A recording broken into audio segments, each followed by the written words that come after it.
kind of made a good name for himself, especially in the last several years as a quality instructor on how to mitigate mold, how to how to build your home such that it's going to be less inclined to grow mold. He's got a book on that we might talk about here a little bit later. And so I'll give a little bit. Doug, you're already online, but we're going to give you a little introduction here. Doug is the founder and executive director of Normie. So, we've talked about Normie a time or two on here, I think, but there are a couple of organizations that do training and certification for mold remediators, and Normie is one of the top premier organizations out there. It stands for National Organization of Remediators and Mold Inspectors. Is it mold inspectors or microbial inspectors? It's microbial inspectors. Oh, yeah, that was a change, right? Good catch, Mike. It was a change, about a year and a half ago. I forgot about Good it. catch. Just when people think I'm not paying attention in the world, Yeah. I surprise them. Yeah, that is we won't go into it, but that's an important distinction, right? Right, Doug? Yes, It is. It is. So, his life passion has been helping people understand how to live healthier indoors and empowering them with the ability to have clean air. I remember you saying one time in your book, I think, that you spent part of your career building homes that made them moldy, and then now you're doing the rest of your career to reverse the effects of some of those early mistakes that you saw in the industry. Yeah, So that's exactly right. Yeah.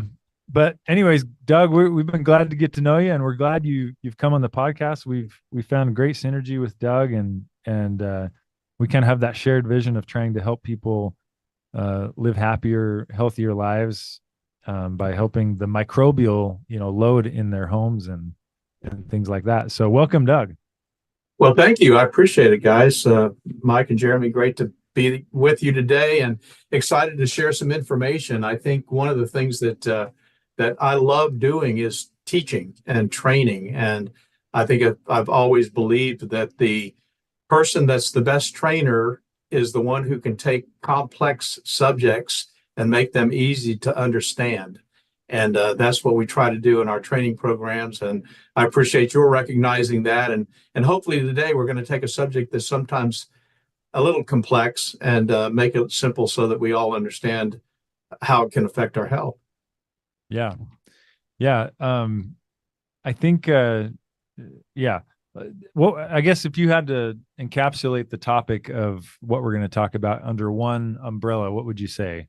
Because I've read through. Well, it's definitely under the indoor air quality discussion. And we're talking about how our houses become contaminated. We don't often think about air infiltration and moisture intrusion problems, but that's one of the most common ways that houses get contaminated indoors. And then because we don't deal with it correctly, we build little toxic soups that we live in. So I think if that helps kind of focus on what we're going to be talking about, that's the idea.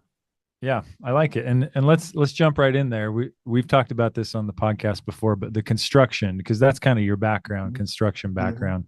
Let's talk about some of the changes that you've seen in that construction industry that have either contributed to or possibly helped with, microbial growth indoors. But what have you seen? Yeah, that's a great question. So I'm going to go back really old because I'm an old guy. But I can go back into the 70s, 60s, 70s, and 80s. And I remember when I was growing up, I grew up in Florida, and I grew up in the construction industry. My dad was a plumbing contractor, as you know. And so I grew up in the construction industry, started working over the summers. This was back before they actually had child labor laws. So when I was 13, 14, 15 years old, my dad told me, he said, I'm going to teach you the plumbing trade, son, and you may never use it, but you'll never go hungry. And he was exactly right. So I learned the construction trade. And back then we were building block houses, essentially, concrete masonry unit houses. And believe it or not, they didn't even have any insulation on the inside walls. They would put up furring strips and then drywall right over the top of it. So I remember in the 60s and 70s when they started insulating houses, so they were moving toward tightening them up.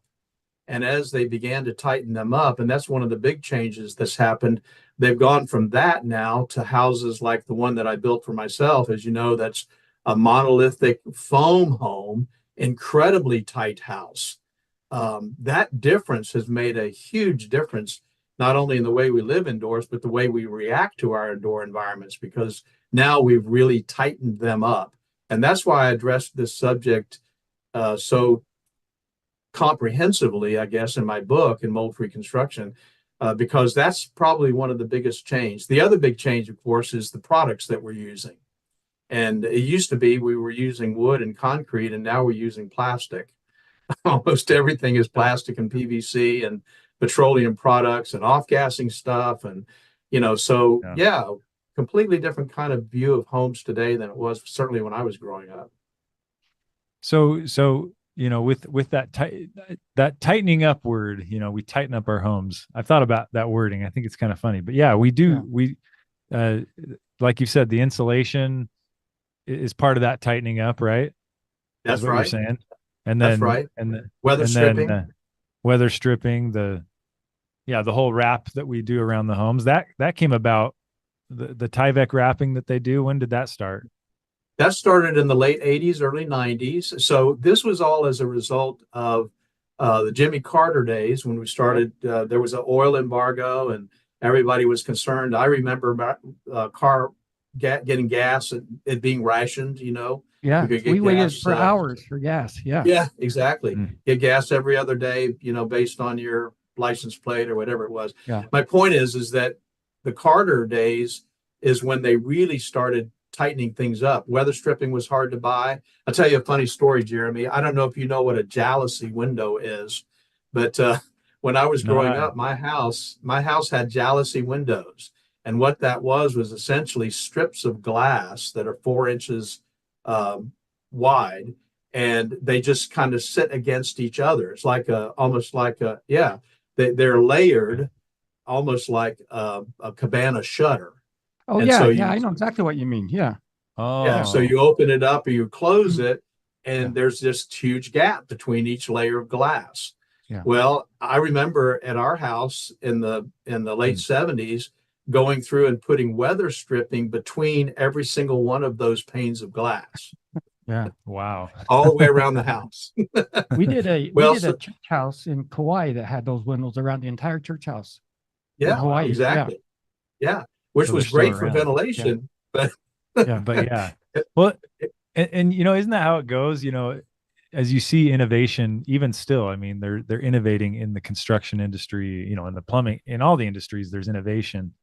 And you always have to wait to see. Well, the pendulum always swings too far. Yeah. They want to fix a problem and it goes a little bit too far this time fixing that. Yeah. But you don't see it for the, you don't see it immediately. It might be a few 5-10 years down the line before you start to see the effects of maybe that decision. I think that's right. And it's, I put it in the category of giving the absolute benefit of the doubt that the motivations are right for the changes that we make.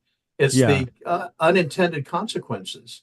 It's the things we don't know are going to happen when we make this choice. And I think that's what happened then, because there was this conflicting interests, basically, between energy savings and how is it affecting our indoor air quality. And there wasn't ever a consideration about both. Yeah. So let's launch into that. Tell us about, the unintended consequences. Yeah, because our homes are definitely much more energy efficient. I can attest to that. I live in an older home right now that was built in the 60s, and it feels drafty. Right now in the winter, we're in the 30s, getting down into the 30s Fahrenheit, and you can feel the draftiness in certain parts of the home. Mm-hmm. So I'm not quite as tight as the newer homes, but yeah, what are those unintended consequences? Let's talk about those. So I'll tell you one thing that's interesting, Jeremy, you may or not know, but there are some cities now, San Antonio is one of them, that requires that you do a blower door test when you build the house. After you finish the house, before they'll give you a certificate of occupancy to prove that you've constructed a very tight home. So it's becoming part of legislation across the country to build these really, really tight homes. And so there's good to it. And as long as it's balanced, as long as you understand exactly what you're doing, I think there's some real benefits to having a house that's really tightened up, where you don't have a lot of the air infiltration issues that are going to contaminate our indoor environments. Yeah. So, I was going to throw in this is off the subject just a little bit, but along the same time that we started wrapping the houses tighter, like, late 70s, early 80s, we also, maybe it was in the 70s, that huge switch to sheetrock or drywall as opposed to lap and plaster walls. Yeah. And then also particle wood or particle board or, pressed wood came along.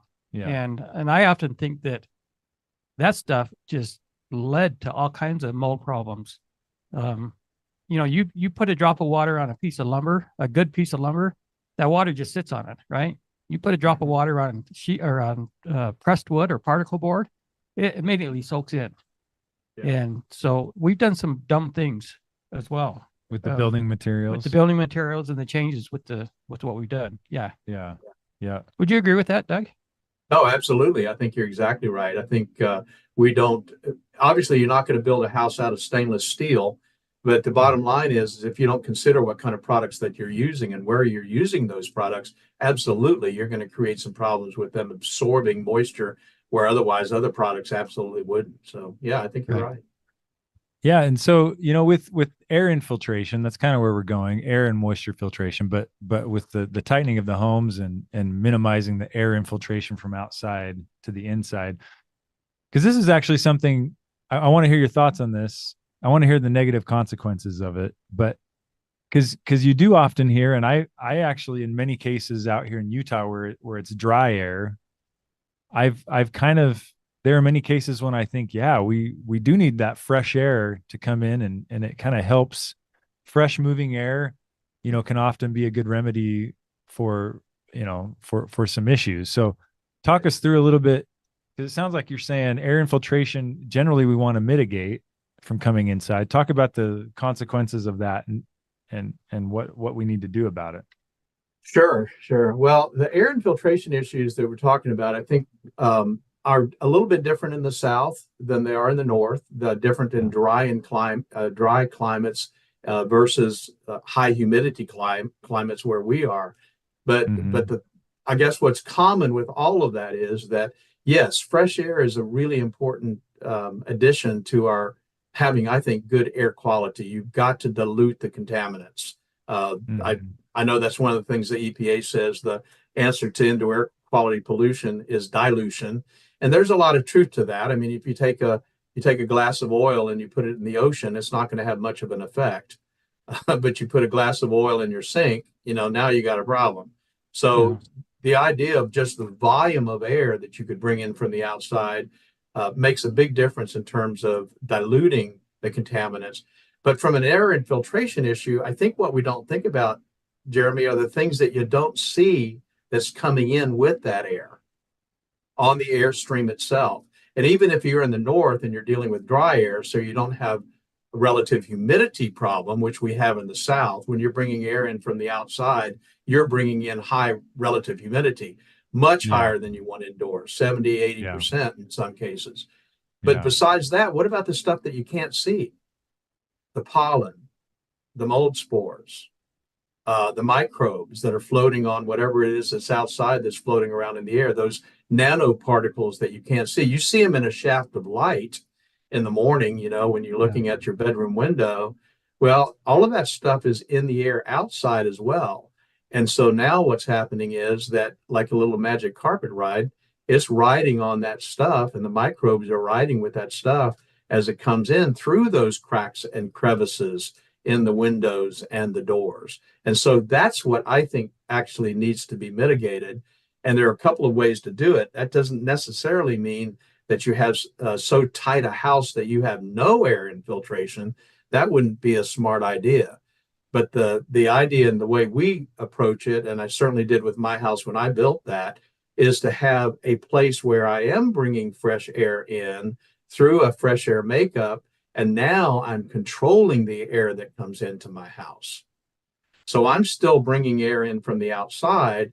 But in my case, and the way we train on this, and my thoughts are, yeah, I'm going to bring it in, but I'm such an indoor air quality geek that I'm going to make sure that it's cooled or heated and filtered and purified before it ever comes into the environment.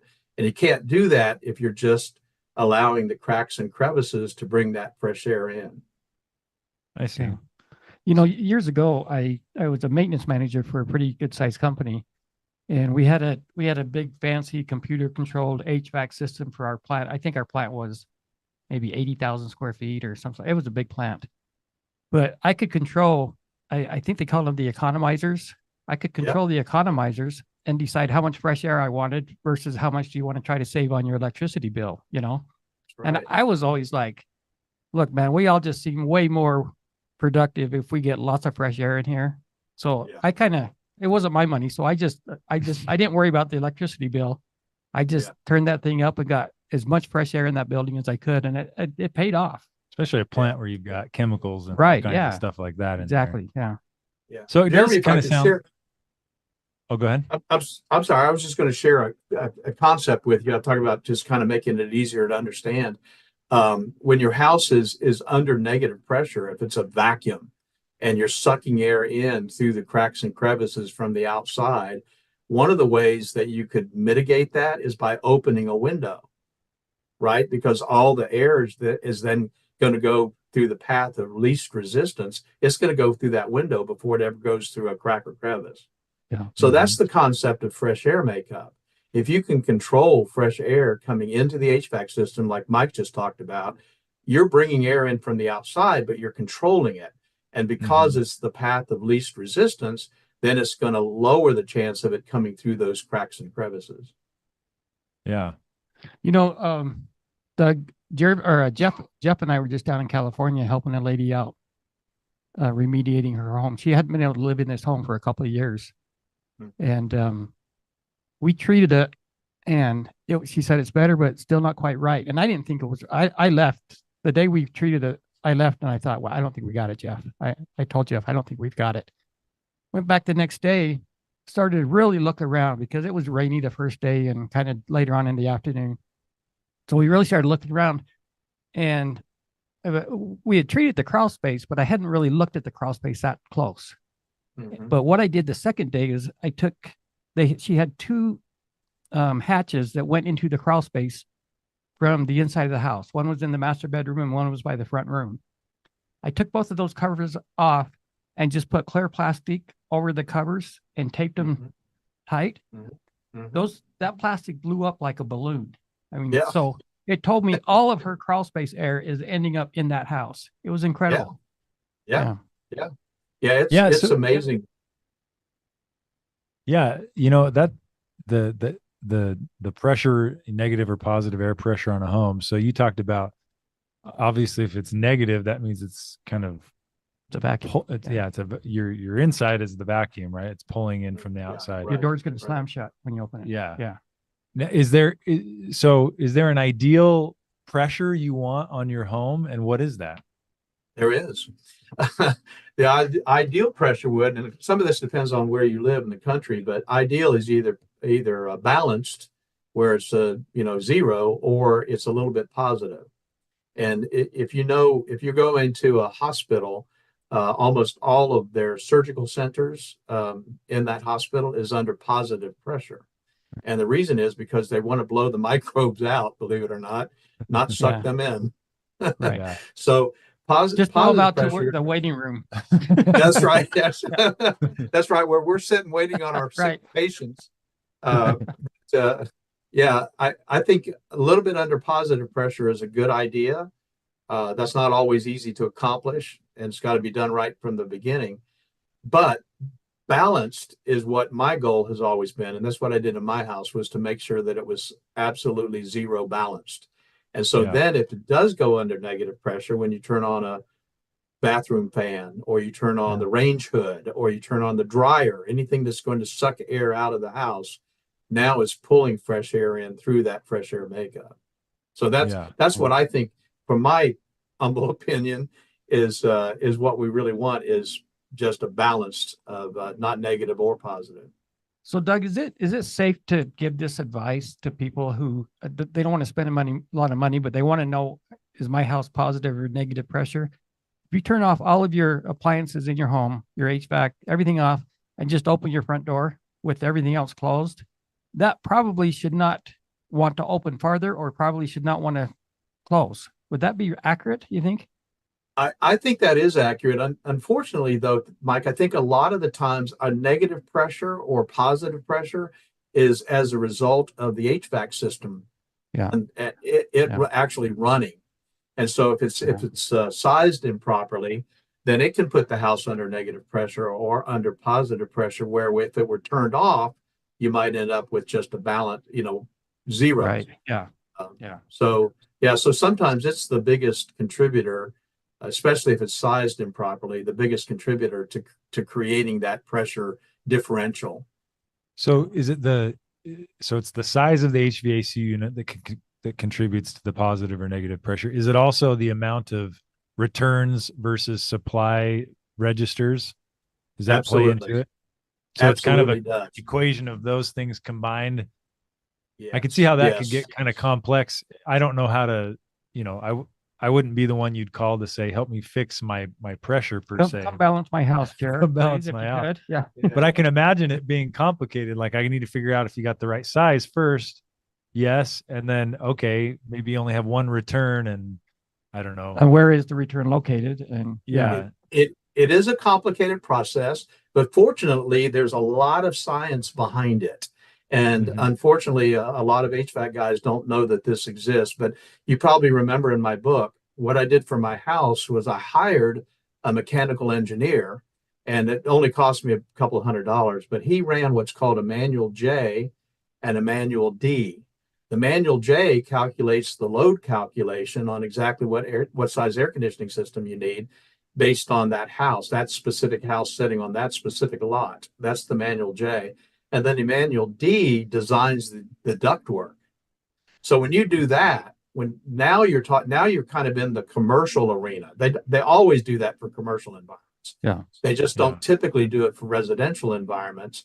But that's how you solve the problem that you're talking about. Retrofitting is not easy. If you have a house that's under positive pressure or under negative pressure, it can be done. It's just not easy. It's not nearly as easy as to do it from the start, which is another one of those unintended consequences. I saved a few $100 because I didn't hire a mechanical engineer. Now I got to deal with the consequences for the rest of my life, Yeah. Yeah. Yeah, that makes sense. So let's Hey, move. let me ask one more thing that keeps sticking out in my mind. On this house I talked about in California, it was a fairly modest, just a Rambler house, one level, but they had just a ginormous air conditioning unit on the outside. Yeah. Is that as big an issue as an undersized or oversized furnace itself, or how does that play in? Is it the furnace you're looking at, or is it the air conditioner, or both? Yeah, it's actually the air conditioning, the sizing of the air conditioning system itself, I think is probably one of the most neglected areas addressing indoor air quality. And the way I think about it is this way. If it's oversized, an air conditioning system is primarily designed to dehumidify it, to take moisture out of the air. That's what it's primarily designed to do. If it's oversized, then it's going to short cycle and it's not going to run long enough to get the moisture out of the air. So you got a moisture problem. Yeah. On the other side, if it's too small, it's going to run and run and run and run and run and never get the moisture out of the air. So you've got the same result, which is what you and I deal with all the time, mold. You've got the same problem on either side. If it's undersized or oversized, you're going to have a moisture problem. Yeah. Yeah. Yeah. So in that crawl space example that Mike gave, because that's technically not, a living space usually. And so, that's almost a whole nother deal, right? Because the HVAC system, if it's not plumbed, down into the HVA or down into the crawl space, you've got the living space that, say you get that under a neutral or positive pressure, that crawl space could have its own dynamic in and of itself, right? Absolutely. Yeah, absolutely. It's an artificial environment. Yeah, it's an artificial environment, Jeremy, almost like your attic, It's your attics are typically much hotter than it is outside, right? Yeah. It's like your crawl space is much much wetter than it is outside. So it's an artificial environment that's creating problems. And now if that's not sealed off and isolated from the conditioned space, from the living space, then you're going to have all kinds of issues inside. Yeah, I'm just thinking, if is there any way? Because we've talked about this in the podcast, how often that moldy crawl space, causes issues inside the living space, right above it. I mean, it's just impossible to keep the mold and contaminants from coming up. Stack Yes. effect, or maybe it's pressure issues. I'm not sure what it always is, but is there any way to mitigate that, from pushing Yes. up into the house? And what do you Yeah. suggest there? Yeah. Well, absolutely. I think so. Here's a concept. I know you'll really like this. You'll grab onto this, but we always tell our guys when we're training them that, especially on the assessment side, if they're doing mold assessment, they need to go to a subdivision somewhere where they're building houses and look at those houses and the crawl spaces under construction and see how many holes there are in the floor. Holes for plumbing, holes for electrical, holes for the tub, you know. Yeah. And if you don't seal those up, what's going to happen? All that stuff in the crawl space is going to come up into the environment. Yeah. So yes, it's not an easy task retrofitting, but what we think in terms is you really only have two choices with a crawl space. You either isolate it from the conditioned space, which means sealing off that floor and subfloor in some way so that that crawl space is truly outside air and not contaminating the inside, or you incorporate the crawl space with the living space and make it conditioned space so that now you've sealed it from the outside and it becomes Yeah. part of the air that you breathe. And that's the concept of a conditioned crawl Right. space where you've got the floor sealed, you've got the perimeter wall sealed, and now what you're doing is you're essentially air conditioning the crawl space. Right. Yeah. And the other thing I thought about was the vents in the crawl space. I think that's incredibly important. This house did not have vents that I'm talking about. We had them cut vents and then go back and treat the house one more time. And she's back in the house now. But that crawl space had no vents. Well, and that's Yeah. that's something we talked about too, because here in Utah where we're dry, it really in most cases is a great idea just to get ventilation in that crawl space because it's Yep, dry that's right. air. Yeah. But we talked to some of our guys in the South, and they're like, Well, that makes No. it worse. Yeah. that makes it work. You're just inviting all this humid air into the house. Yeah. So I know Yeah. some of that's regional, like you're saying, and probably That's right. situation specific to So the- what do you recommend down in your area, Doug, down in Yeah. Louisiana? Do you recommend for crawl vents? space Yeah. vents or Yeah, we highly recommend that it be completely a part of conditioned space, a part of the living environment, that you Okay. isolate it from the outside. Yeah, I think the problem is, like you said, in the South, you're dealing with 80+% relative humidity outside. You Yeah. can't get enough vents to get that Yeah. air exchange underneath the crawl Right. space. Even if it's on pilings, it's really hard to get the air moving underneath that crawl space and getting rid of the moisture. So what we always recommend is, if you're going to have vents, which some people are not going to go the conditioned route, if you're going to have vents, then you need to figure out a way to isolate that floor, somehow seal it underneath so that you're not bringing those contaminants indoors. I see. And sorry to go back to the sealing up the cracks and stuff in the subfloor and flooring between the crawl space and the living space, but is that not standard protocol for a construction a contractor, or is that something you need to request if you're building a home? Or Well, I'm sure that's probably a regional thing as well. I'm sure there are probably some municipalities where they require that, like I said, in San Antonio, where they're requiring blower door testing. That would be part of things that they would require as their local code. But Yeah. that's one of the reasons why I wrote Mold-Free Construction, Jeremy, because I think a lot of things are different in different parts of the country. Some places they will allow things where they wouldn't allow things in another part of the country. Short story, I built a house for a friend in Atlanta. I was actually living in Florida at the time, had a Florida license, had all my licenses in place. It was actually Rome, Georgia. It wasn't Atlanta. I went to Rome, Georgia, was going to build this 3,000 square foot house for this guy. I went up there in a suit and tie, took all of my licenses and all my credentials, sat down with the guy that was going to approve the drawings. And he said, "You ever built before?" I said, "Yeah." He said, "Oh, okay, well, you can build this one." I said, don't you want to see my licenses? And he said, no, son, if you don't build a good house, you'll never build another one here. And so, Interesting. Yeah. yeah. So, different parts of the country do different things in regards to minimum standards. Well, in different parts of the world also. I was just on Yeah. a phone conversation with one of our licensees in Australia. And Yeah. he said it's unbelievable in Australia what they get away with, Yeah. Yes. Yeah. Yeah. So I want to just talk about a couple more things, Doug, while we have you. I know your time's precious, but kind of, we're talking about air infiltration. We haven't talked about water infiltration too much, but the air coming into our homes can bring in contaminants. If you do it right and filter it, that fresh air makeup can be a good thing. Mike talked about, commercial settings. It's pretty common practice, am I not mistaken, in commercial facilities to have some kind of fresh air makeup coming in? Yeah. Yeah, it's required by code. Yeah. It's required. Maybe let's talk about that for a second. Why is that? And then why is it different in residential, or why is there that difference there? Yeah, that's a great question. And I'll tell you what, it's like a question of the ages. It used to be back in, again, going back to the 70s and 80s, one of the big changes that they made in regards to these energy concerns was that they lowered the amount of fresh air that was required to be brought into a building. Prior to the 70s, they actually had a standard for commercial buildings, how much had to be made. And there were suggestions at that point that maybe they should actually do that with residences.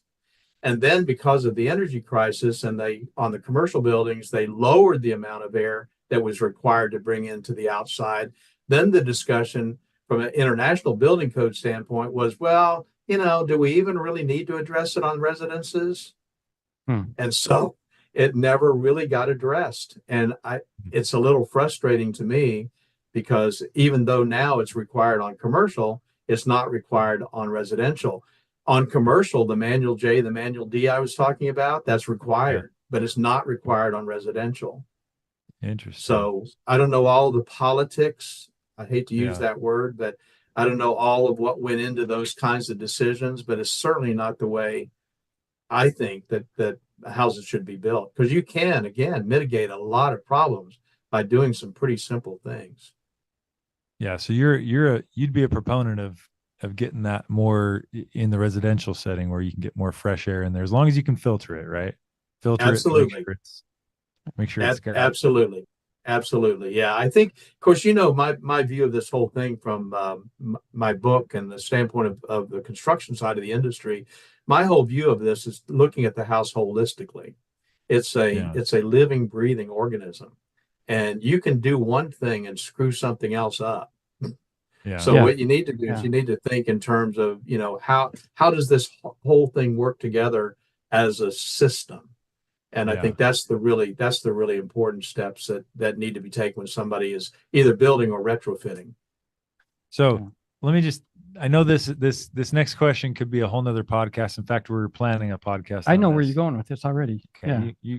You're going ERV, HRV? Yeah. ERV, HRV. What are your thoughts on that? I'm a believer in certain situations. Again, I think it's kind of you have to look at the holistic view of that particular environment and find out whether or not that actually works. If you're retrofitting, they absolutely, I think, have a place if you're wanting to go to a positive pressure environment or you want to go to neutral pressure. Those kinds of things really work. I think that, again, it's almost, I don't want to say case by case, but it's almost, that's kind of the way I view it. So in the HVAC industry, they call those appurtenances. They're things that you add on to the air conditioning system, just like a dehumidifier. I'm not a big believer in adding dehumidifiers to the HVAC system. I think if the house is designed properly and you have a manual J and a manual D run on the house and is sized properly, you should never need a dehumidifier. A dehumidifier is kind of a Band-Aid, And I kind of feel that way about ERVs. It's like, I can see a place for them, but it would be under certain conditions. Just and we don't have anything but just a little bit of anecdotal experience with these. My personal opinion is I think you need to be careful with these things because I think Yeah. you can build up a mold load within The the core. core of that thing. Yeah. Absolutely. Yeah, we have a house we're Absolutely. dealing with right now, and it's very moldy, or it feels moldy. We're picking up mold on tests, and there's no sign of it in there. And then we kind of dissected the ERV the other day, and it just Felt awful. felt Yeah. awful in there. Yeah. And Once so we we're opened it, in fact, once we opened it, I started getting physical symptoms. Like it was not yeah. good. And so again, we're kind of on the beginning end of the journey. We've researched it quite a bit on the internet, but we haven't, all we have, like we said, is just a couple experiences with some customers, and so we're trying to figure out. But I like what you said. I mean, if you figure out the right, system and size for the house, maybe that's the better way to go than trying to get. and every case is its own deal. Yeah. You can't. Can I give just you, make can a I general give you, statement. tell you a quick story about an interesting HVAC system that I saw? I'd never seen this before. I went out to an oil rig, BP oil rig, and it's about 6,000 square feet. And one air conditioning system cools the entire rig, 320 rooms, individual rooms. And at the end of every run, every single duct run to that room, at the grill going into the room was a VAV to control the volume of air going into that room and the temperature. So every single room had its own thermostat. Now they had a computer running this thing that took up a whole room. But the point is that when somebody went into their room to sleep and they wanted it 65 degrees, they could have it 65 degrees and the person next to them have it at 72 degrees. So that particular appurtenance, that piece of equipment, you can imagine throughout that entire rig, every single one of those was unbelievably contaminated with mold problems because they all have a coil, they all have fins to direct the air, and it was just a massive cleanup job. And so you're exactly right. I think that's the kind of thing you're looking at. Now, in that environment, they didn't have a choice. They had to do that because of the way the thing was constructed and what they wanted to accomplish in terms of keeping the rooms separated. But my goodness, what a major problem, mold issue. Yeah. So kind of our last question then, Doug, let's maybe talk. I know you're in the, you're the founder and CEO of Normie. You also have gotten into the air filtration industry, because obviously that fits really well with what you do with air quality. So maybe let's kind of conclude with talking about what can you do to mitigate your air quality infiltration issues. You could, I don't know if you want to mention air filtration or any other ideas you have for people that we haven't mentioned. Yeah, I would. Thank you very much. I appreciate that. I'm going to put the chicken before the egg here. Actually, I got into the indoor air quality air purification equipment business prior to Normie. I got involved in that actually in 1996. And that's when I wrote my book, in the late 90s. And so I was actually selling and designing air purification and air filtration equipment before the turn of the century, as they say. And then Normie was created in 2004. And so it obviously only made sense as we were doing training on mold remediation for our guys. They would say, well, what kind of air purifiers should we use? And what kind of air filters should we use? Well, why is that important? And it was a really easy connection between Normie, which was the training and certifying agency, and Best Living Systems, which was our products company.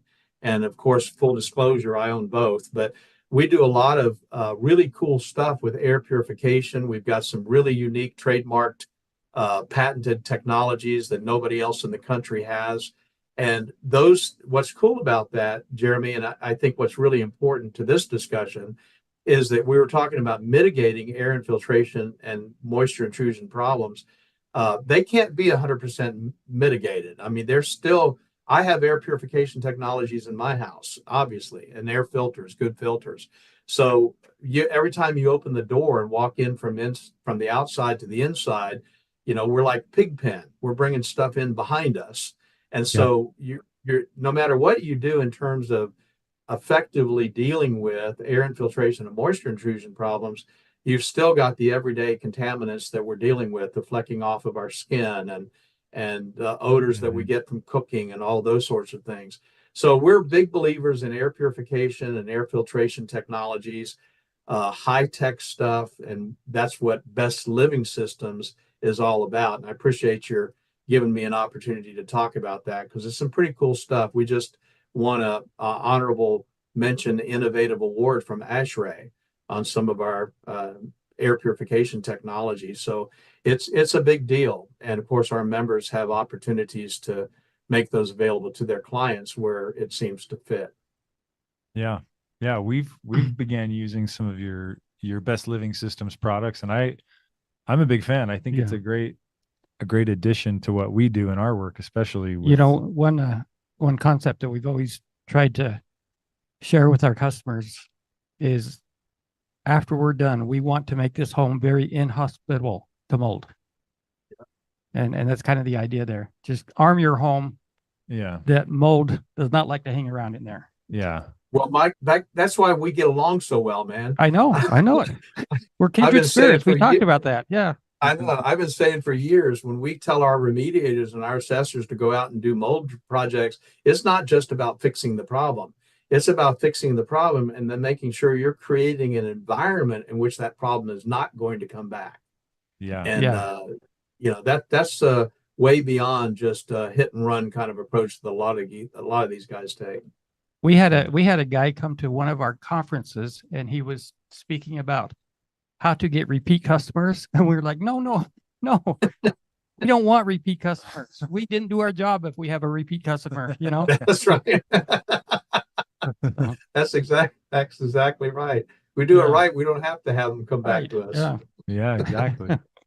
So we could do a whole nother podcast on some of the cool let's technologies in a while. Yeah, maybe if you want to come back again, Doug, we could do on the PCO technology, because we've mentioned it here and there, and I think it's kind of an exciting thing. And I guess I will say, this is a caution I always have to make, because I do run into a lot of people who think that they have a legitimate mold issue in the home, and they mistakenly believe, if I put this device in my home, that's going to fix my mold issue.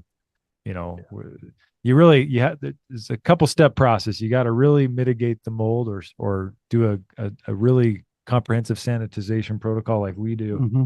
And then that second step of putting in some air filtration devices, or some of this PCO, photocatalytic oxidation technology, and some of the ionizers that you guys have come up with, and probes and things. I think it's a very anyways, it's just a great way to, like you guys have said, to make the home inhospitable. If you'll come back, we'll have you tell us all about it. But for now, Doug, every guest we have on the show, as a token of gratitude, we let you kind of advertise for yourself.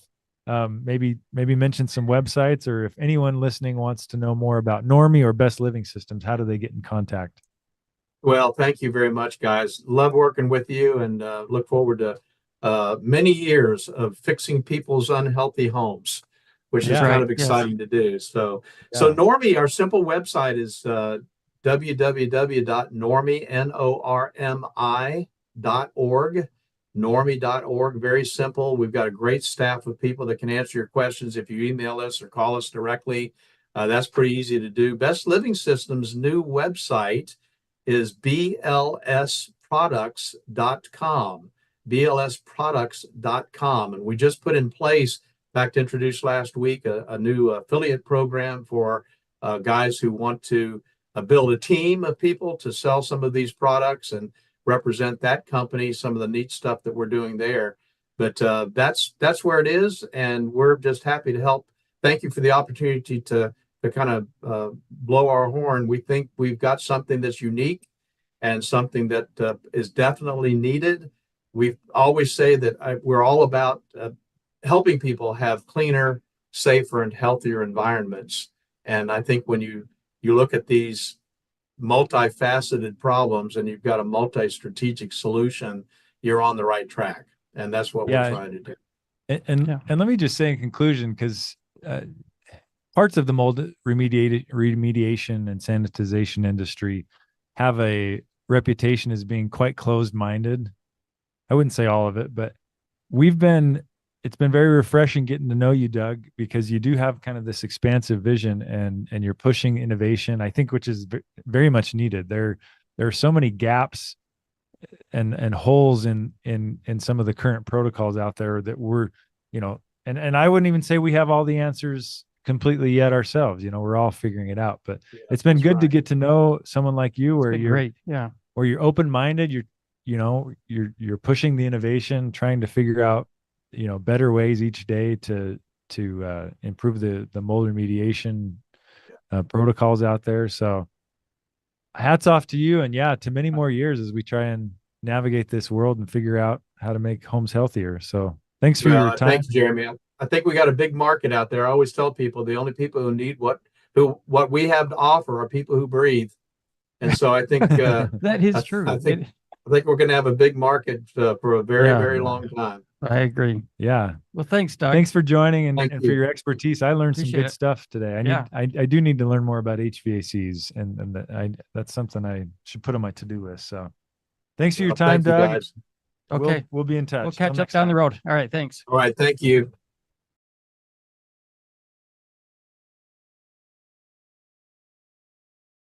Good morning and good afternoon, everyone. Ms. Lance here from Normie TV, and we are live from Las Vegas at the Experience Trade Show. Over the next 3 days, during trade show hours, we're going to be doing interviews and a lot of live presentations right here on Normie.tv. So if you're watching on any of the social media platforms, we'll be broadcasting there also. Facebook, LinkedIn, YouTube, Twitch, or just Normie.tv. So we're working right now on scheduling quite a few interviews over the next 3 days. The normal broadcasting for Normie TV is going to be interrupted. We may have it running a little bit in between interviews, but we'll be shutting it down. So for those of you that follow us on any of the social media platforms, you will get notifications when we go live. And we're going to try to do a lot of it, as much as possible anyways, during the actual presentations here at the show. A lot of the vendors are here. A lot of the attendees are going to be here. The management side from the Experience, we'll be talking with them. So if you weren't able to make it, we're going to try to give you a little glimpse as to what's really going on here. So stick around. Keep the Normie.tv channel open if you want to watch it there, or any of the other social media platforms you're normally on, and we will be talking with you later. So take care. And welcome back, everybody. Again, we are here at the Experience Trade Show in Las Vegas, and I have Doug Hoffman with me. Now, they just opened the doors up to the trade show, and there was a wall of people literally coming over to our booth. And Doug, I know that the PRV24K, the unit that we were just talking about, is like a big draw. Well, what kind of reaction did you see from the people that were coming over? It's really funny here. We got 3 more people that just showed up. This device, this PRV24K, which actually ionizes the air during the air scrubbing process, I think is going to be one of the hottest items here at the show. We presented it last year at Fort Lauderdale back in the spring, and we got such a huge reception. People were really interested in it. So it's a pretty cool device. The people are going, what's that? It's like they've seen something similar, but nothing like this. And we have the tubes extending out, the lay flat. Yeah. So we're actually sending the technology all across our booth, which is a pretty big area. Yeah, I think the funny thing about this is most guys don't think about an air filtration device when they use it as an air scrubber. It's really recirculating the air that's really close to it. It just can't go out there very far, obviously, because it's got the vacuum sucking the air into the filter. And so it's going to kind of get the air real close to it, but it's not going to take the air far away. So when we start teaching on tails, the idea of running a piece of lay flat out 20, 30, 40 feet, tying it off and putting slits in it, that was a kind of an innovation in a lot of ways. Guys thinking about, oh, well, now I can clean the air in the entire room and circulate all of the air, not just the air right around the air scrubber. Well, then when you add the ionizer to it, wow, it's like a whammy. You've got a technology that's going to be incredibly effective. make the air scrubbing process probably half as long as it would be otherwise. And you're going to get, believe it or not, down into the zeros for the testing. And that's what the people are asking me. So what does it really do? And, you know, when I started to explain about it, it more or less clumps the particulate into larger pieces so you can filter it out. Then they go, oh, I understand now. Yeah. Yeah. You know, and we didn't even talk about, you know, how it helps move around the relative humidity, the higher levels against the floor. It just helps the entire process. Well, that's right. And that's only half of the process, the ionization process. The other part is sending out that photocatalytic oxidation oxidizers into those areas, those cracks and crevices that maybe they missed with their fogging process or they couldn't get to, so they couldn't wipe it down. Now you're sending an oxidizer out that's going to destroy microbes.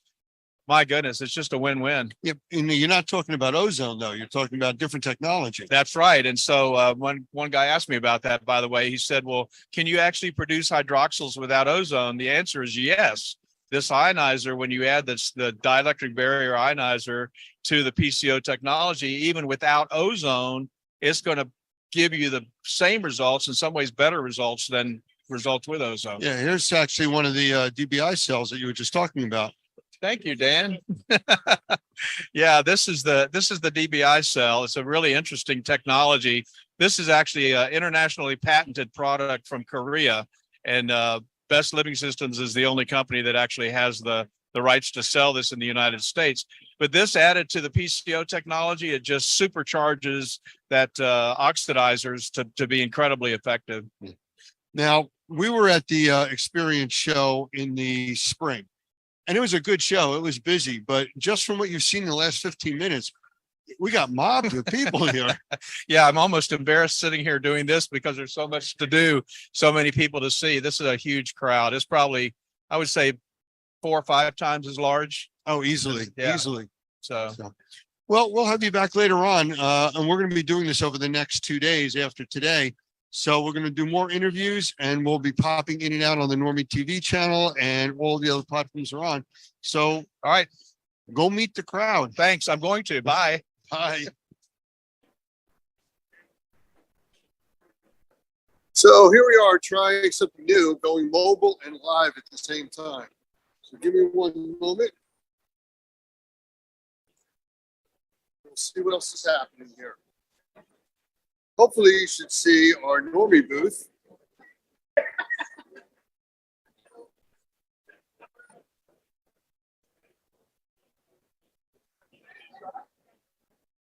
We've got it.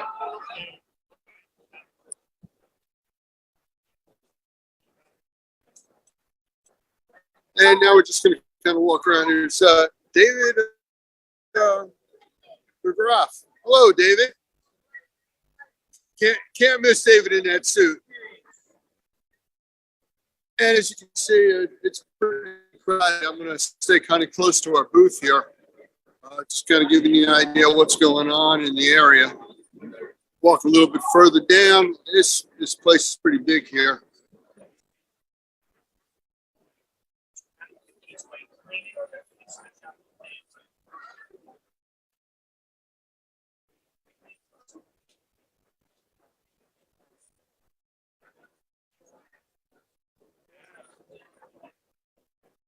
And again, a lot of the other companies that we deal with all the time, they're in the general area here, and we'll be talking with someone a little bit later on.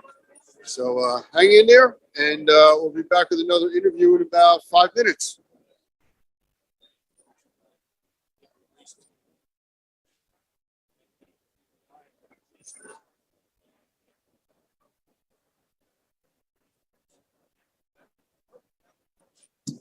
DeGroff. How you doing, Lance? Good, good. And you talking there? I can. I don't know. Maybe you killed the microphone. 1, 2. You're good. Okay. Okay. Have to raise my voice. I think it's the suit. Ah. I think the color is definitely wiping you out here. The suit drowns everything out. That's why I don't need to exist. Well, you wore a suit like that during the last show. It's become the status quo. Everybody expects it from me, and they're significantly disappointed if I do any alteration of the design. Well, your company is always on call, and it's a manpower resource, I guess is the best way. We are supplemental labor specifically for the restoration industry. I have 20 years experience in restoration. It's all I know. It's what we do. And therefore it's what my guys know and do. We do restoration yesterday. We did it today and we're going to go do it tomorrow again. Well, you know, you're here at the show. I mean, you're not an exhibitor, but you are an exhibit. I think that's the best way to describe it, because everybody says, what is he wearing? Bright orange suit. It gets the eyes on me. And, you know, if I need a part-time job as a traffic cone or something, that goes over pretty well too. I don't need to change. Well, the big question is it AA or 9-volt batteries? You can't see the car battery I carry around with Is, me. is that what that is? Okay. That's what's in the bag over there. So on the realistic side, I mean, you're down in Florida. That's where home base is. Yes. And the hurricane had just come through there. I mean, it's another one out in the tropics right now. But how has that affected what's going on in your world? I mean, overall, it wasn't a significant hit, and it did enter at a rather unpopulated area as far as, you know, comparable storms. We've had a slight uptick. I think we've mobilized 100 people to the area for about 3 or 4 different companies over the last 72 hours or so. So we are active in the area, but it is not nearly the response or, you know, the result that everybody was expecting. So it was, thankfully it was pretty light. You know, there wasn't a lot of damage. There was no loss of life. So, you know, just getting in there, cleaning back and getting life back together for everybody. Hopefully it kind of stays that way. I know that we've been looking at, there's like 4 or 5 other storms out in the Atlantic right now. And they're talking about one that's forecast to become a Cat 4 in the next few days. Yeah. And they don't know where it's going. That's always the crapshoot. I mean, you can plan the best you want, and then you sit there and wait and see what actually happens, you know, and you could be 300 miles off before it goes. You know how these things turn on a dime. We had the one sat off the coast of Florida that was supposed to destroy the world about 3-4 years ago. Yeah, but it saw your suit and it turned right. I think that was a distraction. Oh, no, we're not going there. Hey, if that's what it takes, you know, Yeah, keep that'll people work. safe, saving lives. That'll work. One orange suit at a time.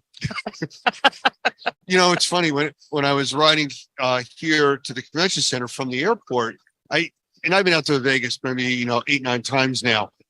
I noticed something very specific.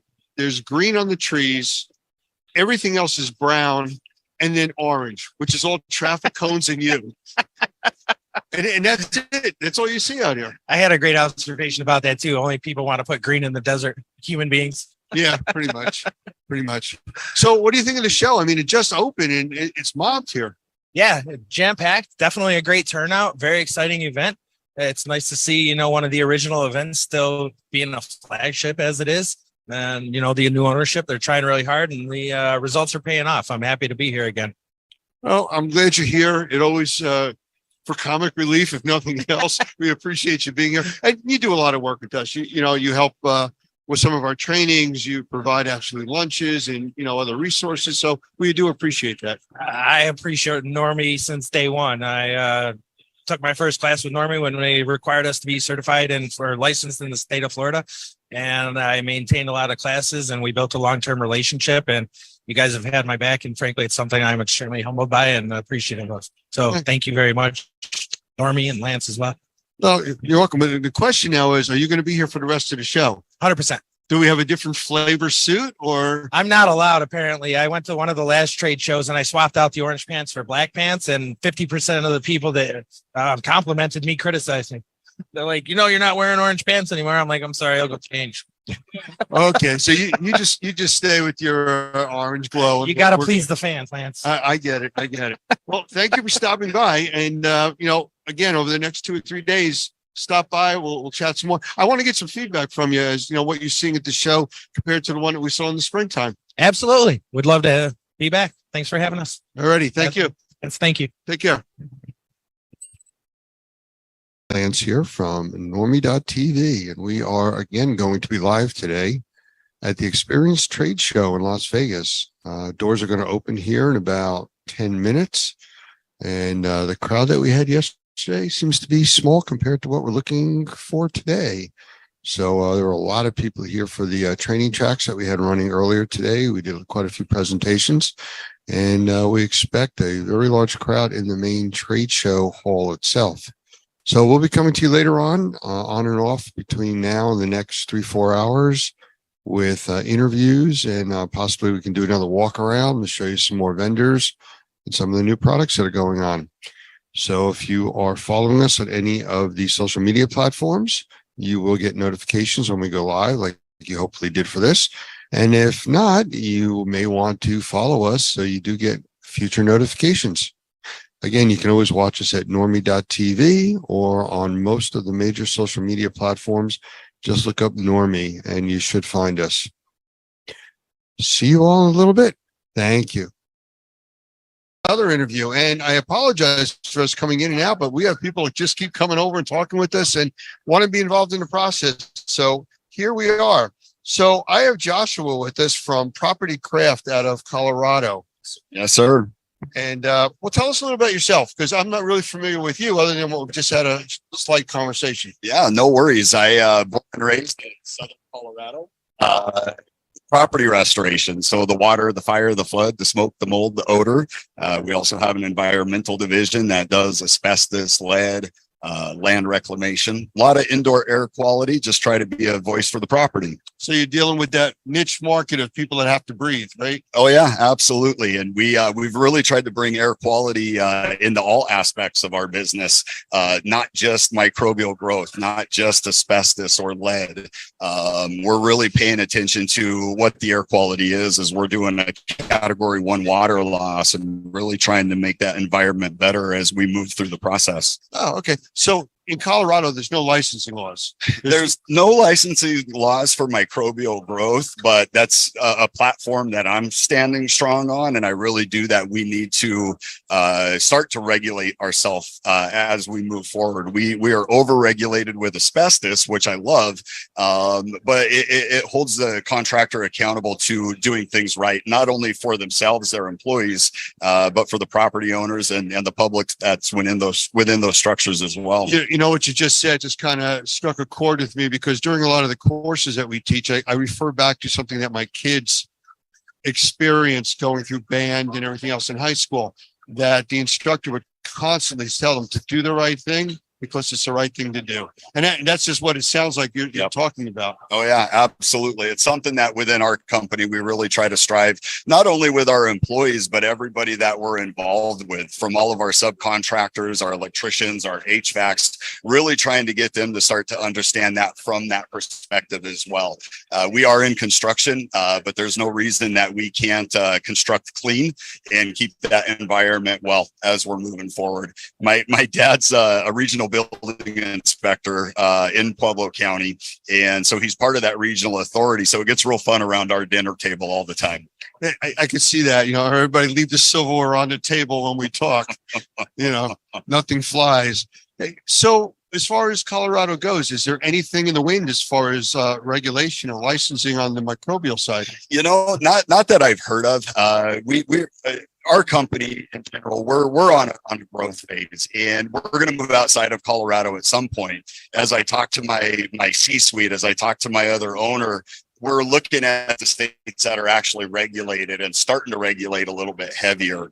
I think I had said it earlier in the conversation, the asbestos is definitely over-regulated. Right. So not only do we have the EPA, OSHA, but we have CDPHE as well.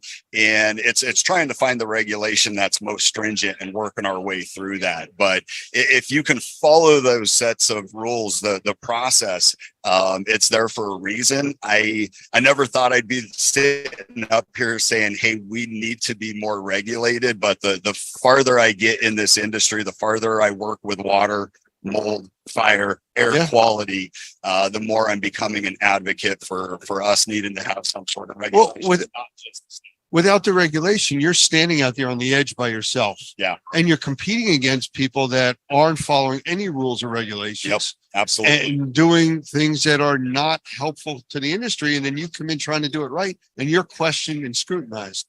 So we see that all over the country, because I mean, we teach in all 5 states, and counting DC as a state, that require licensing. And we've actually sent to all governors over the last 5 or 10 years a draft of a bill that kind of works a combination of what all the other states are doing that are licensed. And you get some movement, but it just drags on and nobody wants to make those decisions. Yep. Property Crafts behind you 100%. Whatever you need in Colorado from us, we'll be there with you. Well, we're not as big out on the West Coast as we are on the East, but we do have a lot of classes and a lot of personnel now starting to take over out there. And I'm just sorry, I'm not distracted. I'm just looking around watching people, wandering, taking stuff off our table. We have the Normie TV stickers and keychain things, whatever stuff. This conference it's huge right now. If you're around, get over here, at least come to the exhibit, come say hi to Normie.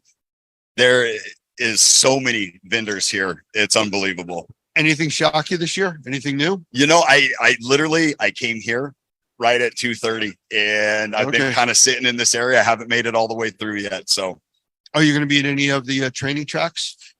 I decided this time not to do it. I just got done with the experience in Fort Lauderdale in April. Worked all summer long. Did the CORE conference, the CORE Collective conference last week in Austin, Texas. And so I decided not to do any of the tracks this time. Shame on me, but didn't want to miss the exhibit. Oh, I'm glad you're here. That's the important part. Thank you. Well, I thank you for your time. Thank you, Lance. Very nice to chat with you. Doing interviews the next few days, so feel free to stop back. Absolutely. We'll make sure to get some of my team over as well. Okay. Thank you. Thank you, Lance. We'll say Mark Quigley, which is the name that he goes by for his friends, which apparently I have now considered. So this is all good. So how you doing? Pretty good, Lance. Thanks very much. Yeah. Mark's been with us for quite some time. He's gone through some of our training, and you're located in South Florida, right? Yeah, Southwest over in Naples. Oh, okay. Well, you were down there for all the damage from the previous storms from last year. Actually, Hurricane Ian. So we're still struggling with some of that damage. So yeah, it hit us pretty hard. Well, you weren't affected by the recent storm that just went through. That was north of you guys. Yeah, a little bit more rain, but no, it hit up quite a way north of us. So no, not at all.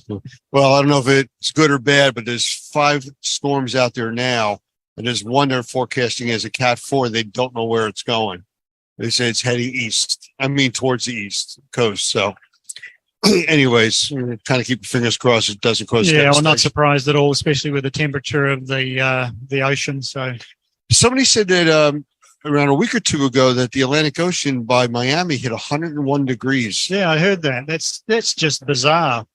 The same report I was watching was talking about them going to a category 6 and 7 on the hurricane scale because of the increase in the water temperatures. They feel they're going to need to increase that. It's almost up to tornado speeds.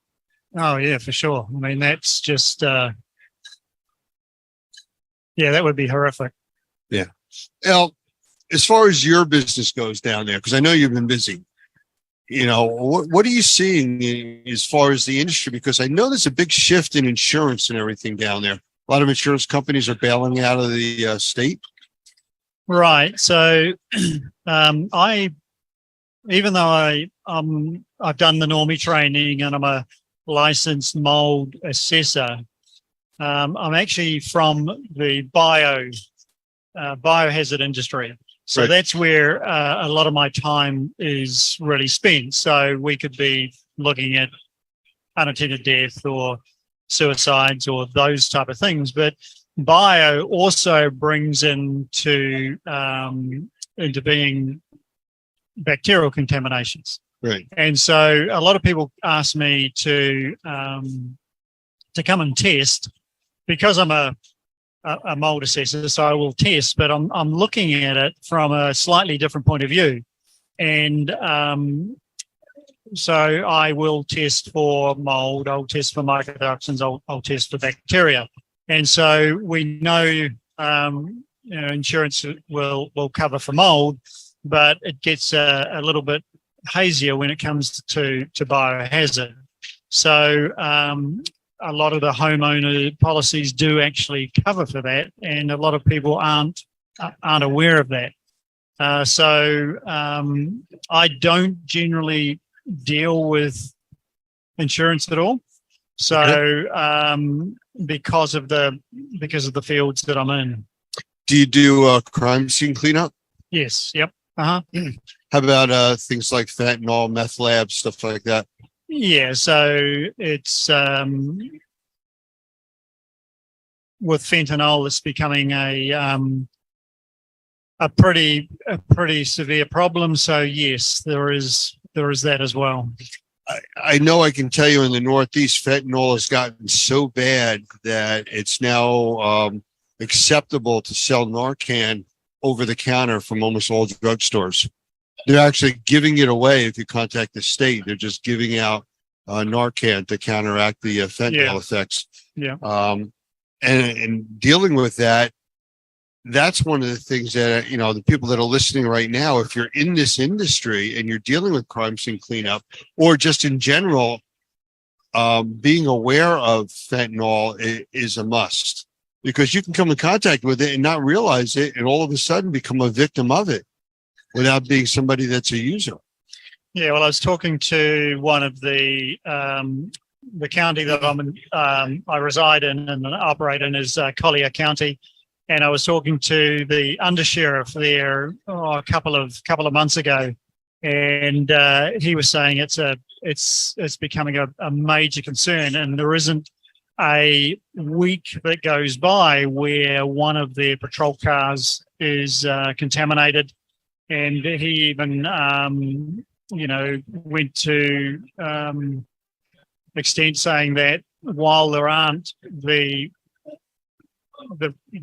proliferation of labs, he's expecting it to come. So yeah, it's becoming a growing problem. And so you walk into a contaminated space or an unattended death. I mean, how did that death happen? And so you need to know, was it a drug overdose? Because there is certainly different protocols that you've got to undertake for the cleanup. One of the big things that we've been talking about with a lot of our members in trainings is being aware of fentanyl and some of the other street drugs, if you want to call it, that are out there that you're not aware of. You could be going in to do a simple mold job. I'm not saying simple, but just something isolated to mold, and come in contact with all this other stuff, dealing with hoarders, dealing with drug addicts. You don't know the people that you're dealing with. And if you don't know how to recognize the symptoms, if you're being affected, it could be too late by the time that you do realize something's wrong. So being aware of that's just something that you have to know. Well, that's exactly right. So, I mean, one of the things that I do first and foremost is doing a risk assessment. And so if I step onto a site, I've got to assess that risk. What is the risk to myself? What is the risk to my team? And what is the risk to the future inhabitants of that scene?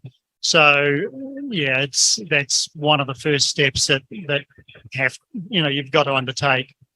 One of the things that we see with a lot of our members, and we try to talk about this, and it's a touchy subject, is when you're doing interviews and you're doing your risk assessment, as you call it, you want to listen to the person you talk to. You want to believe what they're telling you.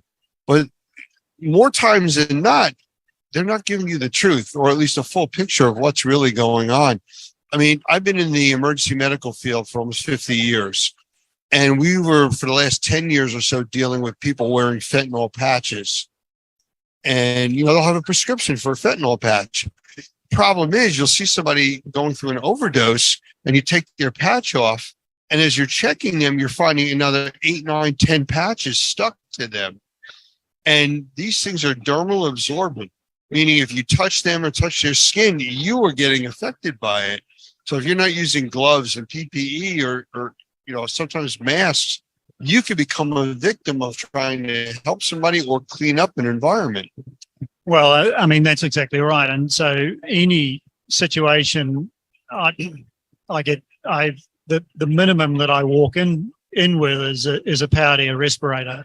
And I learned that lesson the hard way in 2013 down in New Zealand. I had an active asbestos sampling business, surveying business down there, and used to sample a lot of mold as well. And so the government department that we were testing for at that time, they asked us to test this particular building. My mold assessor was there. My asbestos assessor was there, and I was the only one there without breathing apparatus. And I went there because I was going to be there for less than a couple of minutes. I just wanted to set these two guys up, and I was gone. And so did that, walked out. That night I got pretty sick, and luckily the next day I was scheduled to fly back home to Naples, and I ended up on my back for the next 8 weeks under the care of a immunologist because I got mold poisoning. And so that's how I discovered I was highly allergic to mold. But so any environment I generally walk into that is a known contamination, I'm always protecting myself. But even when I'm just asked to go into just an ordinary home, for the last 2 years, ever since COVID happened, I have prioritized my immune system. So I will always be doing things that will undertake to strengthen the immune system, just in case I'm going to step into a contamination that I'm not aware of. Do you find that on some mold jobs that you're doing, you start to cross the lines into like the crime scene side of meth labs? No, it's pretty clear cut.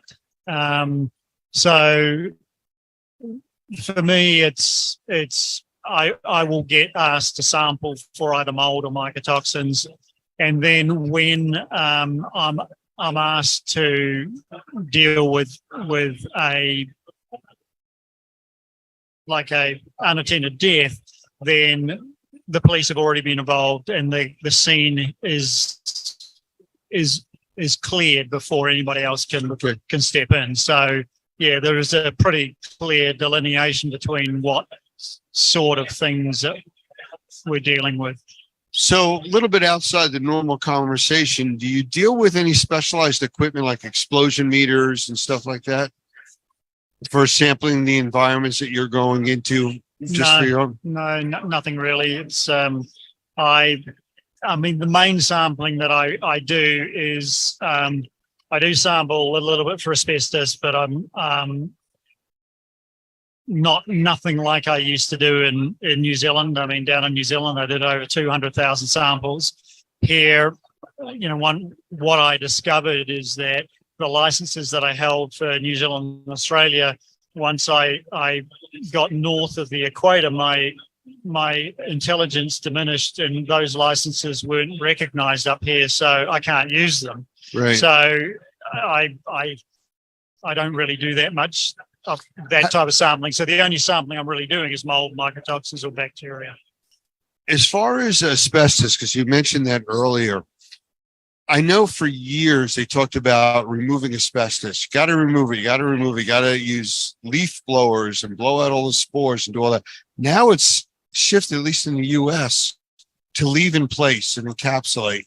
Is it that way in Australia and New Zealand?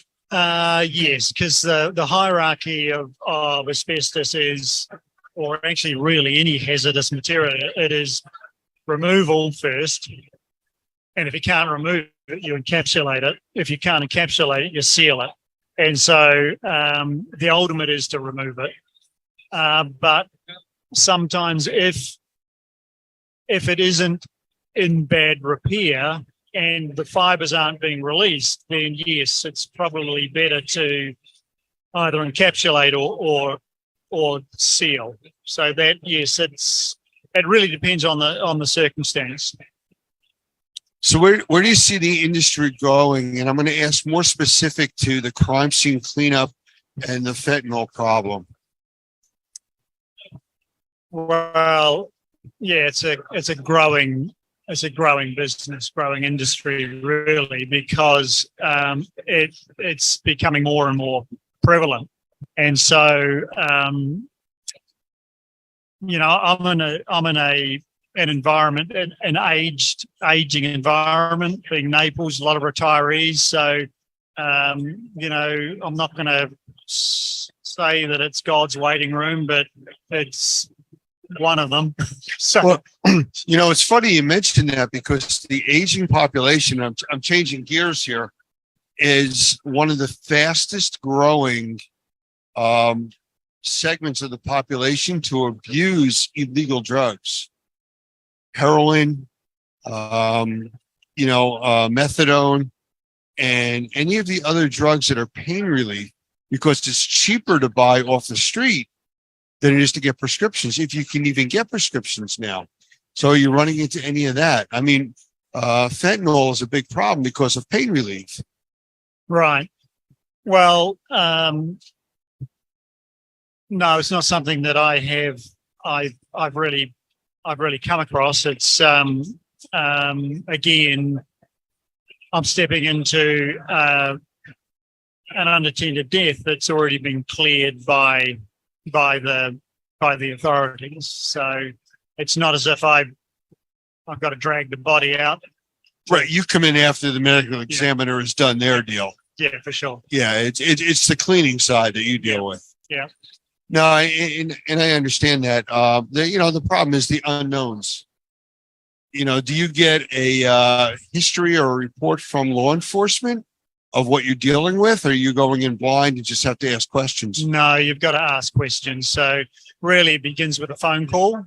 So the initial phone call that you ask, it's a who, what, when, where, and how. And so you gather as much information as you can before you step into that scene. But one thing I have noticed with a lot of the hoarding cleanups we do, hypodermic needles.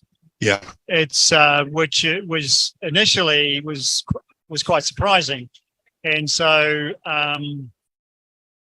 you've got to be prepared for the worst. So even if it has been cleared or whatever, there'll be things that you perhaps didn't expect to find. You know, it's funny you said that. You mentioned who, what, where, when. Tomorrow, I'm actually doing a presentation on sampling technologies. And the one question that you didn't ask is why. And with what you do, why isn't important.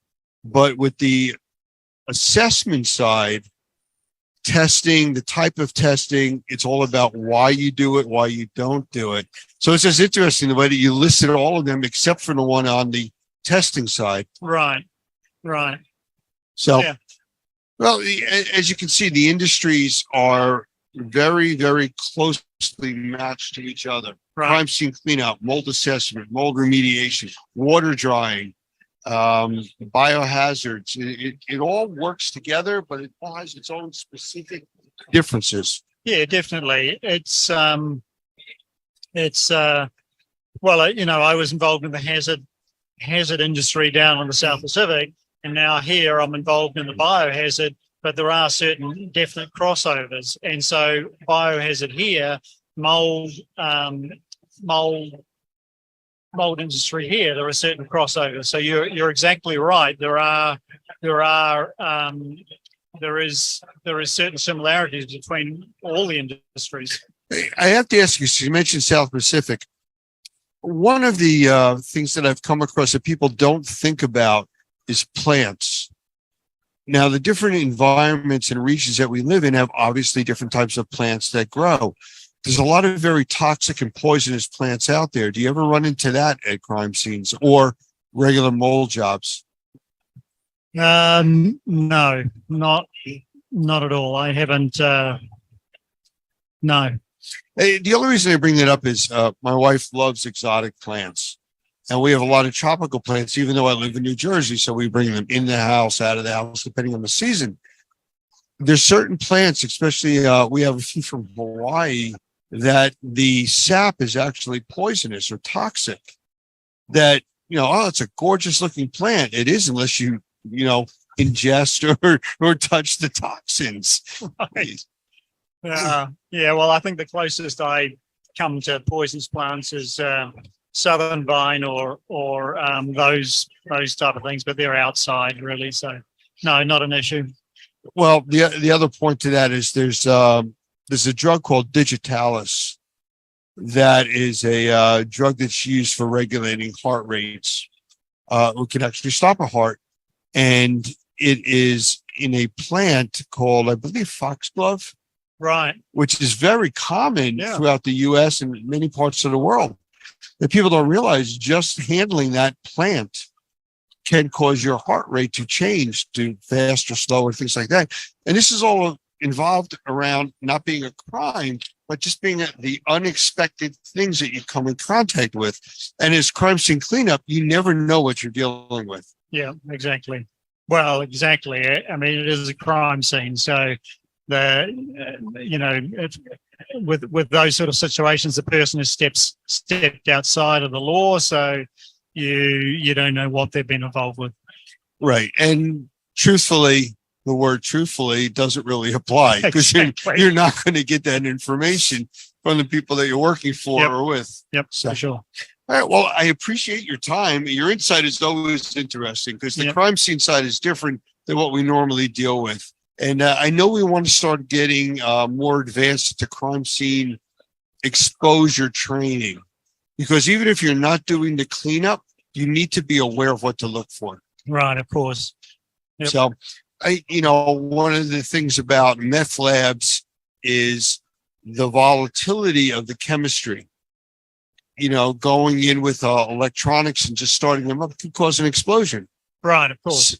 That's why I asked you earlier about explosion meters. It's different things that fire departments would carry.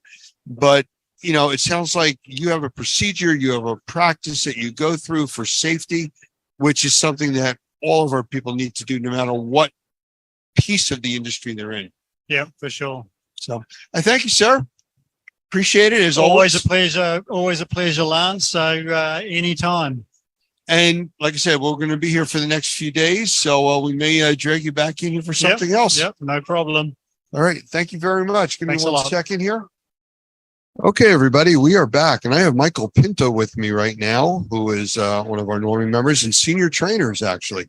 And we did quite a bit of training this morning where Michael actually did the final session in our training track dealing with mycotoxins and dealing with sensitized individuals, I believe. It was very exciting. And it is pretty much new information. The science has been collecting slowly, in my opinion, over the last 12 or 14 years. But when you finally put it all together and actually see the picture that is painting for you about mycotoxins and the dangers that they pose for people and why they're so difficult to clean up and why we have to adjust our cleaning methodologies to deal with them, it really is kind of mind-blowing for a lot of people. Well, you had standing room only in there this afternoon. I was in there and I took a look and said, every chair is like filled here, it's standing room only. So people are getting aware or becoming aware of the sensitized individual issue and they want more info on it. Well, the sensitized individuals, and then that ties back to the mycotoxins because the poisons are clearly what's causing a lot of the health effects for these sensitized individuals. So for those folks who aren't as familiar with that terminology, the medical science, the physical science in regards to the mold, the sampling science, and the remediation science are all coming to a focal point right now that's helping us understand the importance of the mycotoxins and most importantly, how to deal with the mycotoxins. How about the medical field? Are they paying real attention to this or are they still, it's not quite in their arena? Well, it's interesting that you mentioned that because it's really segments of the medical field. The naturopaths and the doctors that specialize with the physician assistants and things like that specialize with the sensitized individuals, they get mycotoxins. They're on it. 4 or 5 years ago, when I was talking about mycotoxins and had the, sense from some of the kind of more esoteric research studies and stuff that they were more dangerous or bigger part of the problem than what we understand now, or that we now understand. There was some skepticism on the side of the medical professionals, but the ones who are dealing with sensitized individuals, they get it. The majority of the medical professionals, however, don't deal with that, and they still don't get mold, let alone mycotoxins. So Well, two we different parts. We see that all the time where somebody will go to a doctor or an allergist and, they're treated with all kinds of injections and oral medications and then sent back to the environment that's causing them the problems. Yeah. And I certainly don't want to, paint with too broad of a brush or say anything negative toward our medical professional colleagues and stuff. But people don't understand. A lot of times the allergist, just by their training and by the way that whole industry is developed, they're about symptom control. They're not necessarily Right. about solving the problem. And so then when you add the extra of the problem solving goes into the environment rather than into the person necessarily, then you've got two strikes against you. Yeah. And so we've done little training seminars and things for allergists, and by and large, they're not interested. No, And it no, doesn't- and I've seen that because I've talked with allergists too. And no, we stay in our lane. We provide allergy shots and medications, but nobody addresses the cause. yeah, it's symptoms versus cause. And I would point out that that's some of that is actually true for the remediation industry too. How many people are there just to rip out the mold and never, take a close look at where the water's coming from, or Wyatt how is the HVAC working or not working? And how many times have we talked about HVAC units being oversized for a house, and then you've got excess humidity? Well, if you're just dealing with the mold itself and not fixing those underlying issues, those poor people are left. What is it going to be? 6 months, a year before the mold comes back because you didn't solve the water problem. You're absolutely right. I mean, I did a presentation this morning. Actually, my segment was before yours. And I talked to the group about words mean things, but they mean different things depending on what industry you're in, what your education level is, what you're exposed to. And telling somebody something that we take for granted because we know how it affects people, they hear something different. And it's very confusing when you try to tell somebody you need to, well, why? It doesn't make sense. My doctor said this. Yes. And not to turn it completely back toward myself or anything, but that's one of the reasons that the presentation this morning on the mycotoxins was laid out the way that it was. It was foundational first. We have to, people don't even know what mycotoxins are, where they come from, why they stick on surfaces, why they're difficult to clean. So, if you don't back up and start with those basics, even people who have been in the industry for 10, 15 years, they're looking at you, well, why should I change what I'm doing now? Right? Because it's been working so far. Well, it's been working for some. And, I'm not denigrating that, but for the sensitized individual, or you run into a situation where the mycotoxins are playing a heavier role in the exposure issues, and your standard remediation just isn't going to cut it. Right. And that causes frustration with the people that aren't being trained or not being trained, but the public that you're dealing with. And then you start to get a bad reputation because you're not fixing the issue, because you're not addressing the sensitized individual's needs. Yeah. And worse than that, though, you're getting a bad reputation, but you're giving a bad reputation to the rest of the industry too. Yeah. So how many times have I heard by the time the client gets to us, we've had 3 remediations. We've had 4 remediations. These people are, suffering a little bit. Absolutely. I've had 6 people out here doing this, and it's over and over. Why are you any different? What are you going to, and then you get to explain to them, the different levels of training and the causes. It makes sense to people at that point. Though you did say something a moment ago that just hit me, and it's a line from a movie I saw. Where you said, turning around about me, what you were saying. Yeah. I said, I think the line from the movie went something like, okay, enough about me. Let's talk about you. What do you think about me? Just breaking it up from. I like that. So what do you think? I can't say this is live. Yeah, it's there's true. no editing here. It's true. No, it was really great. It is great working with you. We've done some training together. I've attended a lot of your classes. I've done a lot of the admin support, behind the Yeah. scenes. So we've worked on a lot of stuff, and the reception that you're given from the students is really, it can be, I guess, overwhelming because they just want to flock around you. Tell me more, and they become information sponges, and you just can't give it to them fast enough.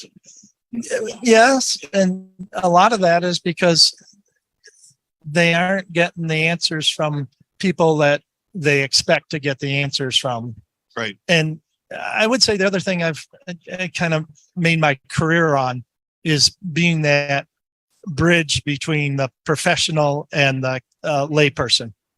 And I thank God I've got an ability, and it's a gift, to take these very complex issues and present them in a way that people understand at a common level. And it's not Yeah. saying that people are dumb or anything like that. It's just they don't spend all day reading the studies and being Right. the mold geek They're like not I am. exposed to the industry. Right. They don't see that. One of the things that we found out about some of the more advanced courses that you teach, we have to be cautious that you don't let somebody in that has no training, Right. because it becomes a detriment to the class because they're so far behind, they don't understand. And then they're asking questions that the majority of the class that has training already knows the information. So it's something that becomes difficult. You don't want to make prerequisites. However, it's something that we really need to discuss and talk about for these classes. Yeah, because you have to respect the other people in the class too. Yeah. You can't have one person. You run into the other issue too sometimes where people have a lot of experience and they come in and because of the experience they have, they almost act like they're a co-instructor. They just want to comment on everything that you say. And at some point it's like, I appreciate that, but if you want to be an instructor, develop your own material and Yeah. talk to Normie and see if it passes muster to do a class. But You're right. the other thing I did want to mention is that the training also has to be based on something real. And one of the reasons I think it's such a good fit with Wonder Makers and Normie is because Normie talks about professional practices. They talk about this is what you need to do. This is the goal that you need to meet for your different remediation steps. And there's endpoints. It's not just open, Right. there's requirements and things that you have to reach in order to qualify that job is done right. Right. So sometimes it's not so much there can be a lot of flexibility in the how we're going to do things, but ultimately we have to get to that endpoint. We have to know where that project is going to end. And then that's what the professional practices do for us. They tell us both how to get there, but they also, because there's steps to it, but they also say at the end, this is what the end result should look like. And that's huge. So let me put you on the spot here. And what do you think the chances are that we could take the segment you did this morning and actually do it for a Normie continuing education training?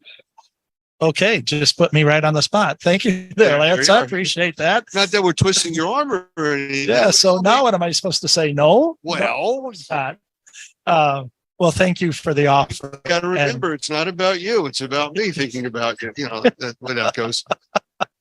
Yes. Well, actually, what it should be would be about us serving the Normie membership. And if you think that what you heard today was good enough that you would like to put it up on the training and everything, I would be honored. I mean, it's the presentation's already done, and so it's not that much more work to just go through it another time. And I'm sure there's a lot of Normie members who weren't able to make it down here to the experience conference, and I think that would be a forum, and then people could ask some questions and stuff too. Sure could. One of the things that, I always talk about is with technology, don't fear the technology. You don't have to understand it completely, but you have to be aware that it's there. Same thing with this. Don't fear learning about mycotoxins and more advanced training and technology in this industry, be aware that it exists though, because you can always say, I don't know the answer, but I know where to go to get it. Exactly. And the fact of the matter is that one of the things we talk about in the session, and certainly can emphasize a little bit on the member training, is just some clues that you should be familiar with to know that you're walking into the kind of the mycotoxin minefield. Sure. So that, because that's going to be the thing that hurts people the most, is that they are doing their standard remediation. They're having great success with that. They expect that this next project is going to be pretty straightforward. And the conditions have changed and the Or- requirements have changed. Or the occupant is different. And if they don't have enough information to identify those clues that tells them that, then they could be in trouble. Yeah, absolutely right. Well, I think it would be very beneficial for any crowd that we can put, whether it's online or in person, in front of you to learn about this technology, about the research that's been done, about things that they can do to improve the work that they're doing for these sensitized individuals, which is what, 25% of the population now? Yeah. And I want to pick up on that comment too, because one of the things that's most important to me is this idea that in the restoration industry in general, and even in the mold remediation industry, there's so much MUS, that's muss, made up stuff. Yep. And so the information that I brought forward this morning that I'm, that we'll have to set up a time to share with the rest of the Normie membership, it's not made up stuff. It's science. It's documented. It's, you do the hard work. You got to get the footnotes. You got to have the studies, legitimate peer-reviewed studies, so that, it's real science behind it. And as I explained in the session this morning, it's not that anecdotal data isn't useful. So if I run a project the same way 5 times and I have success 5 times in a row, that's anecdotal data. And that tells me, okay, I'm on to something. But that's not scientific data that Right. is explaining why you're having that particular success. Well, it's funny you mentioned that, because this morning during my presentation, and what mine was about all different types of sampling technology and equipment and things out there. But it all comes down to the question, why? Why do you use that device? Why do you do that type of sample? Why don't you do that kind? And this industry doesn't always address why things are done. And that's what needs to be there. And I mean, we'll take it back one step previous to that. The one before you was Doug talking about assessments. And it's the same thing. Why do you do the assessments? Why should you do a better assessment than what you're doing right now? And he's got like 6 things there. You're protecting yourself from liability. You're answering the question is what's going on. You're helping to write a work plan. I mean, he goes through that whole list, but by and large, it's answering the why question so that you can then move confidently from the why to the what are we going to do. It's funny. I talked with Doug before I did the presentation, and he made a change to the PowerPoint that I had set up for it. It was the word "why" that was on the screen. We're in Vegas. He changed it to WHY on dice. We're in Vegas. It had to be that way. So Yeah. it made the point. Indeed. Indeed. Well, thank you, sir. What a blessing. Been a pleasure. And we'll do more of this, and we will get together as far as picking a time to do a recertification training or some sort of training with your presentation that you did today for the Normie membership. And we'll see about doing it on an open feed like this. Yeah. And I just got to tell you, thank you, Lance. I mean, if you thought it was good enough to actually invite me back to share with the other Normie members, that's high praise for me. And I appreciate Absolutely. you very much. I Well, thank joke you. with you too much, but I do appreciate you. Now, you know what? It's such a serious industry, yet you have to lighten up a little bit. Yeah. Yep. I mean, I went to a woman's house once to do an assessment. She was terrified that we were going to find mold and it was going to be a horrific situation. And I could see how she was shaking. And I took her by the arm and I said, come with me. And we walked to the front door. And I said, do you see a bulldozer out there? She's looking. She said, no. I said, we're not knocking your house down. We're just here talking. Relax. It's not that bad. And you calm down. So there's a fear out there, and we really need to help people with that. Yeah. And unfortunately, there's too many people in the industry, remediators and assessors, who think it's their job to put that fear Fear in into people, because I would just say because they can then take advantage of them. And I'm sorry to have to say that about people in our own industry, but you know, there's people in every industry that are going to not do it the right way either. Well, the easy way is we try to set a bar at a high level, and the measurement of that bar is you do the right thing because it's the right thing to do. That's right. And that's it. And that's what those practices, those normally professional practices are all based on. That's why those practices get adjusted on a fairly regular basis to keep up with what's Exactly. going on in the industry. I'm telling you, I'm so excited to be part of Normie. That is a plug direct to you guys, because Okay. We'll take it. Yeah. Oh yeah. Enough man. about you. What do you think about me? You know, Yeah. we'll go No, back no, to no. that. It's enough about me. It's what I think about Normie. Right. So there you go. Thank you, Blessings. sir. Thank you. Bye-bye. Stand by a second. Experience live. And we are now talking with one of the players, we'll call you, Mike Belzano from BMP Media, BMP Media. R&R. I am the publisher of R&R.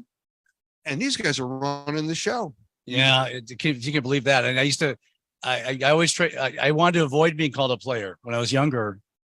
And I don't Okay. know, somehow I lured my wife into marrying Trust me. me, you're not anyway. younger I'm anymore. not. Neither am I. No, It's we okay. had the discussion way too much, you and me. Yes, we do. Yes, we do.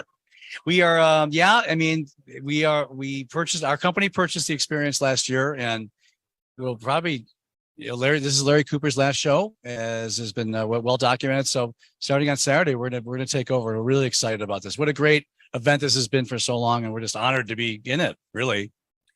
You know, I've gone to many of the experience shows with Larry doing it, and it's always been such a warm, friendly feeling. And last show was your first one under new management, and I noticed a big change even with this one, feeling more like the old experience show, which is nice. That's great to hear. Thank you. We one of the things we wanted to do, I mean, this is such a traditional event. Both of the events are so traditional and they're so ingrained in our industry. The last thing we want to do is come up and say, you know what? We're changing the name. We're changing. We're not. No. We want to make it. It's hands-on is the key. Family friendly, fun, things like that. We definitely aren't going to end that anytime soon. Well, I think one of the big transitions, and we talked about this over the last show, you guys run a lot of other shows also, but this one's kind of special, you know, and I think it's outside the normal mold. And I think you guys got it, you know, I think you listened. Yeah, BNP Media runs 65 events, and we have about 40 or 50 other regular media brands like R&R.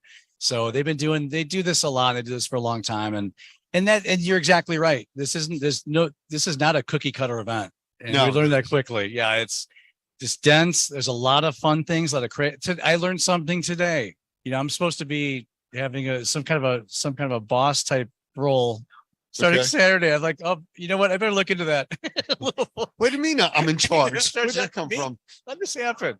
Yeah. But that's okay. That's okay. I think we're in a position now to kind of, and I was talking to Larry the other day. We just want to, and as you know, we gave him an award last night, but for good reason. He's been a leader of our industry for a long time. And I think that what we want to do is just expand on it if we can. Take what's been great and maybe see how we could tweak it to make it a little better. Well, I noticed, I mean, obviously this is your bigger show. You do 2 experiences a year, and this is the bigger of the 2, but it's been crowded. It's a good show. It came out, and it's funny. These events are all like this. The attendance is down, attendance is down, losing sleep. And then suddenly last month, it all comes together. It always seems to work out like that, but it's still, I don't know. It's my Italian and Polish upbringing makes me scared of that a little bit. Well, you know, it's funny because we did our training track today, and I actually was a speaker on one of them. But when I wasn't, I was going around scanning the ID badges of people. And I started to hit a bunch of badges that wouldn't scan. And I noticed that they were all people from the UAV conference, all wanting to be in and watching our presentations. There is a drone conference going on right now down Yeah. the street. And actually, some people have actually legitimately registered for both of us, not trying to sneak in like our drone Well, they, friends today. they wouldn't scan, so I knew Okay. they were bad. But, you know, they were sitting there watching the shows. Going, okay, whatever. Yeah. You know, That's so great. yeah, so it was really interesting to see all these other people from a completely different industry sitting in on lectures on mold and indoor air quality. And, you know, it's pretty good.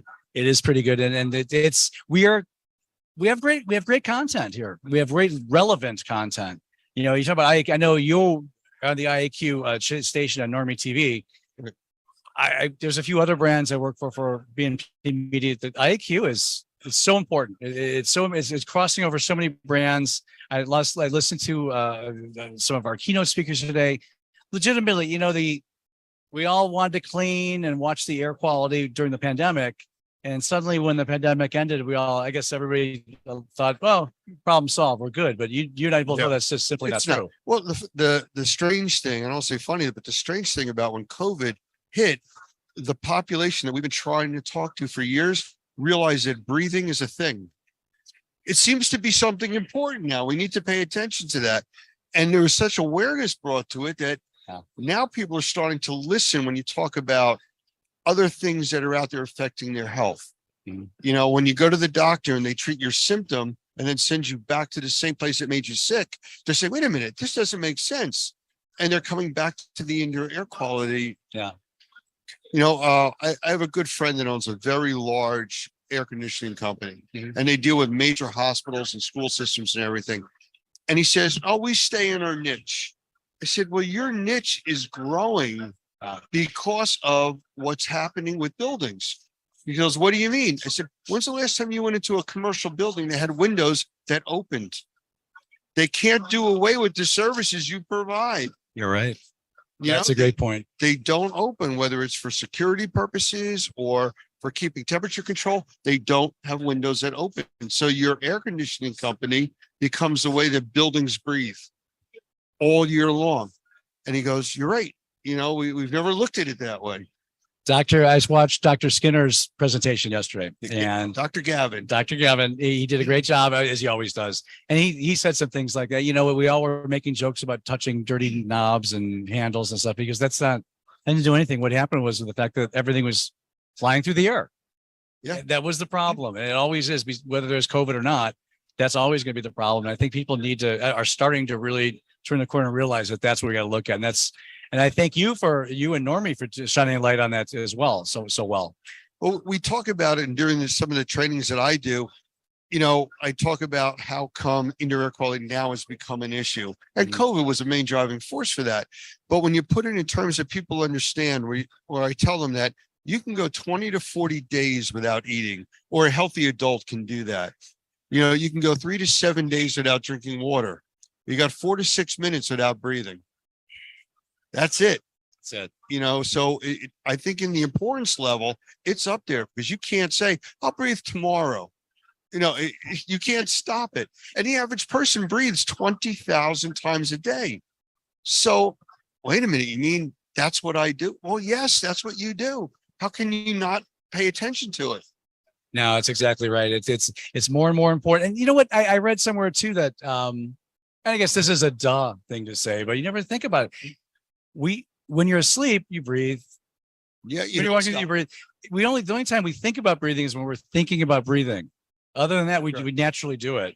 Or if there's something wrong with the conditions we're breathing. The Yes. the wildfires in Canada again highlighted the problem. The eastern part of the United States. Now I know this part, the western part of the United States, deals with the fires from California all the time. Right. I'm on the East Coast. We don't have these issues. If it's a localized fire, something small, it goes away in a day. We were infiltrated, I guess the only way to do it, with smoke from Canada for 2 weeks. Yeah. I mean, you looked up at the sun and it was in the middle of the day, dark out. And we never experienced that. But the air quality got so bad, people couldn't go outside. And what stuck out in everybody's mind was the indoor air quality in most homes is 10 times more polluted than the outdoor air. So people that are sensitized go outside to feel better. They couldn't. So now they were looking at air that wasn't crystal clear. It was foggy, smoky, and it became an attention getter. It's like hitting somebody a cloudy glass of water. Drink that. I'm not drinking that. Well, you can't say I'm not breathing that. Yeah. What do you mean? It's the same water. Why wouldn't you drink that? Right. Well, it's cloudy now. Right.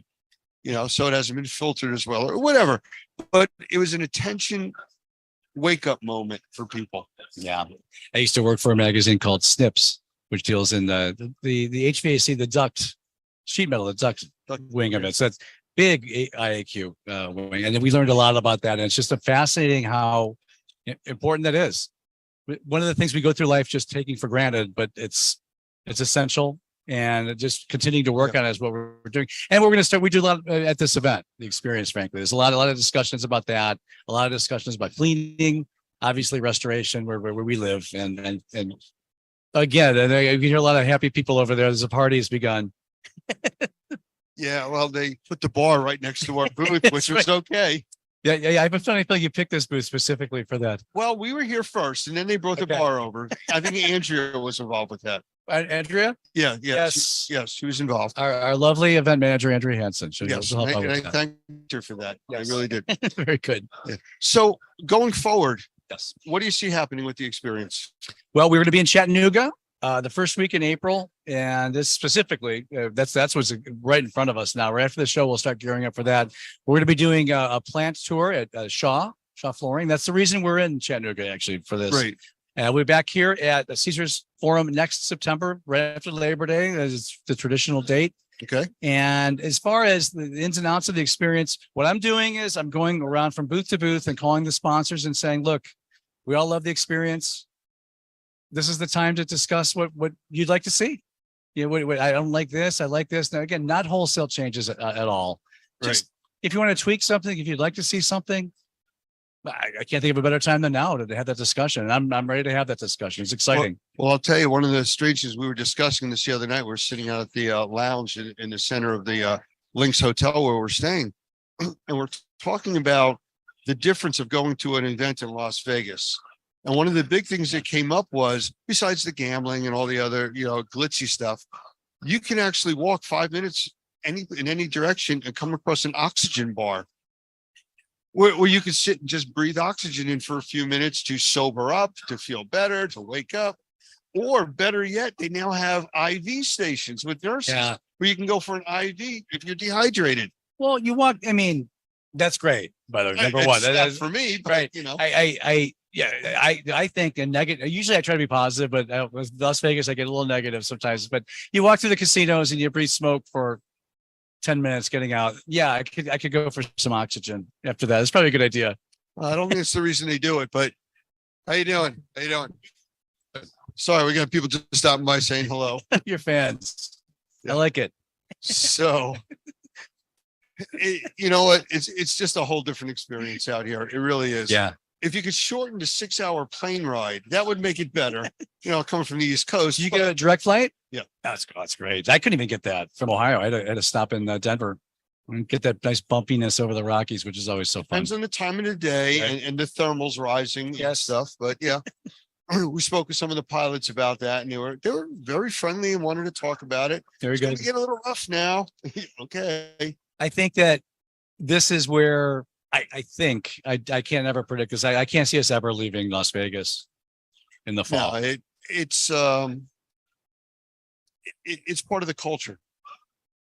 Plus you're getting your West Coast attendance. Yeah. I know Larry did a show in the middle of the country Mhm. around a year ago. Mhm. I forgot where it was. And Cincinnati. Cincinnati, that's right. And he was telling us some statistics that it's within 6 hours driving of, I think, 60% of the US population. That's massive. If you look at a population map, it's just amazing how many people still live east of the Mississippi. Yeah. As compared to the West. I mean, it's been 150 years since the gold rush or more, right? But still not a lot of people out here compared to the East Coast. Yeah, absolutely. Well, you know what? The gold rush is something that I talk about with a lot of our members. And I warn them about with advertising and stuff like that. And they go, what do you mean the gold rush and advertising? I said, well, during the gold rush, everybody went out west to do digging and everything else to find their fortune. The only people that made money were the people that sold the picks and shovels. Ezra, we talked about that. You called me a typical salesperson. I think last time I answered this jokingly. I hope. Yes. I said, well, they had a need and they provided the need. It doesn't matter. There was no gold. It oozed out. Yes, it did. Yes, it did. So I noticed, I think that was your wife that was here a few minutes Yeah, ago. she was, she looked at, rolled her eyes, that he won't stop talking, She walked had away. Too much Yeah. fun and just walked away. So yeah, I get that.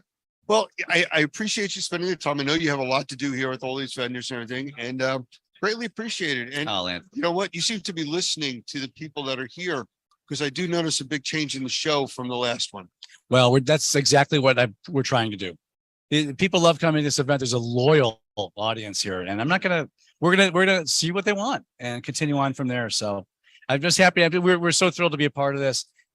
Thrilled to be partners with Normie and such great sponsors of this event. And let's hope that continues forever. Well, thank you very much for your time. Thank you, sir. And all the changes and everything else, and putting the bar next to us. It was all good. We could have that as part of your sponsorship next year if you Oh, want. I'm gonna hold you to that. In your booth. We got witnesses. They're all online. So thank you very much. Thank you. I've again at the third day of the Experience Trade Show in Las Vegas. I have Jeff Cross with me, who is the publisher. I'm trying to think of all the I titles. put that my you have. card right down here so you could read off Yeah, the what's card. enough room on the card for all the different things you do with all the So different just magazines? media director, media director. Media director. Yeah, that's it. Okay, so the media director. Okay, from CleanFacts, and Clean Facts and there's I- other magazines involved. so ISSA, our trade association owns 3 media brands, 3 magazines. Right. Clean Facts is the one that serves this industry, the one that you're more familiar with, Mhm. that you know something about, A little. little. And then we have Cleaning and Maintenance Management magazine, which serves the contract cleaners, facilities, those that do the janitorial or custodial cleaning. And ISSA Today, which is the publication for our members, but it's more of a C-suite executive magazine. Those 3. It's all I See, do. that wasn't all on the card. I need a bigger card. That's what I said. So on the important side of it, this is day 3 of the Experience Show. We got about an hour or so to go until the doors close, and then the whole cleanup process starts. I just came for the espresso you promised me. I could go for it right now. I know. It's freezing. It's cold in here. It is. Either that, I'm It is. just tired. But how's the show been for you? I mean, this has been very busy. I mean, we've been at the other Experience shows, but this is a really, really busy show for us this year. Yeah, this is Friday afternoon. Normally, And there's Larry. talking. normally it's not this busy. Larry's always interrupting. But yeah, I thought it was very good up and, till the very end. Very busy. Yeah, we were very busy. We did a training today.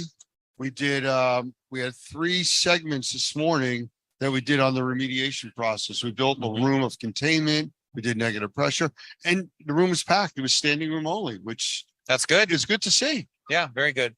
People want and need the training. So it's nice to see the classrooms having that activity.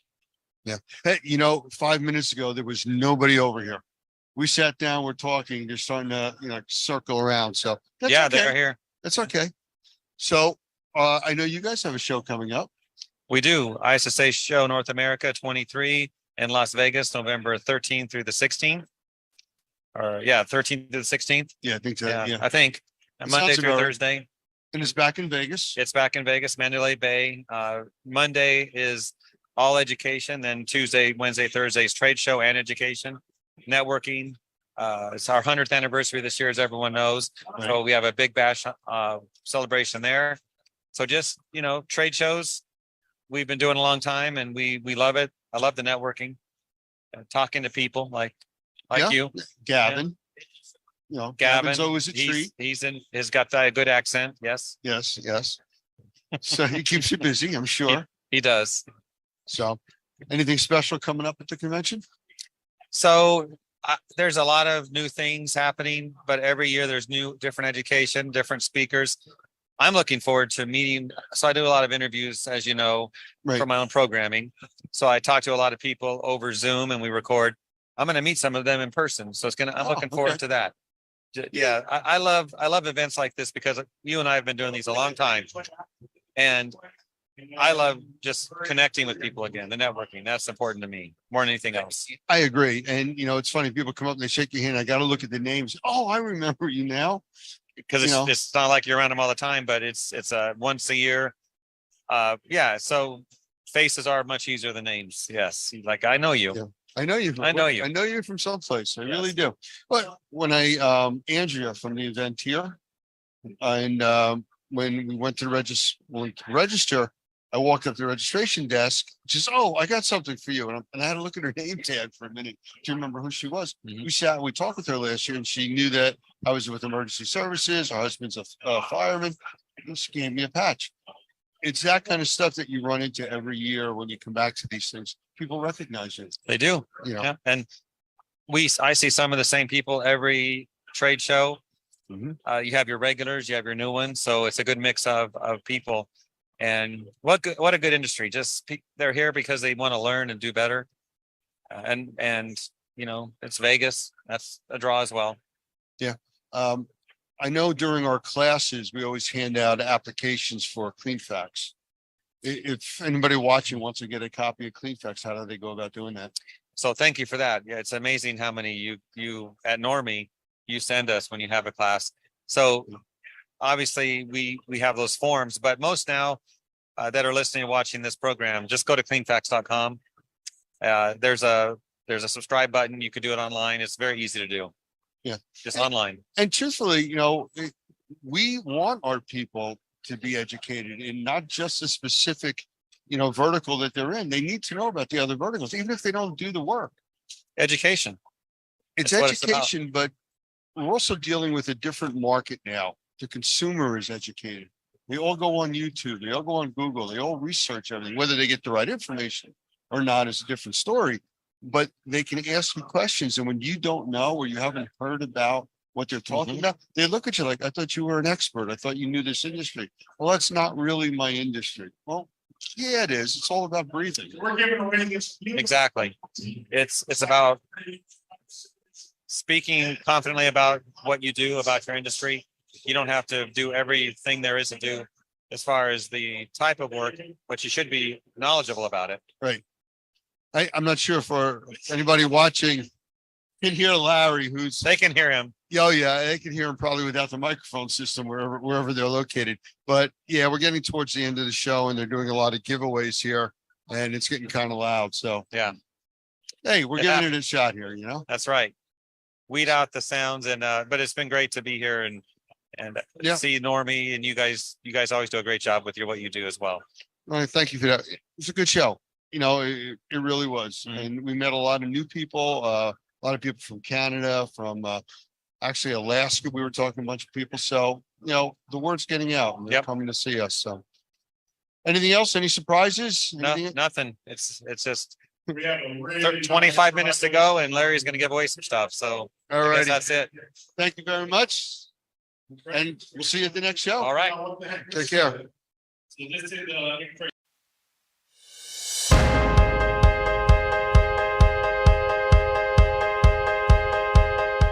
It's so important to be able to tell the story of the work that you do, because that's how we learn, that's how we improve. So as we take a pathway of continuous improvement, if we don't share our stories in remediation, restoration and cleaning, we'll never improve. And this is the right time to do it, and this is the place to come. The experience is the place to come to learn more, to do better. You are doing a favor for yourself and more importantly for your customers by attending the experience. You're going to gain more knowledge, meet more associates, be able to talk, shop with people that truly understand what you do every day, and that's really priceless, and you rarely get that working in the field. So I could say take the time, it's worth it. So the experience exhibition is amazing. There's a ton of awesome vendors out here. So if you're a restoration and cleaning business owner or somebody that works for one or you're in charge of growing one, these are the type of events that you need to go to.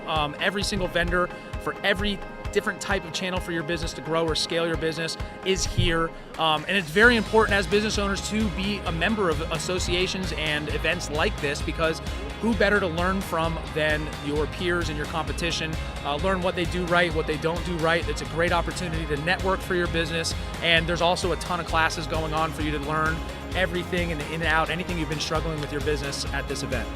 So the thing that I've enjoyed the most about the experience this year is just seeing some of the different associations, the R&R Magazine, Normie coming in. You can really see this portion of the industry wanting to change, expand, build those collaborations, even with competitors, which I believe the industry needs to do. This is probably the best IICRC event that I've been to. The experience, the R&R Magazine, really enjoying what's happening this year.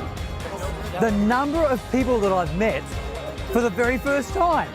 And it's like, wow, this is my network. These are people that I can help. This is like growing my family in one day.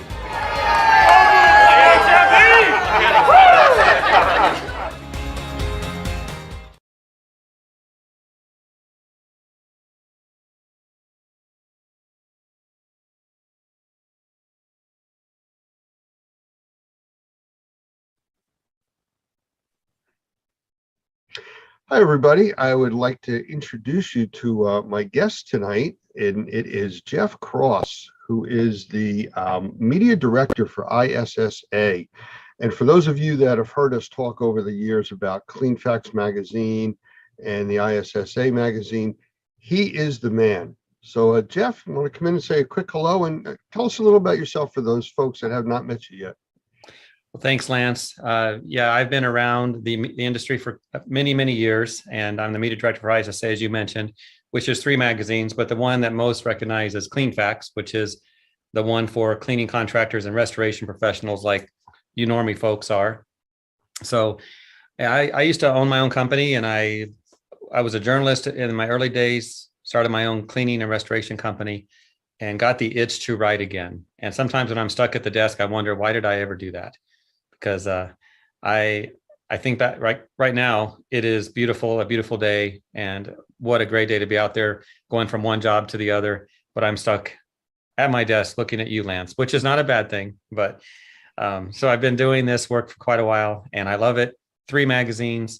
We do videos, we do webinars, we do everything with media to promote our industry. So I've been with ISSA for about 7 years now. Yeah.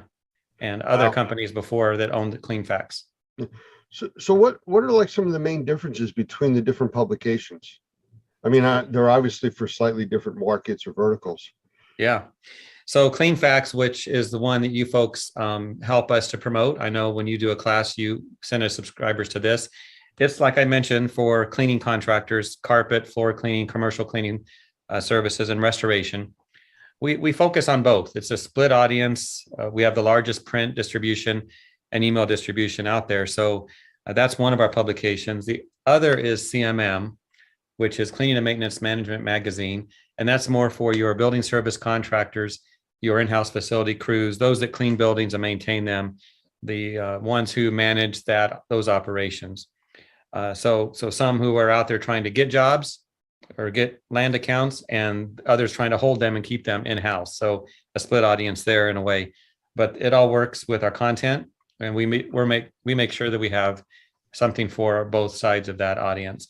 And then ISSA Today magazine is our member benefit publication. So if you're an ISSA member, you receive this in the United States. If you're outside the US, it's an email delivery. And that's more of a higher level.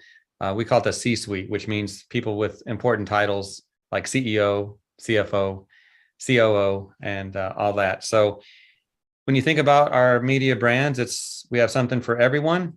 But if you're doing anything with mold, inspections, cleaning, CleanFacts is your magazine. And I know Doug he writes for us. In fact, if you look at the next issue of CleanFacts, you'll see an article that Doug is featured in, a really good piece that we put together.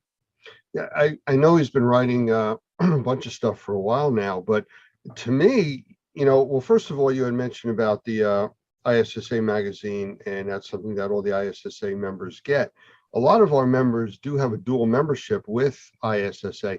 Actually, we have a special discount arrangement for our normie members that want to join as a dual membership with ISSA. So that's something that they would be getting, correct? That magazine?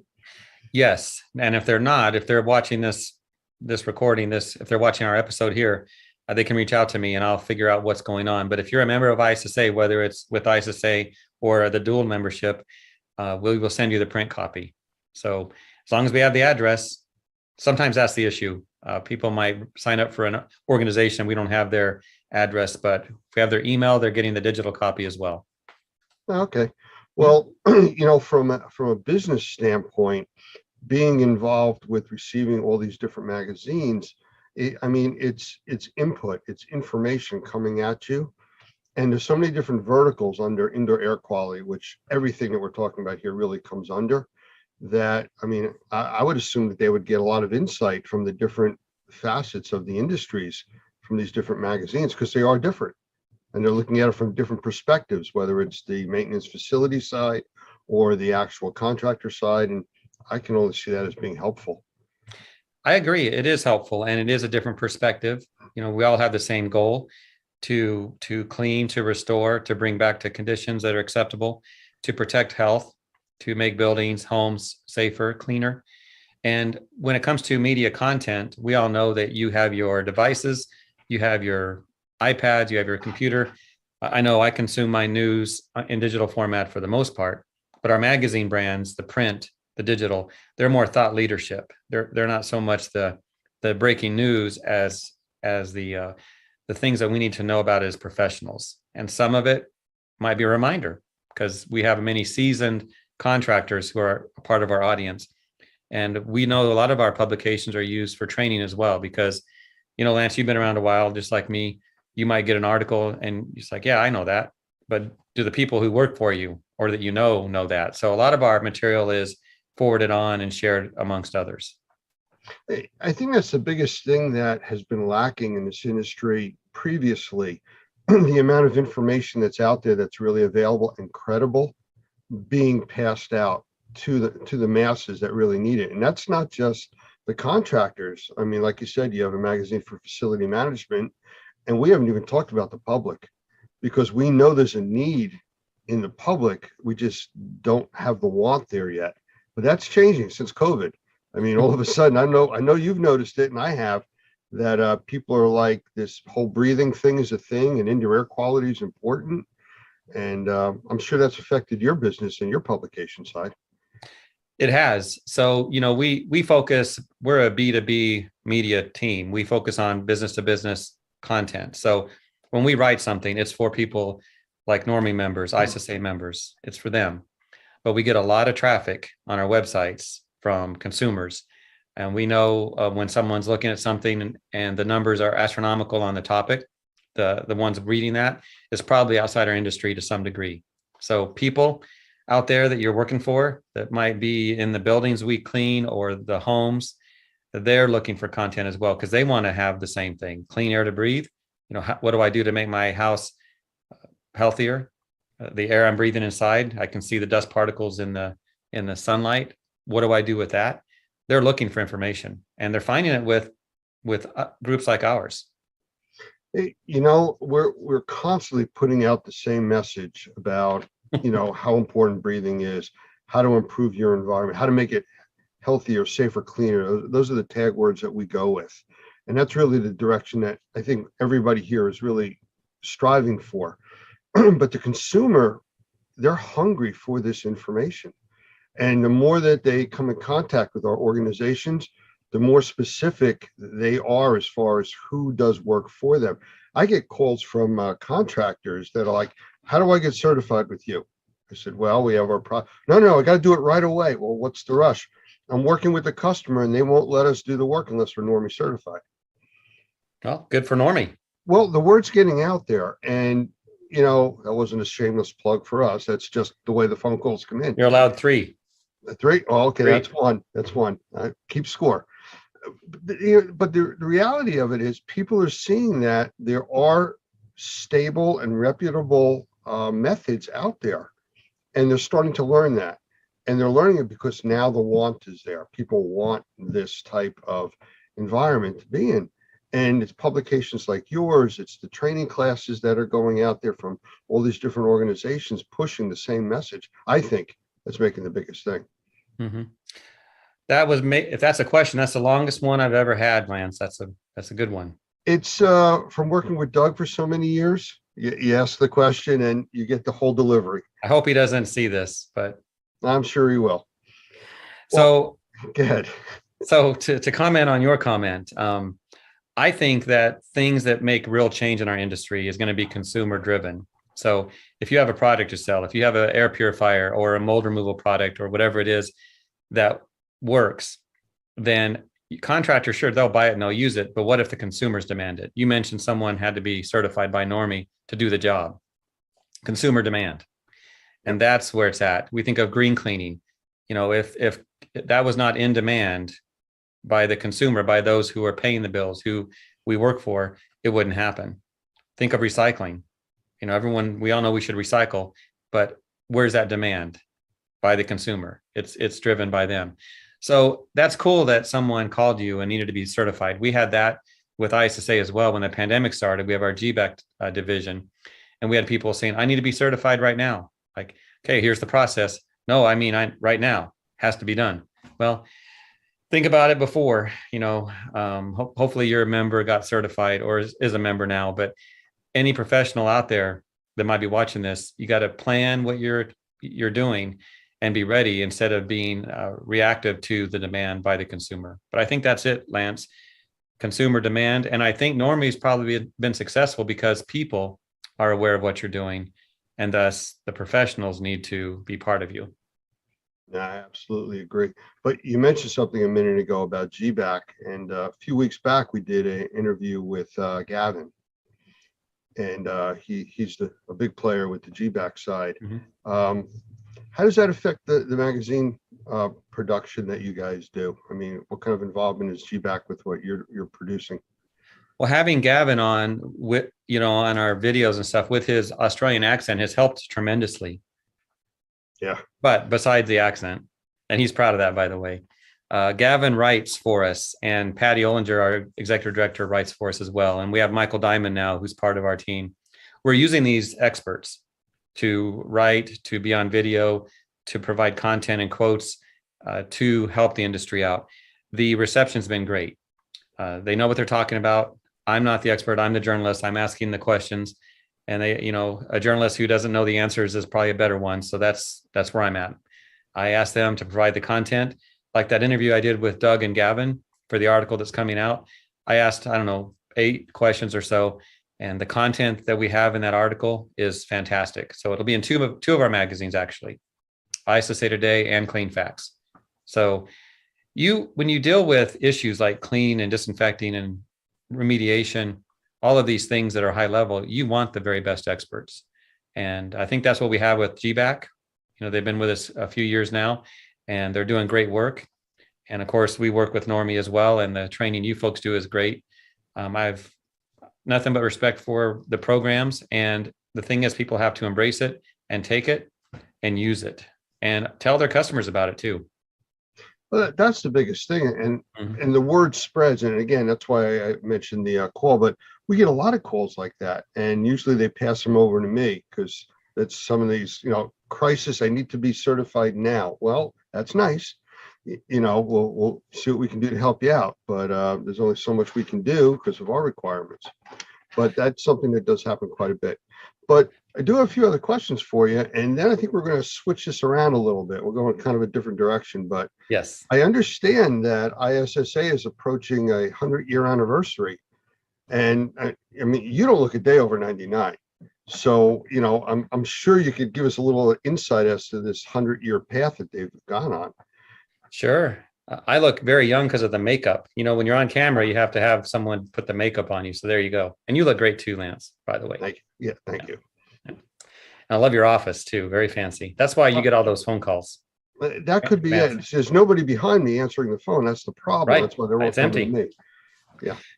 Yeah. So ISSA we celebrate our 100-year anniversary next year. So if you want to send a present or something, I'll let you have my address. So that's always welcome. Okay. But it started with 7 companies. And I think the first trade show was in Missouri in 1923. So it started with a few people getting together saying, hey, we need some collaboration. We need to unify the industry. What can we do? And so about 100 years ago, they got together and ISSA was formed. And over the years, it's grown. So it started with those few members. And over the years, people recognize the value, because really, what is a trade association for? It's to provide member benefits, and we have a laundry list of those, but also a place to be heard. We have our government advocacy department. We have a way to speak to leaders out there in the world, and we want to make cleaning a better place, the industry a better place. So it started small. And since then, now we have 10,500 member organizations. And you think about what that means. We're not talking about people, we're talking about companies. And a company can have 100 employees, it could have 10,000 employees. So the number of those who are impacted, who can take advantage of ISSA, is a tremendous number. And we're also global. We have offices in Australia, in Korea, Italy, and we reach the masses. We have offices to help with that. So I can't remember how many countries we're in, but it's significant. We're global as an operation. And we're always looking to provide whatever people need, whether it's through media. I get an idea from a member. Hey, what about this topic? We'll create it. We'll put it out there. We have training. We have our trade shows, and we have other events as well that we put out there for our members and others as well. But we concentrate on our members. You know, you mentioned global. We had been talking several years back, just prior to COVID, and we were going to be going out to Australia to do some training out there. And one of the delays that we ran into was the wildfires that were covering the whole continent. And so that delayed us going out, and then COVID hit and we couldn't go. So COVID did create a situation where we weren't able to go out to Australia and provide the training that we were going to be doing. But at the same time, COVID created such a worldwide awareness of breathing issues, indoor air quality, viruses, bacteria, and all these other health things that were always there, but kept, out of sight, out of mind kind of a thing. They put it right in front of everybody.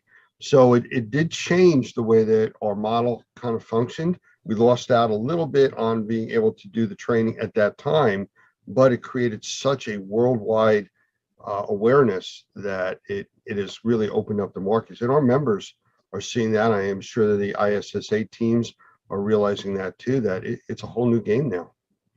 It is. And the concern I have is keeping that momentum going. So you're right. When COVID hit and we have the pandemic, in a way, it was good for our industry because it did raise that awareness. But what about now? I looked on the news this morning. It looks like the numbers are going back up right now. They're talking about another surge, but eventually this is all going to level out and we're going to get past the pandemic.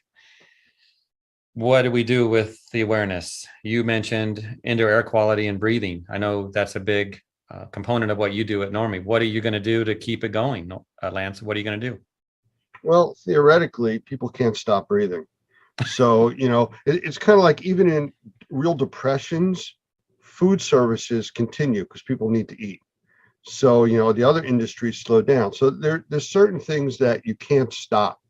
So the breathing industry can't go away. It's just whether it becomes something that's reachable for people to be able to decide whether they're going to have less quality of the air they breathe so they can afford food, depending how bad the times get. And hopefully we never reach a situation like that. But with the awareness, I don't think that's going away anytime soon, at least for a generation. People have a generational memory, I think is the way I've heard it used, that, as the next group grows up, they have different things to focus on, and the previous generation's issues and problems, well, it's not theirs, Yeah. So, like I mentioned earlier, things are driven by consumers or people who use buildings, who are breathing that air that's so necessary, as you mentioned. And I've seen cases where in technology where people can monitor what they're doing, monitor what they're breathing. I think that's going to be a game changer because your generation coming up, they like the data, they like the assurance. So you think about someone in the past, they just look at the surfaces, they say it's clean or it's not clean. Does it smell good? It smells good, so it must be clean. But now we can look at the data, we can look at the testing. And I think that's going to drive things. So consumer awareness is going to help. And I see your point about it's going to be around for a generation, but how quickly we can forget when things are put aside. That's my concern. We don't want to lose that momentum. So we got to keep that going. You're absolutely right. And you mentioned about the technology and the data. And, we had talked, previously that we're in the process of rolling out an entire monitoring program on a nationwide platform, and eventually it'll go international. But it's about monitoring data at locations and making that data available to the people that make adjustments and decisions monetarily as to what they do with their indoor air quality, plus the public.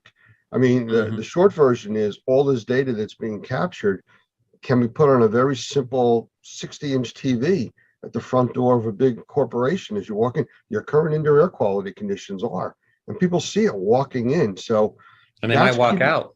And walk out. Yeah. No, that's absolutely correct. It's kind of like the restaurant that you go into that all of a sudden the health department's gone in and given them a C rating instead of that A+ rating. It's like, maybe I'll go eat next door. You know, it's another way of showing confidence in your facility and your ability to keep it clean to the consumer. And again, it's all consumer driven, like you said. So, I mean, this stuff is what's going to keep this going, you know, for some time. Our monitoring program will be launching next month. That is something we've had a lot of excitement about. And I know we haven't talked in a lot of detail with you about that, but it's something that's going to break quickly. The people involved in our beta testing right now, I mean, I've gotten nothing but favorable remarks about it. There's a lot of excitement around it. So I think that's part of what's going to help this education going forward continue. So it's a cool project you're working on. And I have to think that anyone walking into a building and they see the air quality. I mean, when you're on the interstate and you're driving and there's an alert on a sign that says air quality is whatever, you pay attention to that. Absolutely. You know, why is it low? And what is that fog I'm driving into? So I know you're talking about a higher level product that's going to really show the data, but we do want to know where we're going. And when we get there, what's it going to be like? We have to breathe, as you mentioned, but what are we going to be breathing? Well, that's a funny statement because you mentioned before about, you know, having the air smell better, and there's things we can do to make the air smell better in our environments. But what you're doing is actually adding VOCs or volatile organic compounds, chemicals to that breathable air to give it that smell. You're not really smelling roses. You're smelling something that's artificially creating that smell, and you're inhaling chemicals. Are you a myth buster or what? You know, it's just that whole reality check thing. You know, yeah, it smells good, but what are you really smelling? And is that affecting the air you're breathing? Are you saying in my orange Gatorade, there's no real oranges in there? You know, Doug uses the example of, I'm trying to think, I think it's the FDA that puts limits on contaminants in water. And they say that water containing 50 parts per million of arsenic is acceptable. I don't know. I just leave that question out there. Is that acceptable? You're drinking arsenic? You good with that? Only a little bit. Only a little bit. So, you know, it's that kind of stuff. If you have a choice, I'm sure you would want to drink the water without the arsenic. I would vote for that. Yes. Right. So with indoor air quality, if you have a choice of breathing air that doesn't have the chemistries in it to make it smell better, covering up a real problem, that might be something you would choose. Yes. Agreed. You know, so come put one of those machines in my house and I'll look at the signs and I'll know if I'm safe or not. Okay. Well, we'll talk about that after. I think it's something that this is the right time. That's the only way I can describe it for this type of technology. About 15 years ago, I worked with a company that we had tried to bring a similar technology to the marketplace. Actually, it was using Motorola equipment at the time, and it was using telemetry. That's how far back we're going with the way it communicated. The internet wasn't stable enough. There wasn't enough speed. The technology wasn't there. It was ahead of its time, but the technology wasn't there to support it. 15 years later, wow, now, you know, computers and everything as far as they've gotten advanced can handle all this with everything cloud-based. So this now would be the time for this type of deployment. And I think that's where we're at. So I'm trying to remember, there was a few things that I did want to talk to you about other than, you know, basically, you know, the magazines. It's kind of like, what else you got in the works? You know, any surprises you can kind of like let out or not let out that you can accidentally let out? Yeah, well, if there were surprises, it wouldn't be if I let it out. But no, I can't think of any big secrets to share with you, Lance. But looking forward to trade shows coming up and getting out and meeting people. We've been doing that. We've done a couple of trade shows already, and it was nice seeing people in person. So that's good. No, every day is fun, and I'm always looking for some angle for media. Our video program is doing great. We're approaching 1 million views on that in the past couple of years. So we're no Justin Bieber or some famous rock star that gets millions and millions for each video we do, but we're happy with what we're doing. People are watching just like they do with yours. And it's a small industry in a way, but important people. And so we're trying to make sure we give them what they need. That's the constant thing, always doing that, trying to provide content that is consumable, that they can't get somewhere else is easy. No, you're right with that. So with that, let's flip this interview around a little bit. You're very comfortable in the interviewer type position. So is there any questions you want to ask me? Yes, a few questions, and I am more comfortable asking questions. It's a little easier to do, I think, but I enjoy being a guest on your show, Lance. Very nice. And I've been around a few Normie folks at other training opportunities, so a great group. But tell me, how long has Normie been around? 2004, July 4th, I believe, was the actual creation date. And I've actually been with them since 2006. Okay. And what was the purpose back then? And has that changed over the years? Well, Doug tells the story that prior to Katrina, he had started doing some training on indoor air quality, and it had a lot to do with being able to help with the sales of purification technologies and stuff like that.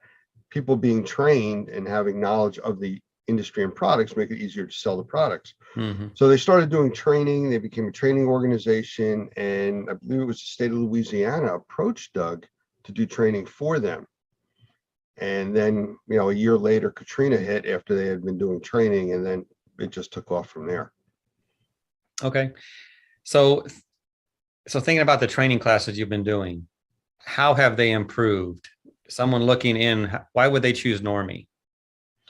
Well, the training, I mean, just since I've been on board, which is 16 years now, I mean, it was a lower level, intro level into doing indoor air quality and mold assessment, and then touched on mold remediation after that. And that's expanded out by need and want.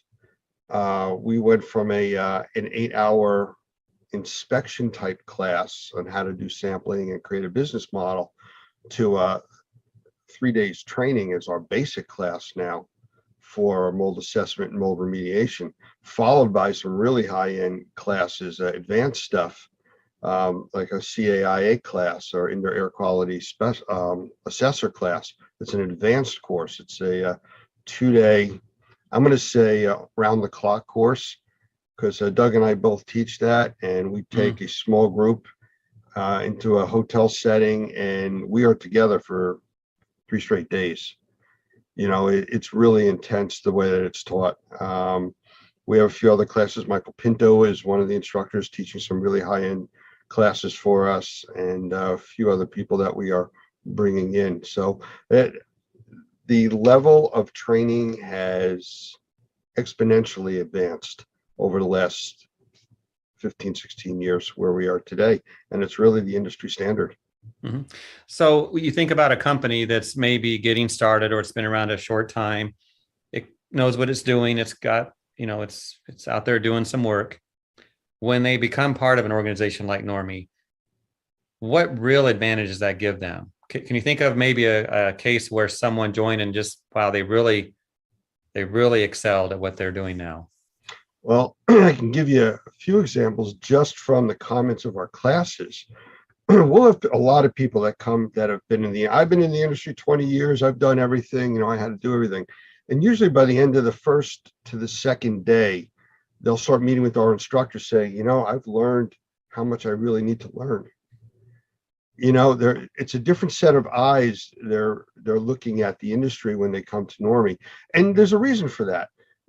Doug, who actually has created the direction of Normie, has a very, very strong building background. He was a builder. He still has his building licenses in, I believe, Florida. And we look at the industry from a building science perspective, not from a water loss or an event, not from what college classes you've taken, but from building science. And a lot of people that have been out there doing this work never approached it from that specific side. And they start to see that, well, yeah, the building is kind of like a living creature, that as things change in the building, so does your approach. And that's how we look at it. And we teach that concept that, you're working with a building that's an entity, and it's very different. It's a different approach. It's a different way of dealing with the problems. And people are very surprised when they see that and say, I never thought of that. Mm-hmm. Have you ever had someone come in, kind of like what you just mentioned, with some experience? They thought they knew what they were doing, and they no doubt did, but they came in with an attitude like, yeah, I got to take this. I have to get the certification to get the jobs. The customers want me to have this. And they had attitude, and they changed. They usually become members. and truthfully, because it's different than what they were used to. It's different than the pattern that they've been doing for the last 10 or 15, 20 years. And all of a sudden they see, by looking at it with a different set of eyes, different verticals, different prospects that are out there where they can increase their revenue share. I have a good friend that owns a very large air conditioning mechanical contracting company. And for years, I talked to him about indoor air quality. And he's like, I stay in my lane. We're really good. We're a multi-million-dollar company. We stay in our lane. COVID hit. And he started getting the phone calls about indoor air quality and filtration and opportunity and proactive stuff. And he called me and I started talking to him. He is fully on board. He sees that there's an entire new market out there for indoor air quality. And it changed his perspective of what they do, which they do very well. And now they've added to it. They've enhanced their product offerings because of looking at it differently. Mm-hmm. So, I mean, yeah, it's very positive when people come to us like that. Yeah. Indoor air quality as an acronym has been around a while, but it's really meant something with the pandemic. Let's talk about mold. Mold is in your name. Yeah. Normie, mold. Water damage is not. What do you do with those who want water damage training? At the moment, we're actually approved to teach the WRT class. So we do offer that. We have the instructors from the IICRC. They actually come in, they teach that. And we just take that and we go from there with building science to the next step and go, well, your next option would be mold remediation. You've done your water drying, mold is another aspect of that, but so is bacteria. You get all different types of water losses that create all types of, I'll just say in general, pollution problems within the environment. So you go from the water drying to the next piece of mold to bacteria, then you get into more, again, back to the indoor air quality, the bigger umbrella, just the starting point that you're at. Mm-hmm. So my last question is, what is going to happen next? What's the next big thing for Normie? You're doing training, you have products coming out. What's going to move the needle for you folks? Well, it's already moving. And again, I'm beating the same drum, but as we're educating, we do that sometimes. Yeah, we're educating the public that it's not just about seeing mold on the wall. I've been asked the question, is that good mold or bad mold? I said, do you want it there? They go, no. So then it's bad. It's that simple. Yeah, there are different types, but we're dealing a lot now with sensitized individuals. That's become a very, very large piece of the market share. It's estimated about 20% of the population is reaching that classification of sensitized individuals. 350 million people in the US, it's about 70 million people that fall into that category. It's a very large piece, and it requires a higher end of training. You need to know how to deal with these customers and their projects differently than you would from a regular mold assessment or remediation project. That's a big change that's coming. This monitoring program, very big change to the industry. It's going to be awareness. It's the awareness shock factor, I guess, equivalent to asking somebody, how many times a day do you take a breath? Well, I don't know, a few hundred times. I said, how about 20,000 is the average? No, and you see that shock factor on them, that all of a sudden the reality of what is really happening is there. So the monitoring is giving them a live view, an understandable knowledge base of what's going on in their environment. And now they have the ability to control it. So like that shock value of we spray chemicals to cover up the smell, to how many breaths a day do you take, to now having control over your environment and managing how many breaths you take and the quality of air. That's big, and that's going to continue. So circle back to the sensitivity issue. Sensitivities to what? Well, the 70 biologicals, million. the biologicals are the common thing. I'm allergic to pollen. I'm allergic to dust and dander, mold. The things like triggers. that. I'm sorry. The triggers. Yes. That was it. The basic triggers. But now with the awareness of everything else that's going on, you had mentioned earlier about, spraying something or using chemicals to make it smell better. People are as reactive to that as they are to the biologicals. The chemicals that are in there, chemically sensitized individuals. And that's also part of the sensitized program of how do you clean somebody's environment or make it better without making it toxic on the chemical side. The off-gassing products that'll off-gas for a year or two. Formaldehyde increased in all the products that we're bringing into our homes, furniture, carpeting, things like that. That does affect people. And, it's how to help them, which is this whole new industry. I've heard of formaldehyde in products, and I've heard some say that that's not true. Are formaldehyde used in products that will off-gas in our homes? Heavily. Okay. Especially products that are coming from overseas. There was a big recall several years back on flooring that came from China, and it came in through a discount firm, and it was heavily contaminated with formaldehyde, where the floors, after being installed, had to be completely ripped out. So yes, it is a thing. FEMA, I believe, had an issue with the emergency trailers that they brought in for Katrina. They were contaminated with formaldehyde. And I'm saying contaminated, not like somebody sprayed formaldehyde in there, just the materials that were used to build it were treated with formaldehyde as preservatives, but they continue to off-gas and the trailers were unusable.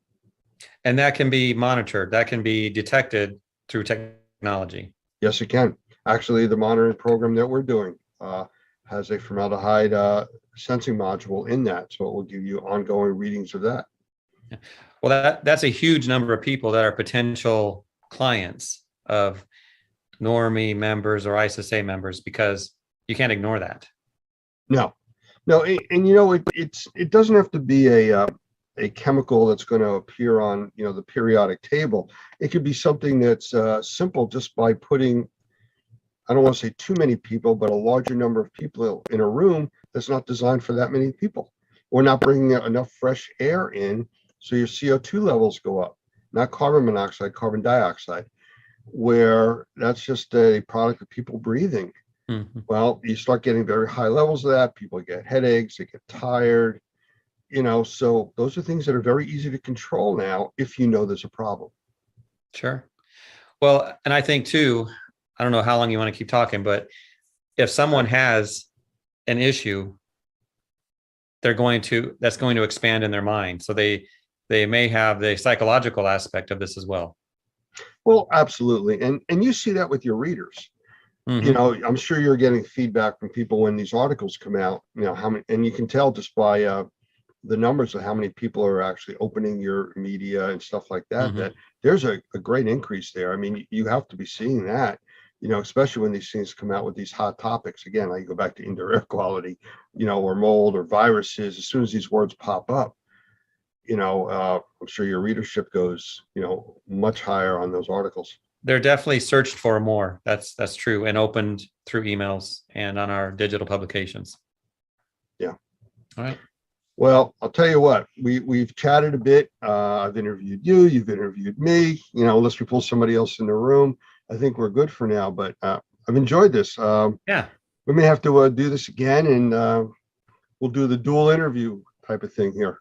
Well, and from this conversation, Lance, we need to do something in media about that 70 million people. Absolutely. The opportunities Absolutely. there, the need for training to address those concerns. Yeah, I mean, and it is true. I mean, I'm sure anybody that's going to be seeing this has to know somebody that has allergies or is going for allergy shots, or for some reason their breathing condition has changed or their health has changed recently. It could be as simple as the new carpeting they brought in the house, Yeah, So, that kind of yes. person, there's one 30 feet from me. So Yeah, there you we go. all do know someone. Yeah. All right. Well, I All right, Lance. appreciate you being here. Thank you for taking the time. And again, it was enjoyable. And Yeah, thank you. hopefully we'll get some really positive feedback from our members about this and more people taking on to Clean Facts. I only want the positive. Don't tell me the negative. No, there tell me won't everything. There's not going to be negative. So stand by a second, would you? Yep.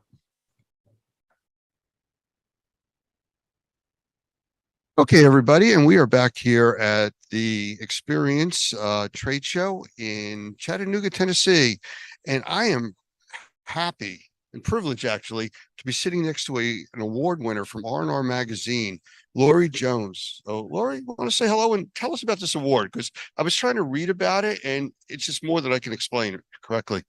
It's actually the Women in Restoration, and you are nominated by colleagues, friends, family even, and they open it up for about a month. And there's usually a couple of hundred people that get nominated, and they go through a judging cycle, and they read everything about everybody, and then they choose from there. And I won. Well, I was reading through the article, and let me just hold this up for everybody. Big article. That's her. That's her. You can see her. There's some pretty heady runner-ups that were in the group here. They're amazing women. I was reading about that, and so it's pretty impressive that you were chosen over them. I'm very honored to be chosen. I'm very surprised. I mean, Really? Yes, because I don't think since I'm doing something that I love to do, I don't think it's outside of the norm. So to me, it's just every day. And then to be recognized for it, it was just like, really? Thank you. Oh, wow. And you just, whenever I was saying thank you last night, I got really emotional because it just hit me how important this award was, or is, I should say. Well, congratulations. Thank you. So tell us about the business that you're in and what you actually do, because again, I was trying to read through some of the titles, and there's a long list here of things that you're certified in and the type of work you do, forensic restoration. Let's start with that. Tell people what that actually is. Forensic restoration. I'm actually a certified bioforensic restoration specialist. And what I can do is I clean up after crime and trauma scenes and hoarding, mass casualties, WMDs. And I'm also a trainer with my husband, Jeff. And so we teach people how to do these things too. And it's the Microbial Warrior. And that's basically what we do. We treat our business back home in Oklahoma as a business or as a ministry, because it's what it is to us. It's a ministry. And so we're going out to help people. So when they call us, they're not having a good day. I Understand that, and I've come across a lot of that, from my past and everything. Yes. But it's funny because sitting here talking to you, it's kind of like the mild-mannered reporter that rips off the mask and is now the superhero in forensic cleanup, crime scene cleanup, meth lab, stuff like that. You also do, right? We're just now starting to dip our toes in the meth, but we were staying away from it because we wanted to specialize specifically on the forensic restoration right now, because we wanted to be able to get everything under our coats and be able to teach what we do and explain it the way it needs to be explained and train people so that they will be safe when they do it. Well, I know that you deal with a lot of high-end equipment too, and earlier I was over by your booth talking with you and Jeff, and somehow you guys got me to put on one of the helmets and breathing kits that you have. And this thing was pretty impressive. I mean, I've done a lot of work through the medical side and through the restoration side, where you're wearing N95 masks, half face masks, all kinds of PPE, but this is like next level stuff. What is that thing I was wearing? It's a helmet and breathing apparatus all in one. It is a Max Air unit, and what it is, it's a PAPR, and it's powered air purifying purifying apparatus. Resuscitator or something. Yeah, something like that. Something like My that. brain's not working right now, but it literally takes air and puts it in through the filter, and it goes over your face, so it's positive air. So you don't have to have a fit test. You can wear your glasses and you can have facial hair. So the men love it. And I understand that because it's positive pressure, you can be in fairly contaminated environments, actually more contaminated than wearing just a regular N95 mask or even a half face mask, Correct. because it's protecting your eyes and everything else. Correct. This is stuff that when we're talking, you said is also used in the medical community. Yes. See, I've never seen that, but how do they use it there? Same way. They put them on, and if anybody were to sneeze at them, it wouldn't matter because they have a cuff over their face, and so that would protect their three holes: their eyes, ears, or eyes, nose, and mouth.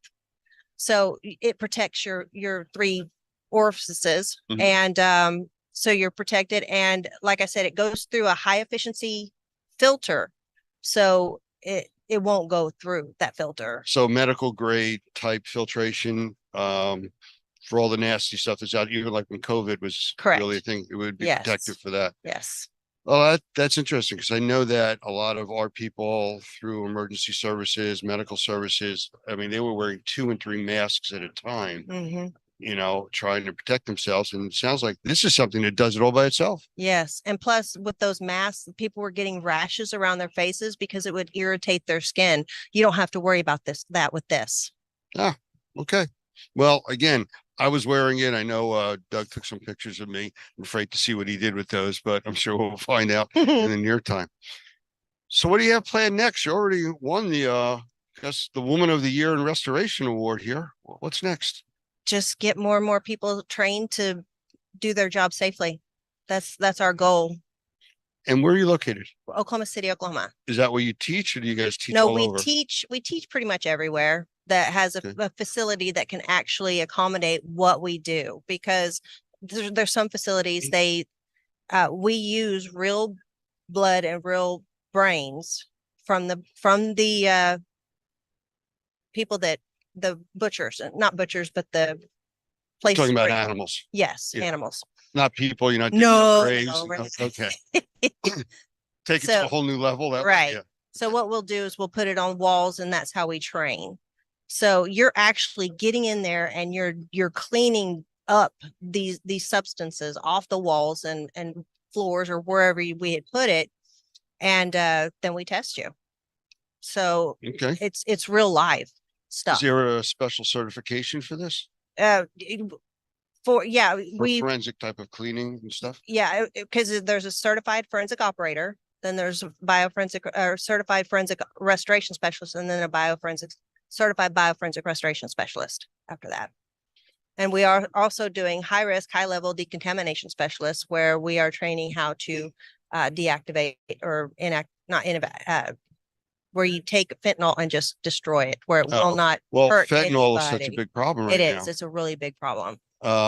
I know that's in crime scene cleanup and meth labs, fentanyl production and distribution, but also in the medical field. We were talking earlier about, patients wearing, 10, 12 fentanyl patches, Yeah. And just throwing them around, and now the contamination is everywhere. Yep. Yeah. And I was talking to a relative of mine, and they were telling me that the way they get rid of their fentanyl patch, because they have issues, and we of course won't go into that. But there's a way you're supposed to fold them up and get rid of them. Of course, I didn't ask them how they did it, but if they're not disposed properly, yes, very big problem. Yeah. And And there's people that are just going to throw them off. oh, absolutely. And it's absorbed through your skin. So Yes. just accidentally coming in contact with it, picking it up, you can affect a lot of people. Yes.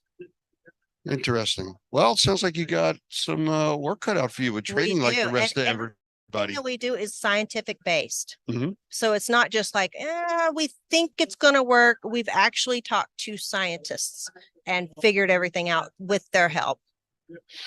So is there a filtering program, going back to what you said earlier about who can take your classes because of the way that you teach your classes, you know, with real blood, real debris from animals and stuff like that? Not really. You'll learn pretty quickly whether you're going to be able to do it or not. Because during presentations, we do show very graphic photographs. And we've had some people that actually got up at other room and walked out because they couldn't handle it. But usually the people that come are the ones that they think pretty much that they're secure that they can do it. They can do it. Or if they've already done a couple of jobs and they just want to learn how to do it correctly. Okay. Anything else you want to talk to about, or anybody online? Send them a message, say hello, anything like that? No, just I love my family. All right. Well, congratulations. Thank you. Thank I you. appreciate it. Thank I you for appreciate being here with us. And we'll have to chat some more. I would love to take one of the classes one day. Okay, So we'll that'd be talk. awesome. Okay, sounds good. Okay, thank you. Thank you.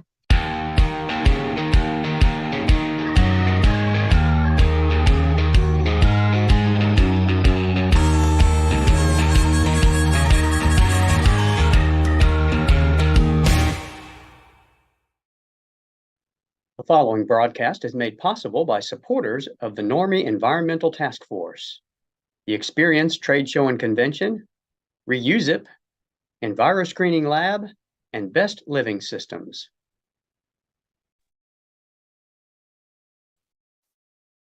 I want to welcome Rachel Rebellet from Air Answers to our stream today. And I've talked with her before. It's always interesting when we meet up with the people from Air Answers. They're always coming up with something new and more high tech into the industry of indoor air quality, allergens, and some really cool scientific stuff. So, Rachel, how about a quick hello, and we'll start chatting. Hi. Well, thanks for having me, Lance. Really happy to be here. And hello to everyone out there in the Normie universe. Well, it's funny you say that. We're broadcasting this on all kinds of channels through social media, and it's going to be out there in a lot of places. Well, that's exciting. You know, again, it's technology, and it's there to be used, just like the stuff you guys are coming out with. So with that, I got a few questions for you. So first of all, I heard that you guys have some kind of newsletter coming out. What's that all about? Yes, we're going to have a quarterly newsletter we send out with all of our updates, update on our testing that we're offering, information about partnerships or conferences that we're going to. And there'll be a link on there to set up a consultation with us. It'll be a short 15-minute free consultation to learn more about the technology. Can anybody sign up for that newsletter? The newsletter goes out to all of our customers, all Normie members. So yeah, I mean, anyone who's interested in it, go to our website and fill out the contact us for more information link, and we'll provide you with a newsletter. That's what I was looking for. So yes. Okay. Because I know a lot of our members, even if they're not using your services as yet, and may still want to get that newsletter. Oh yeah. Great. Sure. Okay. I'm just curious, what prompted that? I mean, because you haven't done that in the past. Well, we thought it would just be, we always have so much going on, and we don't feel sometimes that we're getting that information out there. And this time around, we've decided we really wanted people to know what we're doing, new things that we're adding, things that would be potentially more interesting to different businesses. And, we just want people to know what's going on. Okay, very good. Well, I'll be signing up for that because I don't think I'm getting it yet. And I just found out that you're doing that. So Oh, you'll get one. Okay. It's important to stay up to date. And just so you know, I just want to segue into this really quick. I am using the official Air Answers coffee mug that I got at the last convention with Oh, you guys. It's an amazing coffee cup. I'll talk about that later. it's the best coffee cup. Yes, yes, it is. All right. So as far as technology, and the coffee cup is a lot of technology because it keeps stuff warm for hours. Exactly. I know you have new tests coming up. I mean, we've talked quite a bit recently, and you keep describing new processes that are coming. Can you talk about some of the newer ones and the old ones too, but definitely the newer ones? Okay. Well, one of the things that we have coming out this week for anyone who's working with cannabis grow facilities, we're adding botrytis onto our menu. We have powdery mildew, and then we're going to be adding botrytis to that. That is going to come out by the end of this week. It's going to be available for purchase. I know from what we've done in the IAQ industry, the grow houses are really concerned about the different powdery funguses and stuff. Oh yeah. And I'm assuming that's what you're talking about here. I didn't know the specific name before, but I know that they have to submit samples to different government entities for testing purposes, and that's one of the things they're really concerned about because they could lose an entire crop if that's out of control. Oh yeah, the whole crop can go because of botrytis or bud rot and powdery mildew issues. But also for people who are working with those cannabis growers,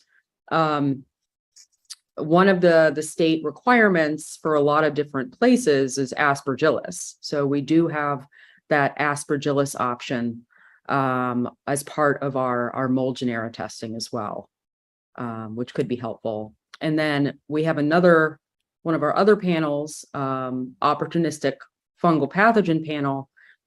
There's two species of aspergillus on that one as well that could be helpful in this area, Aspergillus niger and Aspergillus fumigatus, which are two of the four aspergillus species that are problematic for people who want to pass their state requirements. Are those the specific species that affect people with aspergillosis, I believe it's called? Yes. It's people who are immunocompromised, or it makes perfect sense. I mean, if you're going to be inhaling something or you're going to be using something for human consumption, you don't want them to inhale a bunch of different spores or kinds of molds that could potentially cause serious respiratory problems. Well, I know you've been expanding out all the different types of testing, and I know we've talked over the last 2 or 3 years about this, especially when COVID came out, because you do testing for COVID also. Oh, yeah. What else are you testing for, or can you let us know that you'll be testing for in the coming future? All right. Well, this is all new information, so I'll give you just like a little sneak peek, but we are going to be expanding our viral panel. And so we will be adding more viruses to that, and viruses that would be potentially interesting to people in schools and people in buildings and everything else. So we're working to expand that. So we're going to be adding not just COVID, we're going to be having other viruses as well. I mean, it sounds specifically the way you're talking like it's also targeting a little bit more into the medical industry. I mean, we obviously know the indoor air quality is a desperate need for all of this testing, but it sounds like the medical industry may have a bigger interest in this. Could be. I could see the medical industry being interested in this as well. Yeah, I know that, we've run into issues over the years with the medical industry has been resistant to deal with more of the environmental issues affecting people, but I think that's changing now. And I think stuff like your technology is making a big difference where it's accessible and understandable to the lay person and the doctors. Mm-hmm. I completely agree. All right, cool. All right. Well, if you think of anything else while we're chatting here that's coming out that you can share with us, please do. That's what I have right now. All right, well, let's see. Coming soon. I know we were at, I believe it was the ISSA convention. Was the last time. And I think you guys are going to be at the IAQA convention also.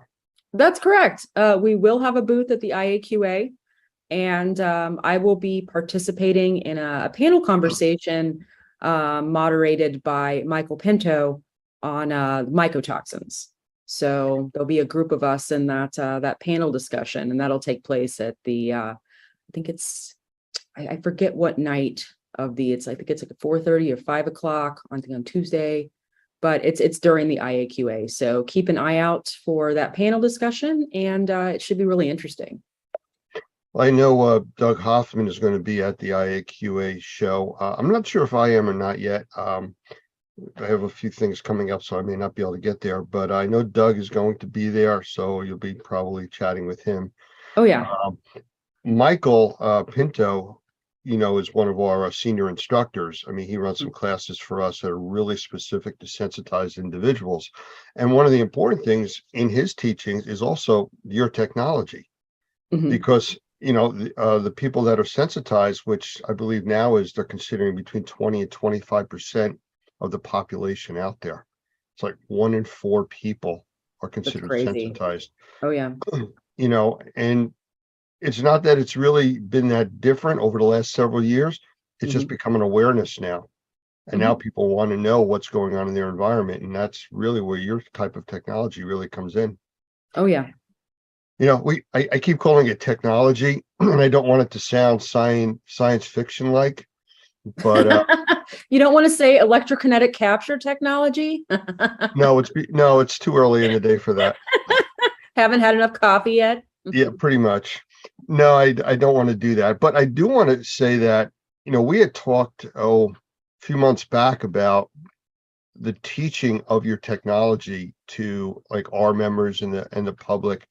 And you would come up with some specific short videos that really went into detail, but quickly, so people could understand it, how to use the technology, what it could be used for, and actually how to just to turn it on. We found with a lot of the technology that's out there that people don't want to read instructions any longer. Yeah. I'm guilty of it myself. You open up that furniture you want to put together, no, we don't need these. And some of the companies now have been putting out just pictures, no more words, instructions. But you went to the next step and actually did videos showing people how to manipulate the cartridges, how to turn things on and off and reset, which was extremely helpful. And if there's anyone else who needs, if there's any other videos you can think of, we'll gladly put those together as well, if they will help to provide more information. Be careful what you offer to do. Because we never know. We're dealing with several different generations of assessors, inspectors, remediators, and the general public, and they all learn differently. Some people have to read directions. Other people have to look at pictures. Other people need to just have a video explaining it to them. Yeah. And having all these different ways out there really makes a difference. So yeah, we may be asking you to do a few more of those things. Great. I understand. I'm very visual myself. So, I put together I got a table from Amazon the other day, and it went right to YouTube, and it had a whole video on how to put it together. So, I completely understand. Can you talk a little bit more about the types of allergens that you guys can test for? I get a lot of questions from people about, I know I have allergies, but I don't know what I'm allergic to. Or I went to a doctor and he said I'm allergic to these 4 things, but I don't know. I don't think I have, anything in the house related to a cat, but they say I'm allergic to cats. That type of testing. Yeah. Yep. I completely understand. We've had quite a few people who moved into places and they don't know, everyone automatically goes to mold. It's like, well, my eyes are itchy and I'm having these problems directly because of mold. And then you find out that, we find cat allergen in the home. So what we specifically test for is we have a cat allergen, dog allergen, dust mite, cockroach, mouse, and 3 different types of pollens. So we do tree pollen, grass pollen, and ragweed pollen. I got to go back to the dogs and cats for a moment. Okay.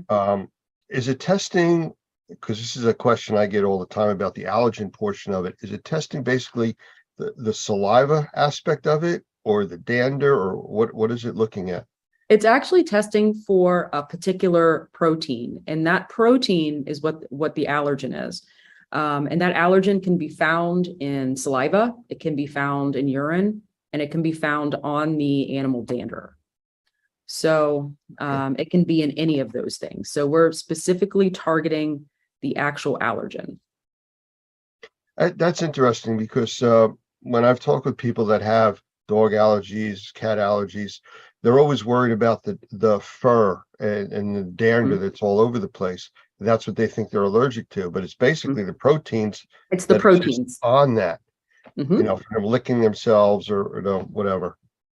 And that's what we found with, you know, people think, oh, I got a hypoallergenic dog or hypoallergenic pet. And they say, well, you know, it doesn't have any allergens. Oh, yes, it does. It still has allergens. You know, it's not going to lose its fur as much.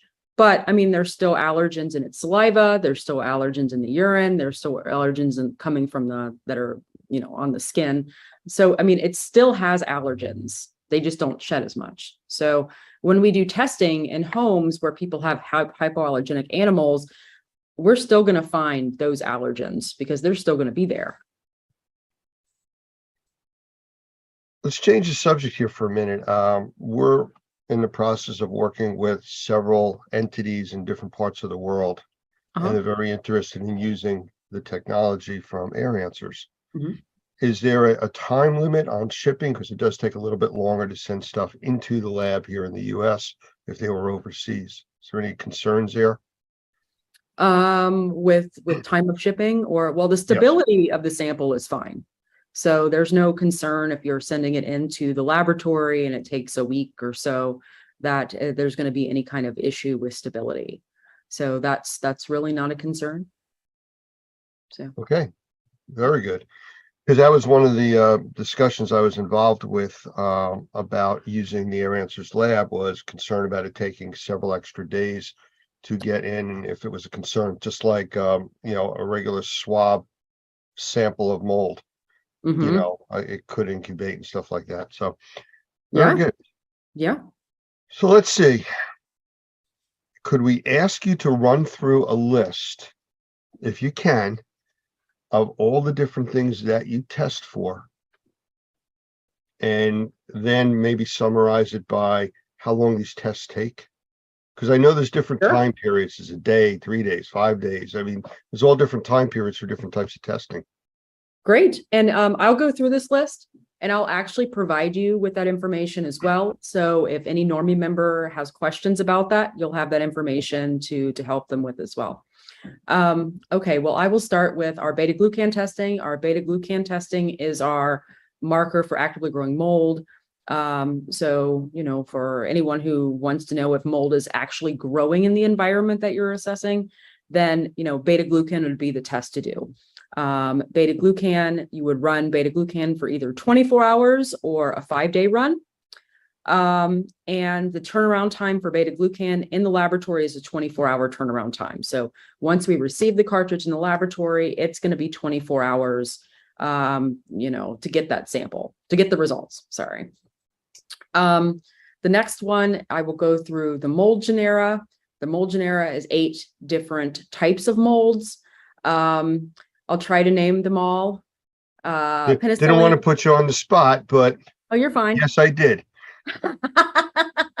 Aspergillus, Penicillium, Stachybotrys, Fusarium, Catonium, Fusarium, Cladosporium, Trichoderma, Memnunella, and I think that was 8. Was it 8? I don't know. Well, it had. Well, you definitely hit our 5 no tolerance molds. Exactly. I hit your 0 tolerance molds there. So those are indicative of severe water damage, correct? Correct. Great. So that test, you could run it again for either 24 hours or 5 days. And then the turnaround time in the laboratory is 24 hours for that one as well. Before you go on, just real quick on those tests where you said between 24 hours and 5 days, can it be run for shorter periods in there? Like 3 days, if that was only the accessible time? Or does Well, that cause a The problem? reason why we tell people either 24 hours or 5 days is because part of the calculation that we provide the results, part of that calculation has to do with time and volume. And all of that is kind of worked into our laboratory information management system. So it's to provide people with information. And then also what we're doing is building out a database so that we're able to develop our own our own levels of these different things in the air, since there's really nothing to compare it to. So part of that is why we recommend just 24 hours or 5 days so that we can provide people with accurate concentrations and then track those. So Okay, that's why I was curious, because I was asked that by somebody and I didn't have the real answer, but now I do. now you do. Now you have a bunch of information I just provided. Hopefully you can sort through my my ramblings. Not a problem. All right. And what next? Mycotoxin testing. Mycotoxin, we test for 4 different mycotoxins: trichothylacine, aflatoxin, ochratoxin, fumonisin. And that is, again, 1 or 5 days. And it is a 5-day turnaround time for the mycotoxin testing. We have the opportunistic fungal pathogen panel, which is Aspergillus fumigatus, Aspergillus fumigatus, Aspergillus niger, Mucor, and Candida albicans. And again, 1 or 5 days. And that is a 2-day turnaround time in the laboratory. We have the allergen testing. Now, the allergen testing is only 5 days. That's only been validated for 5 days. That was based on case studies or testing that we'd done before, and running on different lengths of time. So 5 days was the best amount of time to get the whole vicinity or the whole type, all the different types of allergens. So 5 days, allergens only, 5 days. And that is a 5-day turnaround time. Now, we do have multi-panels as well. We have a total mold panel, and that is beta-glucan, mycotoxins, and genera. That is you run it 1 to 5 days. It's a 5-day turnaround time. We have the beta-glucan and the allergens together. That's a 5-day run. It's a 5-day turnaround time. We have the comprehensive panel, which is beta-glucan, genera, mycotoxins, and allergens, 5-day run, 5-day turnaround time. We have the cannabis panel, which is the powdery mildew and the botrytis. That can be run 24 hours or 5 days. That is a 2-day turnaround time. We have the COVID testing. The COVID testing is a 3-day run, a 2-day turnaround time. Now, what also is interesting is you don't have to use a different cartridge for each test. If you want to do beta-glucan and genera, you don't have to do one for genera and one for beta-glucan.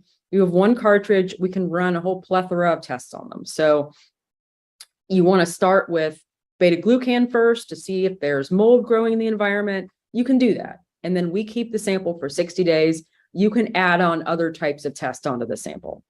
The only time where you're going to have to run 2 cartridges separately is if you're wanting to run viruses and, the molds and allergens and everything else. You're going to have to run 2. And that's just because our laboratory process to remove those samples from the cartridges are different. So viruses, different sample, but if you have the, one sample, you can run everything else on it. You can have beta-glucan, you can do all the genera, you can do the mycotoxins, you can do the allergens, you can all do that off one cartridge. So As long as it meets the minimum time requirement. Exactly. Yep. So running a 5-day sample, you could basically test for any and all except for viruses. Yep. If you're doing just the 1 day, you can run all the molds, the allergens. We'd recommend that you run it, another sample for 5 days. But if you want to run it 24 hours and do beta-glucan, mycotoxins, all the mold genus assays, the opportunistic fungal pathogens, powdery mildew. You can run all that off of one cartridge. You know, I mean, there's a lot of options there, and it sounds like you can mix and match and do everything. But, you know, for the people watching, it's really about testing for what your specific concerns are, or what the assessor or remediator considers the concerns. Yep. And it's getting you data. It's getting you information to help you come up with a plan. Yep, definitely is. So we do provide a lot of different options. One of the other things is we love to hear what customers want to test for, because with the molecular type testing we do in our laboratory, we can build out our menu quite a bit. So if there's anything that we aren't offering right now that we could potentially offer in the future, please just let us know. Well, you know that we use the Air Answers device in the training for our NCEAA program, which is the Normie Certified Environmental Allergen Testing and Assessment Program. And it's one of the pieces that we teach about using just for that reason, because of all the allergens that you do. And we just encourage people to do that. I do want to stress, and I talk about this in all the trainings that we do, if you have the technology, if you have the Air Answers device or any other piece of equipment, use it in your home or office first. Don't go out to a customer's location and use it for the first time. Any piece of equipment, sitting there reading the instructions is not the place to do that. You know, or calling me and saying, how do I do this? Because that does happen. So please, I always say, please use it in your own home. Find out what's in your environment. You know, become a believer in the technology. Or sit in your office, watch those short videos, and you know, those are just, you know, how to put the cartridge in, take it out, where to send it, you know, it's just some information. So it is really helpful to try it first before you take it in somewhere. Absolutely. Good advice. Well, is there anything else that we haven't chatted about that you would like to talk about? I always put it out there, like, do you have questions for me? If not, that's okay. I'm good with that. Well, what's new with Normie? Well, we're busy. We're going to be at the different conventions. We're going to see you guys hopefully there. I might even have to get another coffee mug. Again, amazing coffee mugs. If you guys have them again, I encourage everybody to go to your booth and try to get one, because they keep things hot forever. Oh, well, great. We'll make sure that we have those at the next conference then. Well, I'm just putting it out there. I'd like to use another one. Well, I do want to thank you for your time. It's greatly appreciated. I know you guys are busy. Oh, well, thank you so much for having me. I really appreciate it. No, it's our pleasure. We enjoy getting the information from you guys and working closely with you. I look forward to seeing you at one of the next conventions. Oh, yeah, definitely. Looking forward to seeing you then. too. All right. Thank you very much. Thank you.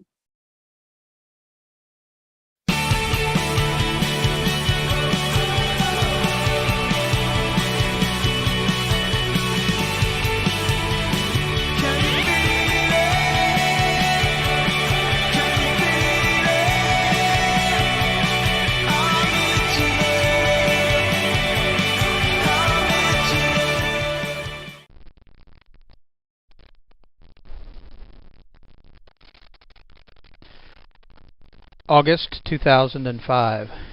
It'll be a memory etched into the minds of those of us who lived through and survived Hurricane Katrina and Rita.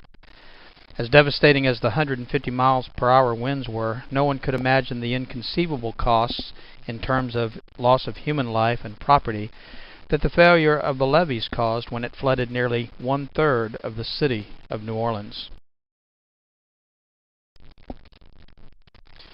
With over 275,000 homes lost on the Gulf Coast as a result of the hurricane, 10 times as many as any other natural disaster in U.S. history, the city of New Orleans continues to deal with the results of homes flooded to the rooftop, unparalleled mold infestation, and potential health issues for the residents who remained to salvage what they could. Information and misinformation has been mixed together, and vulnerable property owners have been faced with the daunting task of trying to sort out the truth. And so the lessons are clear. Prepare when you can for whatever flooding might occur, not only for the potential, but for the aftermath. And whether a natural disaster or the result of someone's mistake, anyone and everyone can suffer the devastating effects of flooding.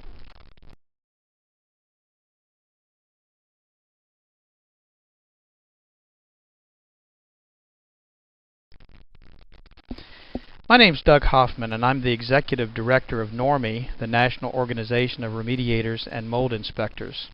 The information you're about to hear is designed to provide steps, guidance, and assistance for reacting to flood conditions in your structure.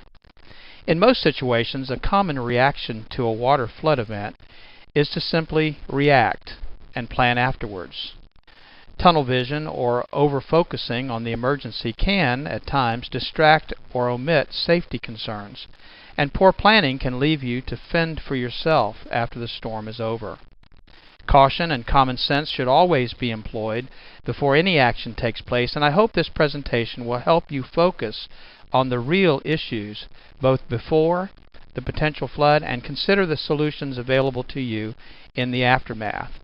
Without a plan, the results of a water flood event will be worse than you've imagined, so there are several things I'm going to ask you to consider during these first few minutes we have together.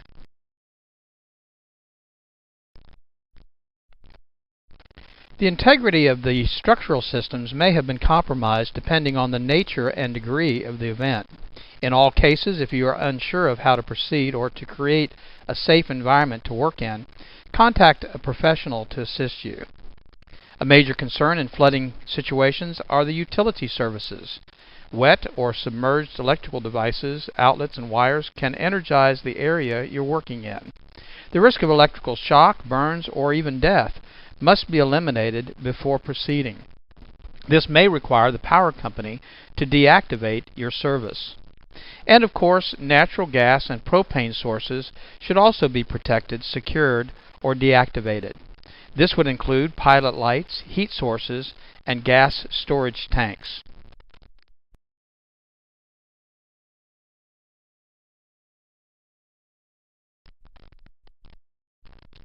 Depending on the severity of the water event, structural integrity should be considered in regards to the foundations.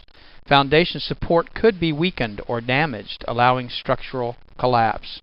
And with the utility and structural concerns addressed, the next major concern is the source of the water.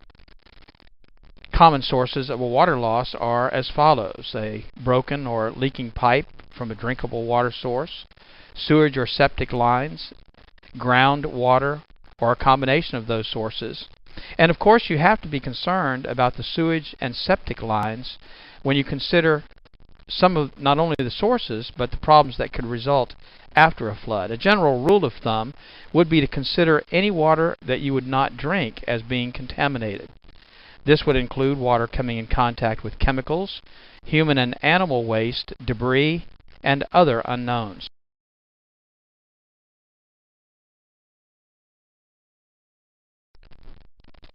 Protecting yourself is one of the important first steps post some water event.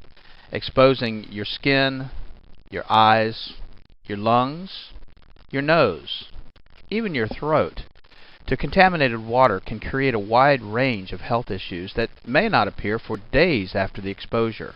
I want to talk about personal protection equipment because that should be used while you're in the contaminated environment.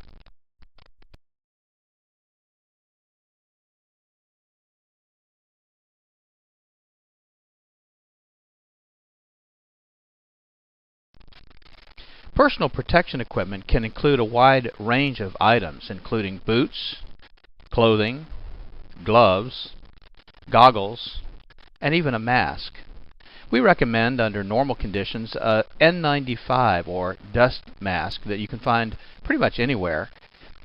In some situations, the contamination levels are so high that you might even require a respirator. But each situation would require different types or combination of these types of protection. With safety and health concerns addressed, corrective action can then be taken.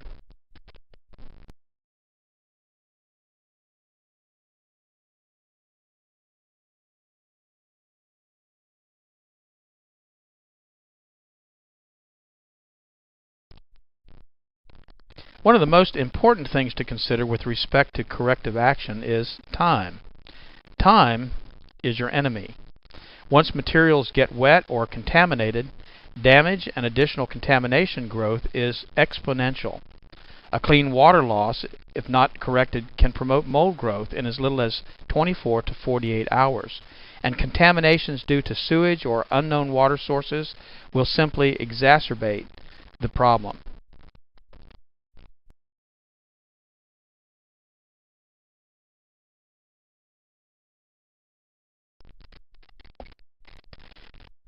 Drying materials and surfaces in the least amount of time should be of the utmost urgency, and oftentimes power is not available, and so having a generator available will be a great source of power for some of the tools that you'll need to dry out the areas that have been flooded.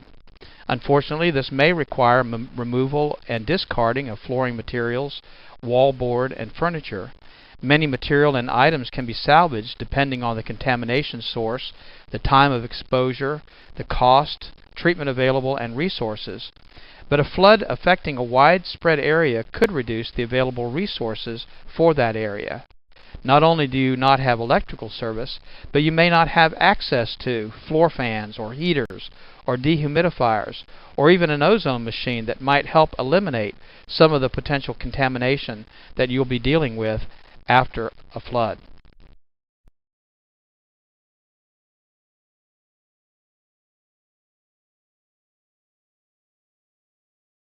The following suggestions may not be appropriate in all situations. However, in all situations, safety must be the primary concern.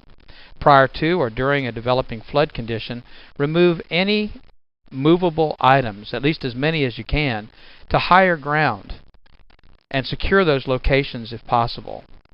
Of course, the order in which those items should be removed is a personal decision, but things to consider are the cost of that item, the sentimental value, proximity to the flood, maybe the ability for it to be moved and the practicality of it. Removing items such as furniture and floor coverings prior to getting saturated will make the cleanup process, of course, much easier. Structural and decorative materials such as wallboard and carpeting are a major problem once they get wet. Most of these materials absorb moisture and can expand the damage beyond the water level. Wallboard and other materials such as pressboard or OSB oriented strand board allow water to travel in an upward direction well above the water line. An example would be wallboard in as little as 1 inch of water can wick or draw moisture upward several feet. This also creates a problem inside the wall cavity which cannot be reached or cleaned. The rule of thumb is to remove the wallboard a foot to a foot and a half above the highest identified wet area of the wall. This will allow access for drying and cleaning building materials in the wall cavities. Up to this point, we've described different conditions, causes, and precautions. In the next section, we want to describe pre-planning and corrective measures.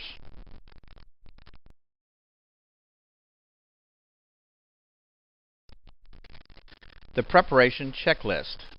As mentioned earlier, safety is the most important issue to consider. You know, taking the important stuff with you is, of course, a great way to prepare for what may be coming. But what can you do to plan for the aftermath of the flooding? That must be considered too. Electrical and gas services must be secured before entering a flooded area.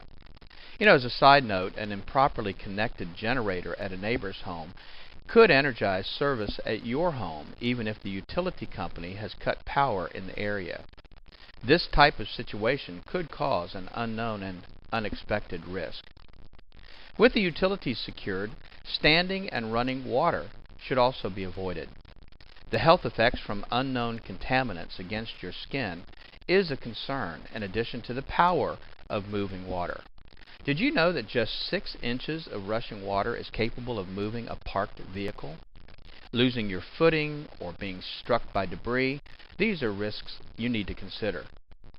Assuming that the water is receding or the water source leak has been stopped, the next phase of the process can be started. Drying is one of the most important things you can do to reduce your loss. Contacting a remediation or drying company should be your first option. Pre-planning and contacting a restoration company before an imminent flood may place you on a response list if a wide area has been affected. Other options could include contacting the local fire department to have your basement or lower levels pumped out, renting pump equipment and generators prior to the flood while they're still available, and arranging for alternate lodging in the event your building becomes uninhabitable. Remember, the larger the area that's affected by the flood, the less resources will be available to you or your contractor.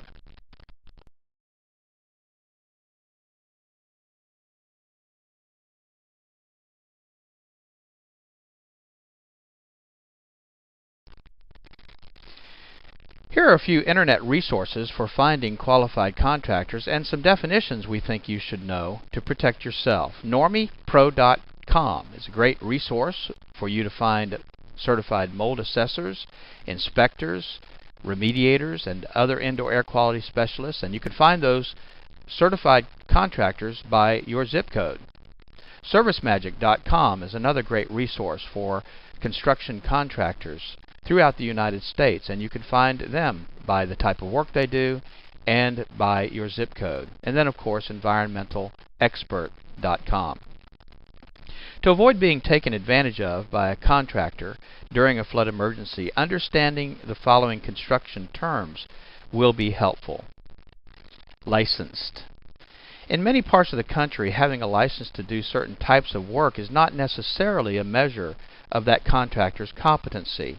Sometimes it simply means that they have government approval to work for a fee. Certified. Certification is often offered by certifying agencies, a specific organization that recognizes the skills, training, and the ability of the contractor who is certified. Being certified does not necessarily imply that the person certified is actually licensed to do the work. Insured. A contractor stating that they are insured is a pretty general term and could simply mean that they have auto insurance. Special types of insurance are required for specific types of work. For example, general liability insurance is not appropriate as coverage for mold remediation work. Qualified. A qualified contractor has been trained to perform certain types of work. However, they may not have the required insurances or licenses, or may not even be certified to do that work. The bottom line is that you need to understand the type of work that needs to be done, the capabilities of the contractor that you intend to hire, and then for your protection, have a written quote and description of the work to be performed.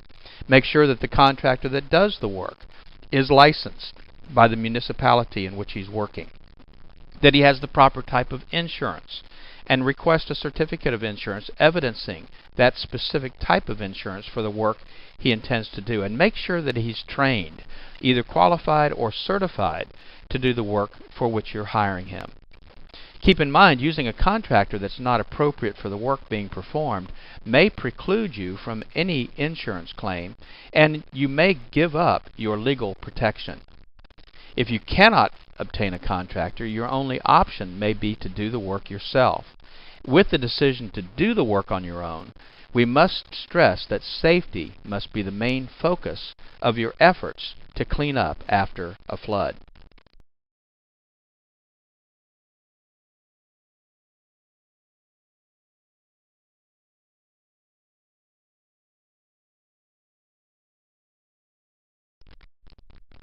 So let's talk about doing it yourself. While working in a safe environment, using the proper protective tools and equipment, water removal becomes the main priority. Pumps for pooling water and wet-dry vacs provide a good start to remove the majority of water. Rugs and carpeting and padding, if saturated or contaminated by an unknown water source, should be removed to allow drying of the subflooring. Sheetrock or wallboard materials and insulation that have been submerged should be removed 12 to 18 inches above the highest wet area. As a hint, removing 4 feet of wallboard is easier to replace with a 4 foot by 8 foot sheet of material. It's easier to do that than to try to cut and fit in smaller pieces. Once the bulk of wet materials have been removed, air movement and turning on your air conditioner if the power is available should be provided. And this would include running the HVAC, heat or forced air systems, using dehumidifiers and fans to increase air movement, and applying sanitizers like ozone machines to help prevent mold and bacteria growth. Sanitizers are extremely important when dealing with sewage and water from unknown sources. Heat drying systems can also be used by trained professionals to dry the environment. However, improper use could result in fire or permanent damage to materials by drying them too quickly. Remember that the drying process may take several days to more than a week, depending on the extent of the exposure. Secondary or collateral damage may start to occur in that time. Mold and other microbial growth may start to appear on surfaces exposed to moisture or elevated humidity levels. And if you have a situation where you start to have large areas of microbial growth, the drying process in most cases was not done adequately or fast enough. There is available at enviroscreening.com, for instance, do-it-yourself testing kits to find out if the mold that's been growing in your environment is the type of mold that might need to be removed or dealt with differently than common molds. In this case, it's recommended that you seek the assistance of a professional mold inspector, a qualified sampling technician, or a remediator. Health concerns become additionally critical as the environment conditions deteriorate.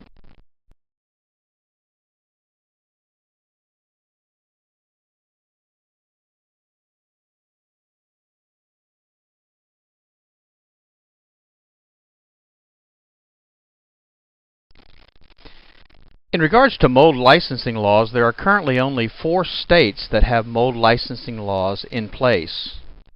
Texas and Louisiana, of course, have their mold licensing laws in place. Florida has their licensing law in place, but it doesn't go into effect until 2010. And then just this year, the state of Maryland put in place their mold licensing law. The important thing is that you check the qualification of the indoor air quality specialist or the mold inspector or the mold remediator or assessor in your state to make sure that they are licensed, certified, and insured before they begin any work.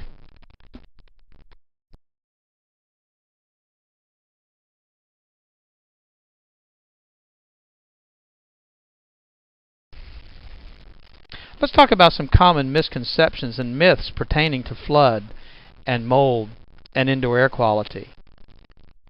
Oh, bleach kills mold. How many times have you heard that? Well, bleach is an effective sanitizer, but in many cases it will not sanitize or remove mold at its root. It will bleach out the color, of course, so that it goes clear, giving the appearance that the problem's been removed, but it cannot, in many cases, get down into the microflora and destroy the mold at its root. Oh, just get rid of the water. Everything will be fine. Well, that's not always enough to protect your property.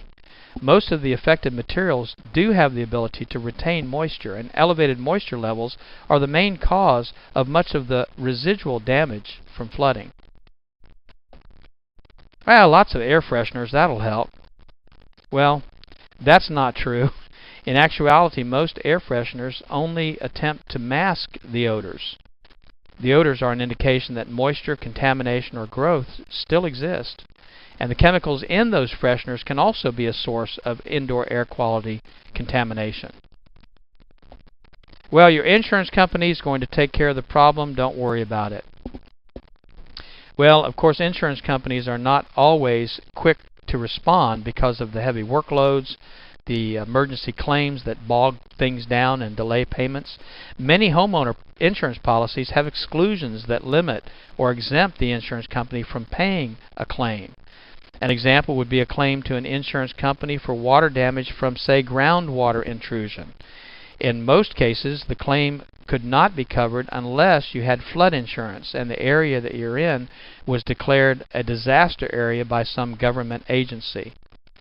A similar situation may occur with mold damage, and the water damage in the home may be covered by the insurance company, but the mold damage as the result of the water would not be covered.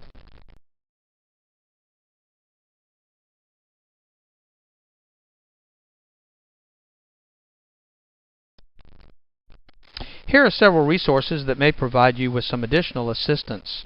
Of course, the FEMA and the EPA government websites are good resources for more information about how to contact those agencies in an emergency. And also at the normie.org website, we've located a lot of resources for you, articles in regards to antimicrobials, information about mold screening kits, and other things that we feel will be helpful to you. We highly recommend that you seek professional assistance when dealing with a flood, mold, or indoor air quality issue. And please remember that the information that we have been providing to you is really for your information and not intended to replace professional training and assistance. I want to personally thank you for taking the time to listen to this overview. I am hoping that you will benefit from the resources we've made available to you, but also from the training that we offer industry professionals to help you through the process of getting things back to normal. It's my hope that you will never be faced with the issues we've discussed, but if you are, you will now be better prepared. Thank you.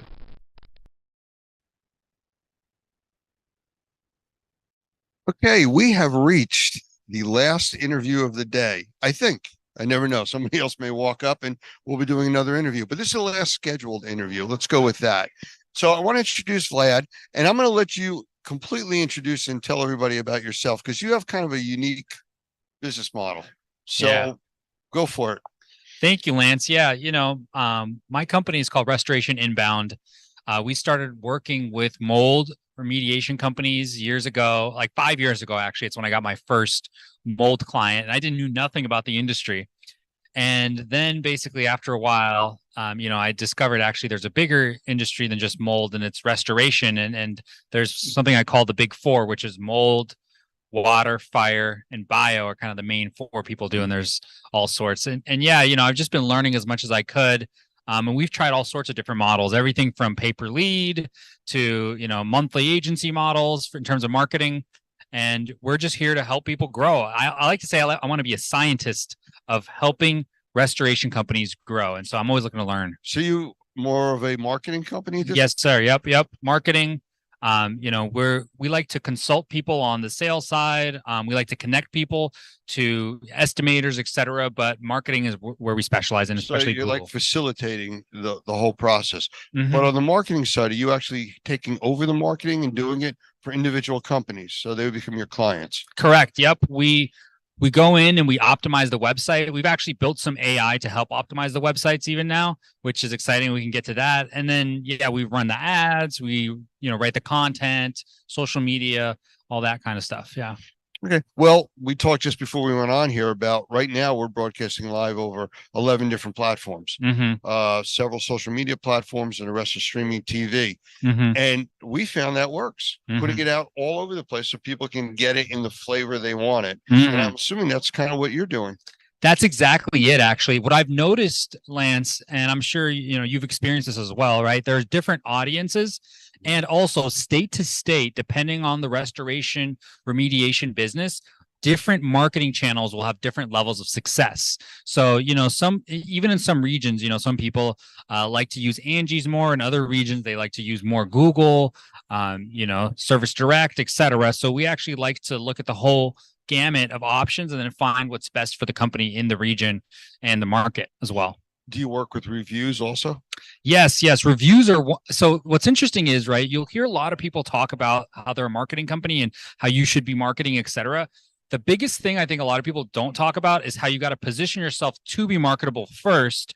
You gave, Lance, you gave a great presentation on how you've got to think about marketing outside the box, right? One thing you got to think about is differentiation. And I think reviews are one of the best ways you can do that by getting as many reviews as you can. A lot of people don't talk about reviews enough, in my opinion. They just start the campaign and they don't have the groundwork set. Right. Well, the presentation I did the other day, I think you were in there for Yes. that. Yeah. I talked about you can market to a population and you're going to get all kinds of clicks, but if you're not getting anything beyond the click, you're marketing to the wrong group. These aren't the buyers or the people really interested in your service. Something just caught their eye and they're going there. That costs you money. Yes, exactly. Right. And a lot of times people don't do the groundwork well enough to actually get ready to convert the buyer. They don't know where those clicks are going. They don't know how to retain the clicks. And then most of all, actually, the thing also we find is that people who don't have a lot of reviews, that also means they probably don't have a process after when they get the client actually and following up. That's a whole different thing. You know, we found that some clients that are great at sales, we can even do a worse marketing job and they'll still make even more money because they're just better at the sales side. Yeah. No, you're absolutely right. And truthfully, the marketing piece of it is what I think we are the weakest at in this industry, because we have people that are very passionate about the cleaning side of it, the restoration side of it. But when it comes to that concept of marketing, it's not a face-to-face marketing. It's face to region, face to area. And you need to know how to do that and navigate it. And it keeps changing. Yeah. As soon as you figure out, Google's changed the analytics again. Yep, exactly. Yeah, Google has changed it. They just rolled out Google Analytics 4 this year, right? So Google is constantly changing, and Google now is obviously with AI, right? They're scared that things are going to change. People actually found us through AI now, so people are searching through AI, and I imagine in a couple of years, people are going to be finding mold and remediation and restoration projects through AI as well, without a doubt. Now that it can give you even more customized answers. Well, I knew we were in trouble a few years ago and I think I mentioned this to somebody earlier. In my office, I have an Alexa device. Yeah. Next to Alexa, I also have one of the Google devices. Mm-hmm. Depending on how I phrase it, I can get them to talk to each other. Oh, man. Google, say hello to Alexa. Hello, Yeah. Alexa. How are you? I'm fine. Yeah. And they start conversing. I'm like, I got two robots talking in my office. I'm out of here. Yeah. But that's AI, and it's becoming more and more entwined in everything that we do now. Yeah, one of my favorite sayings about AI is if the internet was about information, AI is about action. And that's the one thing AI is going to get better and better at every year, is making everything more actionable when it comes to writing content, when it comes to people searching in a much more specified way, right?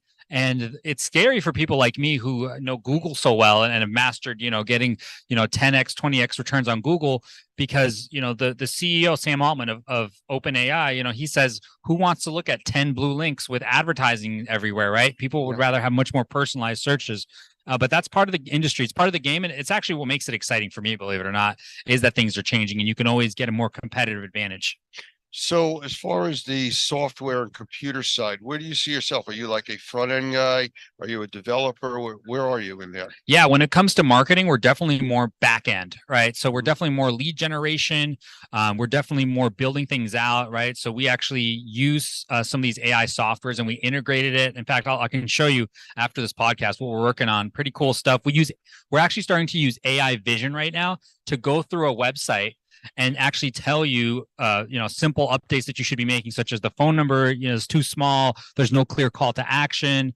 Maybe the copyright is out of date. Maybe there's bad texts, right? So like I said, AI is getting better and better at spotting areas of improvement, right? Eventually it's going to make, improvements for us. And eventually it's probably going to do everything for everybody, which is. Well, the latest thing now in NVIDIA, Yeah. the leading AI chip manufacturers out there, or cards, they're now talking about having AI.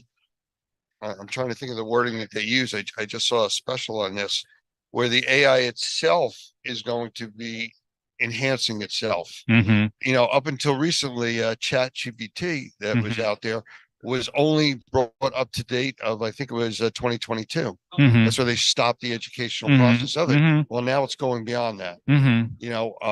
The new chips are going to allow the cell phones and smart devices Yeah. to run without the internet. Yeah. That's the scary part, to have that much information localized on your device. Yeah, they're going to be self-learning. And so, we just went from ChatGPT 3.5 to ChatGPT 4.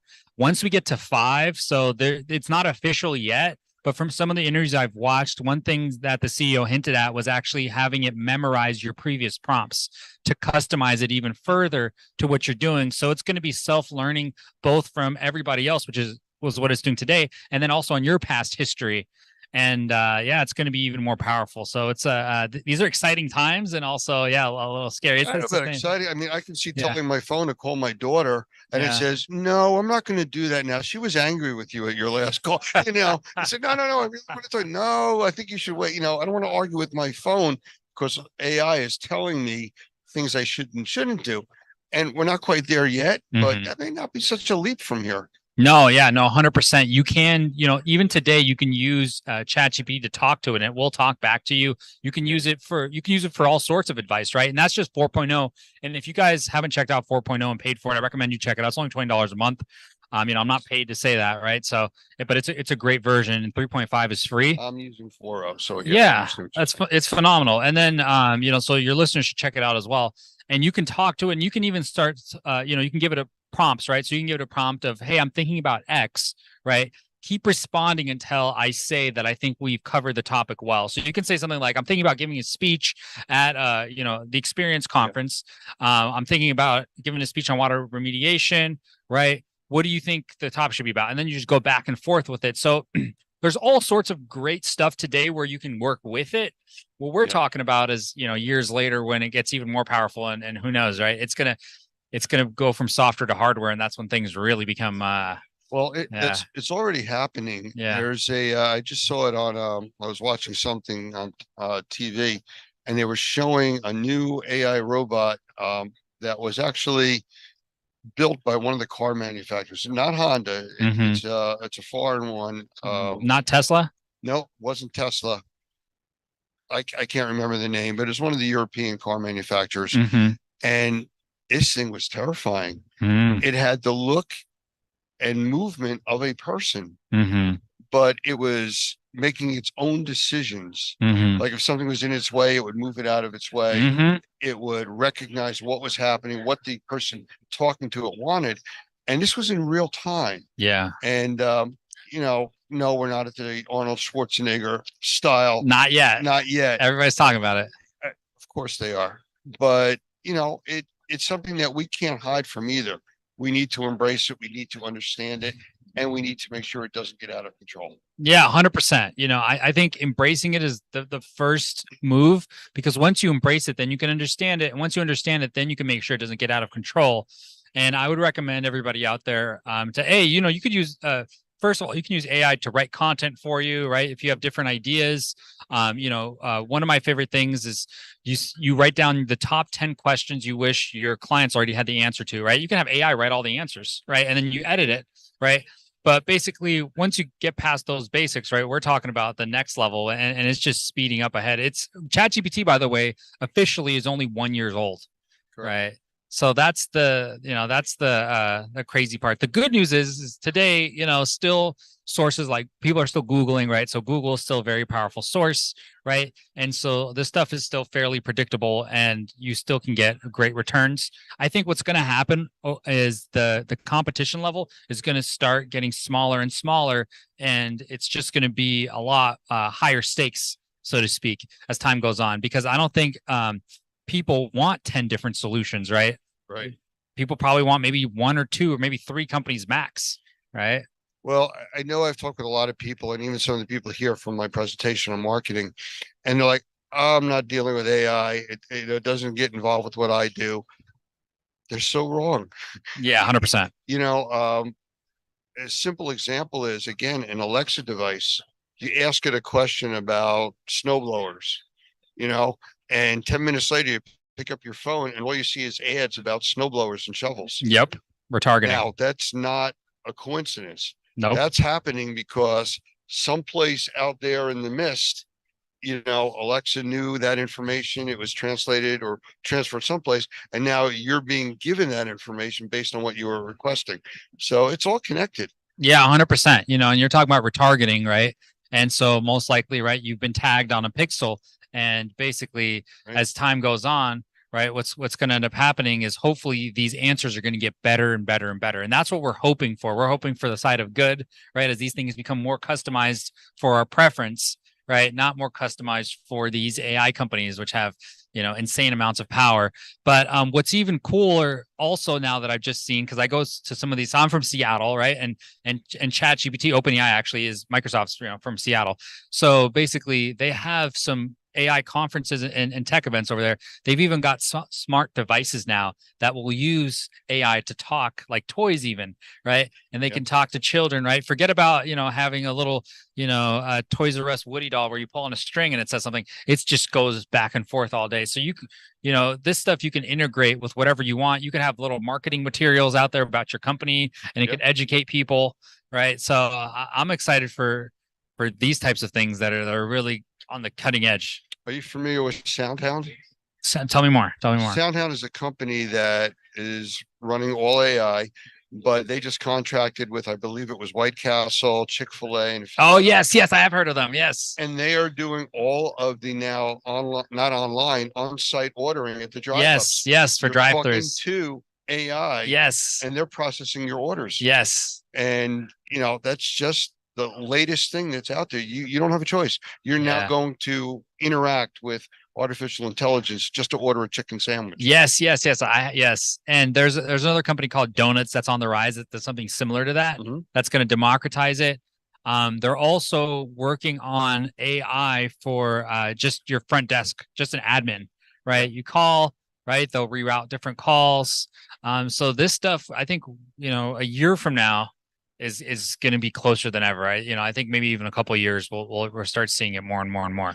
So now that you've educated and terrified people watching this, how can they get in touch with you if they want to go to your website? Yeah, restorationinbound.com. You can see our clients' testimonial videos. You've got contact information on there, or you can find me, Vlad McCartimian on LinkedIn. I'm happy to help.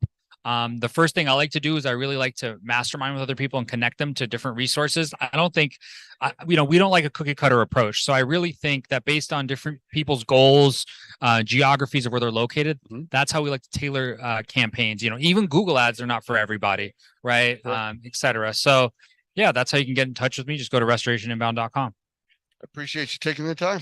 Always an honor. Thank you so much.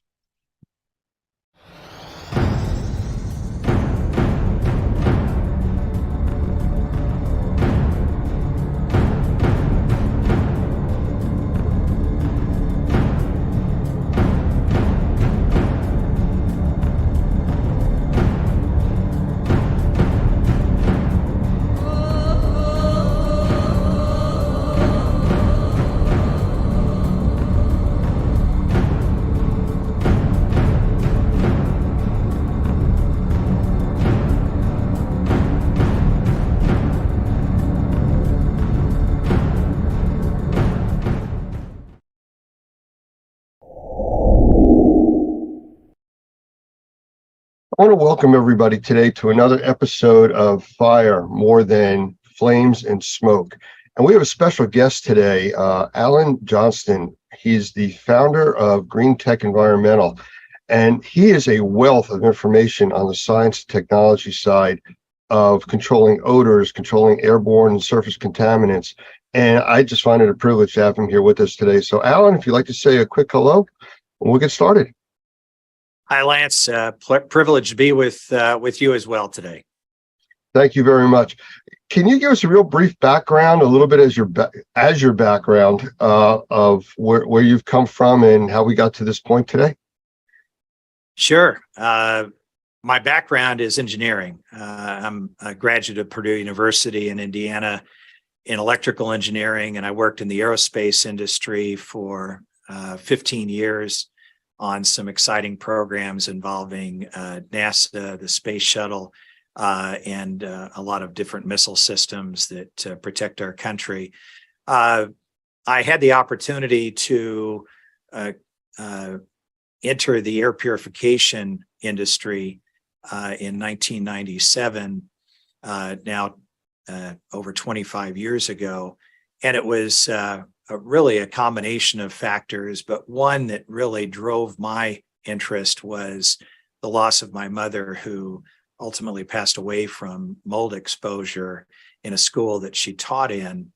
And as an aerospace engineer, I had a hard time understanding how something like that could happen in the world that we live in with such great technologies available to us. And so I've dedicated the rest of my professional career to finding technologies that solve the problem of indoor air quality, and do it in a way that really mimics the way that the nature cleans the air outside. Well, I don't know if you really know how many lives you've actually reached, but just from the technologies that you've worked on and put out into the market, it's countless. So I want to thank you for that. I know how it's affected my family, my friends that use these similar types of technologies. So again, thank you for all that. But speaking of the technologies, why don't we get into some of them? I mean, the central and eastern part of the United States over the last week or so has really been impacted by fires coming out of Canada. And, out of sight, out of mind, we think of Canada hundreds, thousands of miles away, depending on where you're located, but it's having a direct influence on us. And the technologies that you've worked on and are familiar with are really the lifeline for many people that have breathing issues or just regular people that are reacting to the smoke. So I don't know if you want to just start talking about some of them, or if you want me to request. Why don't we go with what you're comfortable with? Well, the technologies are obviously something that I am passionate about. I'm the founder of Green Tech Environmental and started that company almost 15 years ago now.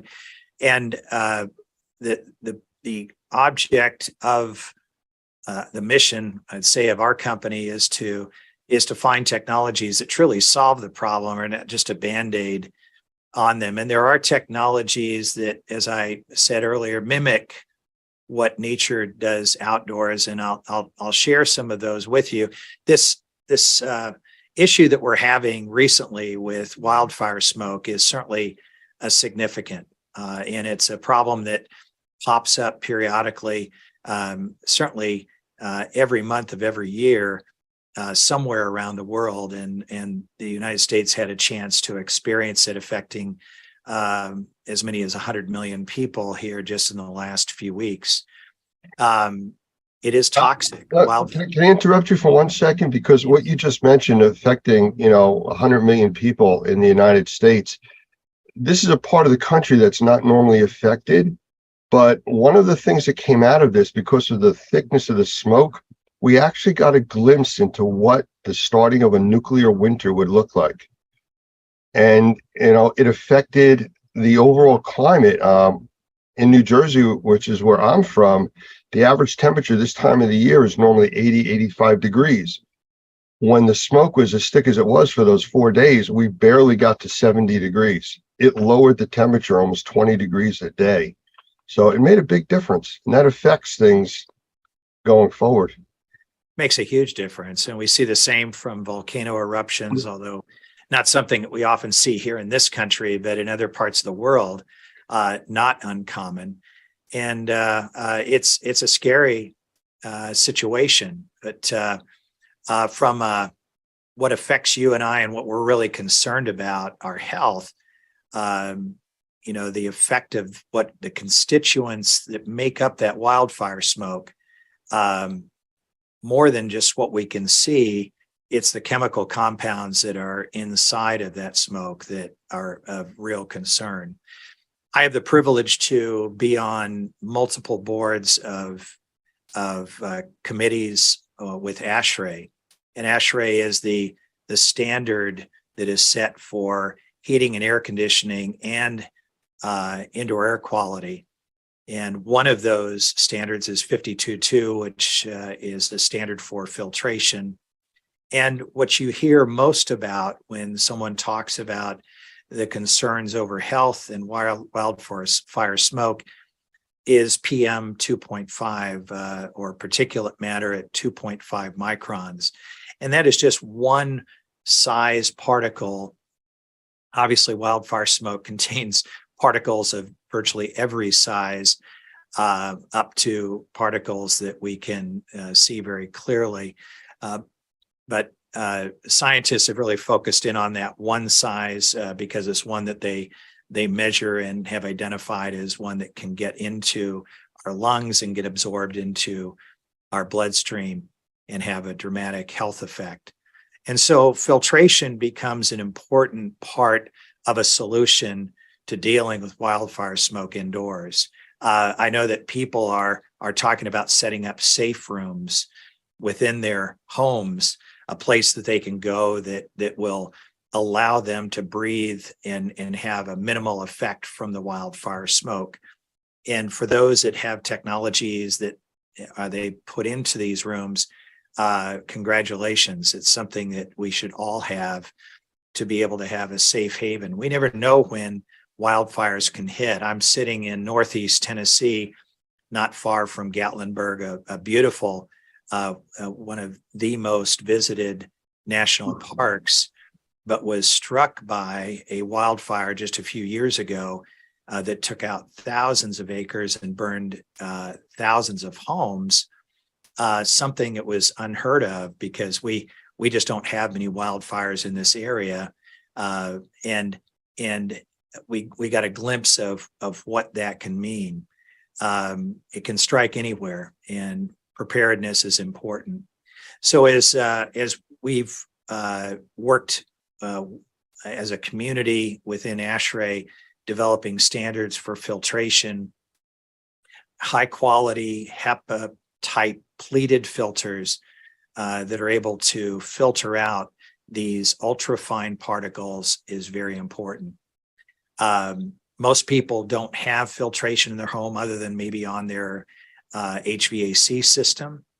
And a lot of people are going out and buying 50 cents filters from Walmart. And one of the things that I would like to say right up front is don't do that. Invest in a quality filter that is pleated. And there are a number of them out there that are MERV 7 rated filters, and that's generally what a typical HVAC system can handle. MERV ratings have to do with the effectiveness of the particle capturing ability. The higher the MERV rating, the tighter the weave, the less air flows through the filter. And one of the things that we can't do is typically on most systems put a HEPA type filter, which is MERV 13 and above. A true HEPA filter is MERV 16. HEPA type filters start around MERV 13, but those are very restrictive to airflow, or can be, and most of your systems can't handle it. But if you can go from just a dust bunny catcher, which is a typical cheap 50-cent filter that is made of fiberglass that you can see through, to a quality pleated filter that would be a MERV 7, you're going to be light years ahead for that. But a filter doesn't take out another problem with wildfire smoke, and that's chemical constituents. That's one of the things that we talked about, especially when COVID hit, that people were wearing masks, and the masks were fine for particulate, but it wasn't stopping something at the size of a virus. And the same thing with smoke. It'll stop the particulate, but nothing to do with the gases. That's correct, Lance. The gases are of significant concern to health. Inside that wildfire smoke, there are toxic gases, chemical compounds that are harmful to our health. And for the most part, we're able to deal with lots of issues, lots of chemicals that we get faced with. Our bodies are wonderful at being able to deal with those, but as we get exposed to more and more chemicals, which we are, chemicals that come through our skin from laundry detergent, chemicals come from the cleaners that we use in the indoor environment to clean, to sanitize, which is great, but those chemicals get in the air and we breathe them in. And it's not a surprise that today the CDC and EPA are saying that over 15% of our population have chemical sensitivities. In other words, they've been exposed to so many chemicals that their body is no longer able to deal with it. And now they become what is often referred to as hypersensitive to chemicals and have of an adverse reaction to them. And now they have to be extremely cautious because their body can no longer take that exposure. And so it puts them into a downward spiral. So those people are using hypoallergenic laundry detergent, for instance. They're using things that are for people who have chemical sensitivities. If you want to avoid becoming chemically sensitive, you want to remove as many chemicals as you can from your environment so that your body doesn't become overwhelmed. And certainly wildfire smoke with all the chemical constituents in it create a problem that do put people at risk in that way. One of the episodes that we're doing, we're talking with a professional forest fire fighter, and he talks about the different types of forest fire smoke. A lot of people say, well, it's like a campfire. We do that all the time and we have a fire pit. Well, that's when just the trees basically and the brush are burning. When it burns through an area with warehouses and homes, everything that is going airborne is toxic, beyond just the regular smoke from the firewood. So, it's a completely unknown situation as to what you're breathing. You can't just say, oh, it's typical campfire, which I'm used to all the time. And just like with contaminated water from a flood, everything is in that water. It's no longer drinkable. Well, this isn't really good to breathe, though you can't stop doing that. That's true. But there are technologies that exist which are able to deal with those chemical constituents, and whether it's from wildfire smoke or just cleaning compounds that we use, there are technologies there, and ones that I have been focused on in my career in indoor air quality for over 25 years. There are. Could you tell us about a few of them? I'd love to. One that I have focused on primarily is something called photocatalytic oxidation, or another term is photocatalysis. Photo refers to ultraviolet light. Catalytic refers to the catalyst, which the ultraviolet light activates, that creates a reaction. But by definition, the catalyst itself never changes. It never gets used up. What's happening is the photocatalyst typically made of a compound that has a very high band gap energy, which titanium dioxide is the primary one that is used. It allows for the UV light to create enough energy to break the bonds of the electrons that rotate the nucleus of this titanium dioxide, leaving behind electron holes. Now I'm getting a little deep in the technology side of it, but it's fascinating to think about because these electron holes that are left behind, I mean, the titanium dioxide, which has a lot of, it's a very strong material. It has a lot of energy that holds the electrons to itself. So when it loses it, it has a strong pull to get them back. Well, as molecules come into contact with the surface of this photocatalyst, those electrons do get pulled away, and now it breaks down. Something called molecular dissociation breaks down these chemicals, and the chemical that existed prior to reaching the surface of the photocatalyst is no longer. It's broken down into its subcomponents, and it literally no longer exists. And that's the beauty of a photocatalytic system, is we can take things which are harmful in the atmosphere, put them through this system, and actually eliminate them. People do things like spray chemicals in the air to make the air smell better because they don't like the smell of the wildfire smoke or other odors that may occur in the home. But that's just adding more chemicals on top of the chemicals that are already there. Photocatalysis is able to break those down. In addition to that, it also creates oxygen and hydrogen-based compounds like hydroxyls, HO, hydrogen peroxide, in a vapor form of H2O2. other types of compounds, hydroperoxides, HO2. They're all made of hydrogen and oxygen, but those compounds, also referred to as oxidizers, as they travel out, they oxidize molecules as well. So it's not just working inside this photocatalytic system that is used and put into HVAC systems as well as standalone products, but it also creates things that travel out and clean the air actively throughout the ventilated space. Everywhere the air is, it's cleaning the air. So we can create that safer environment by using that kind of technology. There are some other technologies in addition to photocatalytic oxidation, or also referred to as PCO, such as bipolar ionization.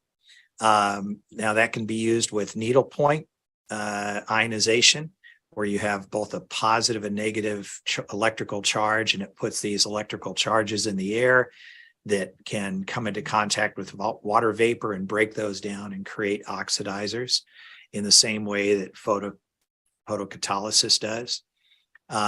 There are also DBI, dielectric barrier ionizers, which do not use needlepoint. They use a different kind of technology, but it creates this plasma of positive and negative electrical charges, which tend to last longer than just a bipolar ionization technology does. But these two travel out and are able to break down contaminants.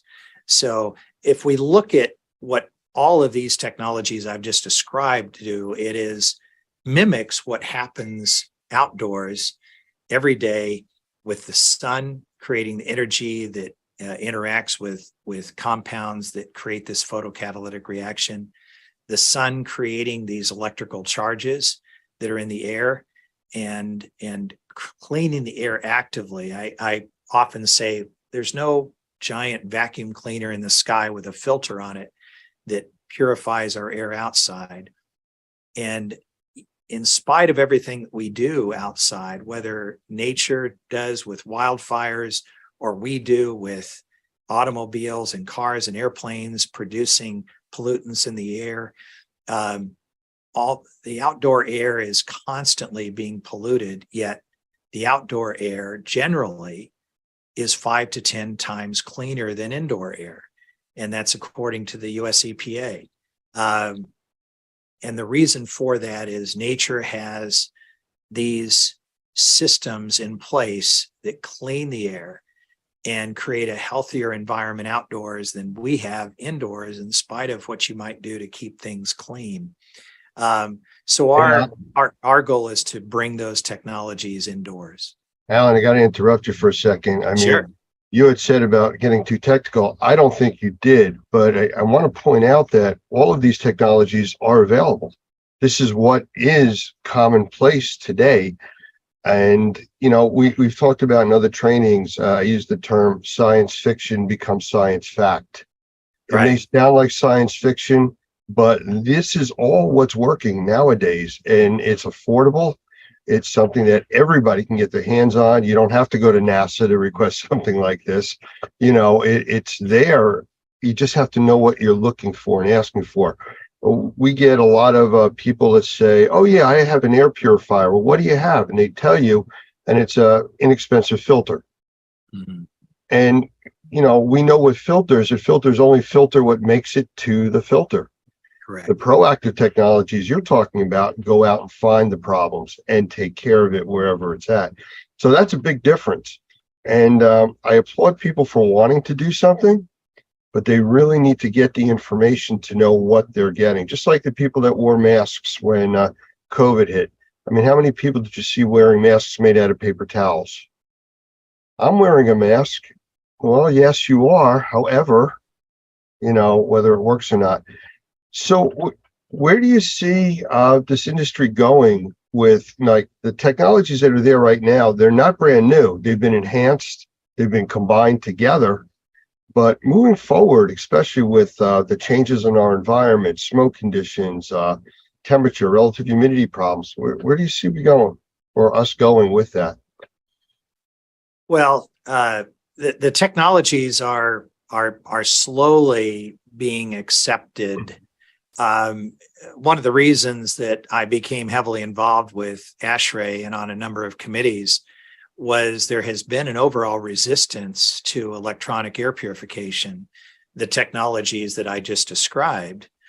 And some of the testing that has been done on them, the way the tests have been set up, the results have not been positive. The problem with the test and their protocol was that they have done what is referred to as single pass testing. In other words, they'll put some kind of a challenge gas and put it through the photocatalytic reactor and measure what comes out the backside. And in this breaking down of the molecule, in some cases, the molecule that comes out the backside is worse than the molecule that came in. It's what is referred to as a cascading process. So you start with one molecule, it breaks to another, breaks to another.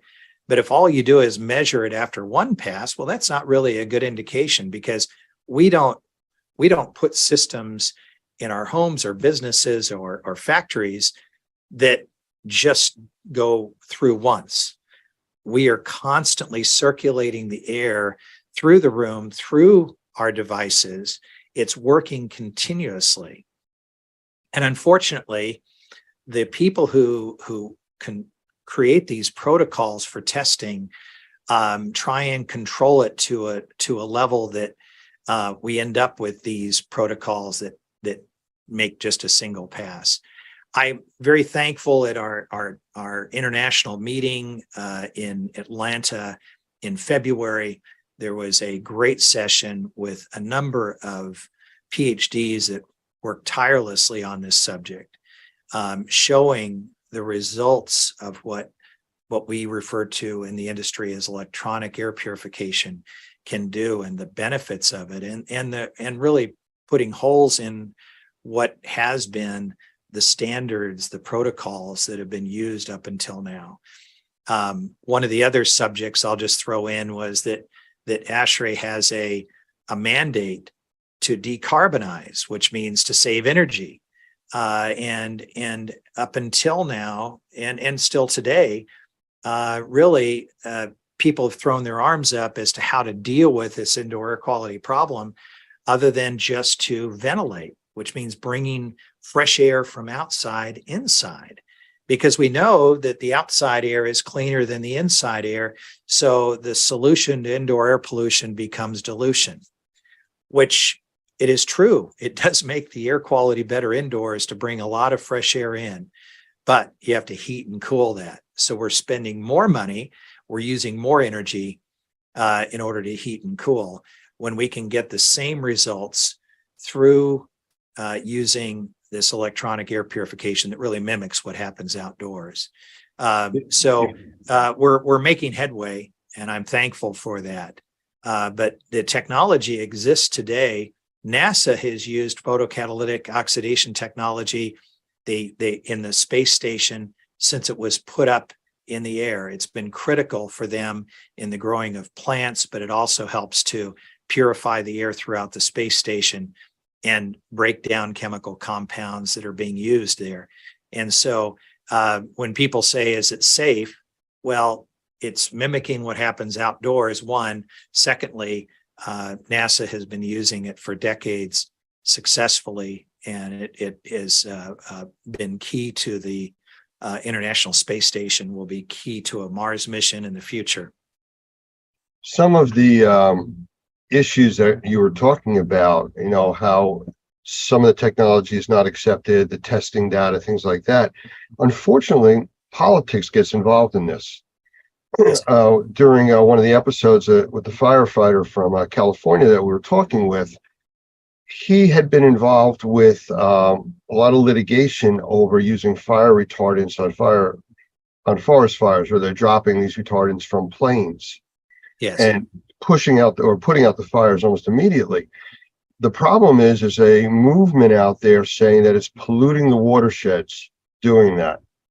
Well, here's the problem, the way he described it, that if you can attack the fires quickly, with this retardant, yes, it can affect the watershed. If you don't attack it quickly and let it burn, there is no longer a watershed. And, you know, it's, I don't want to say the lesser of two evils, but the politics gets in the way of putting out the fire, basically. And that's unfortunate. The stuff that you're talking about, people not understanding the technologies and not being mainstream, is because of, like you said, the testing, the way it's done, the cascading effect. You know, everything goes through that process. Another component of indoor air quality is radon. Now, it's a radioactive gas. The difference is that it's not actually radon that causes the problem. Radon breaks down into three other components that are the radioactive material that actually cause damage to the human lungs. Nobody talks about that. They just say radon, and radon is not really what's even being detected. So the politics, the buzzwords, I guess that gets in the way. It does. People grab hold of a small point and run with it and discount technologies, processes without really understanding them. We have here at Green Tech spent almost $2 million on testing over the last 3 years. Some of that was on COVID, the SARS-CoV-2 virus, which was important, obviously, during the pandemic, but testing on mold, bacteria, on VOCs, looking at monitoring formaldehyde and toluene and some of these other chemicals that are harmful to human health, yet are found frequently in the indoor environment, you know, and been able to show through the use of our photocatalytic technology, the use of dielectric barrier ionizers, bipolar ionization, unipolar ionization, that we're able to reduce the chemical load in the environment over a matter of hours and days, that even when we inoculate the space with compounds that, when they get broken down, create things like formaldehyde, that we actually don't even see an increase in formaldehyde as we monitor that. We see it go down continuously from one day to the next, and it stays down as long as the technology is running in the space. So it's, you know, we don't have the luxury of that in a laboratory environment. And that's the reason that the data is not able to show the true results, because typically tests are run for 30 minutes or an hour or 2 hours, but not longer than that. And that's not the way that our products operate. We're running continuously, and they're constantly breaking down and getting down to a level where the contaminants in the space, whether they're chemical, whether they're particles, whether they're biological, that we have reduced them down to a level that allows our bodies to deal with the remnants that always exist. You never get 100% of anything out of the air, but if we can get them down to where our natural immune system can deal with them, that's the key. And that's why people that have COPD, that have asthma, respiratory issues, get such relief from the use of this electronic air purification technology that I've described today. How about odor control? Because that's another big component of the wildfires that are affecting people now. Again, they see it, so they're reacting to it, but they also usually smell it before they see it. That is so true. I did here in New Jersey. It was like all of the morning was fine. The afternoon was like, I smell a fire. And by that evening, it looked like sunset at 4 o'clock in the afternoon. It was just so dark. So what's available out there for odor? Well, and some of the odor gets dealt with through the use of the technologies I've described, photocatalysis, dielectric barrier ionization, bipolar, unipolar ionization, but not 100%, especially because wildfire smoke, the smell from it is so overwhelming.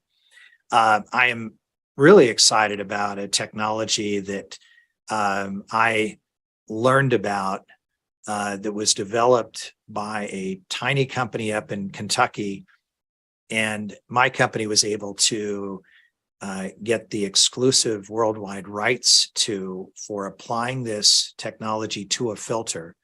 It's the trade name is called OdorGuard, and by the name, it is something that deals with odors, but it goes way beyond that. But it's used in different areas where odors are a big problem, like inside of trash bags today. Glad has an odor reducing trash bag that uses the same technology applied inside the bag.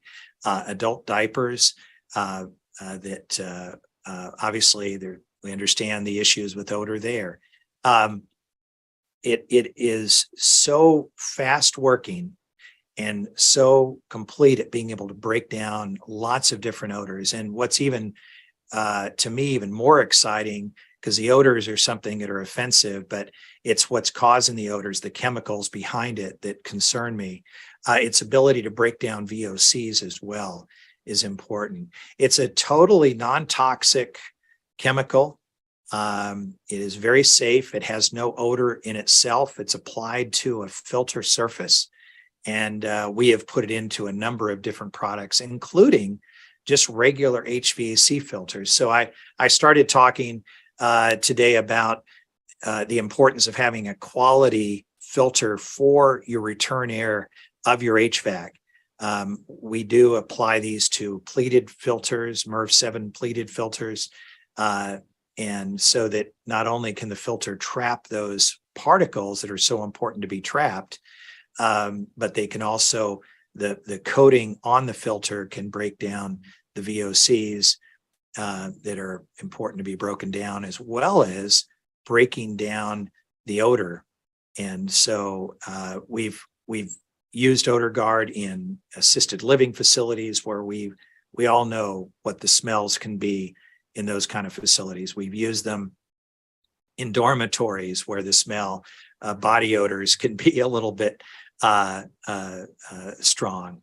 It is effective in so many different applications where odor is a problem. And what's exciting is it's not dealing just with the odors, but also chemicals.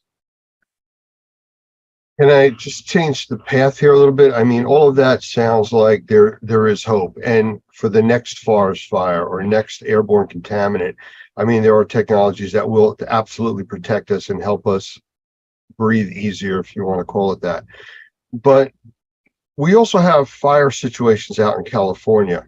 And I mentioned before about the politics of, like you said, the testing and things like that. Can you touch on quickly why California, that has such a large air pollution problem between smog and fires and everything else, is so aggressively against air purification? I don't understand that. And I think our listeners would want to understand that a little bit too. Well, I have a lot of experience with California and air purification. In 2007, I was the representative of all manufacturing of electronic air purifiers in front of the California Air Resource Board, also referred to as CARB. And they had a law that they were wanting to put into effect, and they had the Air Resource Board spent 2 days reviewing whether or not they needed to pass a law which basically outlawed the use of electronic air purifiers that produce ozone. And I think there was a misunderstanding because California has had a big issue with air pollution. I spent the first year of my college education at a school in California before moving to Purdue to finish my college career. And I remember so well just being 4 miles from the mountains north of Los Angeles and not even seeing them for the first 2 months that I was at the school. And all of a sudden, one day they appeared on the skyline. Pollution used to be and this was in the 70s, much worse than it is today. So I give a lot of credit to California for taking steps whether it's car emissions, whether it's factory emissions. They have done everything that they possibly can. But there was the misconception was that pollution oftentimes is measured by measuring ozone because it's an easy gas to measure. The nitrogen oxides that are created through automobile smoke, much, much harder to measure. And what's interesting is that other pollutants, as they rise, ozone rises with them. It's, I call it the fireman that fights the fire. Ozone is created naturally in nature as pollution rises because the ozone helps to break down the pollution. So it's by wanting to get rid of ozone, it's kind of like saying we want to get rid of firefighters because every time we see a fire, there's a fireman there. So obviously, if we got rid of the fireman, we wouldn't see any more fires. But the comment that was made to me by a number of the Air Resource board members, these are also government officials in the different areas of California from San Diego to north of Sacramento. And I sat down with every single one of them in their offices to talk about this. One of them mentioned to me, I said, I don't understand why we would want to generate ozone when we've been working so hard to get ozone out of our state. And I had to correct him to say, you've been working to get pollution out of your state. Ozone is not the pollution. Elevated levels of ozone aren't good, but the elevated levels of ozone are there because of the pollution that you have. They ultimately decided to pass the law against air purifiers that generate ozone. And therefore, that is one low-level ozone. We're talking about levels that the EPA said are safe and natural, that are found outdoors in very pristine parts of the world every day. There's no place around the world that doesn't have a low level of ozone except indoors, that they would not allow ozone to be generated in air purifiers. And you know, as much as I disagreed with that, you know, we just looked for ways that we can still help people through other technologies to be able to purify their air. And our photocatalytic technology, bipolar ionization, dielectric barrier ionization, they're all able to do that without generating ozone. But the one thing that was a challenge was odors, because one thing that is really great about low-level ozone, I'm not talking about high level, I'm talking about ozone that's so low you can't smell it, which and the levels that are safe and acceptable by the EPA and OSHA and WHO and any other health organization you can name. It's great at breaking down odors, and that's one of the things I loved about it. And not having access to it for people who live in California was disappointing.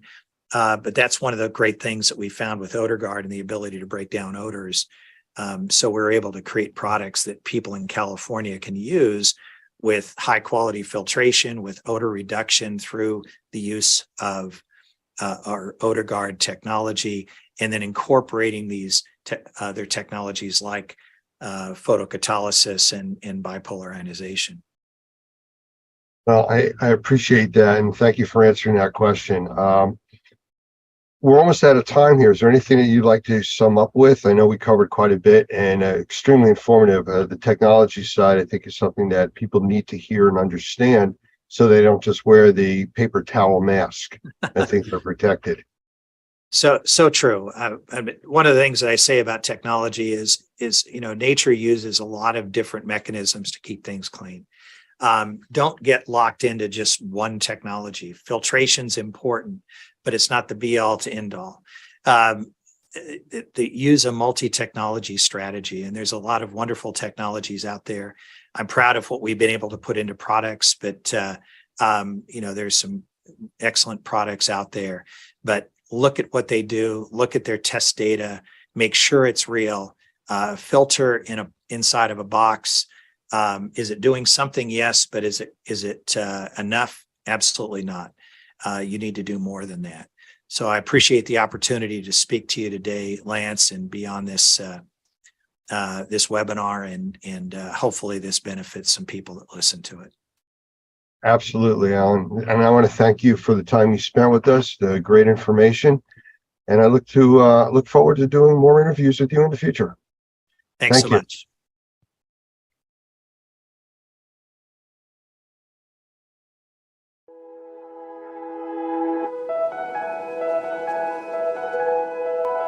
Good afternoon, or morning, I guess. Good morning. Yeah, so I'm sure that Mo told you when we created Normie in 2004, one of the interesting things was what we created it primarily for the Louisiana licensing law. And the Louisiana licensing law was the first law to go into effect for mold remediators in the country. So it was the first licensing law, and then what happened in 2005? Katrina. And so we were right there able to help, I think, a lot of people with some of the issues that were of a concern to us. I'm not sure if he talked about the difference between the IICRC and us, but they come from the business more from we're not competitors, by the way. As you know, if you're an IICRC person, you get continuing education credits off of this class. So we work together. We just look at the industry differently. They come from the water restoration side of the business. We come from the building side of the business. And one of the reasons why we do that is not just my background with my licensing, but the main reason we do that is because we try to look at the house and the problem that they're experiencing in terms of a mold issue as a holistic kind of problem, not just fix this problem and everything is great, but think in terms of how we can actually improve their indoor air quality. So when I was moved to New Orleans in 2002, I was actually doing some of the things that you guys are doing now and some of the things that we would recommend that you do in terms of ongoing IAQ management, which is what we call our sanitization protocol. How you create an environment in which mold won't grow. And that was really based on my book, Mold-Free Construction, which you have access to if you have the Normie app. We do have an audio version there, so you can just listen to it. Might put you to sleep, but you can listen to it if you like, because it's on iTunes and on Audible as an audio book. But the sanitization protocol really does improve people's indoor environments, so you have the ability to do that. And I just want to tell you about somebody that I met when I was in New Orleans. I was doing some trade shows, and and a radio program, and I got a call from a lady. Her name was Laura DeRocher, and she had 4 children. And her youngest child, who was 8, had some very severe sinus issues. In fact, as she was talking to me, she had, of all 4 of her children, the other 3 had constantly been to the allergist every month. Now think about that for a second. Every month, for years, they had been to this allergy doctor. And she had found some mold up in the kitchen area over one of the cabinets, and she was concerned about how that might be affecting their kids, because she heard me on the radio and she knew that mold was an indoor air quality problem. She'd never really thought about that before. It's mold, how could it affect my children's health? But she was putting 2 and 2 together. She was saying, maybe there is a problem here with this mold that I'm seeing. So I went out there and I did the assessment. It took the sanitization protocol. It was not the amount of mold or the type of mold, or there wasn't a moisture problem that actually was causing the mold. It was actually a HVAC problem with the relative humidity. So we did the sanitization protocol, put it in place just like you see it today, exactly the same protocol. And she was really excited because in about a week she was feeling better. Her kids seemed to be feeling better. She wasn't sure.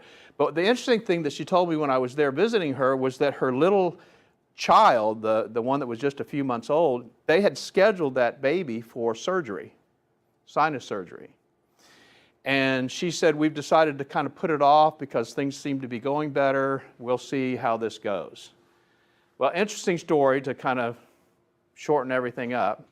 About 1.5 years later, maybe 2 years later, I got a call from her and she said, I got to tell you an interesting story. She said, first of all, I got a phone call from my pediatric physician, the allergist. He was concerned that we had switched doctors because I haven't taken my kids to the allergist in almost a year.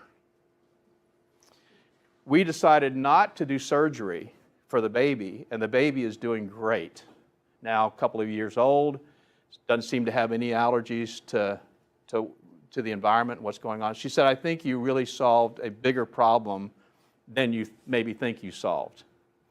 The reason I'm telling you that story is because we hear that story over and over and over and over again. Maybe not quite as dramatic, but we hear that story over and over and over again. You are in a very, very important industry. You may not realize it, but one of the reasons why it's regulated is because you're dealing with people's health. The health of your employees, the health of your clients. That's what you're dealing with. And rather than thinking about just being a mold assessor or just being a mold remediator, as Mo's probably told you, we want you to think in terms of being an indoor air quality professional, because that's really what you're doing. I'm sure Mo told you already that when you start cleaning up mold problems in an environment, it's almost like a surrogate of other things that are going on in the environment. If you're reducing the mold, you're also reducing some of the other contaminants, the bacteria, the viruses, the particulates, some of the other stuff that's going on in the environment. So you can make a gigantic change to the environment. So our goal is for you to really think in terms of becoming an indoor air quality professional. And this is really the first step. If you haven't thought about that before, this is really the first step in that direction. And I'll tell you the other thing it'll do for you. I've been in business a very long time. I used to tell people I was unemployed in the construction industry. Been in business a really long time. And what you want is you want an edge in the market that makes you different from everybody else. And it's not about price, let me tell you.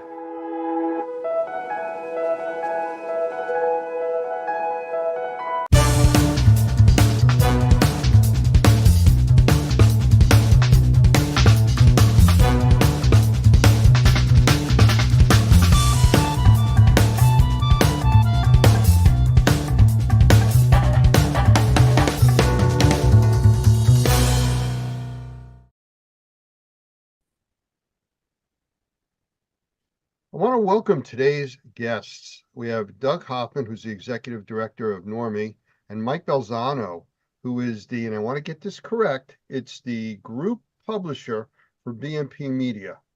Is that I'm correct? a group publisher. All the other group publishers are already shaking their head at me. Who's he is? I'm one of many. Yes.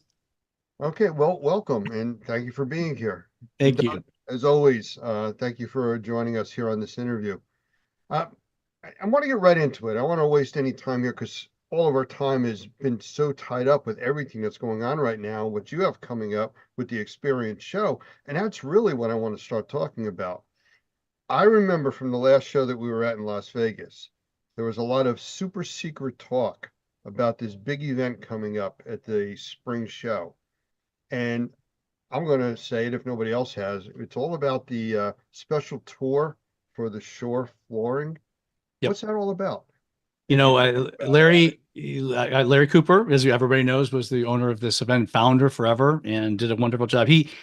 I can't put words into his mouth, but I know for sure the reason he picked Chattanooga, Tennessee was that we could have tours of the Shaw flooring plant. That's about 25 minutes away from the Chattanooga Convention Center where the event's going to be. And we're going to do just that. And it's kind of exciting. 75 seats only are available. I hate to sound like a car salesman. Now you got to get those seats, but in this case, it kind of is like that. There's only 75 seats available. We're going to see 3 different plants that day. It's going to be a whole day and a lot of fun. You're going to be able to transportation. Obviously, we're going to have lunch involved, and we'll have a tour guide with everybody, and people can spend the day really getting to the belly of the beast and what might arguably is the biggest flooring company in the world. And we're excited about it. It's a fun thing. So, wait a minute. You said there's only 73 seats available? 75 seats available. No. 73. And Doug and I are here. Doug, you were, well, actually, technically, there were 65 available now because there's about 10 sold already. So 63 after you two. We're getting there. You can see it's having the splash we had hoped. People are really excited about this. And the easiest way to do it is to go to our website, rnrmagonline.com. Register for the experience. And once you do that, you have the option to get into the Shaw Tour. And what day is that going to be? It's going to be on Tuesday. Yeah, the day before the event, Tuesday, April 2nd.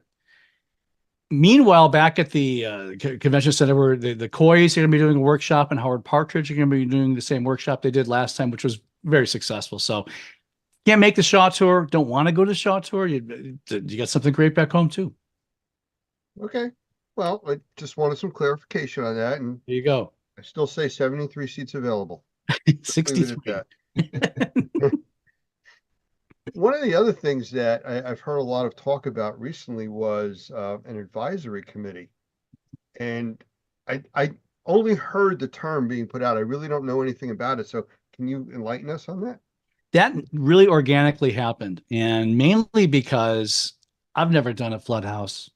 You know what? I'm the publisher of R&R. I've been in this industry for 2 years now, so I know a million times more than I did 2 years ago, but I'm learning. I'm not admitting to be any kind of an expert. So I said, you know what? Let's get some experts. Let's get the people who know what they're doing to really do this, and we'll just handle the back end marketing. And we got a great group of people. Lisa Lavender and Barry Costa have hopped into. They're going to manage what's now called the Restoration Pavilion, no longer the Flood House. And that's going to be paired, of course, with the Cleaning Pavilion, as you can see the symmetry there. Sean Bission will be back, as well as Lisa Wagner and Mark Kennedy working on that. The Coys are in the committee, and me and Andre Hansen, who's the event manager. And all of us together are working on the different segments to do that. I would love to have the gentleman, two gentlemen I'm looking at from Normie on that team as well. And we will in the future, but you guys, as we're going to talk about a little bit, you have a pretty big role anyway at our event. So you have your hand, you're doing plenty for us than extra stuff. So we appreciate that. But the point is, BNP Media bought it. Not a lot of people knew who we were besides R&R. No one knew who I was. So instead of that goofy guy that keeps showing up on the podcast, let's get some actual people who know what they're doing to do this. And we've done that. And you can see the wheels going quicker now, and it's exciting. I tell you, I think that's just a great idea, Mike. I think having guys that are in the industry, they got their hands in the industry all the time, that's going to make it so much better. One of the things I've always said about the experience that I think it is just different from any other conference that we're a part of is that it really is an experience. You can go there and you can actually do and touch and feel the industry, which is really pretty cool. I've told our members for years, if there's only one show you go to, this is the show you go to, because it works.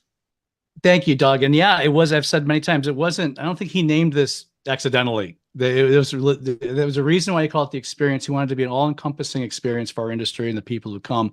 And hands-on training is the big deal, even more so in these spring shows than in Las Vegas, our big show in the fall, which always is the big blowout every year.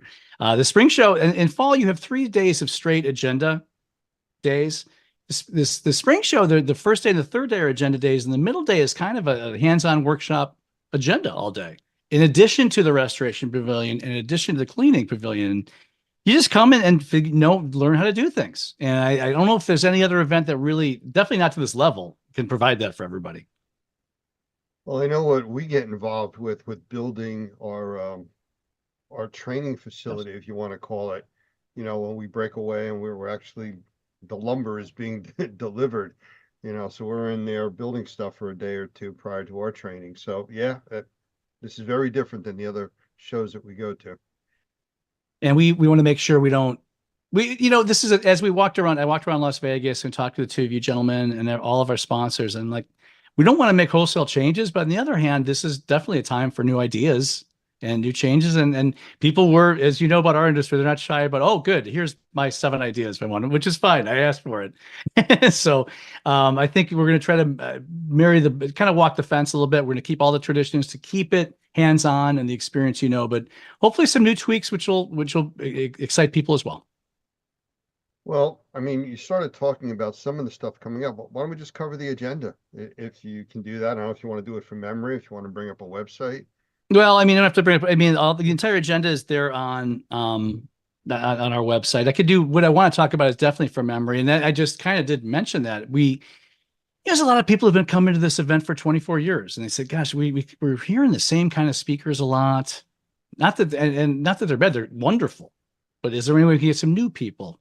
And there's other people that want to just keep it the same. And I like I said, I understand both sides of that fence. So what we're doing is a little of both. It's led by our keynotes, 2 gentlemen who haven't been here in a long time. Chuck Violand from Violand Business Management and Jim Pemberton, who's a cleaning legend. I don't know if he's ever been spoke at the experience yet. Our friends Lisa Wagner and Mark Kennedy were beneficial in getting him in. I think it's great. And it's funny with R&R, we're much more cleaning based than we used to be, but we're R&R. It was named that way for a reason, like the experience. So I hear my wife Darlene talking to cleaning people in the other room, and she says, "Hey, Jim Pemberton's going to be a keynote," and they just all go bananas, like the Beatles. are coming. Yes, I can see how important this gentleman is. So we're really happy to have him. Eric Sprague from Super Tech and Katie Harris from Spot On Solutions, and a lot of other people. And we got the legends. I'm looking at two of them right now. Normie's got have a huge say in this event. I think you're doing with you and Mr. Pinto and the two of you at like 7 different sessions off and on. Right. And it's very important to us. Hart Partridge will be talking again. You see where we're going with that. I think the agenda is a little more diverse in the way of different speakers this time. Not is what I mean by diverse. And I think the people who come to the show are going to be surprised and excited about what they get. Well, I'll tell you something, Mike, about that's different from what we're bringing to the table. And we started this a few years ago with Larry, is, our industry and the mold industry is actually split into 2 professions, the assessment side and then the remediation side, which is the tradesmen now actually do the work. But the assessment side is something that I think we probably brought to the experience because it is a part of the industry that oftentimes is overlooked. And in a lot of ways, kind of the most important part, we think, of the industry is how do you assess the environment? I always say prognosis without diagnosis is malpractice. If you don't know that you've got a problem, you don't have a solution. And so rather than going into a project and saying, oh, well, you got mold, let's tear everything out, we got to raise your house. How about finding out exactly what the issues are? Find out how extensive the problem is, what type of mold is there, what type of contamination is there, how extensive it is, what's the water source, all of those things that you need to find out before you actually write a protocol. So what we brought to the table, which I'm very excited about, is 1 full day of our training track is going to be on that assessment side, and not just basic assessment on how to assess the environment from an assessor's standpoint, but also putting it in the context of remediators who also need to be able to do baseline testing and interim testing and post testing, a lot of things that they don't think about. But testing is one of the safest ways to actually approach a project because it's totally objective. You're dealing with objective diagnostics. It's not about how you feel or smell or any of that kind of stuff. It's this is the problem. Now I need a solution. So I think bringing that one day, especially that first day that we're going to do our training track on the assessment side with Michael Pinto, with Lance, with myself, talking about, and some of that's going to be hands-on testing products. I think that's a really exciting place to be. And so thank you for the opportunity to do that. I think it makes a big, big difference in the industry. That's such a great thing to say. Doug. I'm sorry, Lance. That's such a great thing to say, Doug. I again, with my industry knowledge and whatnot, I would imagine you're right. I mean, imagine these disasters happen and your first natural instinct is, let's just go in there and take care of it immediately. And someone's got to have the cooler head and say, wait a second, let's assess what's going on. Let's do the assessment, start from there. I mean, I think that's absolutely right. And we're happy to give you that mouthpiece. Well, thank you. And I think the other thing, I'll slow down here in a second, Lance, so you can ask your question. That's the other thing that I think is so exciting is with Michael Pinto there, he and I now are teaching a class on remediation for sensitized individuals. And I remember when we started with Normie in 2004, by the way, this is our 20th birthday. So when we started with Normie in 2004, there was only about 6 or 7% of the population that were considered environmentally sensitive. That is, that they could not take a standard type of remediation project. You'd be back there again if you did it that way. They needed special help. Now, the latest numbers, 20 to 25% of the population are considered environmentally sensitive. So one of the sessions that, of course, Michael's bringing to the table is a discussion about that and about mycotoxins and biotoxins and endotoxins and actinomyces and things that really have to be looked at, not just mold. So it's just interesting how the science has really broadened this whole discussion. Well, that was the point I was going to get to, where you had said about focus has changed slightly towards the cleaning industry of the experience. But the strange thing, or the interesting thing, strange isn't the right word, the interesting thing about it is all of these different vertical markets are all positioning themselves now under indoor air quality, which is what we're talking about. So even though you have carpet cleaners and you have regular cleaners and you have HVAC people, it all comes under indoor air quality. And that's what we're there for. It's all about the air you breathe. And every person out there is part of that niche market that has to breathe. We've talked about that a couple times, Lance, and I remember talking to Jeff Jones, the microbial warrior himself, and he said, well, in his opinion, not to speak for Jeff, but what we learned from COVID was didn't have to do with touching things or surfaces, it had to do with what's floating through the air and the IAQ, and that makes what Normie's doing and your whole side of this industry and our whole industry so much more important because that's not going to be the last time something like that happens. And it doesn't necessarily have to be a big pandemic either. Just IAQ is important in so many ways. I'm preaching to the choir now. You know that.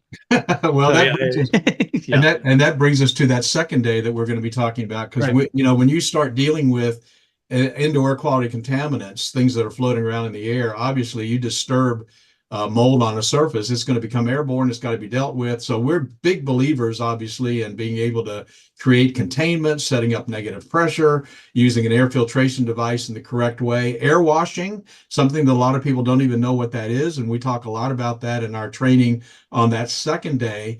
We're going to actually, that's going to be a hands-on kind of opportunity to get guys involved in putting up some poly and putting in zip doors and connecting the AFD to the PRV 24Ks and a lot of those technical things. It's going to be fun. We always have a big crowd. I think we had a standing room only crowd last year.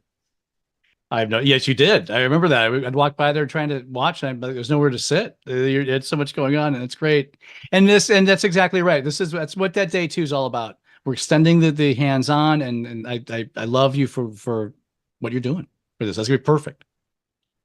Doug, is there anything else about what we're going to be doing there? I know we're a sponsor, and I know that's part of what we're doing. Anything else you can think of for the Normie presence? Yeah, we're going to give away some stuff. That's breaking news. I didn't know that. What are you doing? Yeah, absolutely. We're going to give away some stuff. I'm assuming that we're going to still do the Apple a Day thing or something where we're going to give something away every day. And that's usually sometimes it's as much as a $1,200 class. So we're going to be giving some stuff away for sure.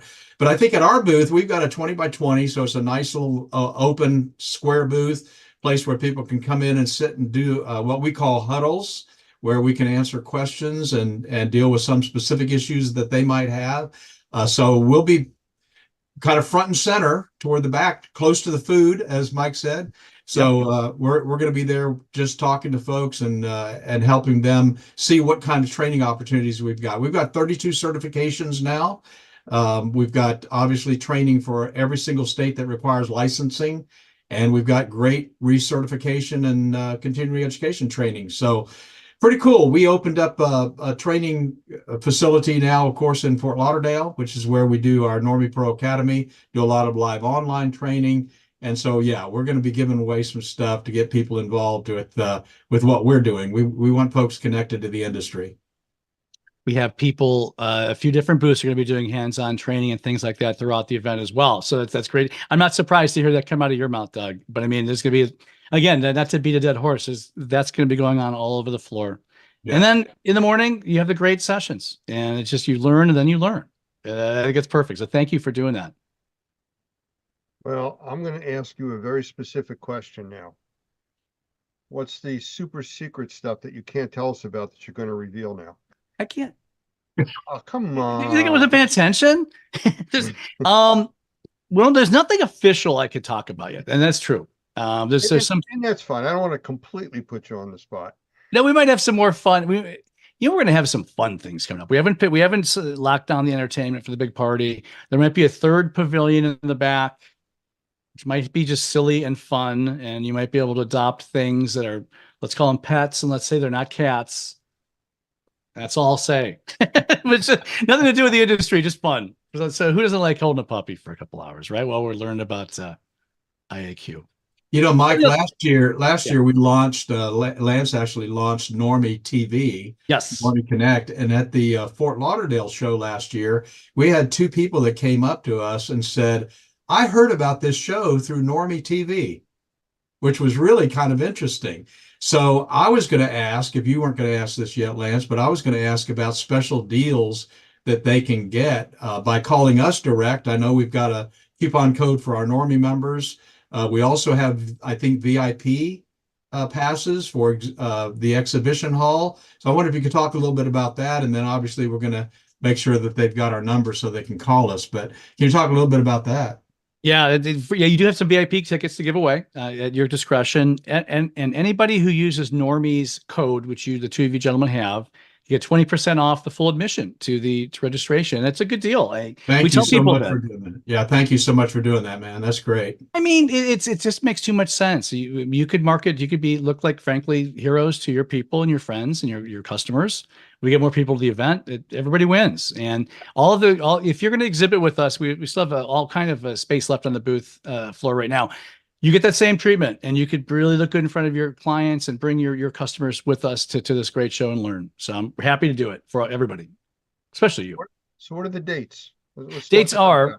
April 3rd to the 5th in Chattanooga. And don't forget, the 2nd is when you get to the Shaw Tour. And what's the number, Lance? 63. We have 63 people allowed. Something like that. Yes. Similar number. That's all. And Go ahead, Doug. I was just going to say, I have one more comment I just want to make, and then I hope it's okay and that you'll feel good about this. If not, we'll edit it out. But one of the things that I've learned about shows, and when I got into the indoor air quality industry in 1996, I did 32 home shows that first year. So I've been to a lot of shows, and here's what I've learned about the experience: is it's not always packed wall to wall people. But what we've learned is that the people that are there are serious about the business. And you've got such a high quality, I think, such a high quality of leads. We've said every time we've gone to a show, we've built relationships that we could have built no other way. And so for what that's worth, it's about going to a show that is going to work for you, even if there's not 100,000 people there. It's not about the people, it's about the quality of the people that are there.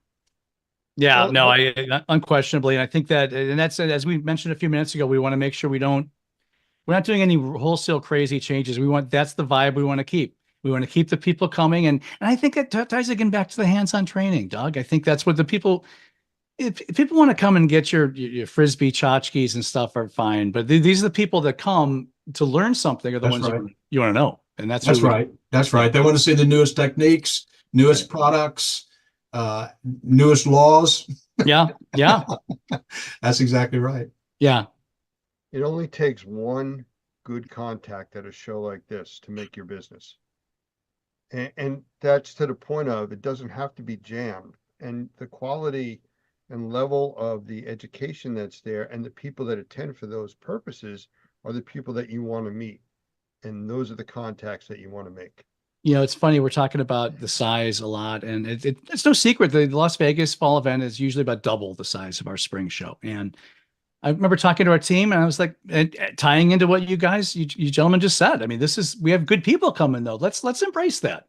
Let's embrace this. This is more of I'm not going to use the word boutique, but it's more of a targeted, smaller show. But you could talk to the exhibitors, you could talk to the speakers, you talk to the attendees, and we have all kind of great opportunities to do that. And this is an opportunity you may not have in any other event. And Vegas is going to be great. Everybody always goes to Vegas. It's fun. There's going to be twice as many people there too, which is on paper wonderful. But to your point, Doug, I mean, this show might have a lot more value. It may not, but it might. So get there and find out, right? Well, it pulls people on the East Coast that can't go all the way to Vegas. I mean, I think that's been a really smart thing about the experience, is having that show in the spring on the East Coast and then on the West Coast in the fall. It's brilliant. Whoever thought of that, kudos. Well, I'm sure there's Mr. Cooper. I think that one thing I can say, Lance and Doug, to next year, not official yet, but it's about as official as you can get. I've heard from everybody and their mother who ever attended this event, and they want to go to Florida. They want to go back to Florida again. And it's okay. Well, we can do that. Okay. I live in Florida now, so that's easy for me. And so the RFPs went out throughout the state last week. So we're going to be, in the next month, we'll be able to announce where the next spring event is. And the state, though, it'd have to be a miracle not to be down there. So people could bring their families down to the beach and have fun. And while they're doing that, come and learn. And I think that's a good recipe, I hope. All right. Well, did you give out the website? I don't remember hearing that. It is randrmagonline.com. And I mean, all these podcasts I'm on, I'm continue to say, I really can't stand our URL. And I keep saying it over and over again. So my company will say, fine, Mike, stop bad mouthing our URL. It's a mouthful. RANDRmagonline.com. And you go there, click through there. Go ahead. Well, I was just going to say, for those old guys like me who can't forget websites, experiencetheevents.com still gets there, right? It gets there too. If you click on our website, it pops up. The first thing you see is you'll see experience ads all over the place. Just click on any of them and get right to it. And experience the events too. That's an easy one. Is there anything else you'd like to say about the show coming up? I mean, this is it. Here's your shot. Yes, there's one thing I want to say. I'm going to ask you this question. I asked you, Lance, specifically about a month ago. Are your fans, the Normaniacs, going to come? Are they coming to Chattanooga? The Normaniacs. The Normaniacs. We discussed There's a this. new word. It's your fan club, this section. How many Normaniacs are coming? Yeah, we're getting the word out, and Okay. I think we're going to have a very good showing there, no doubt. All right, I have no doubt. I just, that's another silly term. Sorry. Like Well, that. you know, They it should- actually it works because it's in the center of the country, and we get to see a lot of people that we don't normally get, that don't come to our Florida training facility or out to the west coast of Vegas. So it's a good meeting place also for a lot of our members in the center part of the country. It is, and I know that he did that in Cincinnati a few years ago with the same thought, and it went pretty well as well.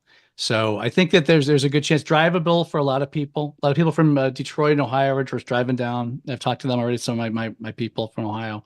So it's easy. It's easy to get to. It's going to be. There might have to a connecting flight, but it's not that bad. It's you're not flying to Maui. You know, I mean, it's just a Chattanooga. But a lot of fun things. I was supposed to be on a site tour today. Unfortunately, our event manager got COVID, so we couldn't go. So.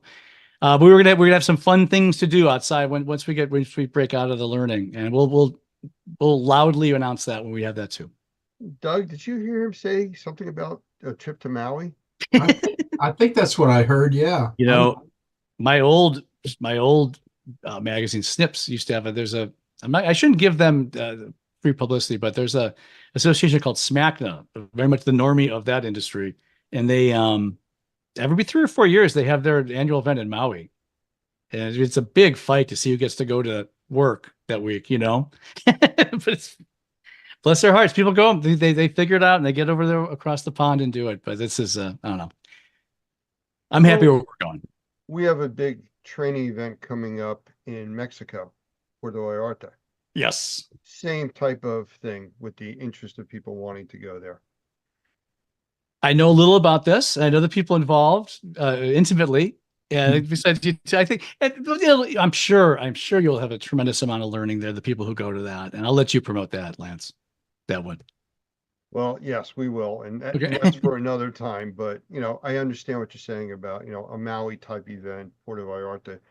Yes, there is a romanticism around those locations. Sure.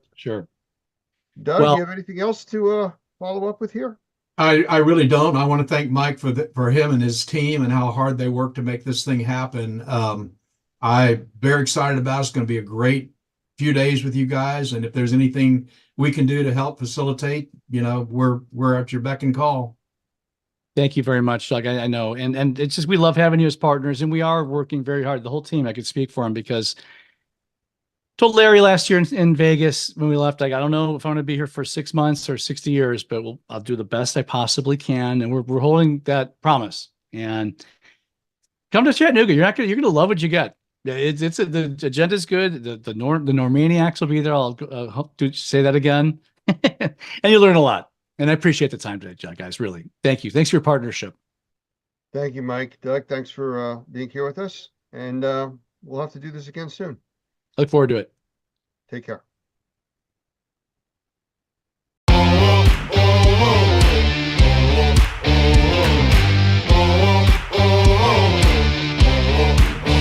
Hi, everybody. I'm Mike Balzano, group publisher at BMP Media with R&R and the Experience Events, and welcome to episode 2 of Trade Talks, Unlocking the Experience, our weekly venture into the great event that we're running right now, and we're so proud to be here. Joining me is my partner in crime, the editor-in-chief of R&R, the lovely Mildred Ingram, as always. And I'm so proud. Our guest today, he's an educator, a business owner, a speaker, a leader, a husband, a father. He's a microbial warrior. He is a gymnast, I just found out. What? And a Here's get writer. started. Hold on. He's a 50-year industry veteran. He's been to more experiences than I ever will. And he's just a good guy. Please welcome Barry Costa. All right. Hey! I know. Well, you know, gymnast, that's in my a long time ago. Now rounds in official shape, not found on a Wheaties box, and that's me now. Hey, once you have it in you, you can still do it.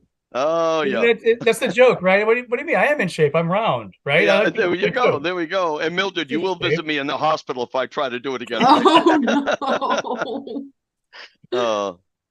Barry, thanks for being here. We appreciate it. You know what? I want to, we don't get to talk about the experience in depth, I promise. But I was looking back at your career. For the three people who don't know, it's amazing. You've really done so much.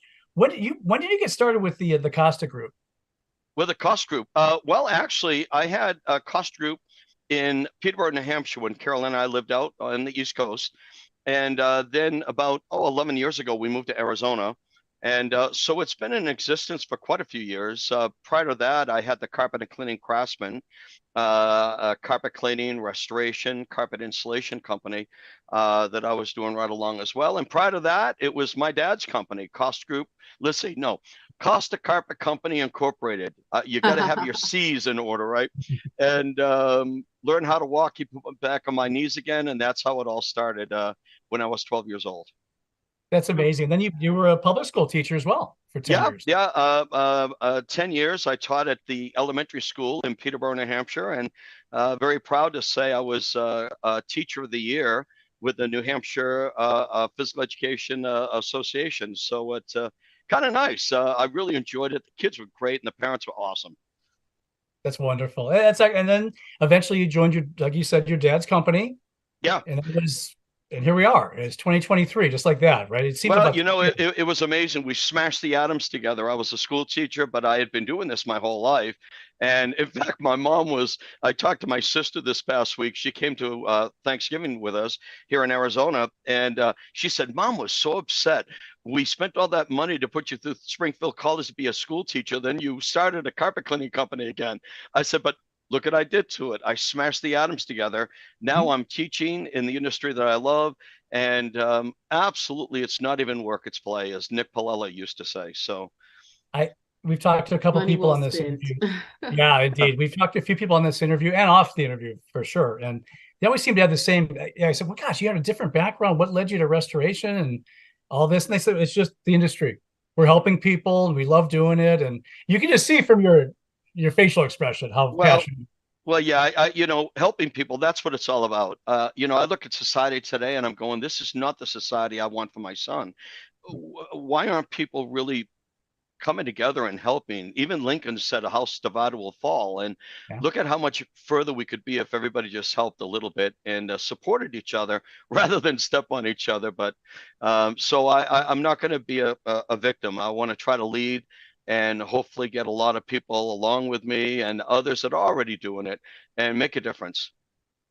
That's what, you know, I'm not surprised to hear that. It's wonderful. And that's the kind of guy. I've known you for a year. And honestly, you're one of the best people I know already. Then you don't know very many people, do you, Michael? I mean, I feel you're in the top 5 for sure. No, very great.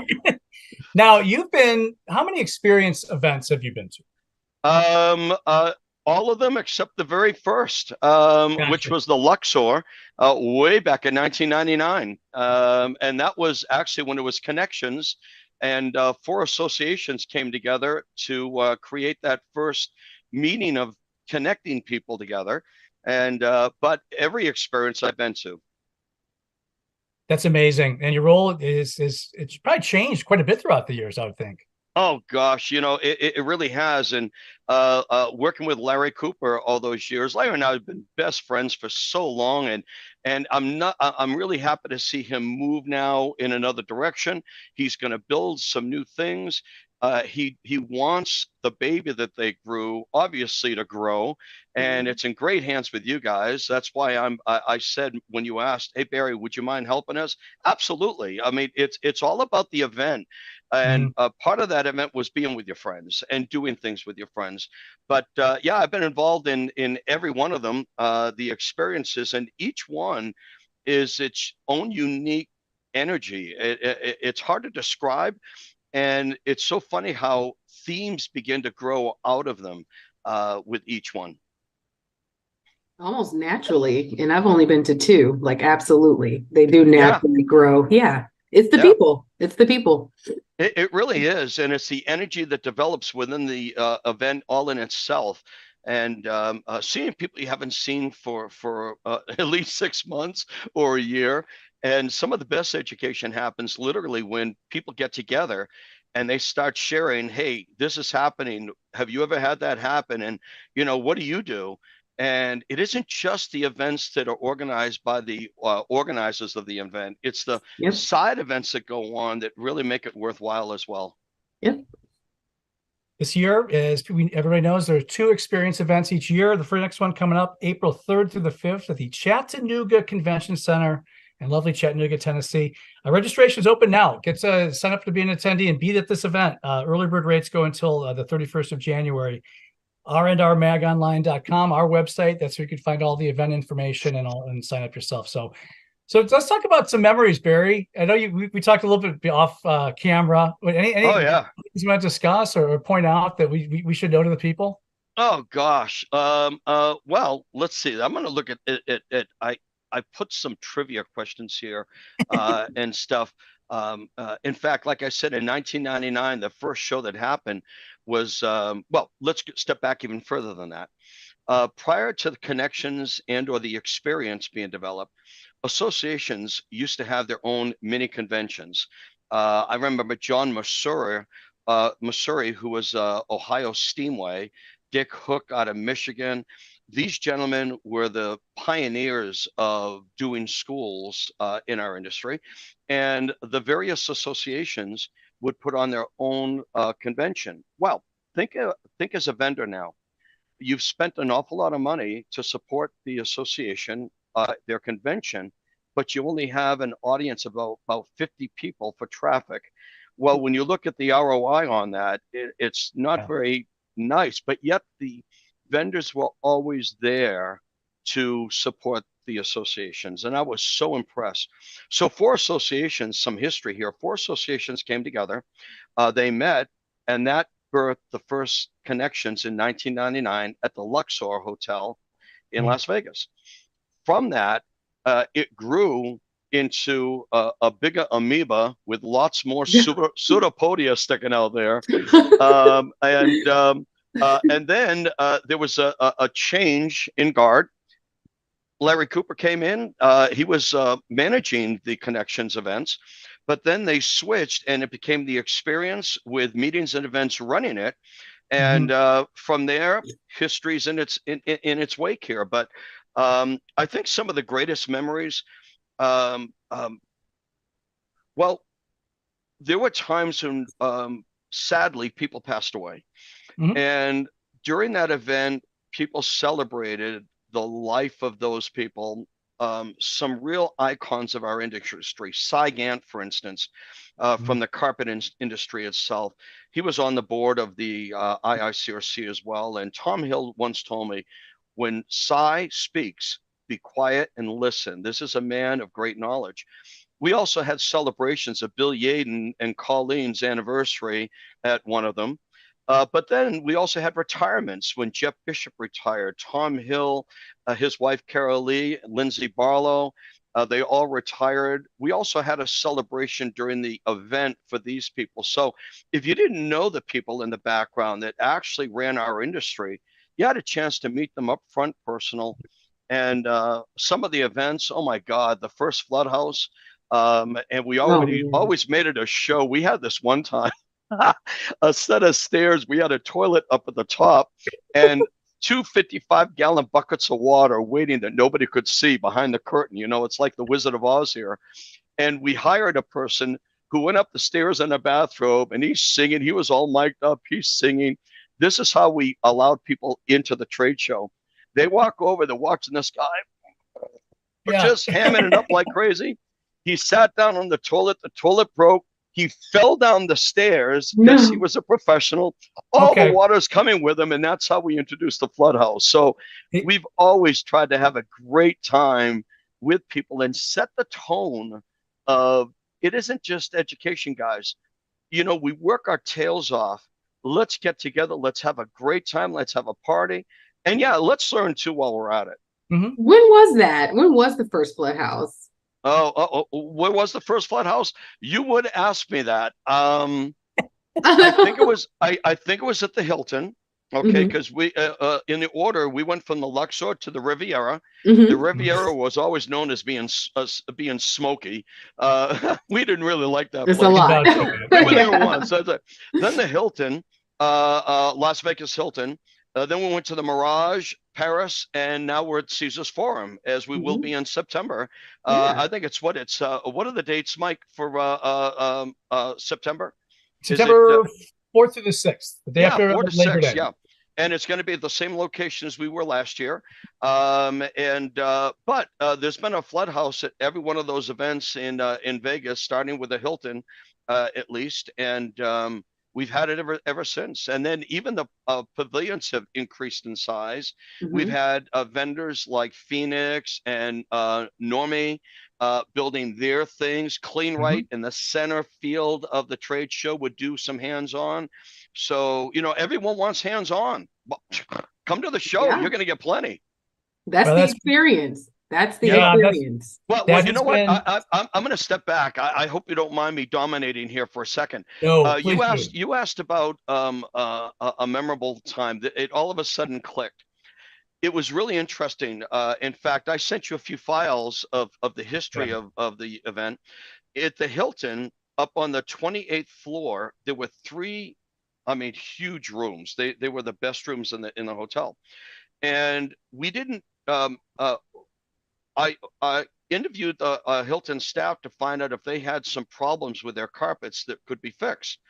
So they sent me a bunch, and we actually took a crew of people during the event, went up and did live repairs on their carpet. And I had people who have never touched the tools before doing these repairs, sweating bullets, but I told them, no matter what you do, I can undo it and fix it. So I'm not worried about that. But the Hilton got a couple $1,000s worth of free repairs by allowing us to use their facility live.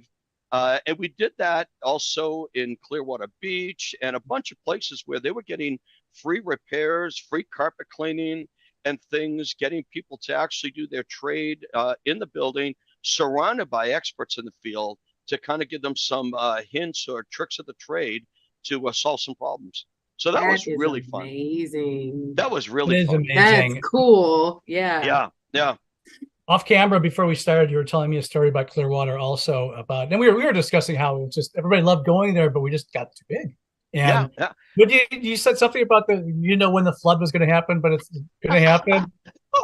Clearwater Beach, Florida. Everybody loved the white sand and the camaraderie ship. And isn't it great that a show outgrows the venue? But every single year, we knew that at some time during the event, we were going to have a water damage in the trade show because Florida, obviously, towels required 24/7, but you always had rain in the early afternoon, late afternoon, and we would have a crew every year have to dry out a portion of the trade show, which was in the garage below the hotel, and it would flood out annually. So we already, by the second time it happened, we already lined up, okay, you're going to supply the air movers, you're bringing the truck. But we had a crew ready to go. Yeah, if only there were people that knew how to dry and clean and restore here. Oh wait, you might think there'd be a few, but go figure. We're going to teach about this, and we got live activity with it. But the sign of a good show is when things go on in the background that aren't planned for, but the participants never know about it. So you're hearing about it now because we never let people know that the place got water damage. You had a crew down there drying it up overnight and things like this, but because that happens in shows. And R&R, you guys are going to do awesome. Look, little tidbits of things are going to come up and you just deal with them. You move on and you always have a smile on your face. We appreciate that, Barry. Yeah, thank you, Barry. We went into this whole situation. It's been about a year now since we've been working with the Coopers and now our own. And with our team, we instruct everybody. We don't even know close to everything. In fact, let's learn everything we can as long as we can and keep learning. And that's not just an experience thing. That's in life, right? You know what? You never stop learning. The moment you do, you should be 6 feet under. Yeah, and what you know what's exciting about this, Mike and Mildred, is that Larry, Trina, Jennifer, Jill, the whole staff, they were a phenomenal group, a phenomenal team, fun friends. They're more my family than sometimes my family. Yeah. And we absolutely enjoyed working together. But, you know, Ralph Bloss said, change is inevitable, growth is optional. And I think Walt Disney was quoted as saying the same thing. Of course, I'll give Ralph credit. Yeah. But bottom line, folks, now that R&R has the show, I can't wait to see what's going to come now. I mean, new ideas, expansion of what R&R brings to the show. The sky's like the limit of how this can evolve into something that, like every year, kept evolving to get better and better and better. I think the Coopers simply handed the baton to you and said, keep it going, baby, because we worked hard to bring it to here, and no one wants to see their baby fall apart. Even in business, when you sell your company, you don't want to see it to go in the hole. You want to see it grow. And that's why I'm here helping. Sean's helping. A lot of the people that have helped the Coopers are here helping because it's about the show. We loved working with our friends, but it's about the show. It's about giving back to the industry, which is the first statement you said about giving back. So let's keep this puppy rolling. And I can't wait to see the ideas you guys come up with. We're doing our best. It's definitely, we're walking a tightrope on. We want some new ideas. We definitely want to continue with the great traditions that were given to us too. And that's right. And then that's okay. And that's why, as you mentioned, every year was new ideas coming from the Coopers and whatnot. We're going to try things like that as well. But yeah, you'll see floods. You'll see cleaning areas. We'll see the whole. Trust me. Like I remember talking to Normie last year on the floor, and people are like, oh, they're going to change the name. They're like, no, come on. We're not going to do any of that. We're just going to take what's working and go. Let me ask you something, Barry.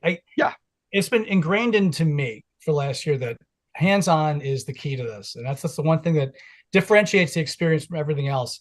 What are other reasons that you would know people would be, in addition to that people need to get to experience events, either of them? Well, you know what? It's actually great that you asked that, because when you look back at the days of the Riviera, the first shows, it was mainly about cleaning. And then restoration, especially water, with the writing of S500. In fact, we had a session where we had the consensus body members at the show and a good 3-hour program reviewing the new standard. And people in the audience could ask questions to the actual writers of why it says what it says, blah, blah, blah, blah, blah. And the doors were wide open. Well, at that point, the show then expanded from cleaning to add a lot of restoration. And then it kept adding more and more and more until Larry came up with the tracks of management, cleaning, restoration, remediation. Jeff Jones comes in. Abra came in before Jeff many years ago to do a biohazard situation, but Jeff came in and just wowed everyone with a Microbial Warrior presentation. And then we tried the cage. And it sounds like the cage. Yeah, not familiar. We need to hear about this. In this cage, we had like a 3-ring circus, a center area, like a circus, outside areas, and there were multiple activities going on at the same time. Then we added contests to it. So yeah, the continual evolution, but hands-on is what everyone wants to have. And what R&R is going to be able to bring, I believe, is you're connected with many more industries outside of cleaning, restoration. You're connected with the installation community. You're connected in so many venues that and a lot of us, like I said, I grew up installing carpet, not cleaning it. We started cleaning in 1970.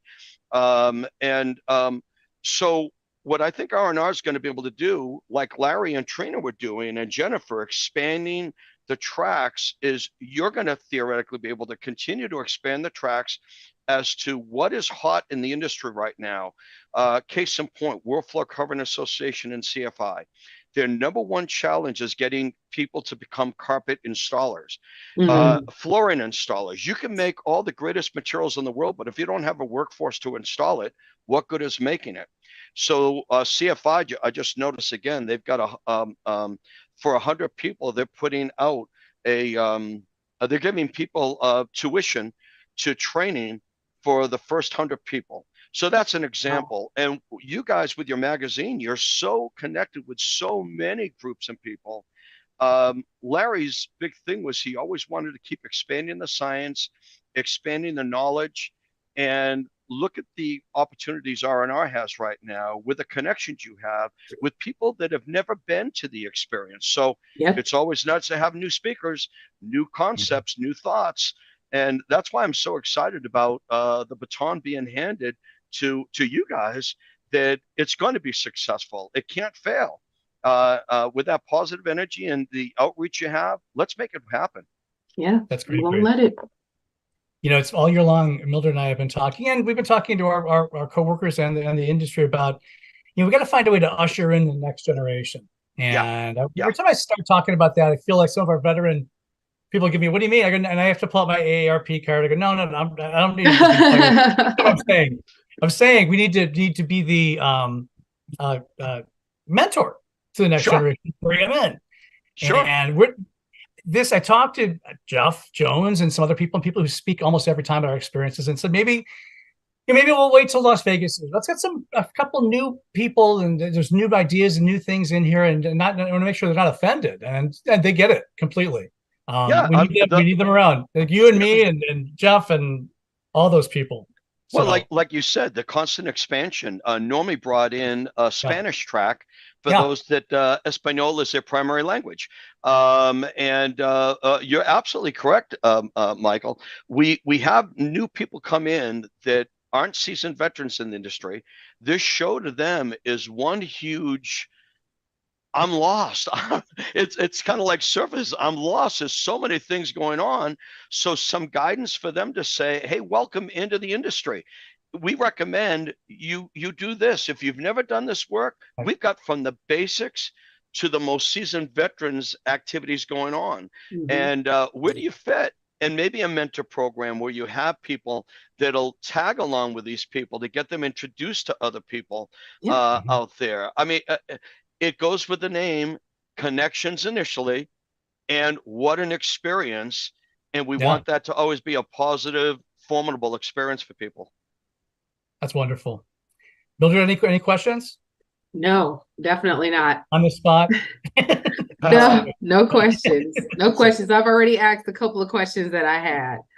April 3rd. Awesome. Go ahead.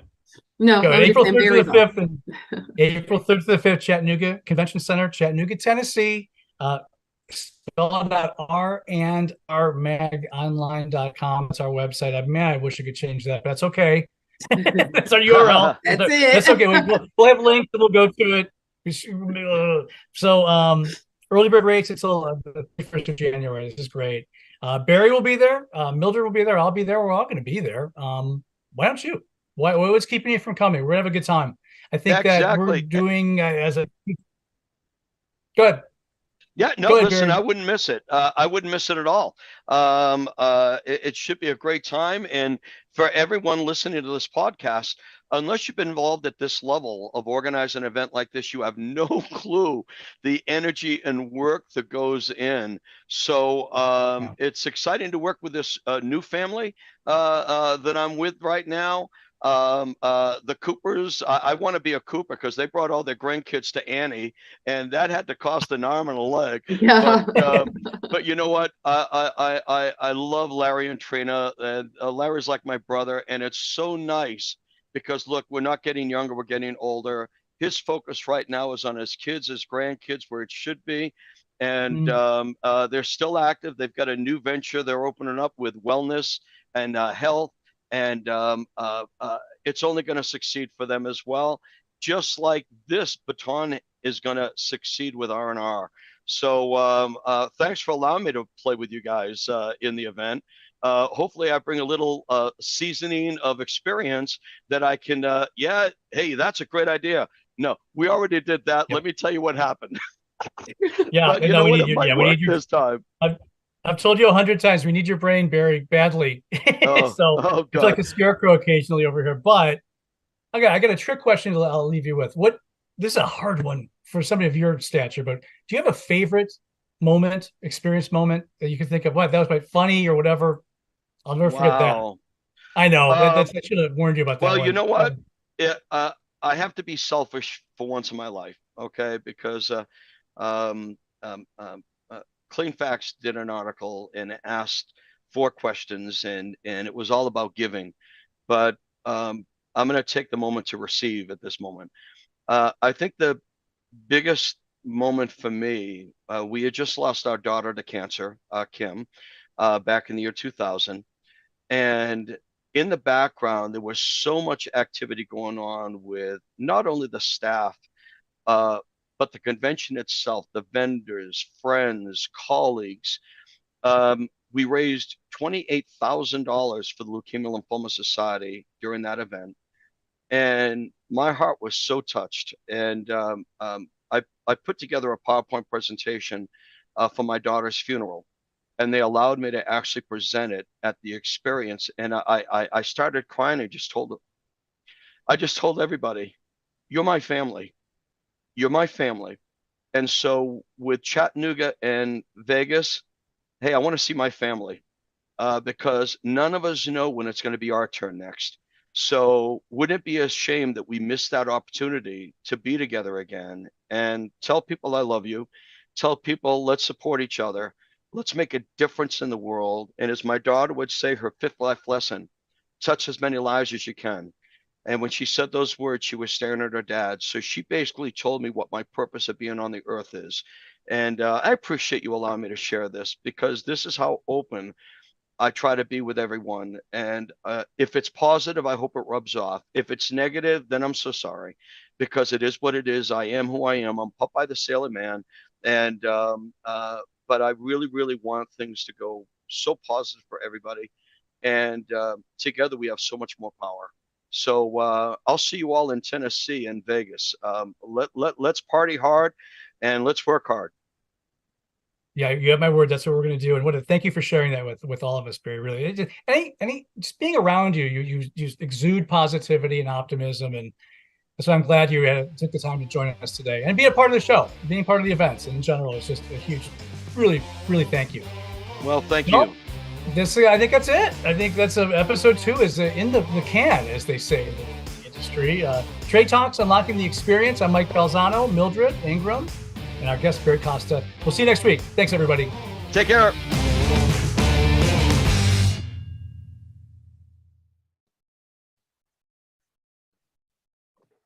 Well, tonight we have a special guest with us, Robert Pettyjohn.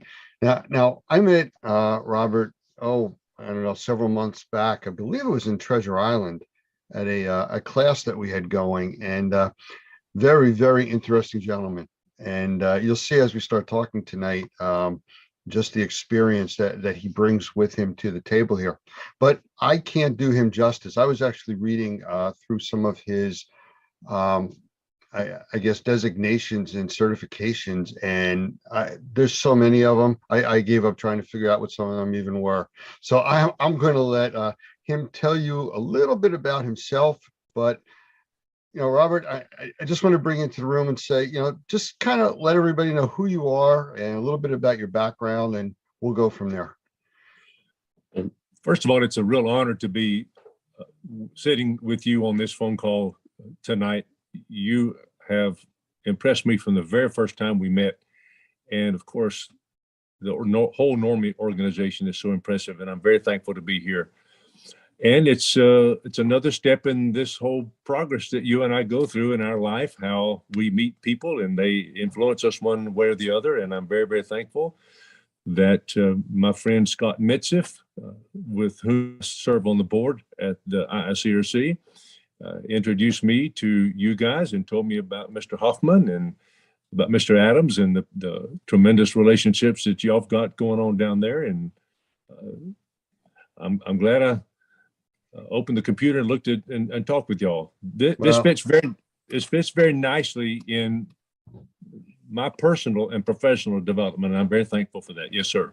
Well, thank you. So who are you? You know, what's your company? What do you do in this industry? Well, the way I can best answer that by how I started out. And I came up here to Wake Forest, North Carolina, in order to get a PhD in world religions. And everything was going just fine, except for the fact I was stone cold broke. And we had to get something to do. So I said, Lord, what are we going to do? And he led me to a fellow named Chubb Safrit in Concord, North Carolina. And Chubb says, Robert, if you want to do this business, and by the way, I had, in order to make ends meet, I had answered an ad in a newspaper that said clean carpets make $800 to $1,000 a week. But it was one of these bait and switch organizations where they send the flyers out in the mail. We'll clean your carpet 6 rooms for $31.95. But when you get to the job, you have to add on and add on and add on because there's no way you can do it for that away. But I saw that there was people that had a lot of carpet and a lot of it needed to be cleaned. So I asked my friend Chubb Safrit, who is also in the Mid-South Professional Cleaners Association, the regional trade association. And Chubb said, Robert, if you're going to do this business, you got to do this and this and this and this and this. And thankfully I did that and that and that and that and that. And an amazing thing happened to me just this week. And that is that a gentleman from New Jersey asked me to be a part of a Zoom call for the National Organization for Remediators and Mold Inspectors. And I could not believe that this happened. So what an honor to be here and to see how things have progressed from one stage to the other. And now I'm in a Zoom call with you. Who would ever have believed this 31 years ago? I'm so honored to be here. You are most welcome, and thank you for that. You know, we appreciate you being here and talking with us, and just bring the wealth of knowledge that you have, you know, for our members to hear the things that you've done.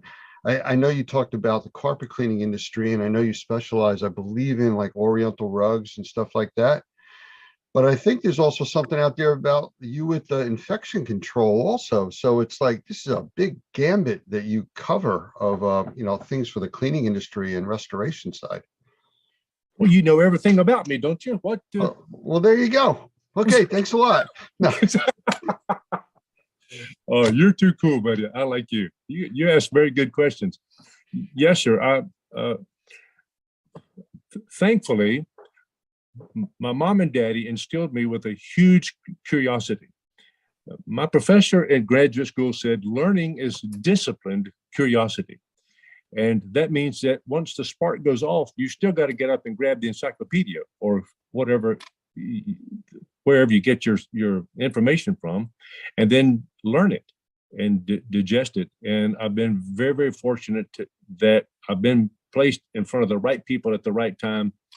My very first IICRC class was with Lee Pemberton, the great Lee Pemberton from McKeesport, Pennsylvania.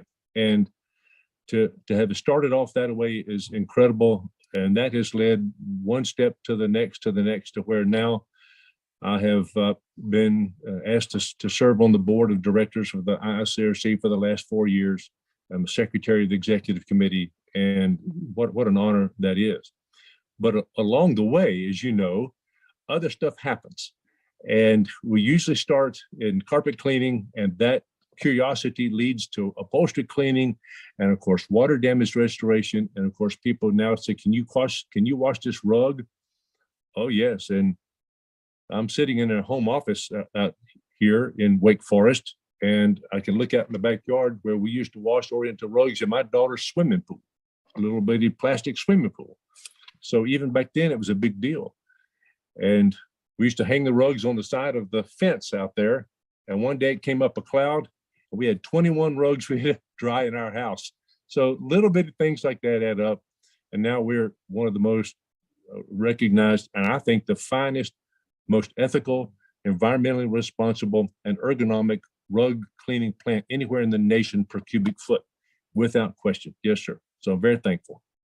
Well, that is impressive. I mean, yes, this industry, unfortunately, especially in unregulated states on the mold side, you know, there's a lot of problems with people being out there. Like you started off saying, you know, a bait and switch type of an ad that you took, and I'm sure that runs rampant through a lot of the cleaning industry also, like it does in the mold industry. And, you know, to hear you talk about the way that you try to keep this industry on the up and the way that your company operates, that's what we're looking to do. We really want people like you involved in this industry and pushing it forward, keeping it, I'll use the word clean, you know? Yeah, I had no idea that we were going to bring this up, but I was just on the phone call with my friend Penny Trailau from out in Australia. Just a little while ago, we were on a little Zoom call because we both serve on the ICRC S400 and the S410 cleaning and infection control committees. We're helping to write that standard.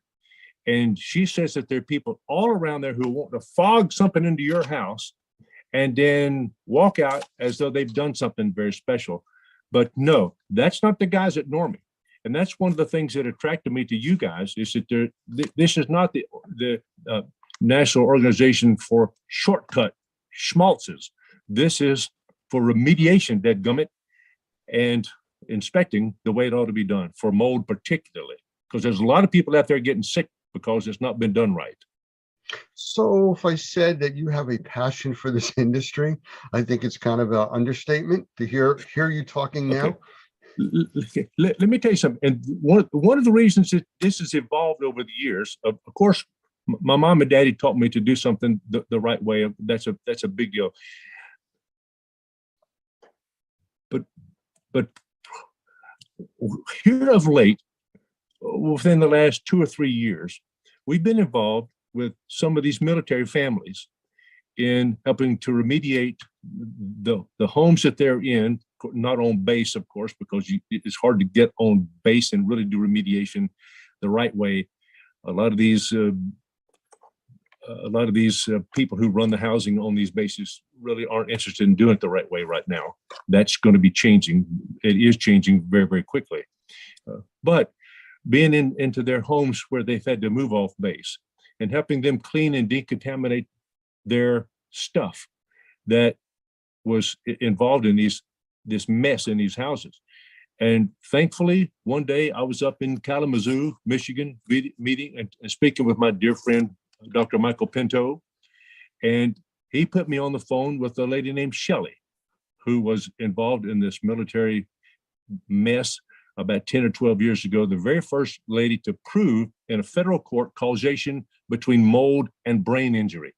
She is the one who proved in a Dahlberg standard that this thing really happens.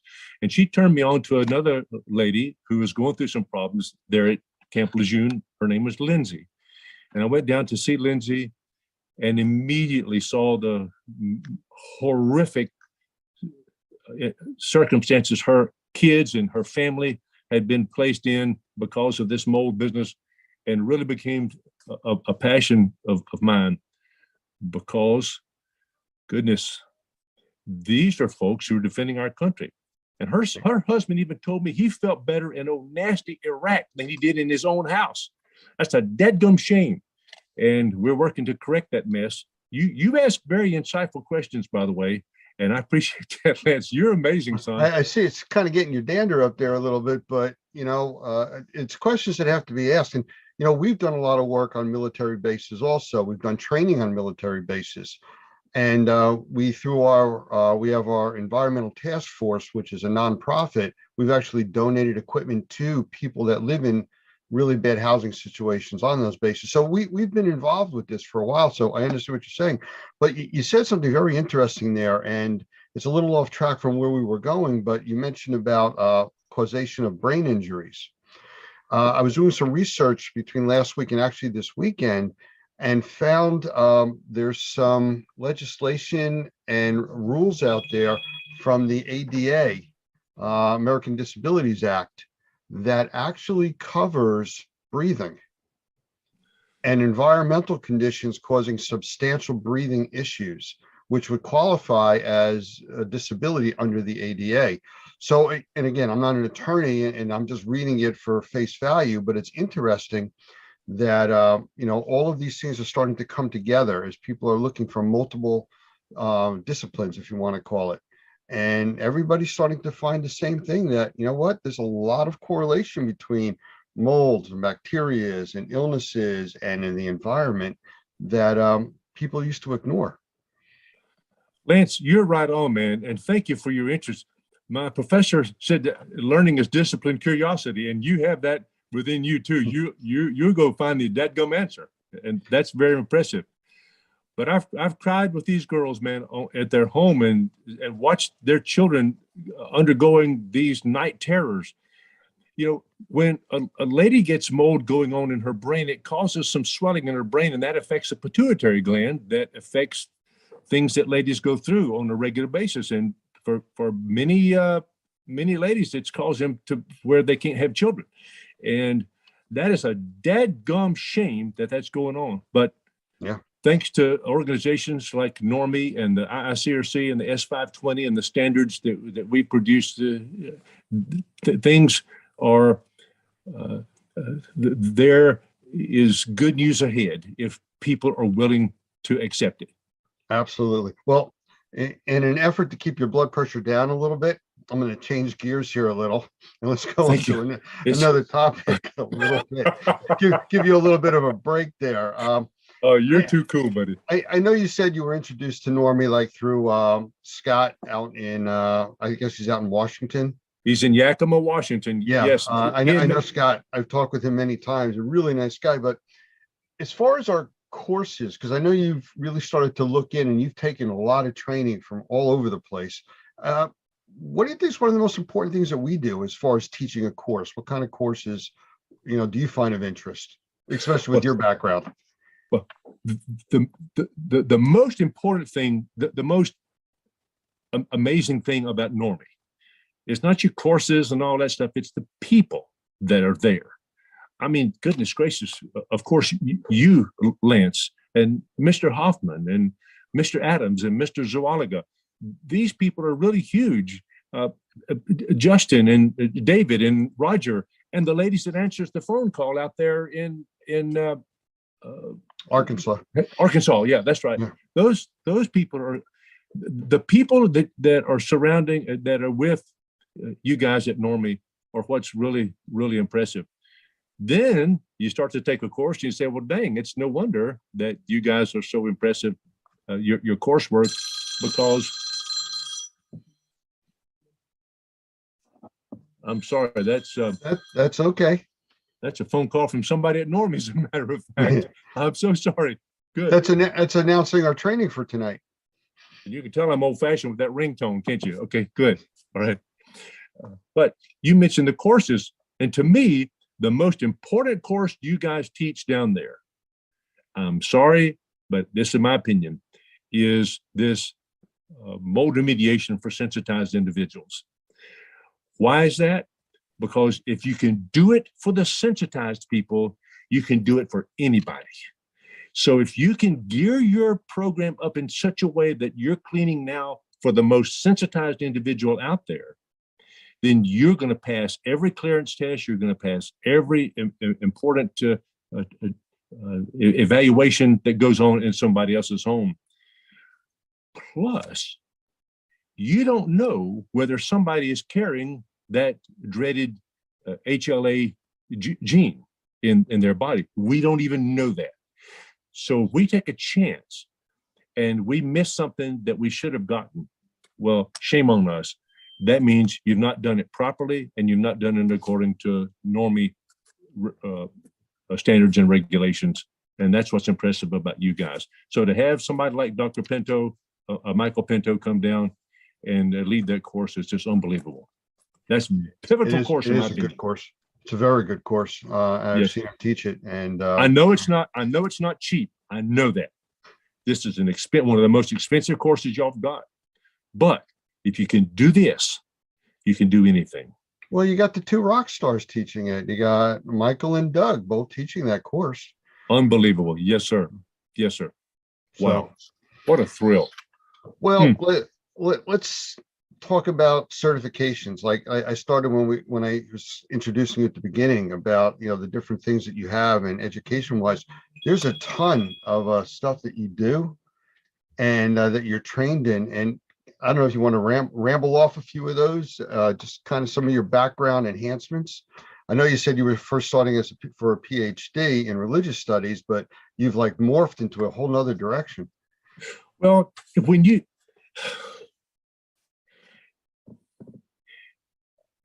as you would that men should do to you, do you even so unto them, for this is the law and the prophets. That was written in another standard that we are familiar with. Jesus said that in their Sermon on the Mount.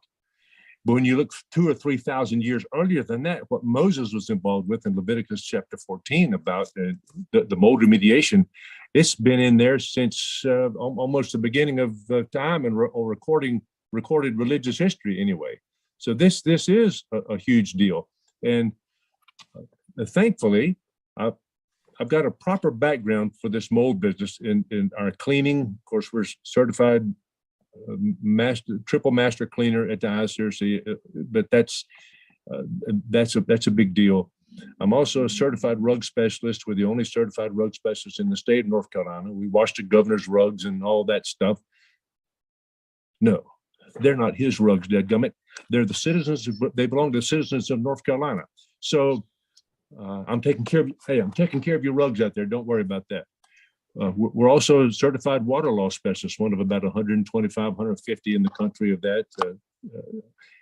If you're gonna do a flood on water, you better know what you're doing. So getting involved with the Restoration Industry Association, Pete Consigli and these guys who taught this class the way it ought to be done. I mean, that was tantamount to a college level thesis we had to present to get our certified water law specialist. That was just really very, very huge. And the same way it is to become a certified master rug cleaner and certified rug specialist, CRS. That was a huge, huge thing to do. And now to be involved with Normie is just another. It is said birds of a feather flock together, and it's nice to be involved in a group like Normie that takes things to the highest level possible, and I'm very, very thankful for that. Yes, sir. I like to I bring it down to a very, very simple level when I talk with people and we start talking about how things work and everything like that. And to me, the basic philosophy is, and I've said this before on many trainings that I've been to, we try to do the right thing because it's the right thing to do. It's that simple. You don't have to go any further than that. I mean, you can't set a higher bar, and it's something that's practical and understandable to almost everybody out there. And thankfully, the courses that you and I have been through weed out the folks who are not living by that standard. Yeah. And any schmaltz, any bedwetter can go out and take a course. We know that, but they're not going to stick with it to the end, to where the results that they're looking for is a cleaner rug, a healthier environment, a more responsible way to treat. We're not just fogging something in somebody's dadgum house. No, we're really getting it clean the way it ought to be clean, and documenting it and proving it with our field tests and third-party confirmation of verification of what we're doing. Yes, sir. Well, there you go. Back to do the right thing because it's the right thing to do, and the results speak for themselves. They really do. I'm going to put you on the spot now. Sorry Fire about away. that. All right. And I know you've kind of alluded to it, but if you were going to sum up what really you like about Normie, and you know, if you were going to tell somebody about us, where do you think you would go with that? Well, as I mentioned a while ago, the people are number one. You've got to trust somebody. You don't trust a book, unless it's a Bible or something. But you don't. And even the Bible says that its purpose is to reflect what Jesus did on earth. So the same way it is with Normie. You guys, man, are from the ladies that answered the phone call all the way to Mr. Hoffman. That's what's so impressive. Not only that, but you base your course material on standards that have already been in place. And it's no secret that whenever you teach a course, you show up there on your screen the IICRC S520 standard for professional mold remediation, for example. You don't try to appear to people that it's y'all's idea. You're the first one to come up with it. No. You know that you're a part, as the poet said, I'm a part of all that I have met, yet all experiences and arts where through gleams that untraveled world whose margin or whose horizon fades forever and forever as I move. I'll think of who did that in just a second. It's a 17th century poet. But you realize that you're a part of a long chain. You're handling, the baton has already been passed and is handing off to other people like you and me. And we cannot drop it because so many people's lives, so many people's well-being, and even our companies depend on it. And for crying out, our reputation. And the thing that has been my greatest asset in life is been that I know how to pick my in-laws properly. A lot of people get stuck with bad mothers and fathers-in-law, but my daddy and my father-in-law was the finest real estate agent in Northwest South Carolina. And my mother-in-law ran a credit bureau up there in Easley, South Carolina. And Dad never, ever said, is this the best you can do, Robert? You've got a master's degree. Is this the best you can do? No. He would come in and he would say, whatever you're doing, let's just be the best at it. And from my mother and father-in-law, it's been that way. And to be a part of an organization like that is like Normie, that is consistent with my values, is really, really huge to me, because I don't have to wonder about some schmuck trying to tell me something that's not right, or some bedwetter lead me into down some road that's not going to lead to anything. No, that's why I like Normie. Okay. Again, we have to work on your blood pressure. You're getting all passionate about this, which is great. I really, as Cheech and Chong says, this is a big dope deal. And my neighbor across the street was their lawyer, so he was busy for a long time. So there you have it. And, yes, sir. But these are big deals, and we've got for crying out loud, people's lives and their future children depend on what we're doing. Yeah. Well, you know, I was just at a lady's house, a dear friend of mine outside of St. Louis the other day. We have an Instascope machine, and of course we've been trained by you guys how to assess a building indoor air quality, and being able to go in there and know that when we leave and after we prescribe what needs to happen, that they're going to be living in a nice, clean, healthy home. And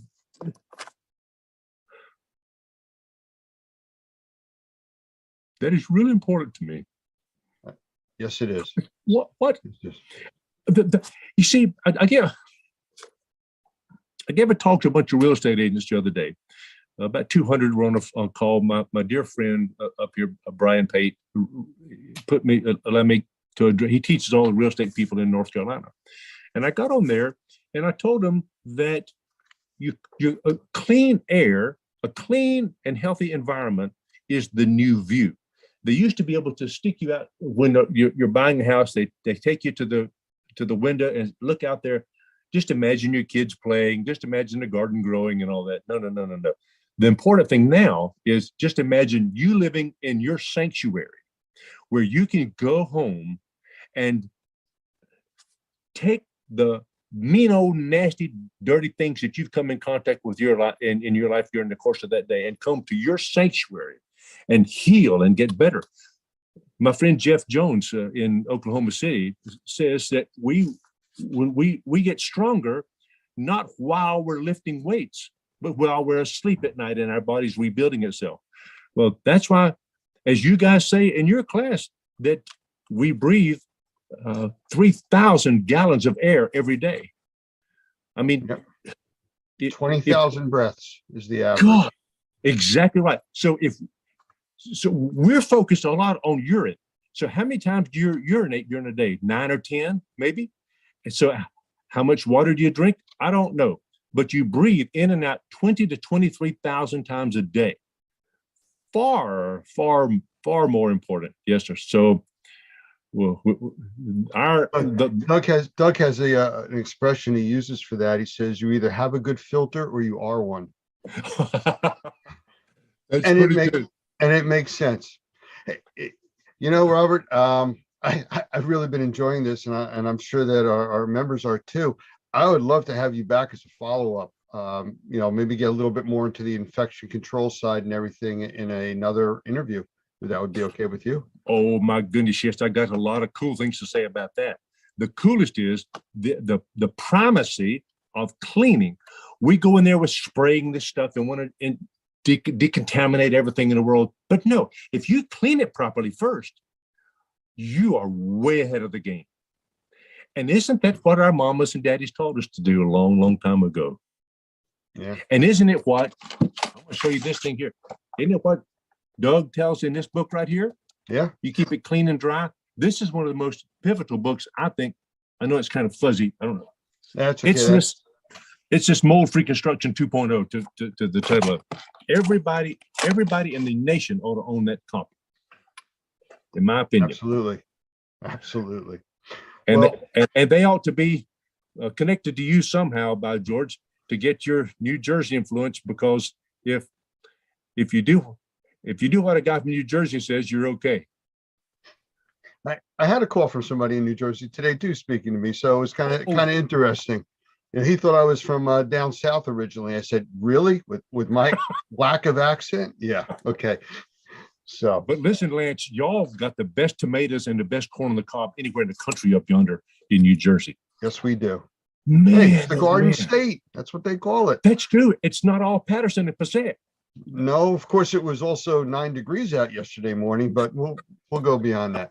But hey, Robert, I really appreciate you spending the time here with us. And I definitely want to get you back so we can talk more about the infectious disease control side. And there's so much more to talk about. Yes, sir. And what an honor to spend some time with you. You ask good questions, by the way. You're like a doctor or something. I thought I was going through a physical or something. You're really good. Well, wait till next time. Oops. Okay. Robert Pettyjohn, thank you very much for being here with us. Okay, dear friend, it's an honor. Thank you, my friend.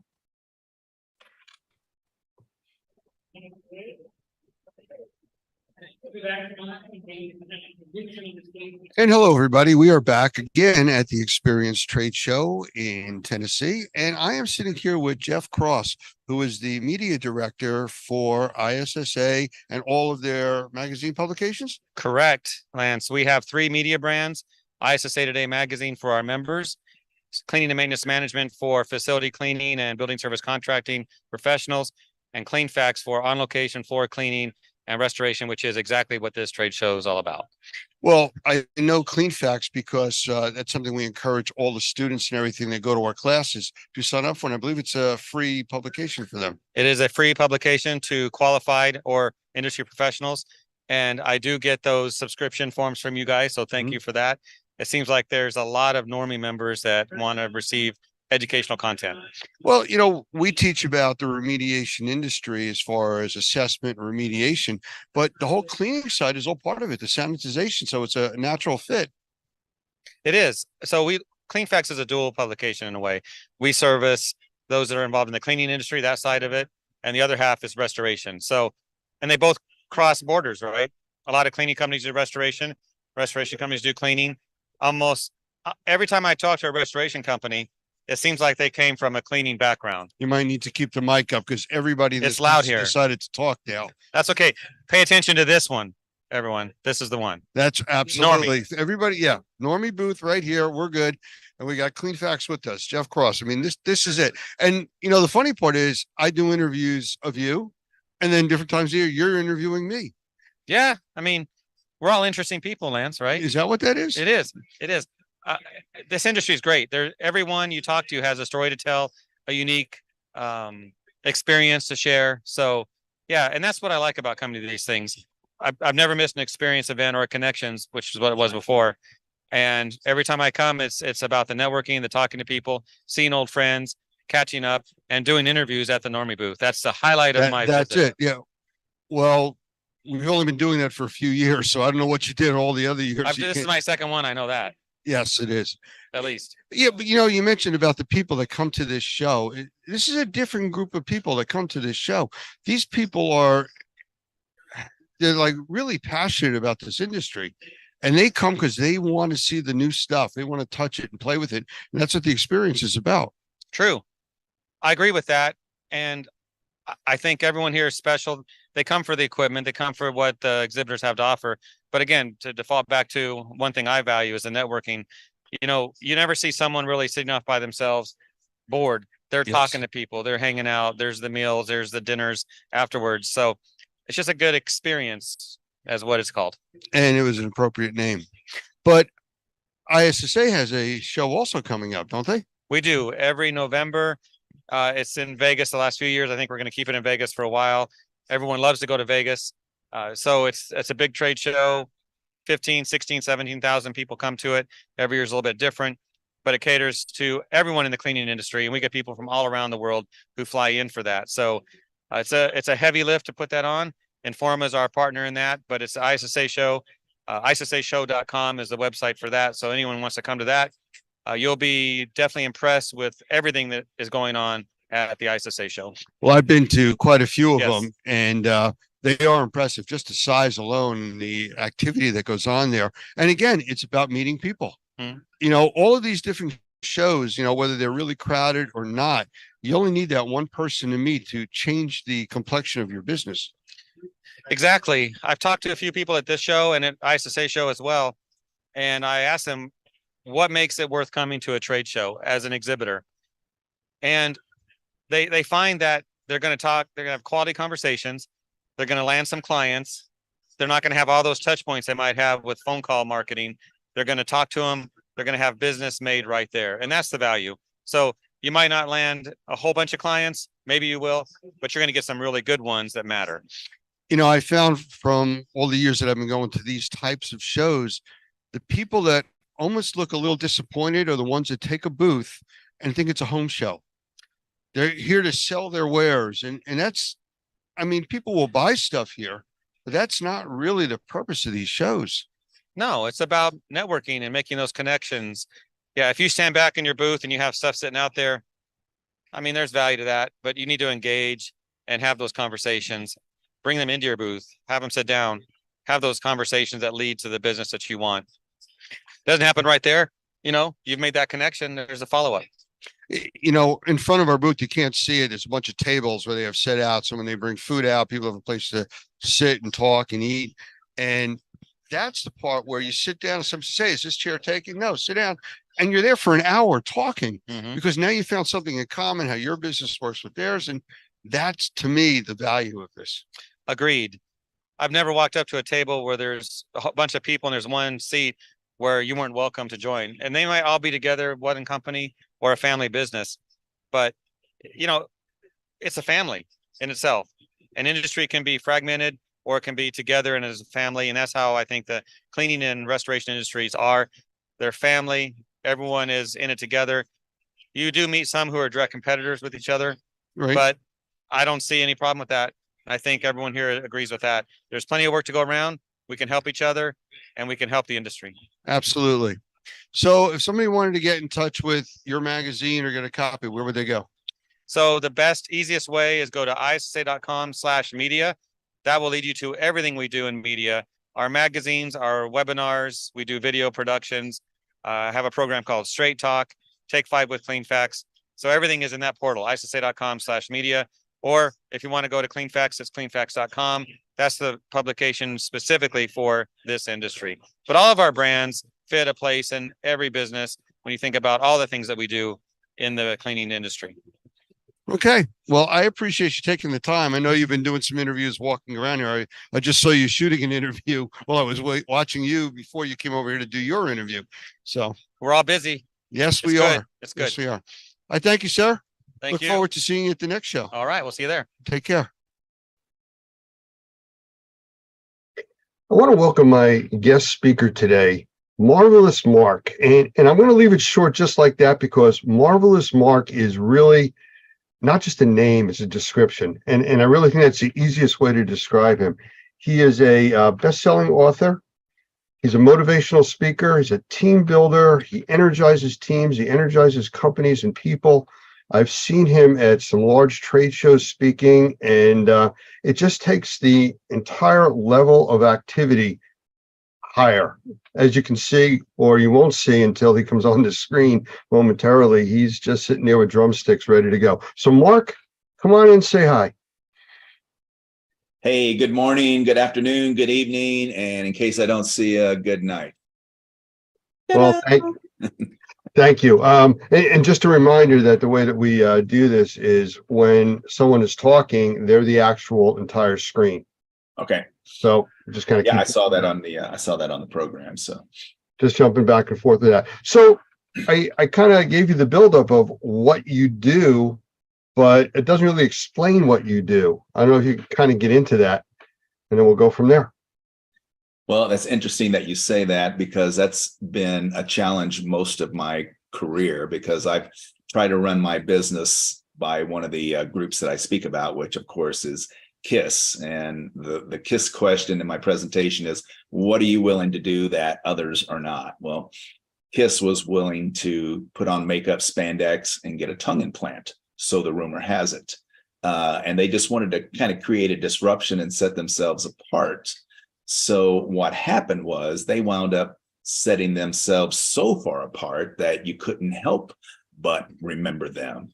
And they actually were in a league of their own for many, many years before people started seeing that, hey, the clown makeup rock stars really were scaling their business. They weren't just music giants, they were business giants. So that's really, in a nutshell, what I try to teach businesses, whether they're entrepreneurs, small or large, is, what's your disruptor, what's your KISS, how you can set yourself apart. Hence the name Marvel Less, because less can give you more when you start scaling back of all the busyness in your business. Well, it's interesting that you describe their business model that way, because we've talked in the past about a book that we recommended called Blue Ocean Strategies. And it's a heavy read. There's no question about it. It's very detailed, but it basically teaches companies how to set themselves apart. Don't fight the competition. Don't get caught in that race to zero pricing. Be out there, be the individual like you're talking about.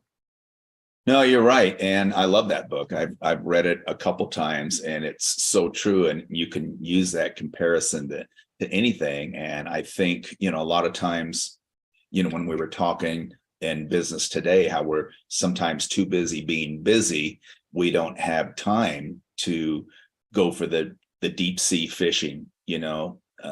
So many businesses chase each other's clients, or we're all going after the same piece of business. We're all bidding and, sending out RFPs a lot of times, unless we have our, loyal client base. But when we're trying to generate new business, what's going to set yourself apart? Are you fishing in the shallow water, or are you going to go for that one big fish, that one big account that will be loyal to for you for the next 5 to 10 years?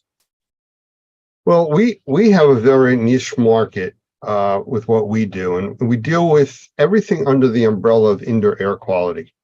And basically, it's all about the market being just people that breathe. So it kind of narrows it down to everybody.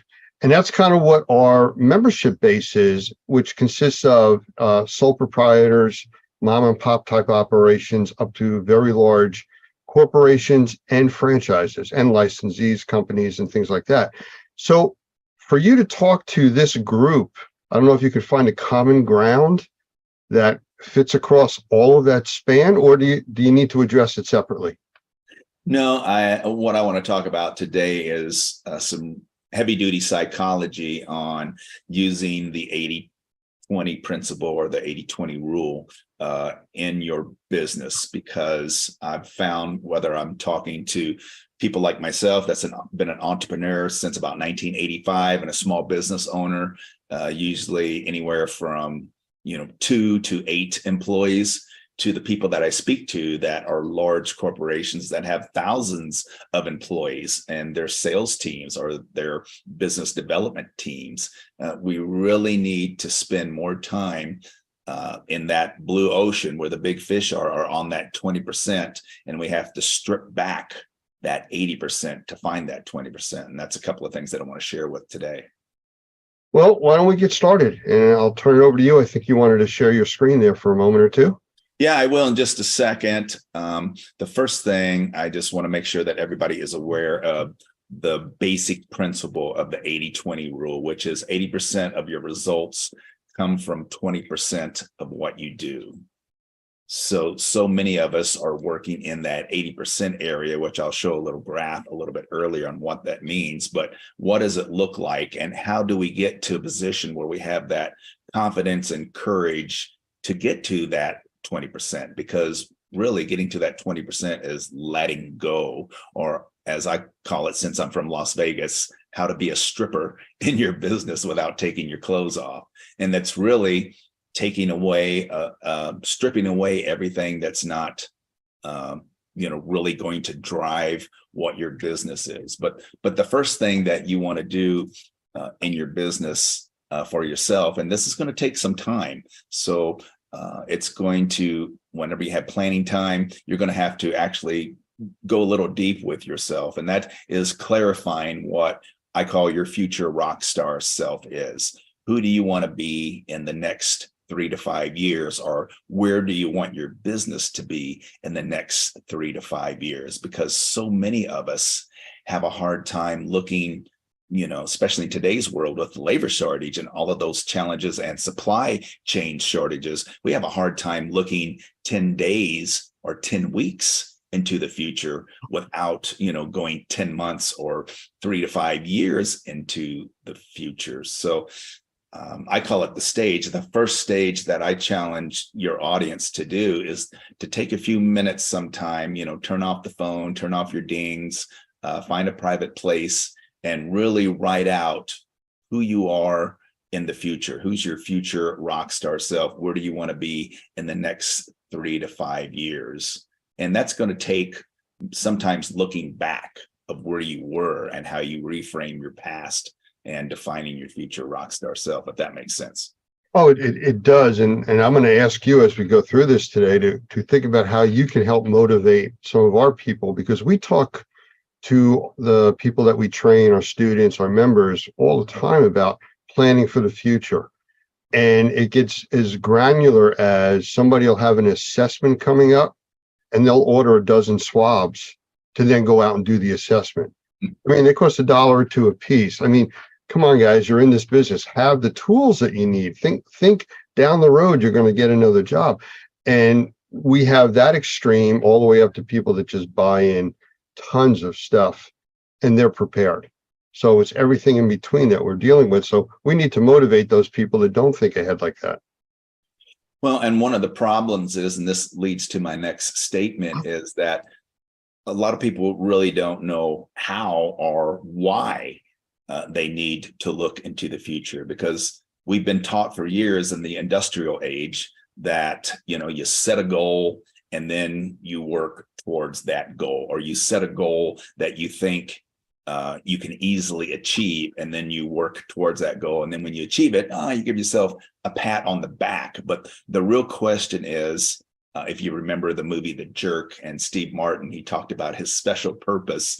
My question for your audience is, what is your special purpose? What is the 1 or 2 things that you love to do and that you do best better than anybody else. And I'll tag on to that by saying, don't confuse purpose with passion, because a lot of us are passionate about certain things. You may be passionate about, getting clean water to everyone in Africa, but is that going to scale your business? Is that going to pay your bills? Is that going to support your family? For me, my purpose is, getting on and rocking as many stages as possible. And that's pretty much what I've done my whole life. That's what I love to do. That's what I'm good at. I'm good at connecting and energizing audiences. And I recently put on my vision board, I will never retire. I will die on stage. Because people ask, all the time, why are the Rolling Stones still touring? They don't need the money. You're right. They don't need the money. But if they stopped, they would die. That's all they've ever done. That's what they love to do. They've been on planes. They've been in buses. They go from city to city. That's their special purpose. And the special purpose is that one or two things that you, as a business owner or as an employee, that you do really, really well. And if you focused on that, if you put like 80 to 100% on that one or two things, how would it take your business or yourself to a volume 11? I call it the V11 mindset. How can you raise the volume on your life? So that's step one. Where do they go from there? All right. Step two.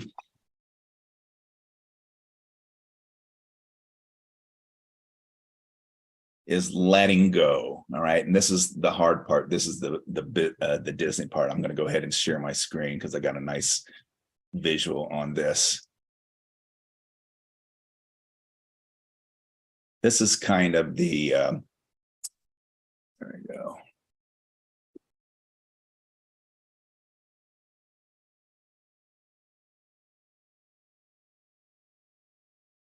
So this is kind of my version or graph of the 80-20 rule, which I was talking about in the beginning. So most of us are in what I call cover band mindset. We keep doing what we've always done, or we keep 80% of what we've done most of the time. So you see that I've put some ideas over there. So 80% of what you're doing is your current self or your past self. We're doing the same things. It's linear growth. It's more of what you're doing. When you play in the 80% area, it's non-transformational. It's lesser goals. It's easy to achieve goals. It's spreading yourself thin because 80%, you're busy being busy again. It's your comfort zone. It's where you feel safe and security. And then it's basically the same stage that you had 5 or 6 years ago. You can turn up your volume probably 2 times and by just keep doing what you're always doing. But the path to your big unreasonable dream or your special purpose, that's going to lie in that 20% area that you see on the screen. And that 80%, that's what you're going to have to learn to let go of. Because I say what got you here won't get you there.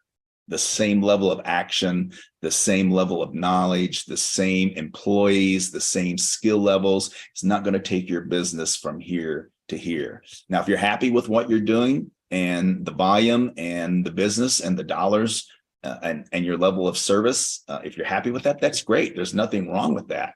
But for those that really want to scale their business because you're tapped out right now, your bandwidth is pretty much at its wit's end. So what are you going to be able to, as I said earlier, strip away of this 80%? What can you strip away and only leave the 20? It sounds to me very much like what we refer to as growing pains. Yeah, that's exactly right. People avoid the growing pains usually. And the reason they do that is because they want to stay comfortable. One of my favorite quotes, I think it was from Jim Rohn or Jim Collins, you're the average of the 5 people that you hang out with the most, or that's your comfort zone. Well, to go to 20%, to scale your business and go to that 20%, you're probably going to have to find new band members. And what the cool thing is about it, if you're smart, is that you can take that 80% that you may not want to let go of and you can hire new people to take care of that. A great example was back in the 90s. I was one of the highest paid wedding DJs back in South Florida, and in the mid 90s, I was making more than anybody else. And I got hooked up with an agent, and we decided to put together this big international touring show. Well, I was doing like anywhere from 20 to 25 gigs a month. And I loved it, but I was always tired and I was always tapped out. So my philosophy was, I can triple my price, do this national touring show. And if I lose half of my business, even if I lose 2/3 of my business, I'm still going to have the same amount of money coming in. Well, what happened was that when I let go of my old self and went to my new future rock star self, I went to a whole different level of clients and budgets. And I was almost as busy at triple the price as I was at my lower price. But what I did was I hired a local DJ guy and took him in as a partner, and he took care of all my old business and was just paying me 10%. So I was still getting residuals as I was exploding into a new growth, that new 20%. So I hope that makes sense to your audience. You got to strip away, you got to let go of that 80% and figure out where the 20% is. And then eventually, here's the cool part. Eventually that 20% will become your new 80. You know, a couple of years down the road, you're going to master that 20%, and then you'll have to strip that away. And you can see over the next 3, 5, 10 years, who knows where your business will be. But you know, we use another term, we call it verge. We're always on the verge of moving into the next level, you know, and you get to where you anticipated being, and now you're pushing beyond that. And you look in the rearview mirror and see the verges behind you, and now you're into all of this new territory again, and you're relearning all this new stuff again, but you're getting bigger. Right. And I think that's brilliant. I love that term. I'm actually going to research that a little bit and see if I can put a little rock star spin on that. But here's another area where a lot of us as entrepreneurs and business owners fall short. We're not really 100% committed. You know, if you're really going to try to scale your business, you really have to go all in. 98% is not 100%. 100% commitment is actually easier than 98%, because there's a great quote from Robert DeBraw who says, "We are kept from our goals not by obstacles, but a clear path to a lesser goal." So if that makes sense, like when we're 100% committed to, you know, whatever our future rock star self is, or whatever our future rock star business is, then that means that there are less ways to get there. It's called pathways thinking. There are less pathways for you to get there. And it actually becomes easier, and you actually start saving time or gaining at rapid growth, because 80%, doing 80% of what you've already done, you already know how to do that. You're doing maybe 5, 10, 15 different things. But when you commit to that 20% or a high level, that kicks in the pathway thinking, and there's less things that are going to make you scale or make your business scale to that area. And then it actually becomes easier. Well, I don't want to derail you from what you're talking about now, but just what you're talking about and looking at the 80-20% brings up something that I've experienced from being in the government arena for so many years. And I see a lot of it in private industry, where you're seeing 80% of the work being done by 20% of your workers. How do you change that? How do you motivate that percentage that is not doing the workload like the other top performers? Well, there's a couple of different ways. And that's funny that you say that, because that's something that comes up a lot. You know, personally, my opinion is you take that 20% and you invest more training and pay them more and give them better benefits than the 80%, because that's going to fuel them and give them more incentive to stick around. It's going to make them think better. It's going to make them scale what they're doing, because that 20% has a way, you know, they have an ethic and they have a vision on how they're doing things.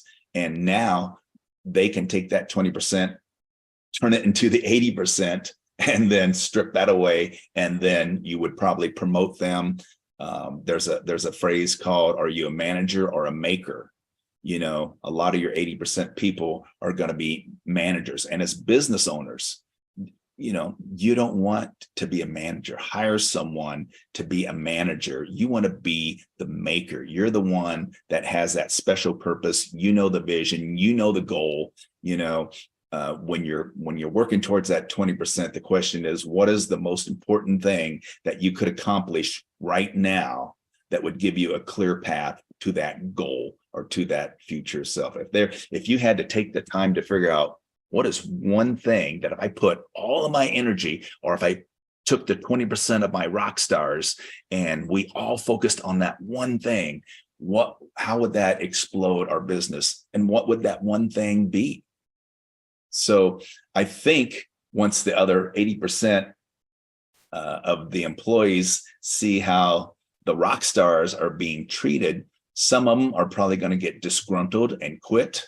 Good, bye-bye. You know, we don't want you in our band anyway. And some of them, I think, are going to maybe, how can I get some of that action? How can I get that raise? How can I get in the elite group, or the, you know, you're going from garage band to name act or Lollapalooza band, main stage band. And I think you'll be able to nurture and train some of those lesser gold employees and get them into the 20% with the rock stars. And I would even set up a mentor program, have them take someone that they feel will be, you know, the more 20%ers you have, the faster and exponential growth your business is going to have.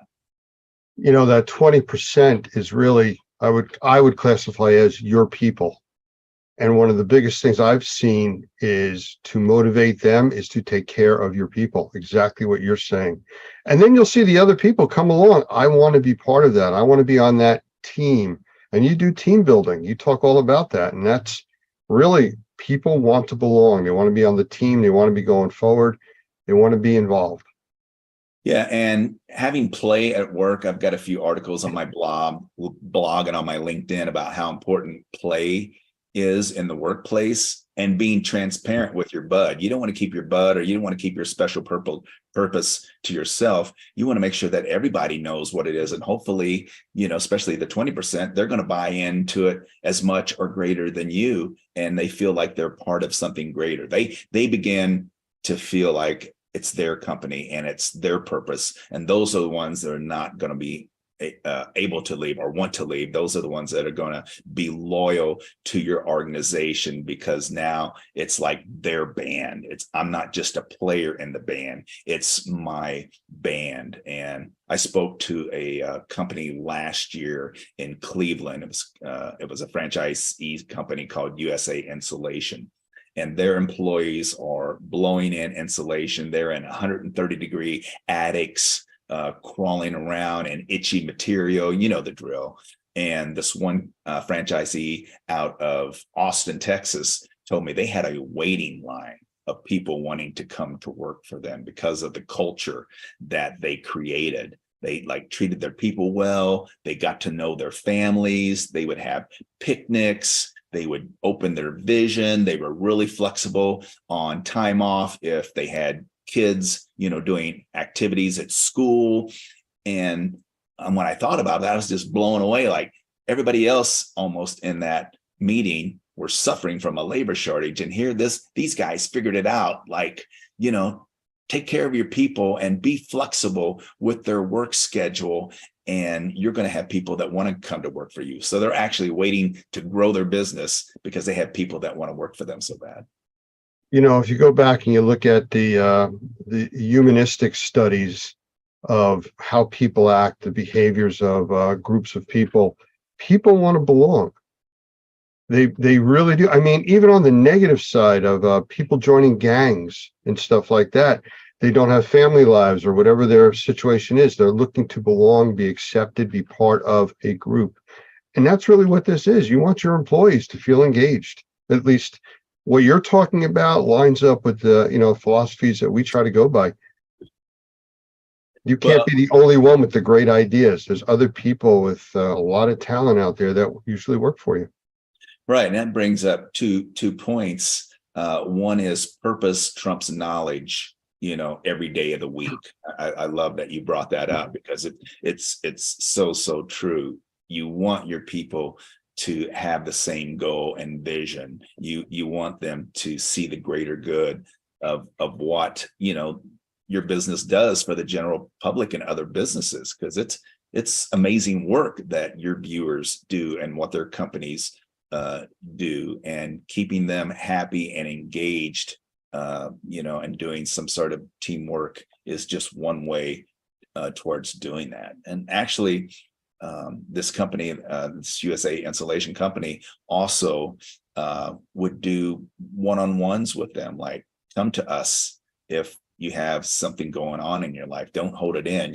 There's the mental health buzz, going on in today's workplace. And we as business owners, we as managers, or we as makers, that's part of our responsibility now. Back in the old school days, when the boomers were running everything, it was just like, show up, do your work, or get out, but now it's not that way. We have to be more compassionate. We have to be more flexible in our management skills and our level of compassion for our people, if you want to keep them.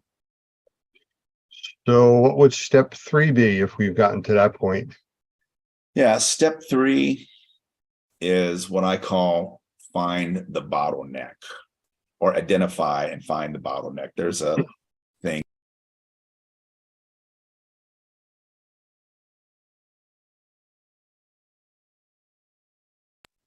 That's one thing I didn't figure out. How do I get this to advance?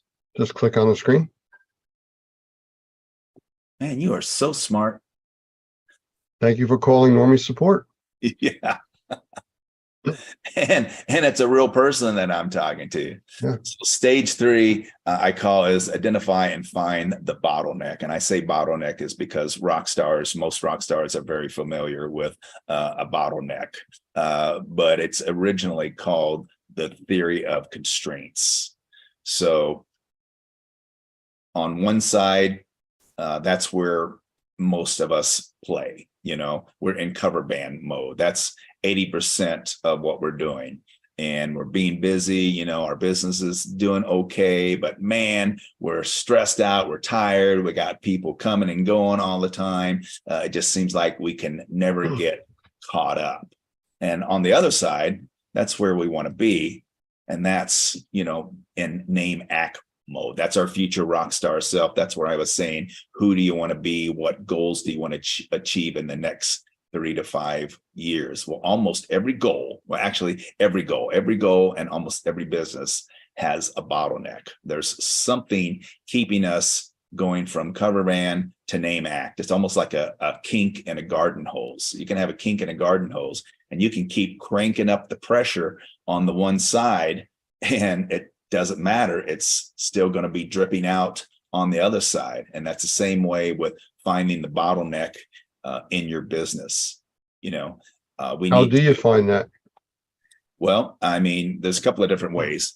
First is, like you said, talk to your employees. They're the ones that are out in the field. They're the ones that, are having interactions with the customers. They're seeing what's going on. So, that's the first thing that I would do, would be, talk to them. What's keeping us from growing, or what challenges, what can we do as a company? What can I do as your boss, your manager, to make your job easier, or to get the job done faster or better or more efficiently? Could be technology. Maybe we should invest in some new software and new technology, or maybe, you're running with old gear and old equipment or old products, and we need to upgrade and try some new things.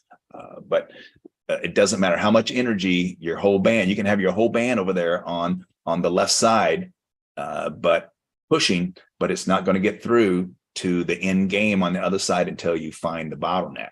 Now, here's the fun part. If you can't find the bottleneck, then guess what? You're probably the bottleneck. So we're stuck in our old ways of thinking. We don't want to change, or we don't want to take a risk, because for some of us, hiring new people when we think we can't afford it, to take care of that 80% so we can scale on the 20 is scary. There again, I am that old graph. The 80% is fear. It's scary. It's your comfort zone, but you can't afford not to. Figure out a way, where can you cut costs, or where can you get a loan or something to hire that extra person or two so that you can let go. And then as an individual, if you're the bottleneck, then that's you've got a fixed mindset, or you don't have a growth mindset. So look in the mirror. Am I the bottleneck? Am I keeping my company from growing because I don't want to change, or I want to keep doing things the same way, or I don't want to invest in my people? Let them leave. I'll just hire somebody else. And then you just keep going on with the same problems over and over again. We deal with a lot of people that have been in the indoor air quality, mold assessment, mold remediation industry for 20, 30 plus years. And they'll come to our classes, and you can see when they're sitting down, they almost kind of have the chip on the shoulder. I've been doing this forever. I've seen it all. I know everything. And we're doing it the way we did when we started. And you think about it and you go, so you're still using a telephone that plugs into the wall, right? Oh, no, we have cell phone. Well, you've changed. Things have changed over 20 years or 30 years. You are doing things newer now. There's more concepts. And usually by the time we've gotten to the first day of one of our classes, their response is, I have actually learned how much I don't know. They haven't learned what they need to know, but they've learned what they don't know. And that's a good start. No, I love that mindset because I think it's Brian Tracy said, you don't want to be the smartest person in the room. If you are, you want to find a new room, and the fact that, instead of trying to defend your decisions, why not ask an opinion? I was listening to something this morning and I thought, I got to share this, instead of trying to prove why you're right or why you're doing it the right way. And a lot of times, at the trade shows, I've seen, very smart people up on that stage, but they keep trying to defend their way. They keep on trying to say, this is the way to do it. This is, if you want to grow your business, if you want to get XYZ, this is what you got to do, rather than asking an opinion. Well, what do you think? This is what I do. And what I'm sharing with you now is just what's worked for me for the last 2 years. I've done a V11 in the last year and a half. I mean, I started applying these principles, and coming out of the pandemic, my business has exploded. So I'm getting ready to take the year and a half, 20%, which is now my 80, and getting ready to strip away and find the new 20% to go to the next level. So that's a great point. I love that. So we have, like I said, a lot of very small companies and a lot of large companies. The smaller companies, it's much, much easier to pivot, to change your direction, to come up with new concepts. But you get some of these larger companies and organizations, it's like trying to turn an aircraft carrier. It's eventually going to get there, but you're, 20, 30 miles down the road, or, across the ocean. How do you talk to them and say, find these bottlenecks, and how do you change direction? Well, I think, the one thing that larger companies do have, and sometimes it's good and sometimes it's bad, is, their teams, their board of directors, or, their masterminds, so to speak. And I think, first, there again, it goes back to these 3 stages. That large company, just like the small company, they got to be crystal clear and 100%, not 98% committed of where they're going in the next 3 to 5 years. So you have to really, really spend some time on that first stage and defining your special purpose, defining who you are or where you want to take your business. So, if you don't know where you're going, you better be careful, because you might end up somewhere else. So before they even need to think about turning the aircraft or turning the aircraft carrier, on that big, wide, slow turn, you better make sure you know what direction you need to turn it into first. And then once you're clear on that, that's when you get together with your teams. And sometimes it's good to bring in outside sources, depending on how the company structure is and the level of secrecy or what they're willing to share and not share. But then you have a better opportunity of finding out what the bottleneck is. And then, you see that 80%, take the 80% of what you can and just throw it all in and, start turning that wheel, and you'll eventually get there. And that's one advantage to the small business owners listening out there. Remember, that's one advantage that you have over the big players in your industry is the power of the pivot. You can make decisions faster. It's kind of like the little, I don't know what the name is because I'm not a big Star Wars fans, but I remember, not the stormtroopers, but the good guys. They had their little bitty ships and they could weave in and out of there, and they went into the big mothership and was able to knock out their power and that sort of thing. That's how I see the small business owners. But there's something to say about size. You have more resources, you have more cash flow a lot of times. So you can make bigger jumps and you can take bigger risks. So there's pros and cons to being big and being small. Okay, well, I mean, you got the constraints that you're talking about, whether it's something you can move out of the way or move out of your own way, you're basically going to have to go forward and push forward. Next step. Well, that's really the final step. And to kind of bring it all full circle, after you figure out where you want to be, your future rock star self in 3 to 5 years, once you determine or strip away the 80% to find the 20% of what you need to focus your best people on and your best resources on, and doing that, it's probably going to make the bottleneck appear or help you find the bottleneck easier. And once you open up that bottleneck, I say, you just got to remind yourselves of the 4 C's, and these 4 C's come from Dan Sullivan. And the 4 C's of what I call V11 or volume 11 is, first, you have to make the commitment. Whether you're the big business out there listening or the small business owner out there listening, you have to make the commitment and take the time, as I said, to find and define your big unreasonable dream, your goal, or who you want to be in the next 3 to 5. So once you commit, the next C is courage, because it's going to take courage. It's going to take courage to leave the 80 and go for the 20, because the 20 is uncomfortable. The 20 is the unknown. The 20 is things that you don't know yet. You're probably not going to know how to get to your future self, but that's where you have to focus on. It's going to take courage. So when you have that courage and you take that leap of faith to do that, and maybe hire new people to take care of the 20, because that's or take care of the 80, that's courage as well, then that's going to lead to capability or capabilities thinking.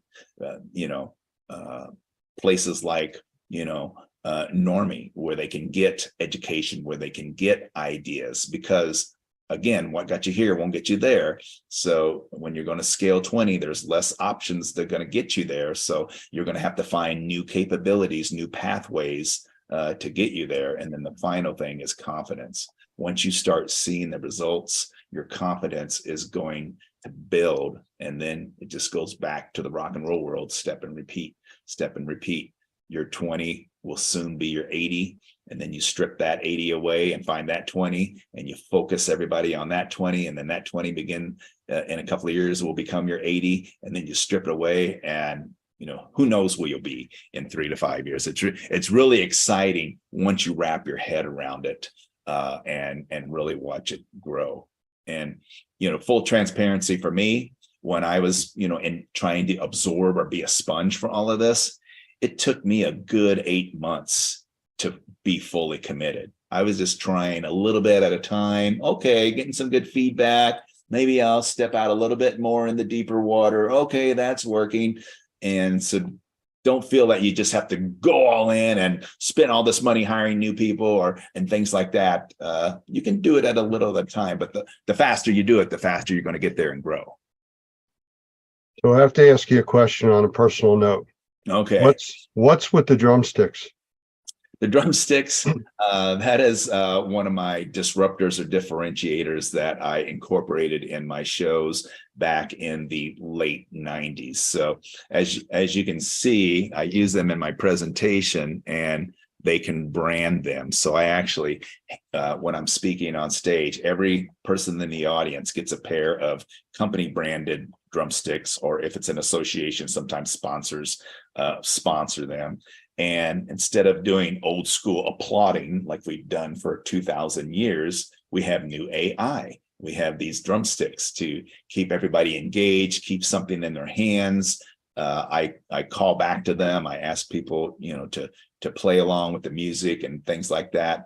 Then at the end, I bring it full circle on how we can drum up business, how we can beat the competition, and how your company walks to the beat of a different drummer and set yourself apart. And then I'll divide the audience into a team building activity, and we'll actually build a band. And then imagine, 100 to 1,000 people with drumsticks, with some great classic rock and roll. And then I kick the mic stand and body surf off the stage. There you have it. Well, I kind of knew that, there was a specific reason for the drumsticks. And to go back to where we started, it helps you separate yourself from everyone else. There you go. It's as simple as that, drumsticks. And at trade shows, I carry these everywhere. I carry these to restaurants. My wife gets mad at me sometimes, like, we're going out on a date. I don't care. And I take them everywhere, and people will come up and ask you, hey, what's with the drumsticks? Are you a drummer? And I'll tell them I'm a tabletop percussionist. And then it starts a conversation. Back in my crazy days in the 90s, I used to walk around with a rubber chicken. Whether it was a black tie event or whether it was a trade show, and either people would ask me what's with the chicken, or people would ask someone else, hey, who's that guy with the chicken? And the same way now, who's that guy with the drumsticks? And everybody wants a pair. So find that disruption in your business that sets yourself apart, and try to run your business like KISS. Find your spandex and makeup. We were just at the Experience trade show a month ago. And we were down in Fort Lauderdale. One of our members, he has a manpower company. He can supply 1,000, 2,000 people for like major disasters, stuff like that. But his name's David DeGroff, a really good guy. We've dealt with him and done a lot of things together. But he showed up in a fluorescent yellow 3-piece suit. The only thing brighter than the suit were the shoes he was wearing, which were an orangish color. And I actually asked him, does it take batteries, just to produce that color? And I said, why are you doing this? He says, I could not purchase this kind of advertising for what it cost for this suit. The suit was very inexpensive. I got it off of Amazon, and everybody's coming up to me. What do you do? How do you do it? Why are you wearing that? Like you carrying drumsticks. He separated himself from the other 1,000 or so people that were there by wearing that. Yeah. And my challenge for your listeners out there, if you're a supplier and you go to trade shows, what can you do to make your booth stand out and attract people to come to you? Everybody, does the stress balls, or they do candy in a dish, or maybe they'll have a little wheel of fortune and give away some cheesy prizes. I saw one. I was just at the National Apartment Association in Atlanta. It was 11,000 people, and they had a putt-putt green in their booth. Okay, we've seen that before. But instead of holes, they had like $20 bills. So when you putt the golf ball, if it landed on a $20 bill, you got to keep it. And I thought, there's an old school game that they just took to the next level. I love it. So that was just one thing I saw. So for the supplier members out there, what can you do to set your trade show apart from everybody else to draw people to your booth? And for the business owners, whether you're a large business or small, what is your KISS? What can you do? What can you have your employees do, where?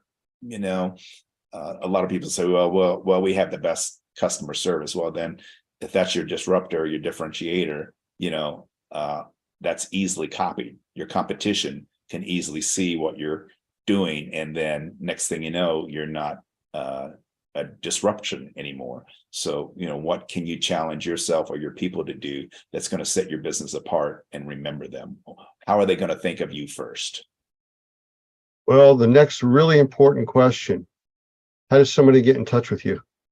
Or if they want your book or to bring you into one of their trade shows? Yeah, I'm a pretty easy find. You can just Google Marvelous Mark, and you can spell it the way I spell it, which is Marvelless, or you can spell it the correct way, Marvelous, on Google, or you can just go to marvelousmark.com, and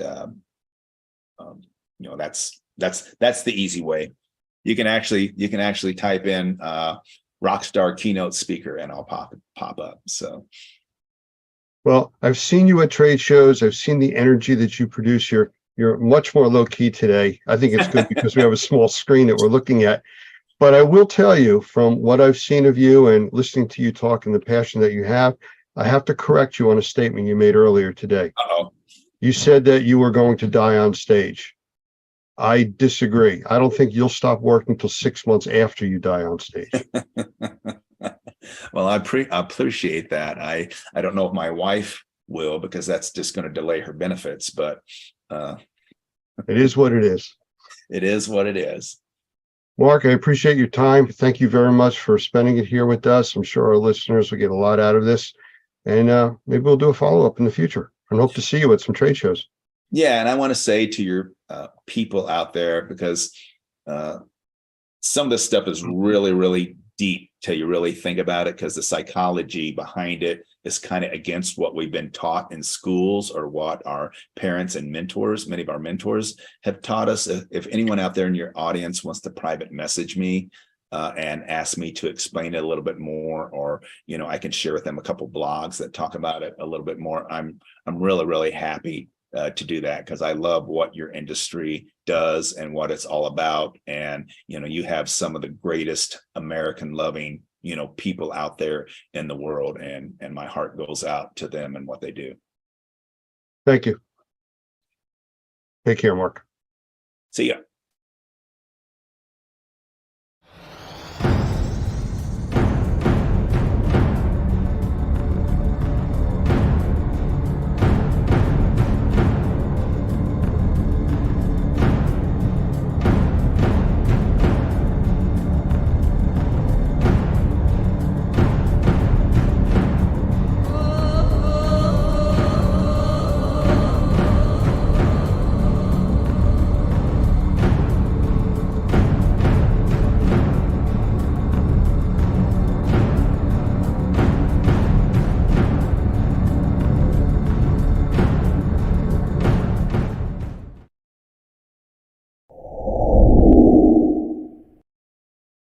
I want to welcome Douglas Hoffman, the Executive Director of NORMI, which is the National Organization of Remediators and Microbial Inspectors, to our episode today.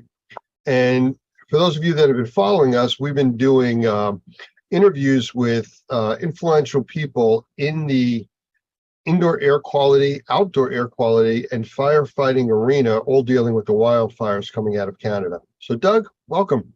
Hey, thank you. Good to be here. I'm glad to have you. You have an extensive background in building science. And one of the things that came up with some of the interviews that we've been going through since the wildfires in Canada started affecting the central and middle part of the US is, what do people do? You can't stop breathing. That's just not an option.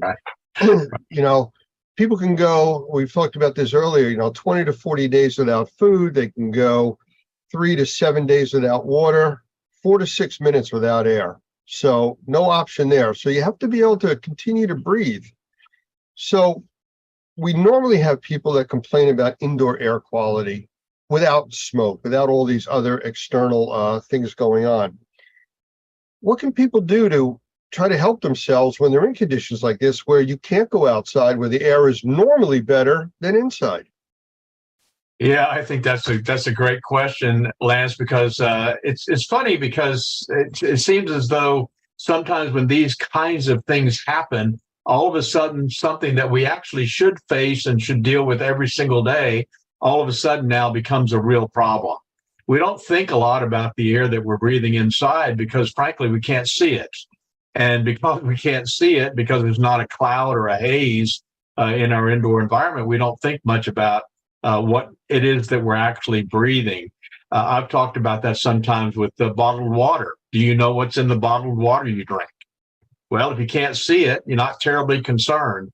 And so one of the things that then piques our interest is when we do identify something, either by an odor or by something that we see that's floating around in the air. Now, all of a sudden, it becomes an issue. In our classes, we talk a lot about this shaft of light that you see in the morning. You don't typically see all that stuff floating around, and so you don't think about it. But in the shaft of light, when the light's beaming in and you see all these little submicron particles flying around, you're thinking, okay, what is this stuff that I'm actually breathing? And so now we're in a situation where all of a sudden I'm smelling inside of my house something that I shouldn't be smelling inside of my house, a forest fire. Where is that coming from? And why is it that I'm smelling it inside of my house? And I think it's interesting when you think about the way houses are constructed today, or buildings, even commercial buildings are constructed today.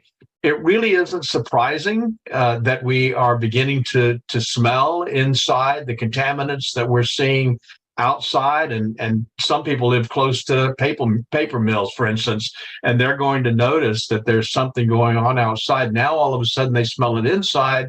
Now it's an issue. Now, how do I deal with it? Well, to put it into context that everybody's going to understand, you gave the example of a bottle of water. Well, that water is filtered and processed. The indoor air quality isn't.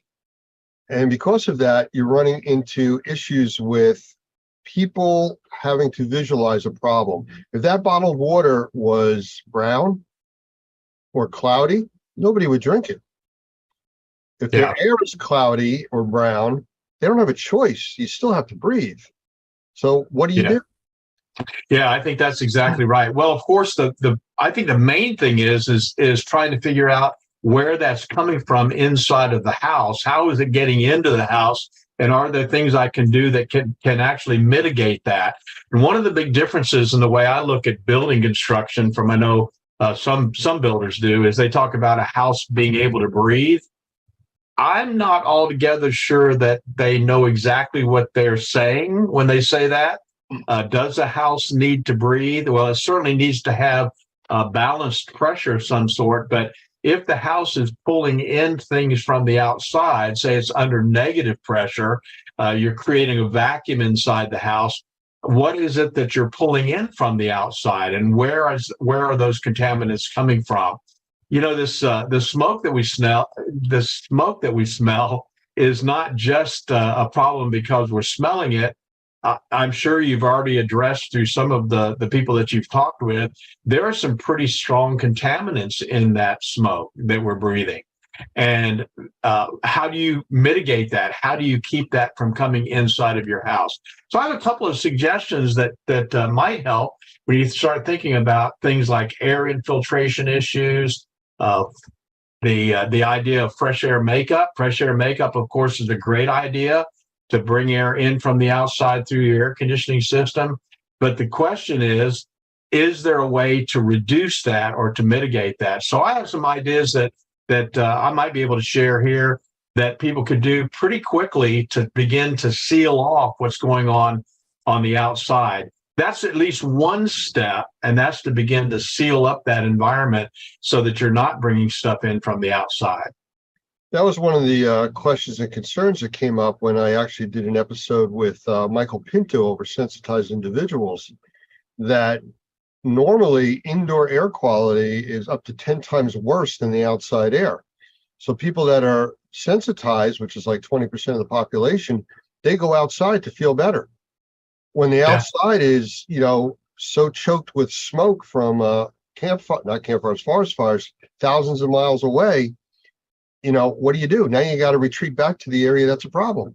Yeah, that's exactly right. So for sensitized individuals, one of the methods that we use to determine how are those things getting inside the house is by doing what's called a blower door test. And essentially what they do is they take off the front door and they'll install a door that has a gigantic fan on it. And then they'll turn that fan on and put the house under negative pressure. Essentially what you're doing is you're creating a vacuum inside of the home. And guess what happens when you do that?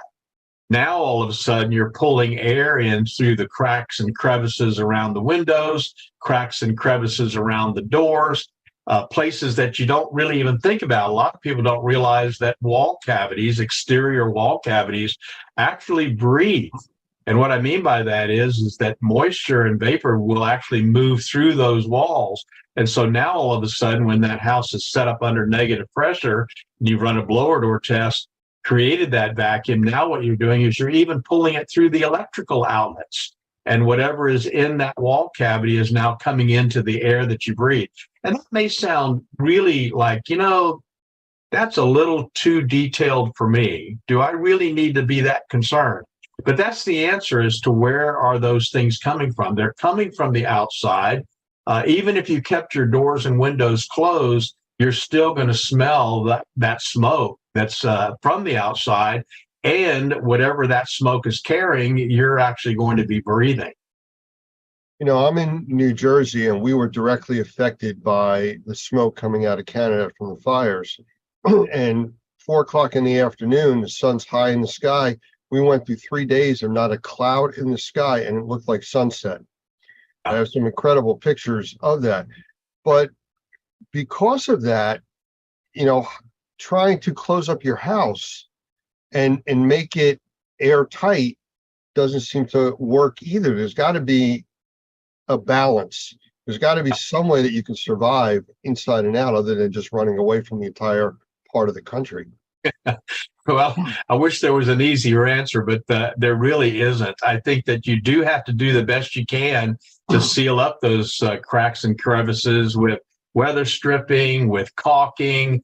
They make a little product called a door saddle that fits on the bottom of the door, where you can slide that down and tighten up the threshold so that there's not air coming in from underneath the door. I think once you do that, of course, as we've always said, it's got to be a holistic solution. That's at least part of the problem. But if you can take the time to seal off some of those entry points where the smoke is coming in from the outside, then you can address the indoor air quality with good filtration, good purification, those kinds of things that are more proactive in terms of oxidizing those contaminants that are in the air. So it definitely can be done. I think it's just maybe a little more effort than most people are willing to take. I think they'd almost rather go to the mall. During those 4 days that we had the really bad smoke conditions here, I have monitors all over the place. I have outside monitors, inside monitors for my air quality and conditions. And I have one unit called a Fubot, which I know you're familiar with, in my office. I intentionally in my office did not run air purification, and I had a door open. I was keeping it open to the outside. The thing was glowing so bright orange. You probably saw it from Louisiana. It was just the air quality was absolutely awful. In the house, where I kept doors, windows closed, and ran a lot of purification technologies, very proactive stuff, it was really fine. There was no odor inside the house. Whether I think we went a little bit on the positive pressure side, which would have helped with that also, keeping everything out. But there was a tremendous difference with that. I have graphical readings that I actually show in an interview with Dr. Gavin McGregor Skinner that shows in the morning, before the smoke hit the first day, everything was very low, almost not detectable on outdoor air quality. And as it hit, it spiked really high and stayed there for almost 4.5, 5 days. Slowly started to go away. But, it went away. And again, people go back to the out of sight, out of mind philosophy. I don't see this going away. There's a film all over everything that's out there, from the smoke, the ash that was out. What kind of concerns are there for long-lasting effects from the stuff that people have breathed in and what's still out there? Well, I think that's a really good point. Of course, I'm not a medical doctor, but I do know that people who are breathing poor quality air over a long period of time typically are going to have some pretty negative health effects. I mean, you think about all the people that have suffered from their efforts to solve the problems during 9/11, all of the people that suffered after Hurricane Katrina, and they were in these contaminated environments working, and they weren't protecting themselves at all. You know that there's got to be some long range concerns about those contaminants that are still hanging out. So I think the key is, for me, would be to do the best I can while it's going on right now, but do the best I can to keep the surfaces clean, to keep the air clean, to keep the air purified and filtered, to do the best I can now so that I can offset the potential for what might be a buildup of contamination over a long period of time. I remember reading several years ago in Reader's Digest about a single cigarette producing over 4,000 chemical gases, 43 of which are carcinogenic. And the article went on to say, interestingly enough, that secondhand smoke that a person would be breathing who's not smoking was in some cases more dangerous than the person who was smoking, that it was affecting the person who was breathing that smoke worse than it was affecting the person who was actually doing the smoking. So I think there's a lot for us to learn long term, but at least to begin with, I think the answer is, what can I do right now to make sure that I'm creating the cleanest environment that I possibly can? Because one of the things that I do have control over, may not have any control over what's going on outside, but I certainly have control over what's going on inside. And you know as well as I do that there are ways that we can do that will make sure that we're breathing the best air that we can breathe in spite of what's going on outside. I just want to change directions real quick because I did another episode with Dan Reese. He's let me get his title. He is a wildfire strategist and an aviation advisor dealing with wildfires. And we spoke at length about some of the things that are going on out there, the lack of education, what people don't understand and know. And I said, what are you concerned about? And he talked about the two different types of wildfires. One is where it's burning a forest, putting smoke in the air from the trees, the brush and stuff like that. The other type is when it's burning a forest and starts burning homes and businesses and factories and putting all of these other unknown chemistries in the air. Right. It takes it to a whole nother level. Now, in my area, they were talking about every news channel wearing your N95 mask or your N100 mask. Well, that's fine for larger particulates, but it's not going to do anything for the gases or the chemicals that are in the air. They go right through it like you're not wearing a mask whatsoever. Where's the concern on that? Yeah, I think we know that, don't we? I mean, we all went through COVID where we were wearing masks, and yet we could still smell a lot of what was going on around us, and the heavy perfume that somebody was wearing.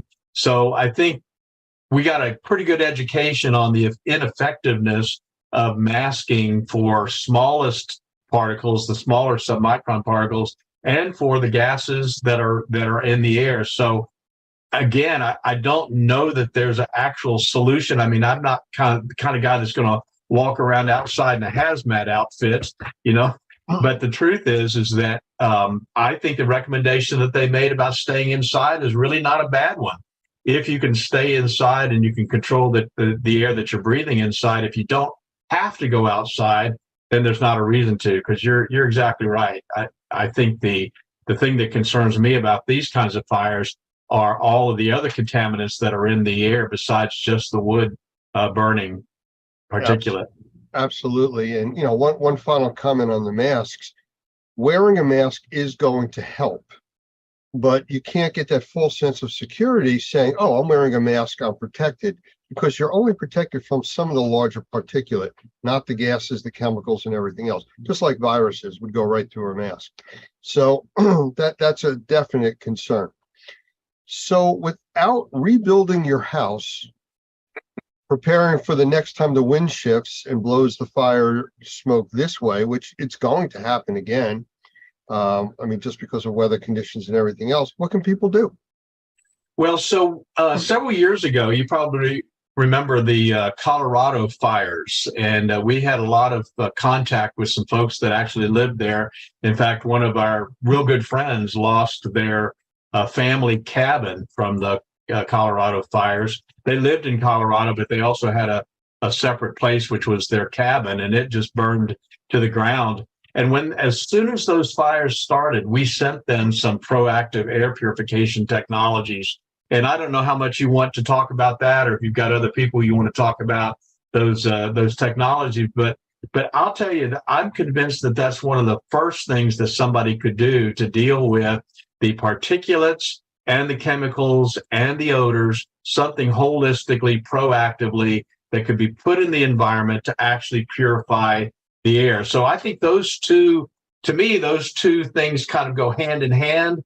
One is do the best you can to seal up the environment with, again, weather stripping, caulking, saddles on the doors, exterior doors to close up the thresholds and keep those tighter, put on insulators on the electrical outlets to make sure you're not pulling air in from the wall cavities. Those kinds of things to me is absolutely a first step. And then the second step would be make sure that I've got really, really good air purification technology, something that's got a good HEPA filter, got a good PCO technology or ionization technology that's going to get rid of those chemicals and those odors and those particulates, something holistically, proactively dealing with the air quality. That's where I would be. I agree with you completely. Actually, I did an interview for one of the segments with Michael Pinto. I think I may have mentioned that. And besides just talking about the sensitized individuals, we talked about, and I don't want to talk too much about the episode, but a safe room. You know, just like you would have for a tornado or a hurricane or a severe event going on, one smaller area that you can protect even more than the other areas. And that's something else you can do depending on your situation. You know, the interesting thing about this is just from every kind of, like I said, I'm not a health professional, but I do know that one of the reasons why we do so well when we sleep well is because when we sleep well, it builds up our immune system. It strengthens us when we get a really good night's sleep. And I feel the same way about our indoor environments. If I can create a safe environment in which I can breathe good quality, clean air, at least as good as I can, compared to what might be going on outside, or just like drinking purified water over a long period of time, when I'm exposed to that bad water at the restaurant or somewhere else, one time, it's not going to affect me because my immune system is strong enough to be able to deal with those periodic times that I'm having to deal with contamination. So I think in the long run, it's creating a lifestyle in which I'm creating the cleanest, healthiest, safest indoor environment I can for myself in every way that I can, so that when those times come where I can't control the environment, at least my defenses are up to a point and my immune system is strong enough that I can deal with those issues. And I think that's the idea of the safe room. I'm big on creating a safe house. And I agree. You know, it's like layers of an onion. You just keep putting more layers of protection out there to help and keep you in the best possible situation that you can be in. That's right. So Mayor, I believe it was Adams from New York City, talked about good filters or putting a filter in their house. Again, it's a step, it's a layer, but does it really deal with all of it? No, and I think that's sometimes the wrong impression is left. I remember back during COVID, you probably remember too, Dr. Fauci talked about going and getting a filter. Nothing wrong with getting a filter. I mean, a HEPA filter is a HEPA grade filter is a great product to use to take larger particulate out of the air. In some cases, smaller particulate, depending on how effective it is. But in terms of indoor air quality, there's got to be something in addition to that will actually oxidize a lot of the smaller chemicals and viruses and those sorts of things. So I think you've got to take it to the next level, and that's the idea of having more holistic solution than just having a filter. I kind of laughed the other day, Lance. I was looking at somebody that had actually built an air purifier. This was their concept of an air purifier. They took 4 filters and taped them together, large filters like you would have in your air conditioning system. They took 4 of them, taped them together in a box like a cube, and then put a box fan on top of it. And they said, see, we're sucking the air through the filters and now everything's great. You know, it's that dual track or partial logic that people fall into. You know, the people that were wearing the paper towel masks when COVID came out. See, I have a mask on. Exactly. Yes, you do. Is it doing anything for you? No.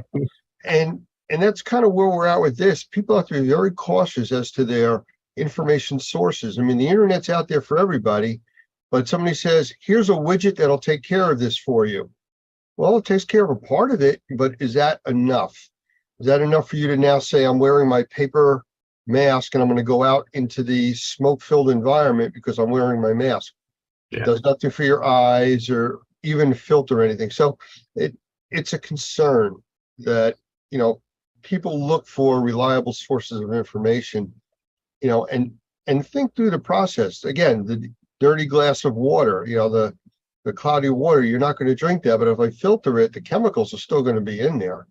You know, you're just not going to see the sediment that makes it look bad. But same thing with the smoke.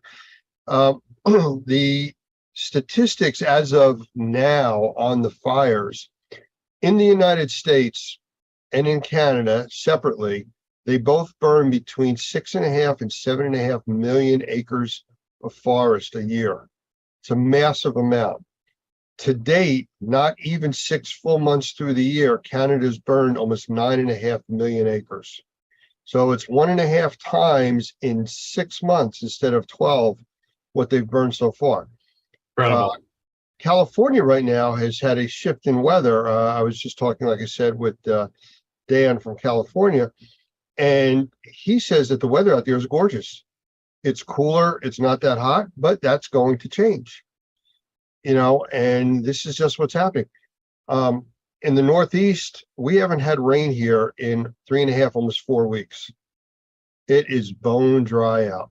You know, a small brush fire right now could become a very large concern. And again, the air quality, the ash that's already out there, the film on the cars, the film that people keep stirring up when they walk out there, we're still breathing that, even though it looks nice out. So keep that in mind. Well, I wish people would talk more about indoor air quality and as much as they talk about outdoor air quality, because again, indoor air quality is something that you can control. Outdoor air quality, a little more difficult. Well, you know what the biggest problem that we've always talked about with indoor air quality is people become nose blind. 5 minutes in your environment, you don't smell the odor that somebody coming over would say, oh, what is that smell? And you go, what smell? What are you talking about? And outdoors is completely different because it's so large. It's not where you feel closed in and you're breathing, which is fine. The only time people complain is when they see the yellow forming on their cars from the pollen, you know, when those pollen seasons hit. But other than that, people take it for granted that it's always going to be there for them. Yeah. That's the false sense of security of the paper mask, or it's always going to be good until it isn't. Yeah, that's exactly right. Well, I think we've got an opportunity to address this in a very positive way. And the truth is that if people would take the time to create cleaner, safer, healthier indoor environments, that's going to be long lasting. And that's going to help them in a lot of different ways when the next issue comes our way. Absolutely. Doug, I appreciate you spending the time with us here today. And great to talk to you. And we will chat again in the future. All right, man. Thank you. Have a great day. You too.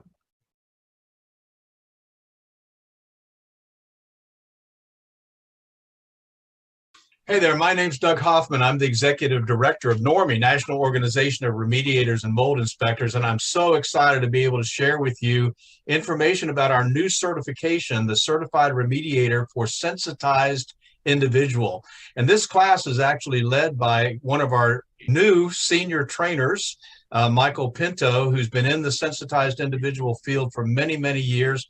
And I'm just going to turn it over to him and let him talk to you a little bit about why this class is so important for anybody that's in the industry. So, Michael, it's all yours. Thank you, Doug. I appreciate that very much.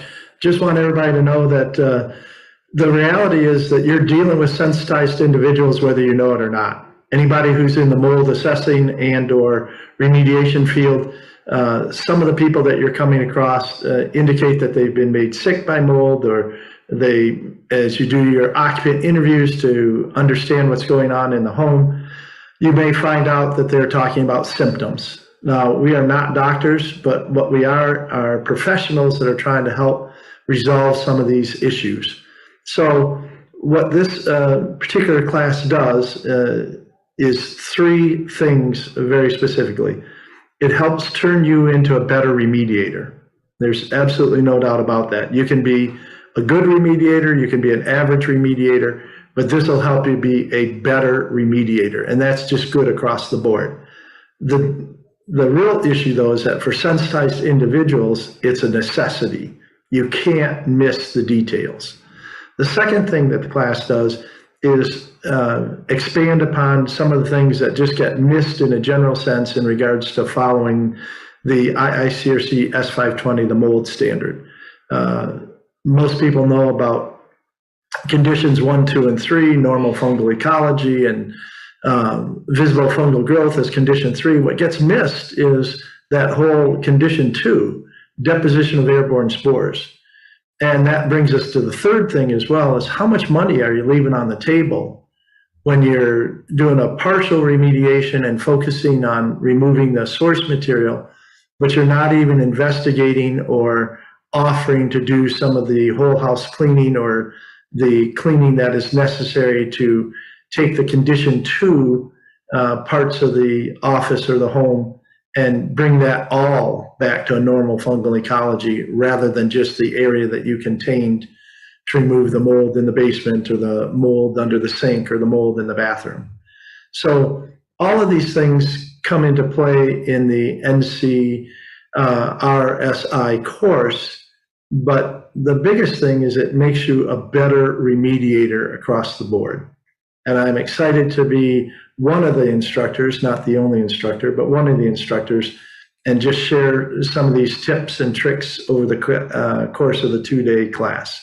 So we hope to see you there, and you can check the Normie schedule and the best training system schedule for when the next course is. Looking forward to seeing you either online or in person. Thank you, Michael, and I'll look forward to seeing you at the next class. Absolutely, Doug. Bless you.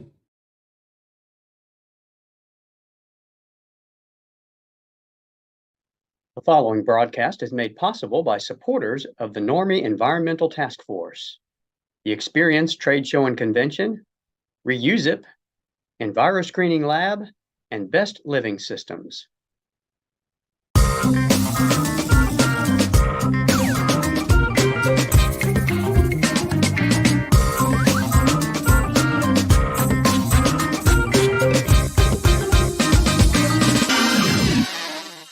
The Perfect Fit Filter by Best Living Systems, another innovative product by Best Living Systems that will change the way you breathe indoors. Older style filters use cardboard frames which become quickly filled up with mold and dead skin cells, causing them to flex inward and allow air to go right past the filter. With the Perfect Fit Filter, there is no blow-by. Because there is no cardboard for the mold to eat, this Perfect Fit Filter is designed with a sturdy internal frame and sized to fit virtually any size opening. It allows the edges of the filter media to enclose the frame of your return air grills, so every cubic inch of air is filtered. No reason to go searching for your specific size in your local big box store. The Perfect Fit Filter is shipped directly to you when you need them. In a home or office environment, this incredible 1-inch filter provides MERV 7 protection to serve as a 90-day filter. How can you leave this filter in for 90 days? Popular pleated filters provide tiny crevices where mold and bacteria get trapped.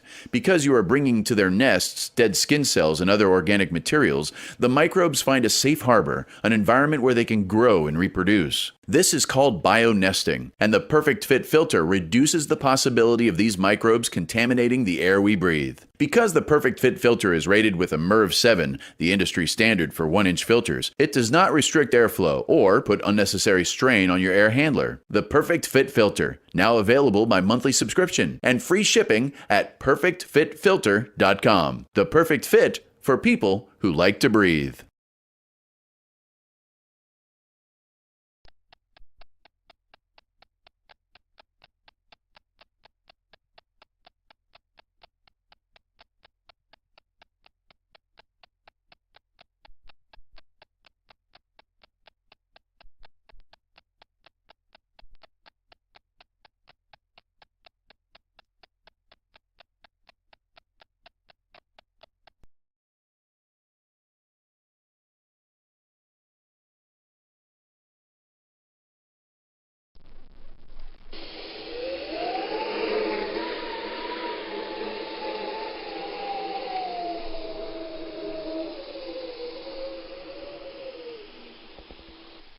Hurricanes. If you didn't know any differently, they'd seem at the beginning like any other storm.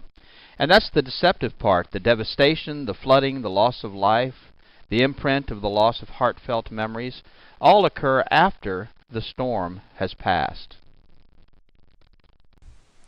The latest technology gives us the opportunity to be prepared way in advance of impending danger, and yet we wait. Or worse yet, we decide to stay. We risk so much when the effects of these devastating events could be so easily diminished if we had only listened.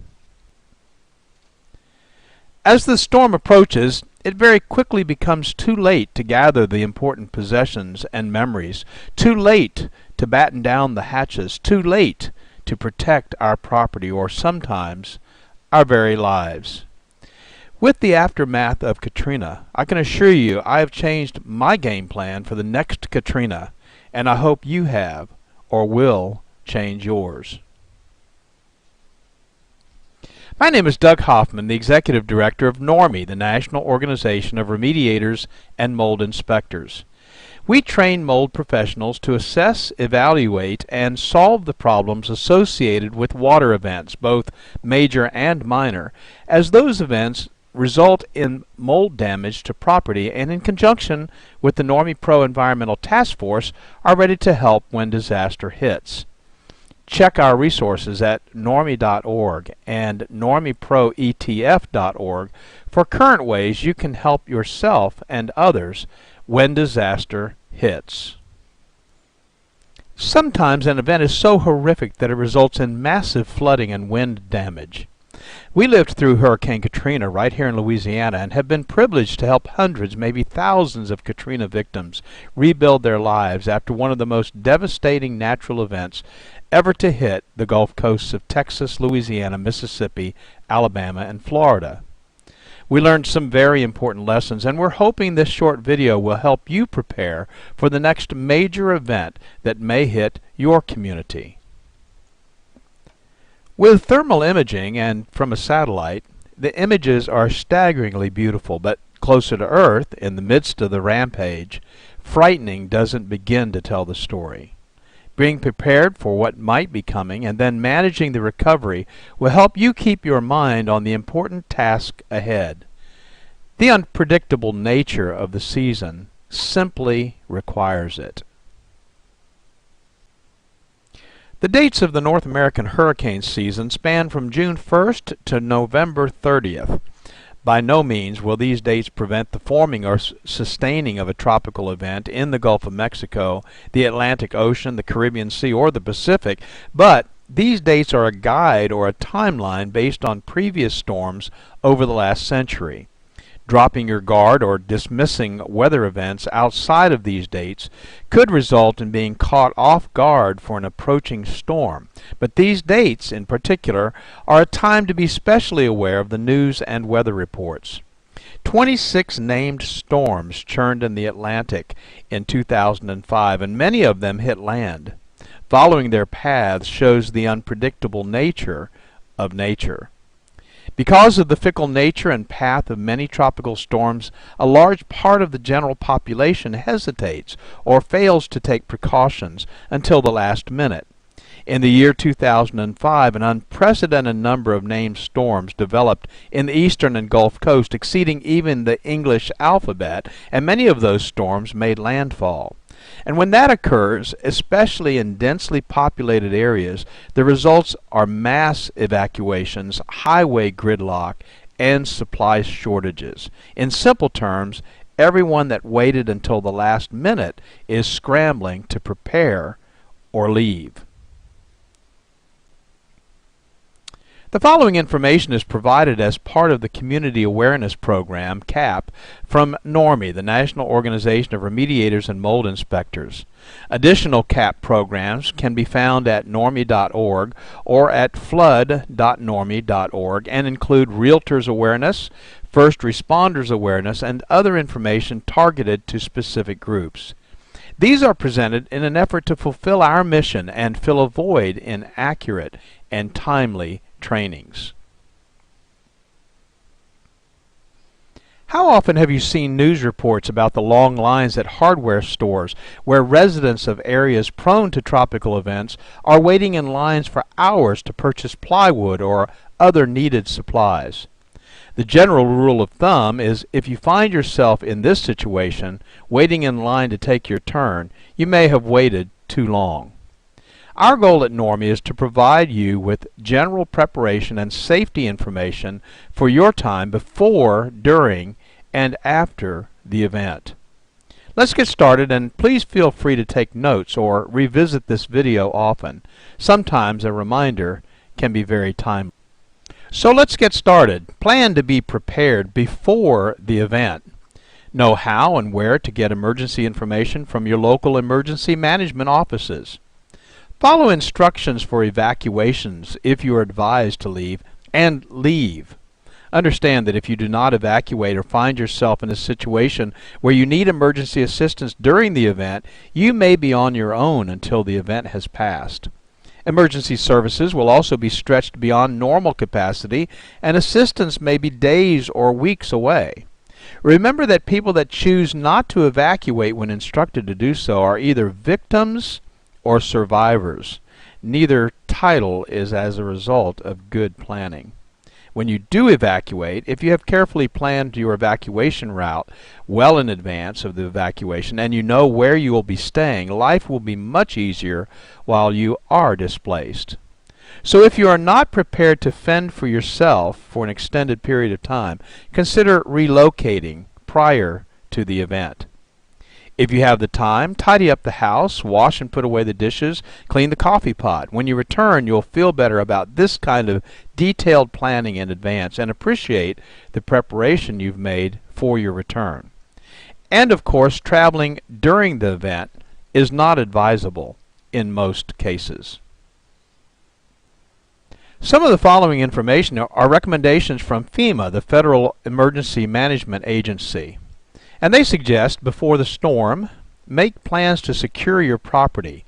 Permanent storm shutters offer the best protection for windows. A second option is to board up those windows with 5/8 marine plywood, cut to fit and ready to install. Tape does not prevent windows from breaking. Install straps or additional clips to securely fasten your roof to the frame structure. This will reduce roof damage. Be sure trees and shrubs around your home are well trimmed.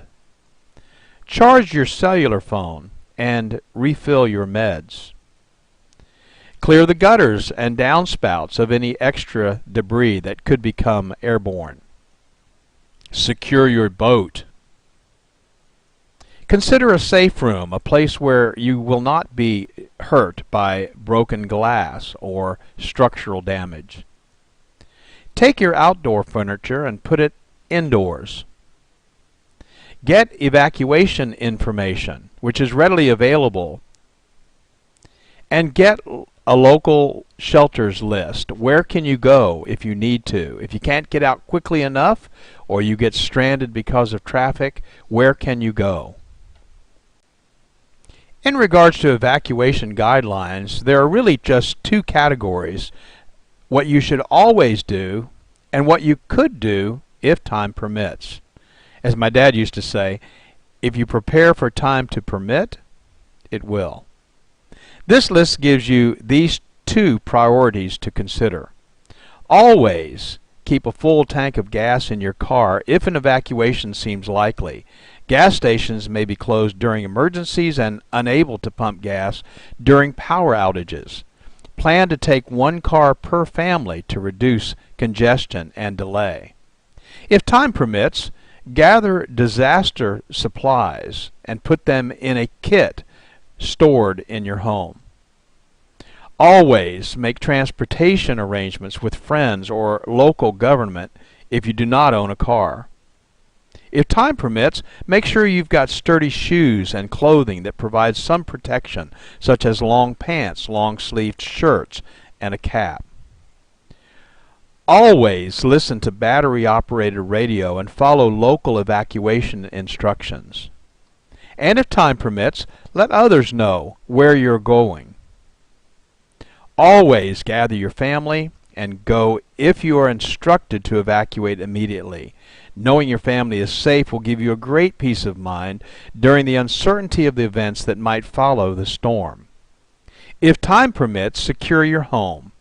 Close and lock the doors and windows, unplug electrical equipment such as radios and televisions and small appliances such as toasters, microwaves, leave freezers and refrigerators plugged in, or if time permits, empty them so that there'll be no risk of damage being done to those freezers or refrigerators. You should take some precautions on your way out. Leave early enough to avoid being trapped by severe weather. Plan to then follow recommended evacuation routes. Do not take shortcuts. They may be blocked. Be alert for washed out roads and bridges. Do not drive into flooded areas. And stay away from downed power lines. And of course the question always arises, when should we evacuate? Well, you should evacuate under the following conditions. First, if you are directed by local authorities to do so, be sure to follow their instructions. If you live in a mobile home or temporary structure, such shelters are particularly hazardous during hurricanes, no matter how well fastened they may be to the ground. A Cat 4 hurricane can remove the entire roof of a commercial structure, so what do you think it could do to something as light as a mobile home? And of course, you've always got the added concern of tornadoes. If you live in a high-rise building, you should evacuate. Hurricane winds are stronger at higher elevations, so your safety might be jeopardized if you decide to stay. If you live on the coast or on a floodplain, near a river, or on an inland waterway, flooding might be the biggest concern because a storm surge of some kind always precedes a hurricane. The Gulf Coast of Louisiana and Mississippi experienced anywhere from 15 to 40-foot surges, enough to totally wipe out the coastline for several miles back into the non-water frontland. If you feel you're in danger, you should leave. And if you have health issues that might need emergency or regular attention, you should go to a place where your concerns can be addressed readily. So what if you decide to stay? Well, you definitely want to listen to the radio or TV for information, so be sure to have plenty of batteries for both.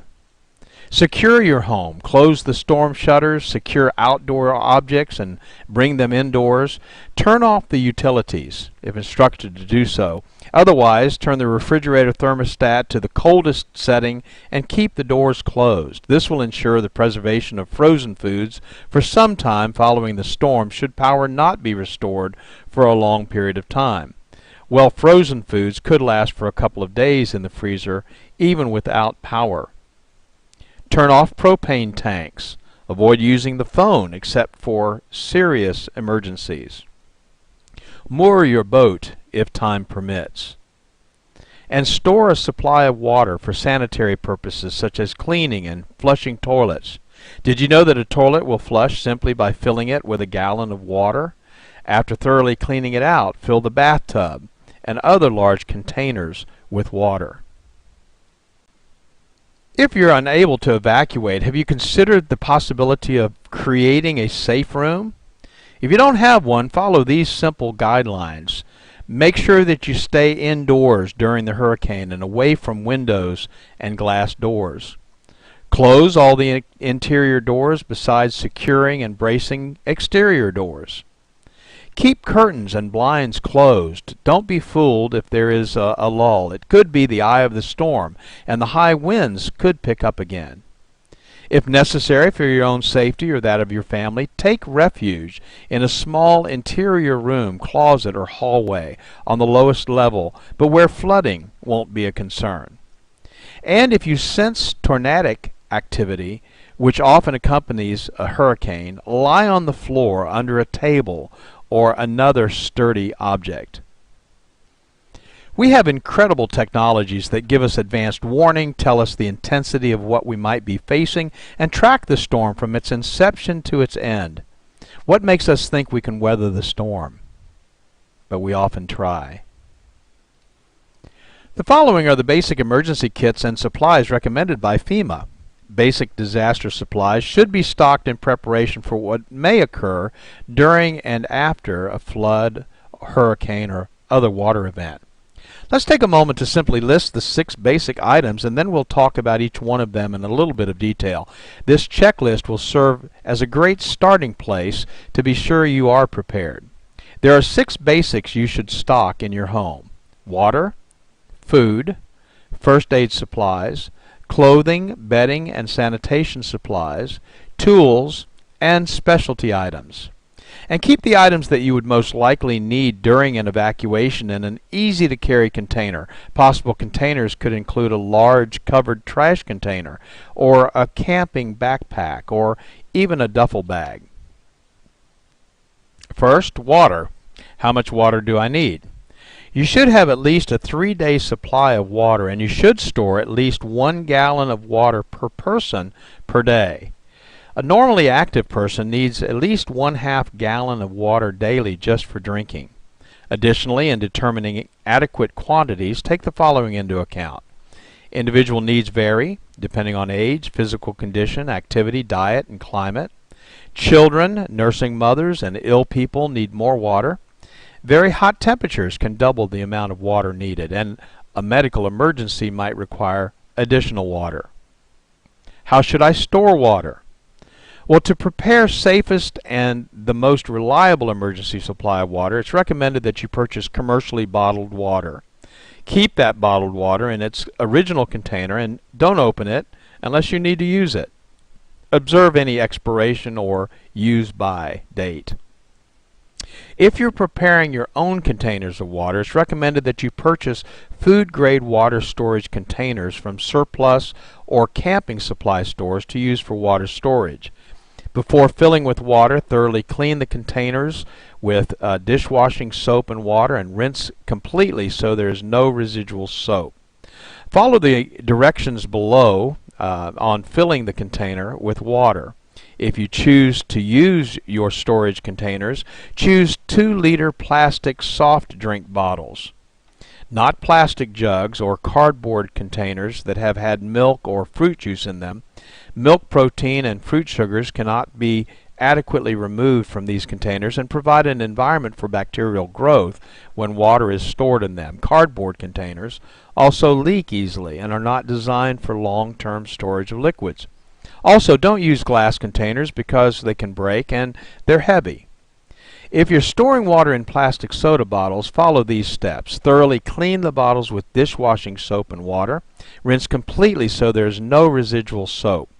Then sanitize those bottles by adding a solution of 1 teaspoon of non-scented liquid household chlorine bleach to a quart of water. Swish the sanitizing solution in the bottle so that it touches all surfaces, and then after sanitizing the bottle, thoroughly rinse out the sanitizing solution with clean water.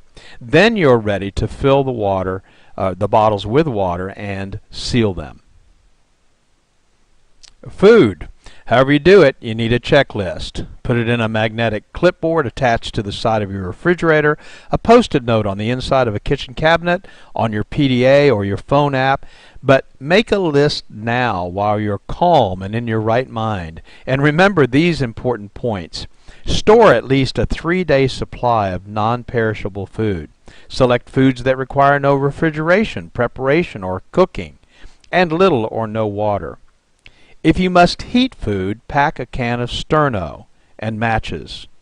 Select food items that are compact and lightweight. Avoid foods that will make you thirsty. Choose salt-free crackers, whole grain cereals, and canned foods with high liquid content. Be sure to include a manual can opener. That might come in very handy. And include a selection of the following foods in your disaster supply kit and put them in a waterproof container. Foods like ready-to-eat meats, fruits, and vegetables, canned fruits, juices, milk, soup, staples like sugar, salt, and pepper, high-energy foods like peanut butter, jelly, crackers, granola bars, trail mix, vitamins and minerals, foods for infants, the elderly, or special dietary needs. And don't forget comfort stress foods like cookies, hard candy, sweetened cereals, instant tea, or coffee. First aid supplies. First aid kits can be purchased, but some people prefer to make their own. So we've listed here 18 things that should be included so you could supplement a pre-packaged kit or develop your own. You'll need to decide which items you would want to include or exclude based on budget restraints, but even the seemingly least needed item could become extremely important in a life or death situation. Take the time to study this list, and we've provided a printable copy of this list as a resource at hurricane.normie.org website for your review. And a medical kit, again stored for safekeeping, could include the following items: aspirin or non-aspirin pain relievers, anti-diarrhea medication, an antacid for upset stomach, syrup of ipecac to induce vomiting if advised by the Poison Control Center, possibly a laxative, and maybe an activated charcoal, again for use if advised by the Poison Control Center. Emergency and safety items might also include these items, which would be safely stored but probably not in the same box with the first aid kit. Gas cans, ice chest or two, disposable cups, plates, eating utensils, and paper towels, black trash bags, vinyl gloves, maybe moistened cleaning towelettes. Again, having these items far in advance of an impending storm is simply the best way to avoid having to find them in an emergency and when you might be in panic mode. And by all means, take the time to contact your local American Red Cross chapter to obtain a free basic first aid manual. Clothing, bedding, and sanitation supplies are extremely important, and especially if you live in a cold climate, you've got to think about warmth because it's possible that you would not have heat. So include at least one complete change of clothing and footwear per person.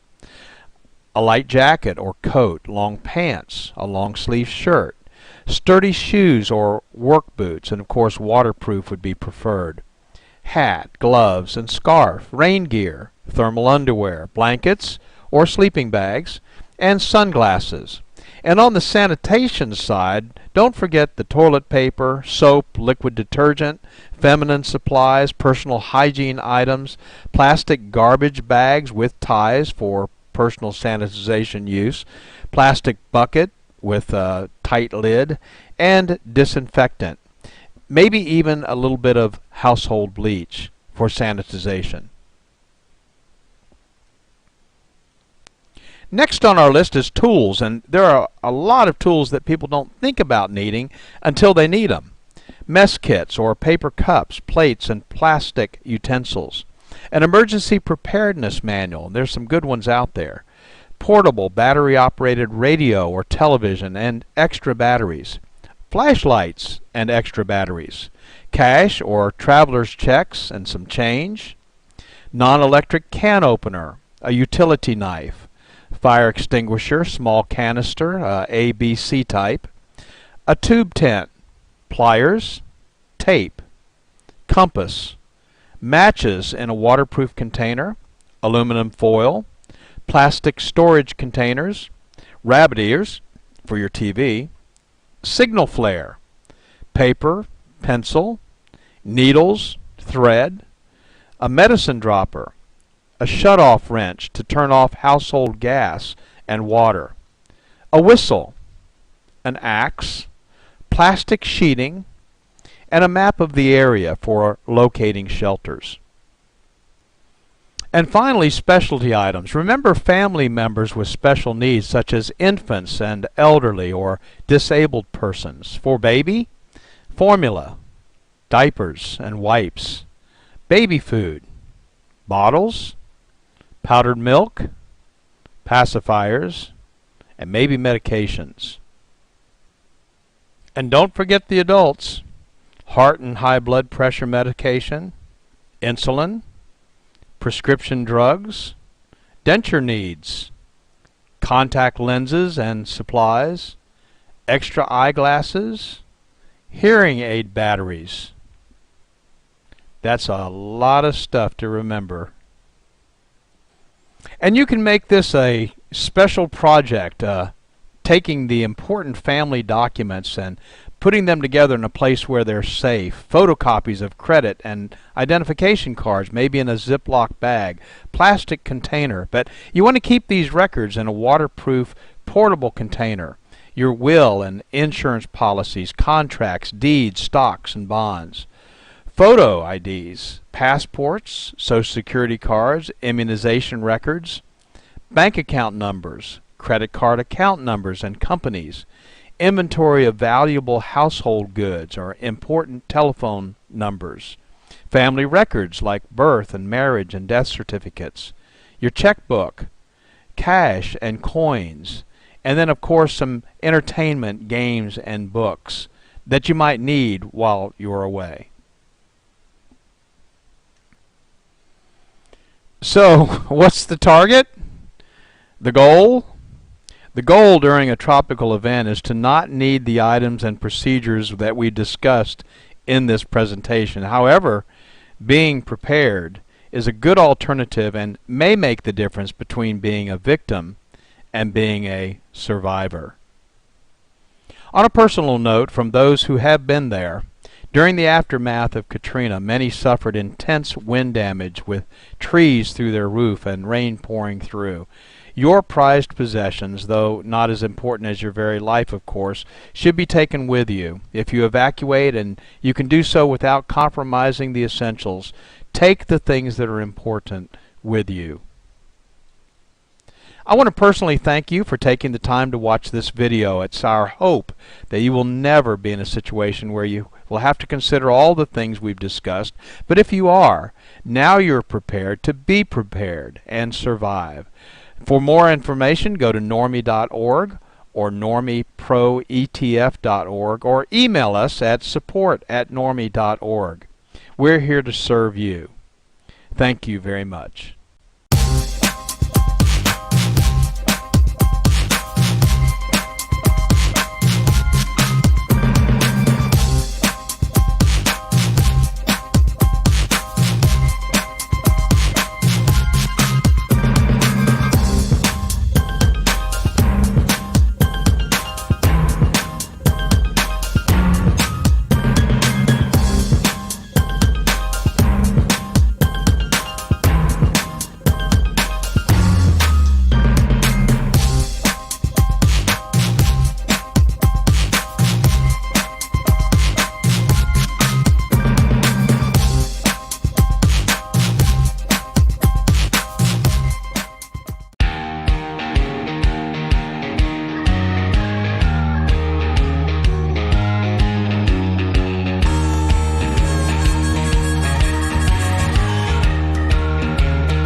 Welcome everybody to today's episode, Fire More Than Flames and Smoke. And this is a multi-part series being offered by normie.tv. It's also available on numerous other platforms, and you can find that at normie.org. I want to welcome today's guest, Dr. Gavin McGregor Skinner, who is the Senior Director from ISSA, and he is also a senior leader in the GBAC organization, which is a Global Biorisk Advisory Council. Gavin, say hello. Yeah, hi, Lance. How are you today? Good. And if I missed on the actual titles, please correct me and fill us in a little bit more about your background. Yeah, okay. Yeah, no, Lance, I work for ISSA, the Worldwide Cleaning Industry Association, and I manage the team with the Global Biorisk Advisory Council, which is a division of ISSA. I'm also an associate professor, Lance, at the Penn State College of Medicine. I've been working with Penn State since 2011. I teach 3 graduate courses, 3 15-week courses on biological risk management. Well, that is exactly what we need to be talking about today. And with that, I want to bring up an image real quick. So I want to talk about short-term health effects for people exposed to the wildfires that have drifted down here into the U.S. and the central and the eastern coast. And these images I want to show you are what took place over a 3 to 4 day period. Now, this was, I can tell you, here in New Jersey, because I took the pictures myself, but this was mid-afternoon, and it looks like sunset. So give me a moment, and I'll bring this up on the screen so everybody can see what we're actually talking about, especially if you didn't get the opportunity to experience this. Are you able to see the images? Yes, I can, Lance. Well, as you can see, these are sunset looking type of images in the middle of the day with no clouds. Extremely thick smoke conditions, and this smoke was coming from probably up to 1,000 miles away up in Canada, all the way down to the coastal area of New Jersey. Now, from the reports and everything we got, it was even worse through the state of New York, Pennsylvania, which is closer to the Canadian border. So as far as health effects go, and I do want to mention one other thing. You've seen these images. I want to show you something graphical that we can then talk about. This was graphical data that I captured outside my home, actually, over a week period. You can see leading up to where the spiking started on the graph that the outside levels of particulates and volatile organic compounds, VOCs, or the chemistries in the air, are very low. And then you can see it all of a sudden started to spike on the first day, and then it was kind of an up and down to where it got really bad by the 3rd day. And then after that, it started to settle out and move on. So the images that you saw before this is graphical data talking about particulates at 2.5 microns, 10 microns, and 1 or sub-micron size particulates, which really can affect people's health. So as far as short-term effects, how do you see that? Well, what's really interesting, Lance, is that if you go back to that period of time, I think when I woke up on the Wednesday here in Washington, D.C., and your photos actually captured that very clearly, there was a lot of smoke in the air. And we knew the fires were in Canada. Who would have thought that I would wake up in Washington, D.C., and suddenly I realized the air that I breathe or am breathing today came from Canada? And you don't think at a local level, at the neighborhood level, where does the air come from that I breathe? We think it all is generated locally, but it wasn't there. This air that I was breathing here in Washington, D.C. on that Wednesday was coming from Canada. Why? Because the smoke showed that to me. It visualized it. It showed me that the fires in Canada were sending smoke down the east coast of the US. And I think everyone needs to understand smoke anywhere is just bad for the human body.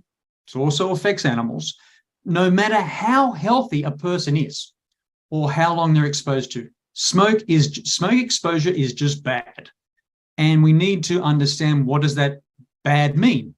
So if I look at, what were the messages going out from when the photos that you took, Lance, showing the sun blocked out, showing all that smoke in the air, what were the key messages being delivered to the public, the community? And we're very fortunate because, here's my phone. On my phone here, I have a number of apps. We have there's a lot of apps that are available that can make you aware of outdoor air quality. Not very many, I think very few people would have apps on their phone for indoor air quality, but we have a lot of apps.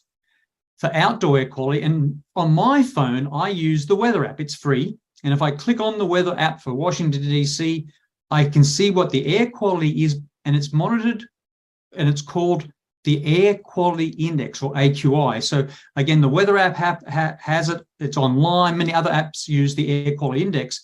And we know that the Air Quality Index around about 50 or less is considered healthy.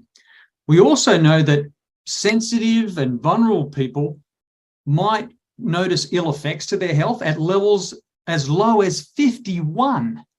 And we know that from that air quality index, levels at 150 or greater are considered unhealthy for everyone. So what we saw, this air quality index uses 6 different color schemes. But you know, Lance, when I do my hazards identification, my risk assessments, I usually stick to the traffic light system, red, yellow, green, because that's universal. Everyone understands what red, yellow, green means. When you bring in other colors, it can be confusing. What is orange? What is purple? What is violet? Yeah, that sort of thing. So there's 6 colors in the air quality index, and we started seeing maps on the news, on TV, on the websites, in newspapers, in the general media and social media. And a lot of people didn't understand what those 6 colors meant. But again, what we want to be really clear here, a level at 150 or above on the air quality index is considered unhealthy for everyone. And what we saw for the smoke from Canada, you know, places like New York, Washington, D.C., other locations went up into the 300s, even the 400s. And this air quality index, Lance, only goes to 500. It stops at 500. So when we saw the numbers up into 400s, that's never happened before. That's setting new records for many of those locations. I guess the way you could equate that is when we actually deal with indoor air quality and we get particulate counts and mold in the environment and extremely high, it's almost like breathing soup. Yep. It's that thick. And the particulate size of this smoke is extremely concerning because it goes deep into your lungs and it's a direct access point into your blood system. This is really important, Lance. So if you look at, when you see smoke, like in the photos that you showed, we're concerned, and we saw this being talked about you know, the hazards, the risks. It's about particles. And so smoke, even wildfire smoke, is harmful primarily because it contains airport particulate matter, these particles. And you saw on your graph that you showed, Lance, you know, these particles can be measured in microns, 10 microns, 2.5 microns, 1 micron down to 0.3 microns. Understand that the smallest grain of sand is still 40 times larger than a PM 2.5, a particulate matter 2.5 particle. The width of a human hair is about 50 microns. So as soon as you get down to 10, we can't see those with the human eye until we see lots and lots of particles together. So when you see particles at 2.5, 10, like you showed in your graph, all coming together, that's what causes the smoke. That's what gives us the visualization. Now, we have wildfires, forest fires, grass fires have been around for years, for centuries, and we have a lot of data. If we go back to, say, the 2020 California fires that turned the sky just like in your photo, Lance, an apocalyptic shade of orange is what I would call. It was emitted by more than 1 million metric tons of PM 2.5. In California in 2020, in those fires, that was a 2,360% increase above normal air, according to the California Air Resources Board. And so it's really important to understand there are particles in the air. So if we focus on the short-term exposure to particulate matter, so let's focus on particulate matter 2.5, PM 2.5, which is we saw in the media. We saw everyone talking about PM 2.5. We know that short-term exposure can trigger lots of health problems, including but not limited to coughing, stinging eyes, a scratchy throat, a runny nose, chest pain, headaches, asthma attacks, fatigue, wheezing, breathing difficulties. And again, all this information is freely available through the US government on the US Center for Disease Control Prevention site, the CDC. But also, Lance, there's more serious impacts to the lungs and heart when you see particulate matter like PM 2.5 in the air, you can have reduction in lung function, even in really healthy people. And we know that the exposure to like the photos you showed can affect on heart health. So these particles can enter the bloodstream. They can trigger inflammation, leading to either heart attacks and stroke. They can worsen the health of people who have conditions like diabetes. And we also know from research, Harvard University has studies, and there's other studies out there that have shown that wildfire smoke increases the risk from infectious diseases. So that in one Harvard University study that I'm familiar with, it estimated that the PM 2.5, the particulate matter 2.5 emissions from the 2020 wildfires in the states of California, Oregon, and Washington state were associated with about a 12% increase in COVID cases and over an 8% increase in COVID deaths in 2020. You know, you mentioned about all the particulate, the information being released to the public and stuff, and everybody's focusing on particulates. I spoke with, in one of the other episodes that we did, a gentleman who is works on the federal side of the firefighting wildfire teams. He's actually a consultant now with all the jets that are out there dropping water and flame retardant materials. But I asked him the difference in the types of smoke coming out of Canada and from wildfires, and he says there's two different types. One is the type burning the forest, just like a campfire. You're burning logs and vegetation, stuff like that. The second type is when that forest fire creeps into industrial and residential areas and starts burning homes and factories and all the materials and chemistries there, that changes the smoke and the contamination to not just particulate, but VOCs, volatile organic compounds, all the chemistries that are now airborne and being burned and converted to other things entering our lungs. That's really important, Lance, because the messages that were being delivered about the fire, the wildfire smoke in the air just recently focused on particles. It didn't focus on chemicals. It didn't focus on volatile organic compounds. We didn't see them being measured or reported in real time. Yes, we know the measurements were taken, but that information wasn't made available. And I think it would have been much more responsible, because we saw the smoke in the air. You took the photos of the smoke in the air, it turned the sun orange, it turned the sky dark gray, and I saw it here in Washington, D.C., where I live. A few measurements to say, yes, we've got particles, but do we have other chemicals? I didn't see that data available. We know from studies, there's a good 2022 review in the Journal of Climate Change and Health. And the problem with these studies in these journals, that a lot of the community, a lot of just the public can't access these journals because you've got to be a subscriber, you've got to pay money. So it's really important that we do think videos like this, Lance, to take those studies and sort of translate and synthesize the information so that everyone understands what's being done. And that's not done enough. But so if we go back to a 2020 review in the Journal of Climate Change and Health that probably most people haven't seen, they found that there were long-term effects of wildfire with PM 2.5 exposure. And those long-term effects included higher risks of respiratory disease, but also cancer.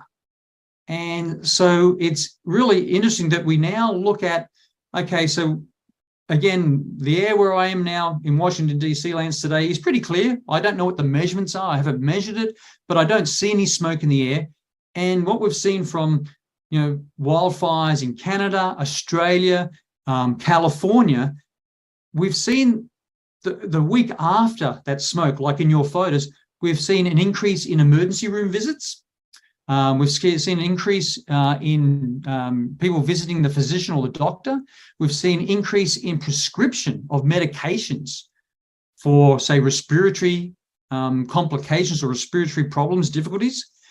And we've also seen studies, Lance, say, I think through the, what was one study that I know of through the California Air Resources Board, they estimated that PM 2.5, particulate matter 2.5 from all sources, is responsible for 5,400 premature deaths and 2,800 hospitalizations for cardiovascular, heart, and respiratory diseases in California every year. And they also, in the same studies, reports said that PM 2.5, particulate matter 2.5, was also associated with 6,700 asthma-related hospital emergency room visits in California every year. So it's going to be really interesting.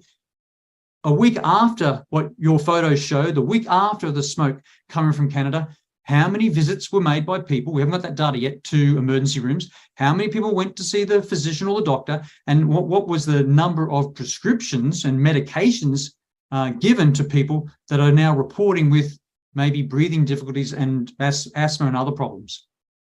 You know, it's interesting because we recently also did an episode on sensitized individuals with Michael Pinto, and he talks about a lot of that. But the question I have for you is, we've talked about short-term effects, and I think we're starting to teeter on, now that we're a week and a half plus out, what are the long-term effects? But before we get to that specific question, what's the difference of the group that we're not talking about with babies, children, pregnant women, and we can't forget the group of the elderly?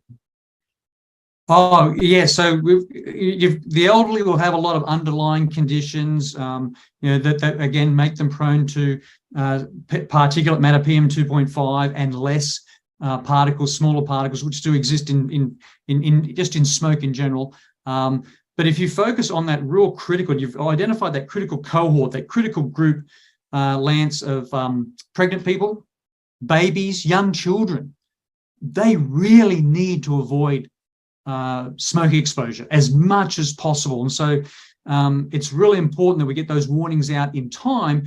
A lot of us will stay indoors, recirculate, or some of us don't, but we need to ensure that our air conditioning is recirculating and not bringing in that outdoor air, because a lot of the filters that we have will not pull out the particles in our home or even places where we work. So it's really important to understand babies, young kids are at high risk because their bodies aren't fully developed. And if you look at pregnant people, their bodies have been fully developed, but when they're pregnant, you're in overdrive. This really has a big effect on your immune system. So there are studies that have shown us that wildfire smoke exposure can lead to preterm birth. So that's preterm birth, Lance, is birth before 37 weeks of gestation. It also leads to babies with low birth weight, leads to babies with impaired lung functions and other health risks. And there was a study, in 2022 in the Journal of Environmental Research. Again, many people probably haven't seen this one, but in this environmental research study, it looked at birth outcomes in California between 2006 and 2012. And what they found was each additional day of exposure to wildfire smoke during pregnancy, so people that are pregnant, increase the risk of preterm birth. That's preterm birth. That's less than what we say, 37 weeks. Now, the same study that I'm aware of estimates that as many as 7,000 additional preterm births occurred in California that were attributable to exposure to wildfire smoke during that period of study, 6 years. Sounds just like secondhand smoke exposure. Exactly. Smoke is, exactly. So, and those preterm babies that were born, before 37 weeks of gestation had greater risk of experiencing respiratory complications, developmental issues, and death. And so it's so important. We talk about children now, Lance, developmental issues. We know that wildfire exposure hurts, impairs, decreases children's performance in school. And we know that researchers and studies have looked at that possible link between wildfire smoke exposure and school performance. We've seen those studies done in the US and also Australia.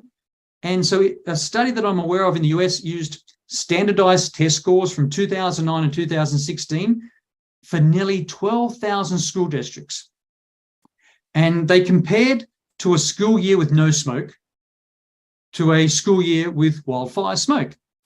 And they found that the cumulative smoke exposure may have reduced student test scores by roughly 0.1 0.15% of a standard deviation. That may not mean much to people, but that's a lot.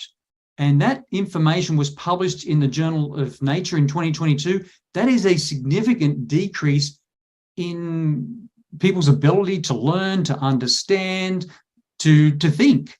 Again, that information does exist. There's so many effects, and we're starting to touch on the long-term effects. I've noticed from people within the circle that I travel starting to report eye infections, earaches, ear infections, sinus infections.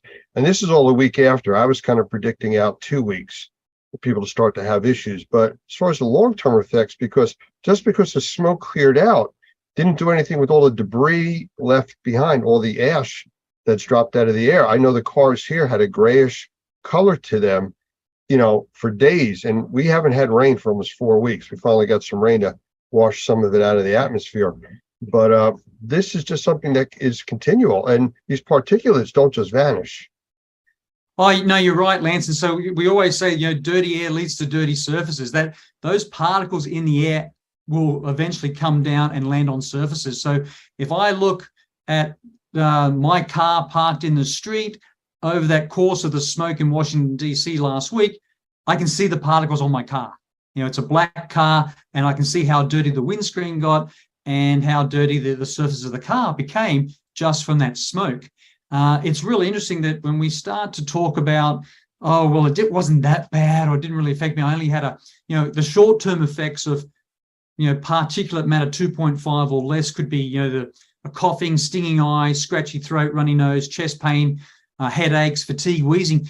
I run with a running group here in DC, and the people that ran last week told me on the weekend, we just don't feel good enough. We don't feel well enough. We've still got a scratchy throat. We still are wheezing. We've got some breathing difficulties.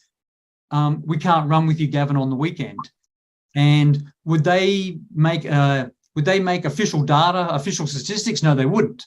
So that's the information that I've collected just through the group of friends that I have here in DC. So a lot of that information would never be recorded anywhere. And it takes then a lot of effort, like we talked about the Harvard study, Harvard University study, and the California Air Resources Board studies, to then study the long-term effect. And a lot of people then will say, well, that happened years ago, and they don't relate or see the link between the time they were exposed, that week of being exposed to smoke, versus they might have respiratory disease, cancer, or cardiovascular inflammatory problems with heart attacks and strokes. Those correlations really aren't made because it's happened so much longer or over time since the actual acute event of being exposed to wildfire smoke.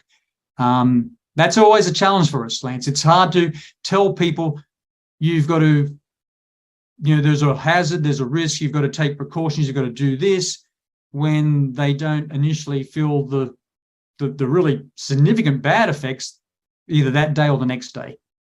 You're right. And, you had said that, which is what everybody else is saying, the news media, all officials, about staying indoors.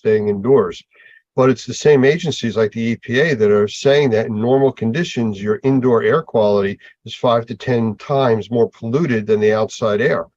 So they're telling people, especially sensitized individuals, children, things like that, to be outside, especially if you're having a positive reaction to your normal home. But now we're telling people to stay inside in the polluted area that is an issue, which is still less polluted than the outside. Well, Lance, this is so important. So you actually showed real data. I think, was that data outside or inside data that you showed on that your was graph? outside. That was outside. So I have 6 indoor air quality monitors in my house, and I know the alarms went off. I know that I have friends who also have indoor air quality monitors, and we know these are affordable. So these are affordable. So it's important that you see the baseline of where your indoor air quality is, because that's what my indoor air quality monitors measure. But then you can see how the outside air coming in can influence that, and whether and we've heard this a lot of discussions, Lance. Well, maybe you can't protect all of the inside of your house or all of the inside where you work. Maybe you have to identify a room that has an air quality monitor with maybe an air quality device that cleans the air, and people should stay in there while there is a risk. And I think it's really important that we emphasize to everyone, Lance, those indoor air quality monitors as well as air quality purifiers right now they're affordable. You know, it used to be it was cost was an issue. Not anymore. You can buy those, you can use those, and I would highly recommend that if you reach out to us, and we'll provide you, with a list of those that we have done our research on, we've done our due diligence, we know that they're backed by evidence and science, and it really will change people's behavior and improve their quality of life if they start measuring more. You know, we see measurements for outdoor air through the air quality index, but wouldn't it be great if at the same time more people could have indoor air quality monitors in their home, even their cars, for example, and be able to then see the numbers, react appropriately, change their behaviors, and actually come up with solutions that improve their air quality without waiting till they get the symptoms we just talked about. In one of the other episodes, I was in a discussion and I used the glass of drinking water as an example. You know, people want to take a nice, clear, crystal type of look of water and drink that. If you were to make that water cloudy or brownish, people say, I'm not drinking that. Well, air is the same thing. The difference is it's not in a small container. So you don't see the pollution. You don't see anything other than if you see like a lot of pollen on your car during spring, something like that. Oh, it's the allergies are bad. That's why I'm coughing. But other than that, people can't see particulate because it's microscopic. So they take breathing for granted. And that's one of the most critical things that we do. I also use the example in another one where a person can go 20 to 40 days without eating. They can go 3 to 7 days without drinking. You can go 4 to 6 minutes without breathing. So we can't stop doing that. So like you said, a safe room, an environment where if they are struggling, they can go into that for a few hours, give their system a break, feel better, and then go back out and do what you have to do. Especially since the indoor air quality is normally so much worse than the outside air, which unfortunately, because of this pollution problem from the smoke, made the outside air so much worse. Yeah, and that's how we all work together, Lance, through NORMI, GBAC, the Global Biorisk Advisory Council, a division of ICE, to say, our subject matter experts, we sit there, we know that there's a way of making the unseen seen, be visible. We know how to identify those hazards and then calculate the risk, likelihood of something happening and the consequence if it happens. And, we all know that we use that definition of consequences, how bad can it get? And so much of our air, as you correctly said, Lance, water is unseen. There can be contaminants, pollutants in the air, contaminants, pollutants in water, and it still appears, it looks, or even smells safe and healthy. But unless we measure more, we will never be able to improve. And that's why I think we all talk about that, it's so important. The tools are available, the equipment's there, the expertise is there, the science is there to start measuring more and then working with subject matter experts to interpret properly, appropriately what those measurements mean so that people can act, change their behavior, develop, implement solutions. And I think last week was a really good example with the smoke in the air, colors on a map, 6 different colors with the air quality index.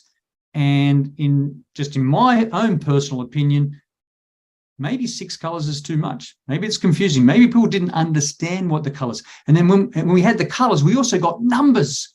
Here's 425 in New York City. Here's 350 in Philadelphia. Here's 308. All these different numbers came out for different locations. I don't think people realized what the number means. So if you give a color, if you give a number, then you must give an interpretation, a so what, and you must tell the public what to do. Well, there are other things that are also affected besides what we're talking about now. We've talked about, the young, the elderly. We've talked about pregnant individuals. We've talked about sensitized individuals. There's a few other things we need to talk about. Number one, and I know and I mentioned this in another episode, that it sounds a little bit on the dramatic side, but from this heavy smoke condition, we actually got a glimpse into what a nuclear winter would look like.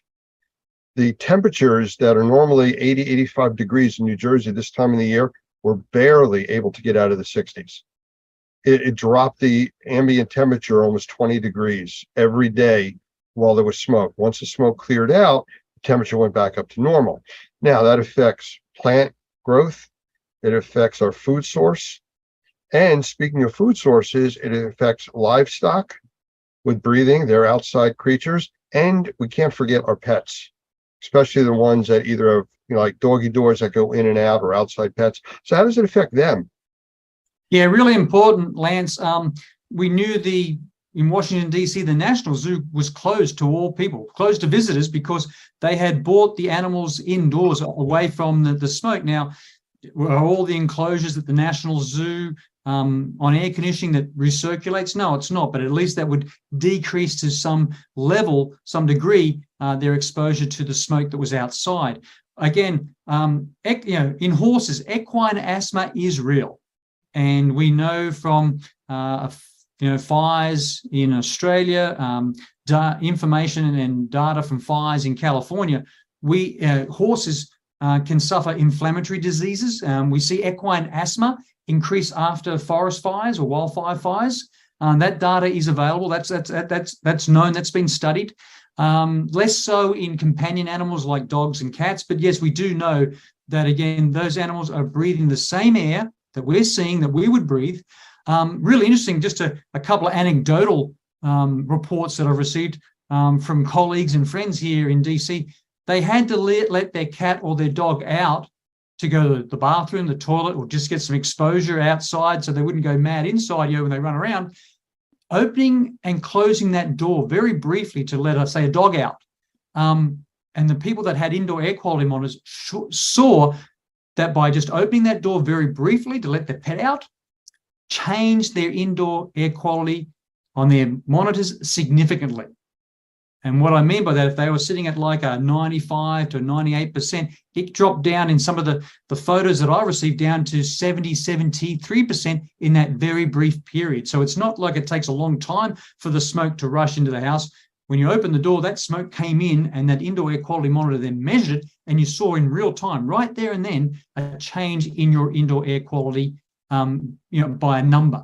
The challenge we have, though, is how to interpret those numbers. So yeah, again, Lance, many animals can't go indoors. They were exposed. And again, a lot of this data won't be measured, but we do know from studies that we do see inflammation problems as well as respiratory problems in animals exposed to wildfire smoke. One of the things, just like with very young children, animals can't really tell you what's bothering them.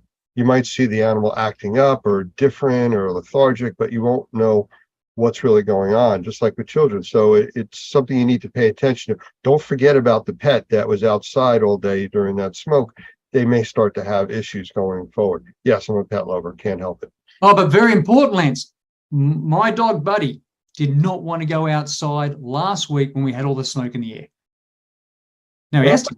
He's going to go out in the rain either, so Well, yeah, but he loves the snow. But you could see it was really interesting that to be at the door, trying to let him out. They get some exercise, to go to the bathroom. He really had to be just pushed through it. He knew what was out there. I don't want to go out in that. And I think you look at animal behavior. Animals will tell us lots of stories about the quality of outdoor air. Well, if I look for a positive for this whole thing coming out of Canada, I think it was an awareness that's brought to the public that this could happen at any time. The fires are still going on. The smoke could change direction with the wind. We could have another repeat of this. And it gives us a glimpse as to what could happen again. It could be longer lasting. And how do we deal with that going forward? I mean, it's just like the people in Florida and the Gulf Coast that live in a hurricane-prone area, but they don't go and buy plywood till 24 hours before the storm's going to hit. The storms are going to be there. Prepare ahead of time. Like you had said, you can get monitors to know what's going on in your home.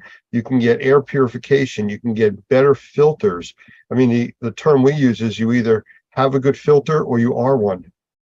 Yep. Really important, Lance. Again, I'm going to go back to my cell phone, my mobile phone. In times of tornadoes, hurricanes, I'll get messages on my phone, take cover now. So, a government agency has interpreted the risk of the tornado, the storm, the hurricane, and I need to take cover, seek shelter. What I found in the messages that were given out on my phone, it wasn't that clear.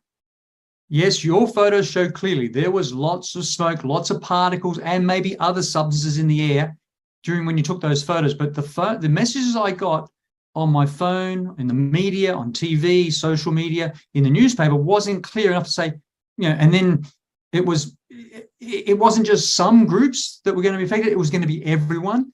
And it wasn't really, I think, this is very, summer is just starting here in the US on the East Coast, West Coast, in the Northern Hemisphere, it's just starting.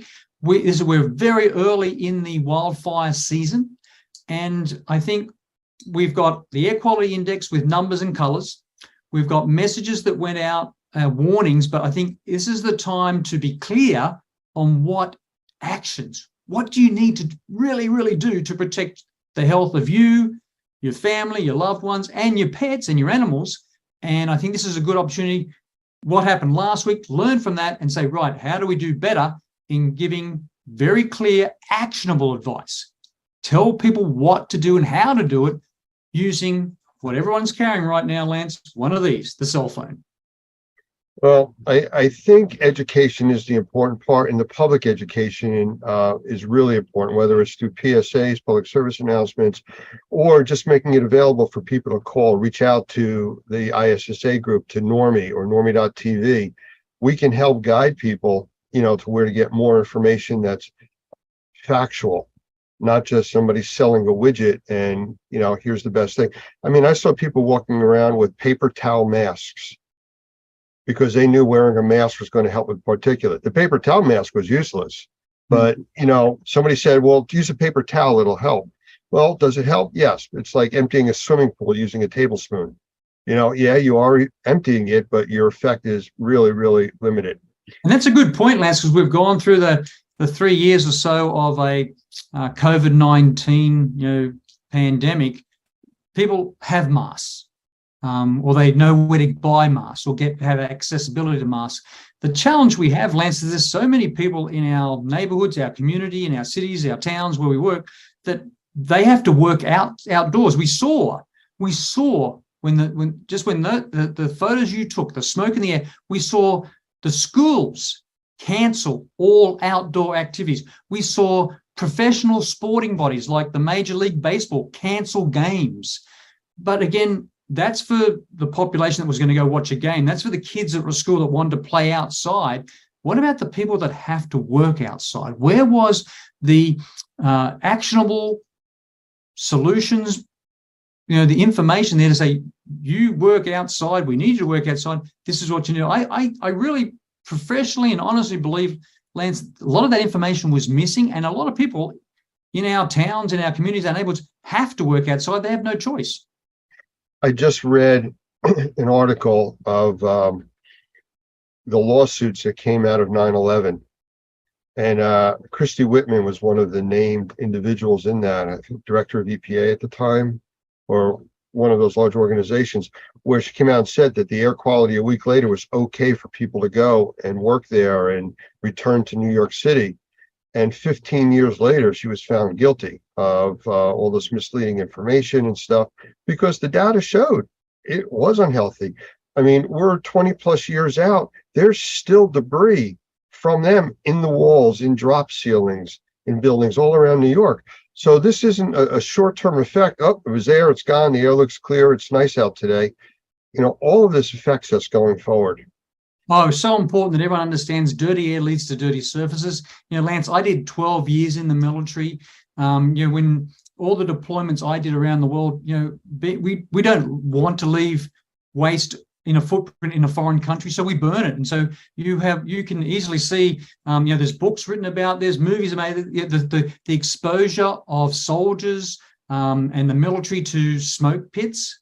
the fire from fire pits, the smoke that comes from fire pits, and the increase in cancer in those military personnel. And again, look at the numbers that came out from 9/11 in 2001, when so many of our colleagues, Lance, went there with the best intentions to help, to do what they have been trained to do. And look at the number of friends and colleagues that we know of, that have been diagnosed with cancer since that deployment back in 2001. And I know the number of again, friends I have in the military that were exposed to smoke pits over the years and have cancer. It's real. What it means, we have to do better when we go to respond to those important acute events, to try to mitigate them, respond to them, and then go into recovery. We've got to do better in our training as well as our equipment to protect what we know in the long term causes inflammatory disease, heart disease, lung disease, cancer. Absolutely. But Gavin, I want to thank you for spending time with us today. I mean, it's always informative listening to you. I think this was information that we needed to get out in this series with the actual data, a lot of the study information, short and long-term effects, which is what we've covered. And just give people a place to go if they have questions or concerns, how to reach out and get help. The Normie organization at normie.org, ISSA organization, GBAC. There's a lot of credible sources out there that are out there doing this for the right reason and trying to educate the public. So I want to thank you for being part of that. I want to thank you for being part of this series that we're doing on fire and smoke. And we'll do this again. You're more than welcome, Lance. Again, we're even at Normie and ISSA and GBAC now, we are still working right now. How can we do better in translating the information we know, the research we know, into helping people understand this is what you need to do when you see that apocalyptic look in the sky. The sun is blocked out. It turns bright hot orange based on smoke or particles in the air. And it's something we're still working on, Lance, and hopefully we'll be able to do better and get better information out to everyone. You're absolutely right. And I think closing out, I just want to leave the images up there on the screen. Let's see if I can bring this up real quick. You have the sun up there now and the smoke? Yes, can see it, Lance. And as we know, we saw it, we lived through it, we breathed it, we kept doing the work we should do. But again, did we decrease the hazard, the risk? Did we wear the appropriate equipment to protect ourselves? No, we didn't do a good job at that. Well, I think this is a good start. I think we're getting the information out there. Hopefully this is helping people, answering some of their questions. So thank you again. I appreciate the time, and we'll do more series down the road. You're more than welcome, Lance.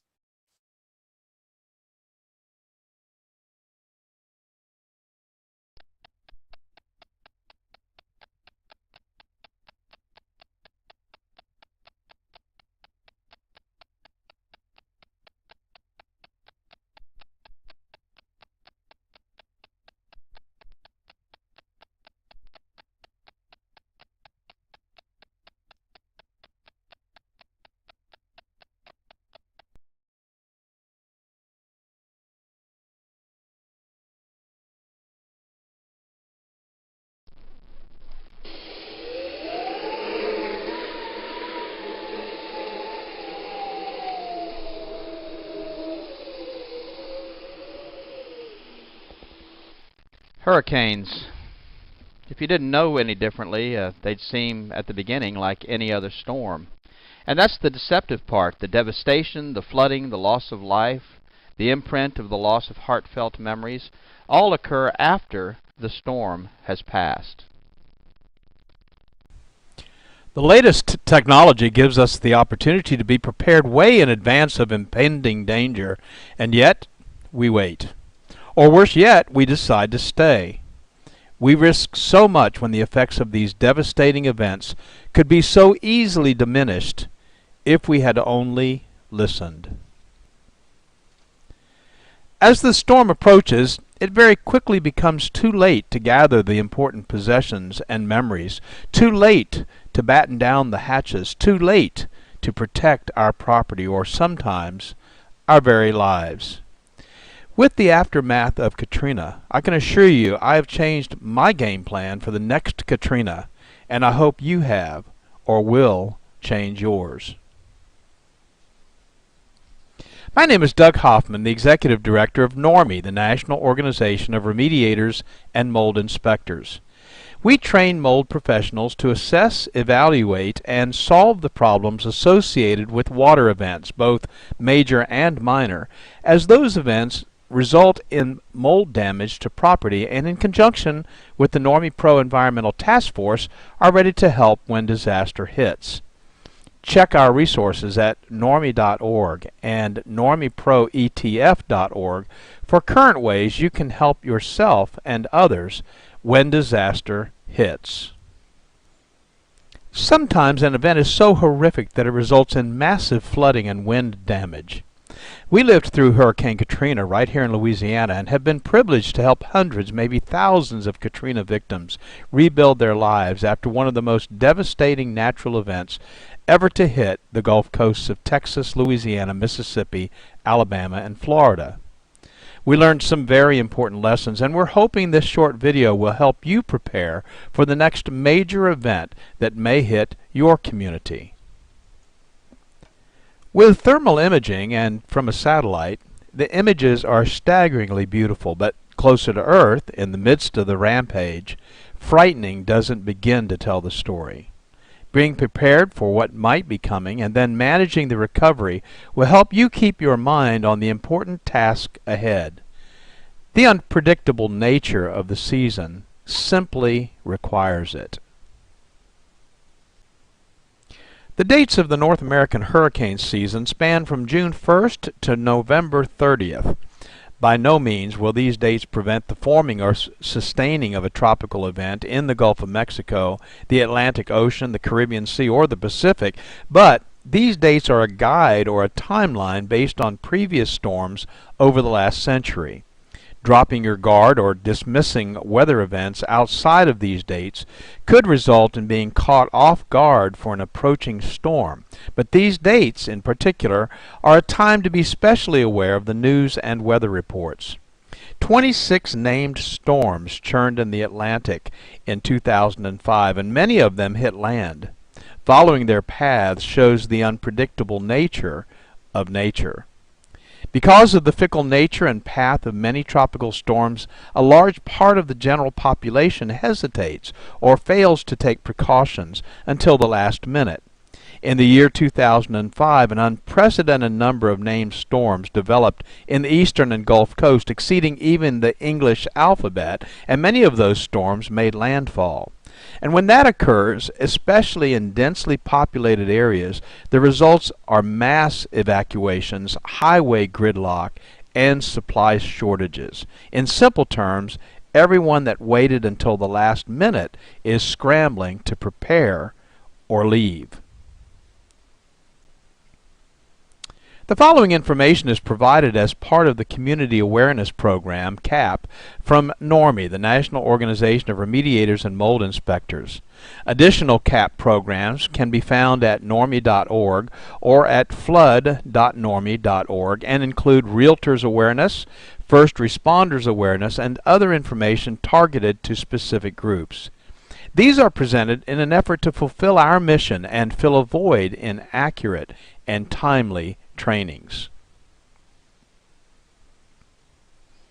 How often have you seen news reports about the long lines at hardware stores where residents of areas prone to tropical events are waiting in lines for hours to purchase plywood or other needed supplies? The general rule of thumb is if you find yourself in this situation, waiting in line to take your turn, you may have waited too long. Our goal at NORMI is to provide you with general preparation and safety information for your time before, during, and after the event. Let's get started, and please feel free to take notes or revisit this video often. Sometimes a reminder can be very timely. So let's get started. Plan to be prepared before the event. Know how and where to get emergency information from your local emergency management offices.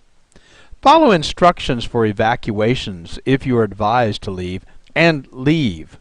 Understand that if you do not evacuate or find yourself in a situation where you need emergency assistance during the event, you may be on your own until the event has passed. Emergency services will also be stretched beyond normal capacity, and assistance may be days or weeks away. Remember that people that choose not to evacuate when instructed to do so are either victims or survivors. Neither title is as a result of good planning. When you do evacuate, if you have carefully planned your evacuation route well in advance of the evacuation and you know where you will be staying, life will be much easier while you are displaced. So if you are not prepared to fend for yourself for an extended period of time, consider relocating prior to the event. If you have the time, tidy up the house, wash and put away the dishes, clean the coffee pot. When you return, you'll feel better about this kind of detailed planning in advance and appreciate the preparation you've made for your return. And of course, traveling during the event is not advisable in most cases. Some of the following information are recommendations from FEMA, the Federal Emergency Management Agency. And they suggest, before the storm, make plans to secure your property. Permanent storm shutters offer the best protection for windows. A second option is to board up those windows with 5/8 marine plywood, cut to fit and ready to install. Tape does not prevent windows from breaking. Install straps or additional clips to securely fasten your roof to the frame structure. This will reduce roof damage. Be sure trees and shrubs around your home are well trimmed. Charge your cellular phone and refill your meds. Clear the gutters and downspouts of any extra debris that could become airborne. Secure your boat. Consider a safe room, a place where you will not be hurt by broken glass or structural damage. Take your outdoor furniture and put it indoors. Get evacuation information, which is readily available, and get a local shelters list. Where can you go if you need to? If you can't get out quickly enough or you get stranded because of traffic, where can you go? In regards to evacuation guidelines, there are really just two categories: what you should always do and what you could do if time permits. As my dad used to say, if you prepare for time to permit, it will. This list gives you these two priorities to consider. Always keep a full tank of gas in your car if an evacuation seems likely. Gas stations may be closed during emergencies and unable to pump gas during power outages. Plan to take one car per family to reduce congestion and delay. If time permits, gather disaster supplies and put them in a kit stored in your home. Always make transportation arrangements with friends or local government if you do not own a car. If time permits, make sure you've got sturdy shoes and clothing that provide some protection, such as long pants, long-sleeved shirts, and a cap. Always listen to battery-operated radio and follow local evacuation instructions.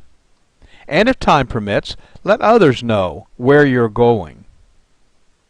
Always gather your family and go if you are instructed to evacuate immediately. Knowing your family is safe will give you a great peace of mind during the uncertainty of the events that might follow the storm. If time permits, secure your home. Close and lock the doors and windows. Unplug electrical equipment such as radios and televisions and small appliances such as toasters, microwaves. Leave freezers and refrigerators plugged in, or if time permits, empty them so that there'll be no risk of damage being done to those freezers or refrigerators. You should take some precautions on your way out. Leave early enough to avoid being trapped by severe weather. Plan to then follow recommended evacuation routes. Do not take shortcuts. They may be blocked. Be alert for washed out roads and bridges. Do not drive into flooded areas. And stay away from downed power lines. And of course, the question always arises, when should we evacuate? Well, you should evacuate under the following conditions. First, if you are directed by local authorities to do so, be sure to follow their instructions. If you live in a mobile home or temporary structure, such shelters are particularly hazardous during hurricanes, no matter how well fastened they may be to the ground. A Cat 4 hurricane can remove the entire roof of a commercial structure, so what do you think it could do to something as light as a mobile home? And of course, you've always got the added concern of tornadoes. If you live in a high-rise building, you should evacuate. Hurricane winds are stronger at higher elevations, so your safety might be jeopardized if you decide to stay. If you live on the coast or on a floodplain near a river or on an inland waterway, flooding might be the biggest concern because a storm surge of some kind always precedes a hurricane. The Gulf Coast of Louisiana and Mississippi experienced anywhere from 15 to 40-foot surges, enough to totally wipe out the coastline for several miles back into the non-water frontland. If you feel you're in danger, you should leave. And if you have health issues that might need emergency or regular attention, you should go to a place where your concerns can be addressed readily. So what if you decide to stay? Well, you definitely want to listen to the radio or TV for information, so be sure to have plenty of batteries for both. Secure your home. Close the storm shutters, secure outdoor objects, and bring them indoors. Turn off the utilities, if instructed to do so. Otherwise, turn the refrigerator thermostat to the coldest setting and keep the doors closed. This will ensure the preservation of frozen foods for some time following the storm should power not be restored for a long period of time. Well, frozen foods could last for a couple of days in the freezer, even without power. Turn off propane tanks. Avoid using the phone except for serious emergencies. Moor your boat if time permits. And store a supply of water for sanitary purposes such as cleaning and flushing toilets. Did you know that a toilet will flush simply by filling it with a gallon of water? After thoroughly cleaning it out, fill the bathtub and other large containers with water. If you're unable to evacuate, have you considered the possibility of creating a safe room? If you don't have one, follow these simple guidelines. Make sure that you stay indoors during the hurricane and away from windows and glass doors. Close all the interior doors besides securing and bracing exterior doors. Keep curtains and blinds closed. Don't be fooled if there is a lull. It could be the eye of the storm, and the high winds could pick up again. If necessary for your own safety or that of your family, take refuge in a small interior room, closet, or hallway on the lowest level, but where flooding won't be a concern. And if you sense tornadic activity, which often accompanies a hurricane, lie on the floor under a table or another sturdy object. We have incredible technologies that give us advanced warning, tell us the intensity of what we might be facing, and track the storm from its inception to its end. What makes us think we can weather the storm? But we often try. The following are the basic emergency kits and supplies recommended by FEMA. Basic disaster supplies should be stocked in preparation for what may occur during and after a flood, hurricane, or other water event. Let's take a moment to simply list the 6 basic items, and then we'll talk about each one of them in a little bit of detail. This checklist will serve as a great starting place to be sure you are prepared. There are 6 basics you should stock in your home: water, food, first aid supplies, clothing, bedding, and sanitation supplies, tools, and specialty items. And keep the items that you would most likely need during an evacuation in an easy-to-carry container. Possible containers could include a large covered trash container, or a camping backpack, or even a duffel bag. First, water. How much water do I need? You should have at least a 3-day supply of water, and you should store at least 1 gallon of water per person per day. A normally active person needs at least 1/2 gallon of water daily just for drinking. Additionally, in determining adequate quantities, take the following into account. Individual needs vary depending on age, physical condition, activity, diet, and climate. Children, nursing mothers, and ill people need more water. Very hot temperatures can double the amount of water needed, and a medical emergency might require additional water. How should I store water? Well, to prepare safest and the most reliable emergency supply of water, it's recommended that you purchase commercially bottled water. Keep that bottled water in its original container and don't open it unless you need to use it. Observe any expiration or use by date. If you're preparing your own containers of water, it's recommended that you purchase food-grade water storage containers from surplus or camping supply stores to use for water storage. Before filling with water, thoroughly clean the containers with dishwashing soap and water and rinse completely so there is no residual soap. Follow the directions below on filling the container with water. If you choose to use your storage containers, choose 2-liter plastic soft drink bottles. Not plastic jugs or cardboard containers that have had milk or fruit juice in them. Milk protein and fruit sugars cannot be adequately removed from these containers and provide an environment for bacterial growth when water is stored in them. Cardboard containers also leak easily and are not designed for long-term storage of liquids. Also, don't use glass containers because they can break and they're heavy. If you're storing water in plastic soda bottles, follow these steps. Thoroughly clean the bottles with dishwashing soap and water. Rinse completely so there's no residual soap. Then sanitize those bottles by adding a solution of 1 teaspoon of non-scented liquid household chlorine bleach to a quart of water. Swish the sanitizing solution in the bottle so that it touches all surfaces, and then after sanitizing the bottle, thoroughly rinse out the sanitizing solution with clean water. Then you're ready to fill the bottles with water and seal them. Food. However you do it, you need a checklist. Put it in a magnetic clipboard attached to the side of your refrigerator, a post-it note on the inside of a kitchen cabinet, on your PDA or your phone app. But make a list now while you're calm and in your right mind. And remember these important points. Store at least a 3-day supply of non-perishable food. Select foods that require no refrigeration, preparation, or cooking, and little or no water. If you must heat food, pack a can of Sterno and matches. Select food items that are compact and lightweight.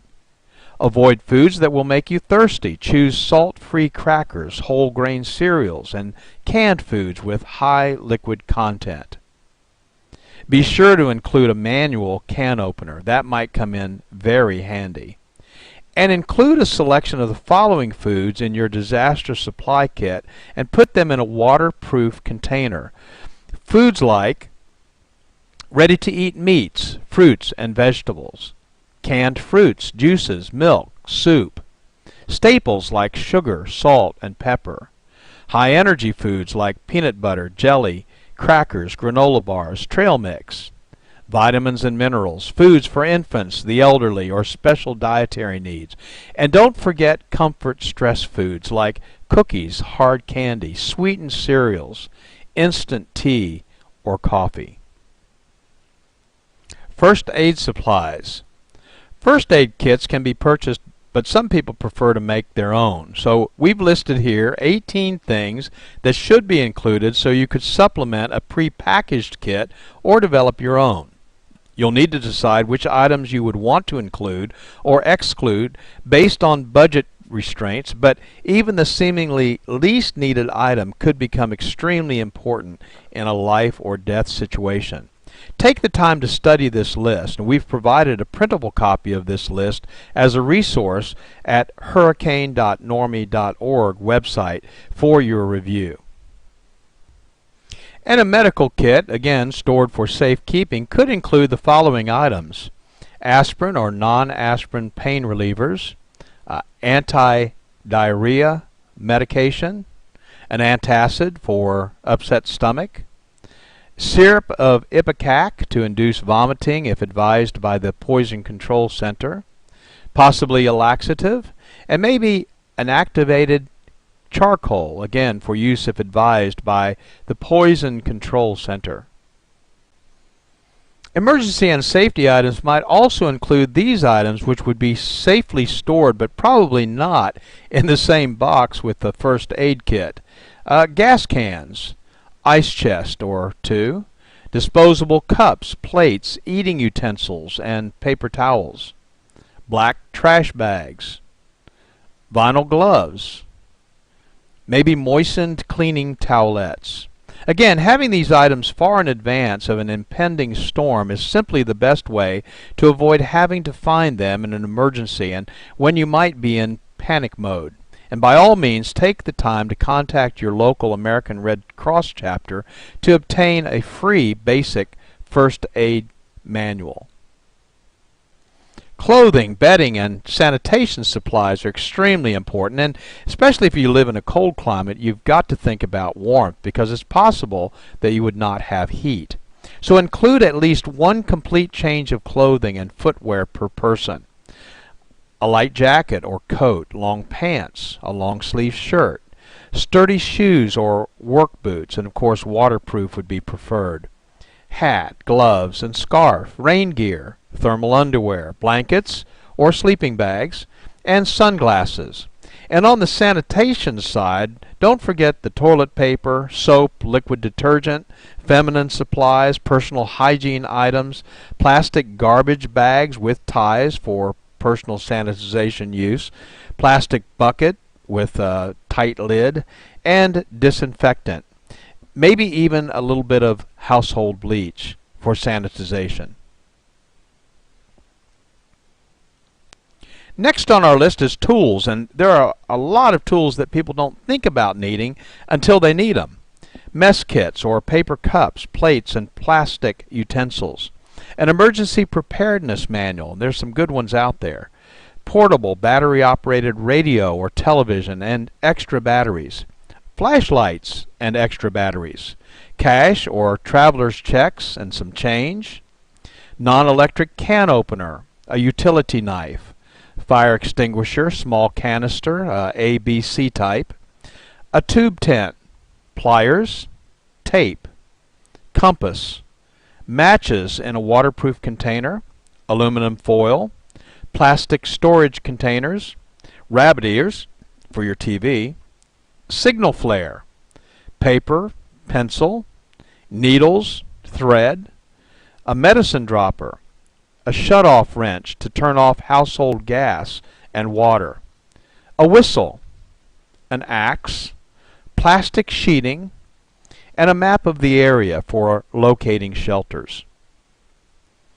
And finally, specialty items. Remember family members with special needs such as infants and elderly or disabled persons. For baby, formula, diapers and wipes, baby food, bottles, powdered milk, pacifiers, and maybe medications.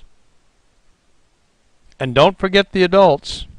Heart and high blood pressure medication, insulin, prescription drugs, denture needs, contact lenses and supplies, extra eyeglasses, hearing aid batteries. That's a lot of stuff to remember. And you can make this a special project, taking the important family documents and putting them together in a place where they're safe. Photocopies of credit and identification cards, maybe in a Ziploc bag, plastic container. But you want to keep these records in a waterproof, portable container. Your will and insurance policies, contracts, deeds, stocks, and bonds. Photo IDs, passports, social security cards, immunization records, bank account numbers, credit card account numbers and companies, inventory of valuable household goods or important telephone numbers, family records like birth and marriage and death certificates, your checkbook, cash and coins, and then of course some entertainment, games, and books that you might need while you're away. So, what's the target? The goal? The goal during a tropical event is to not need the items and procedures that we discussed in this presentation. However, being prepared is a good alternative and may make the difference between being a victim and being a survivor. On a personal note, from those who have been there, during the aftermath of Katrina, many suffered intense wind damage with trees through their roof and rain pouring through. Your prized possessions, though not as important as your very life, of course, should be taken with you. If you evacuate, and you can do so without compromising the essentials, take the things that are important with you. I want to personally thank you for taking the time to watch this video. It's our hope that you will never be in a situation where you will have to consider all the things we've discussed, but if you are, now you're prepared to be prepared and survive. For more information, go to normie.org or normieproetf.org or email us at support@normie.org. We're here to serve you. Thank you very much.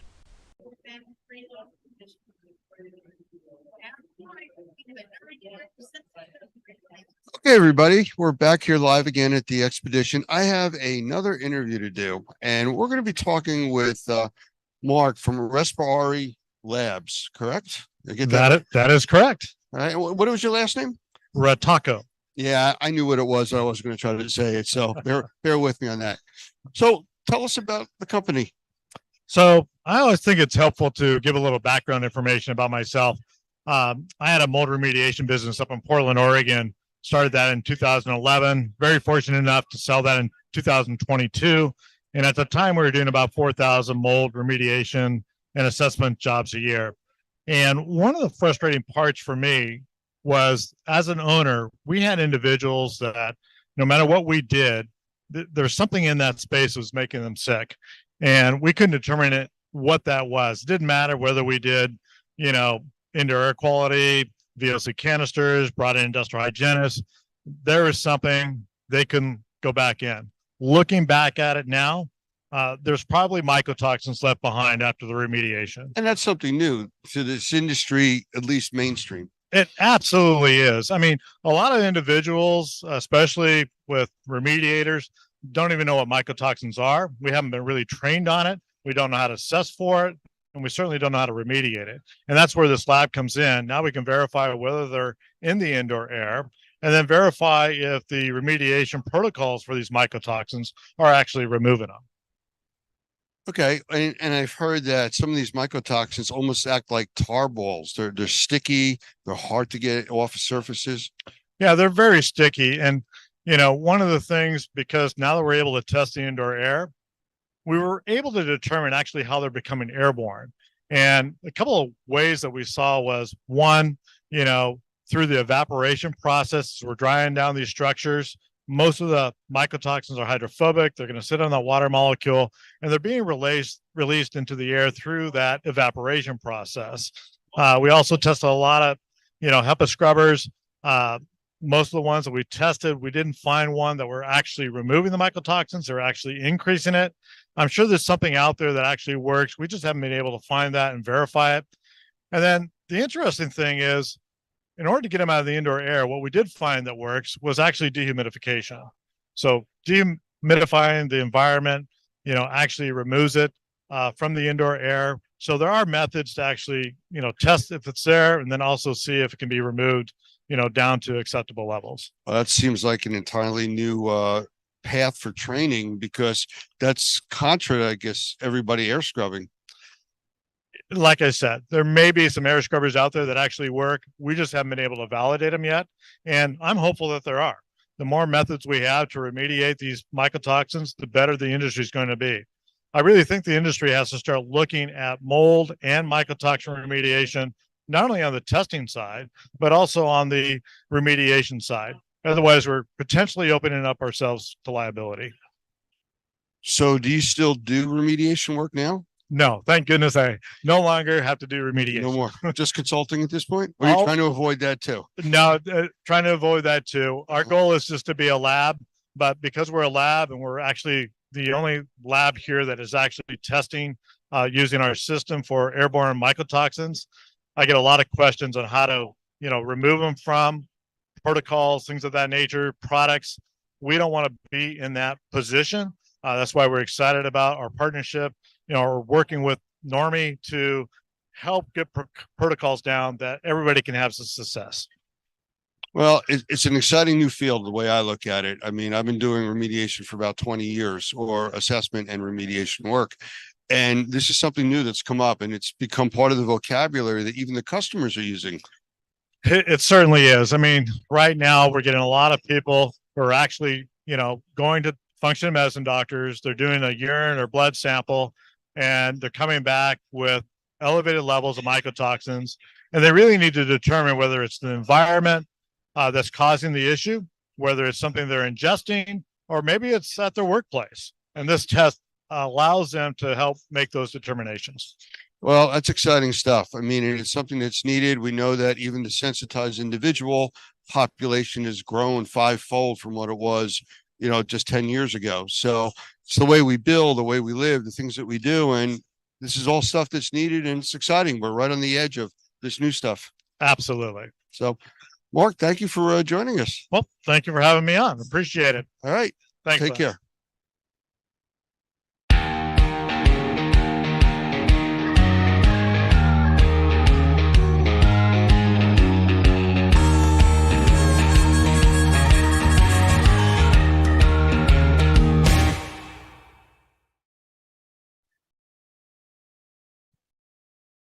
I'd like to welcome my guest today, Keith Gongitano, who is the founder and CEO of the manufacturing of a product called Airwall. And I'm going to bring Keith in here in a second, but you'll see in the background one of the Airwalls, and that's what we're going to be talking about today. So, Keith, how about a quick hello? Hey there. How you doing, Lance? I'm glad to be here. And we're glad to have you. So I'm going to get right into this. And I got a few questions right off the bat, because when I see your email come to me, it says Zeppelin guys. And I'm kind of curious as to, we've always called you or associated you with the Airwall product, but the name of the company is Zeppelin. Is that correct? Yeah, it's Zeppelin. It's when we first founded the company, you got to find a name. And since it's inflatable, Zeppelin just kind of seemed like a cool name, and we went with it, and we designed a logo for it. But then the product needed a name, mainly because if it's going to have a line item on Xactimate and other things, it needs a name. And so it became Airwall. And then over time, it became Airwalls by Zeppelin, which is containment from A to Z. So it's just kind of one of these things. But if you look us up, you'll find us both on Airwalls and Zeppelin. Okay. Well, so where did this concept come from? Because in the remediation and healthcare and restoration type of industries, this is something completely new. It is new.